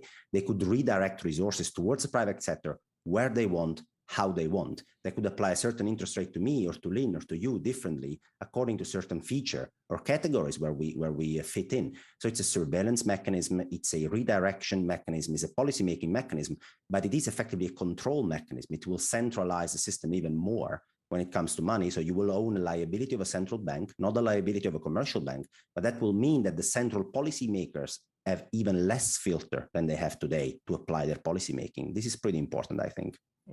Interesting. Okay. Well, the final point of discussion I want to make is the fact that things have gotten more expensive. I'm not just talking about the CPI. Of course, we know the CPI has gotten to 41-year highs, but the average person's biggest purchase in their lifetime is going to be a home, for most people at least. And I'm just looking at the home price to median household income ratio in the U.S. And this is at an all-time 70-year high. For example, I'll just give you an example. According to this data here, in the early 2000s, the ratio was 4 to 4. So it would cost you about 4 times your average income, annual income, to be able to purchase a home in the U.S. During the housing bubble peak in 2008, it was at 7. Now we're above 8. I'm not saying we're in a housing bubble. I'm not saying this bubble is going to pop. I'm just pointing to the fact that it's become a lot more expensive to buy the biggest ticket purchase item that you'll probably make in your lifetime, which is a home. And so in order to budget that, you're going to have to cut down on a lot of other expenses, on a lot of other things. How is this going to, first of all, do you see this trend continuing? And second, do you see this greatly impacting the way consumers spend, save, and live in the coming decades? Lynn, I'll start with you. So I think similar to how we got what I view as the highs in stock market capitalization to GDP in the United States and household net worth as a percentage of GDP. I think that generally the household value to median income is also kind of a pretty high watermark. Doesn't mean we can't touch it or stay here for a while, but I think it's hard to just keep grinding higher from here, because I think we've already kind of hit the bottom in terms of interest rates and pro-accommodative policy. Now that can, if that comes back down to say 7 or 6, that could mean that house prices fall, or it could mean that house prices chop sideways for a while as nominal incomes, largely due to the inflation component, catch up. And I think that some combination of both could occur. You could have a mild reduction in housing prices and a grinding higher in nominal wages. I think that the kind of the bigger picture trend of this, I think, is that we've just, for decades now been in a very weak money environment. So negative real rates in many cases. Yes. And that the result of that is that you monetize other things that you perceive, usually rightly, as being more scarce. And so, for example, people monetize the stock market, meaning that they use their 401k, their S&P 500 as long-term savings. They just throw money in it every single week because that's their pool of long-term savings. Same thing for real estate, right? So if you perceive money as super weak, you're more likely to buy a second home. You're more likely to pay up for a home because you're using those physical goods as a giant savings battery. And so, in an environment, if you go back long enough, say when you had gold standard or something like that, you'd see less monetization usually of these other things because, the underlying money is good enough for savings. Whereas when we have this environment where, no one is really expecting to get a positive real return on their bank cash or their their treasuries long term, they end up monetizing other things. And I think we've kind of hit the peak level of that due to kind of the long-term debt cycle that we're in, and the fact that we kind of hit rock bottom in terms of rates, even negative rates in many places. I think it's hard to go lower than we went in those things, even though we could go back down and kind of match those for periods of time. Okay, interesting. Alfonso, I'll let you close off on this this discussion here. People are seeing some scenarios come out of this data. One, the personal savings rate is going to have to skyrocket because people from younger generations are thinking ahead. If they want to be able to afford a home, they have to start saving now. That's going to significantly cut down on discretionary spending, which is going to exacerbate any aggregate demand problems we already have. The other scenario is that people are going to give up home ownership. They're going to continuously rent. We're going to have to see some sort of huge shifts in the way people perhaps even co-own homes or live in cohabitation for the rest of their lives. Perhaps people will take on even more debt. To Lynn's point, the debt problem in the U.S. and abroad is already pretty bad for some people. So, what are some scenarios you see are likely to play out? Well, David, you summarized it pretty well, I think. The debt part is the most interesting part because 87% of the house transactions in the US are backed by a mortgage.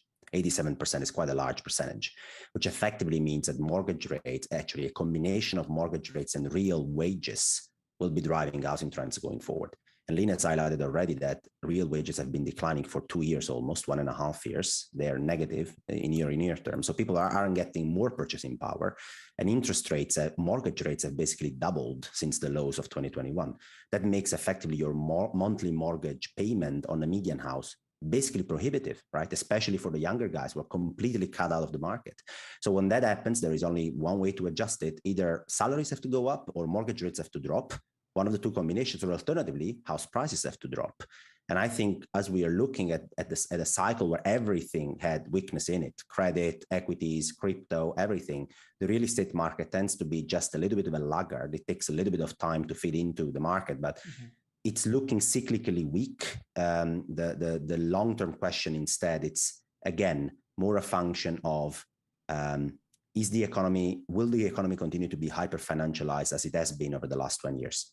If that is the trend we want to pursue, where we lever up more and more, and we try and add more leverage, and the return we make out of this additional debt is lower and lower, if that is where we are going, we might have another shot at maybe trying to have higher house prices once again, but this is unproductive debt creation, and ultimately it leads to some deleveraging episodes, which could be pretty harsh as the one we had, for example, in 2008.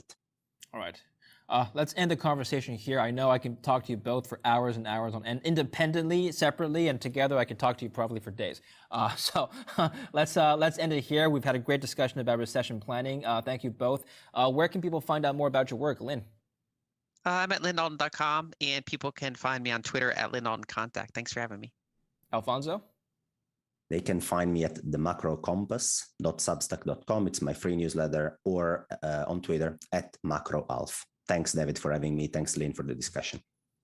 All right. Pleasure as always. I'll put those links in the description down below. And thank you both again for coming on the show. And thank you for watching our discussion. I'm David Lynn. Stay tuned for more.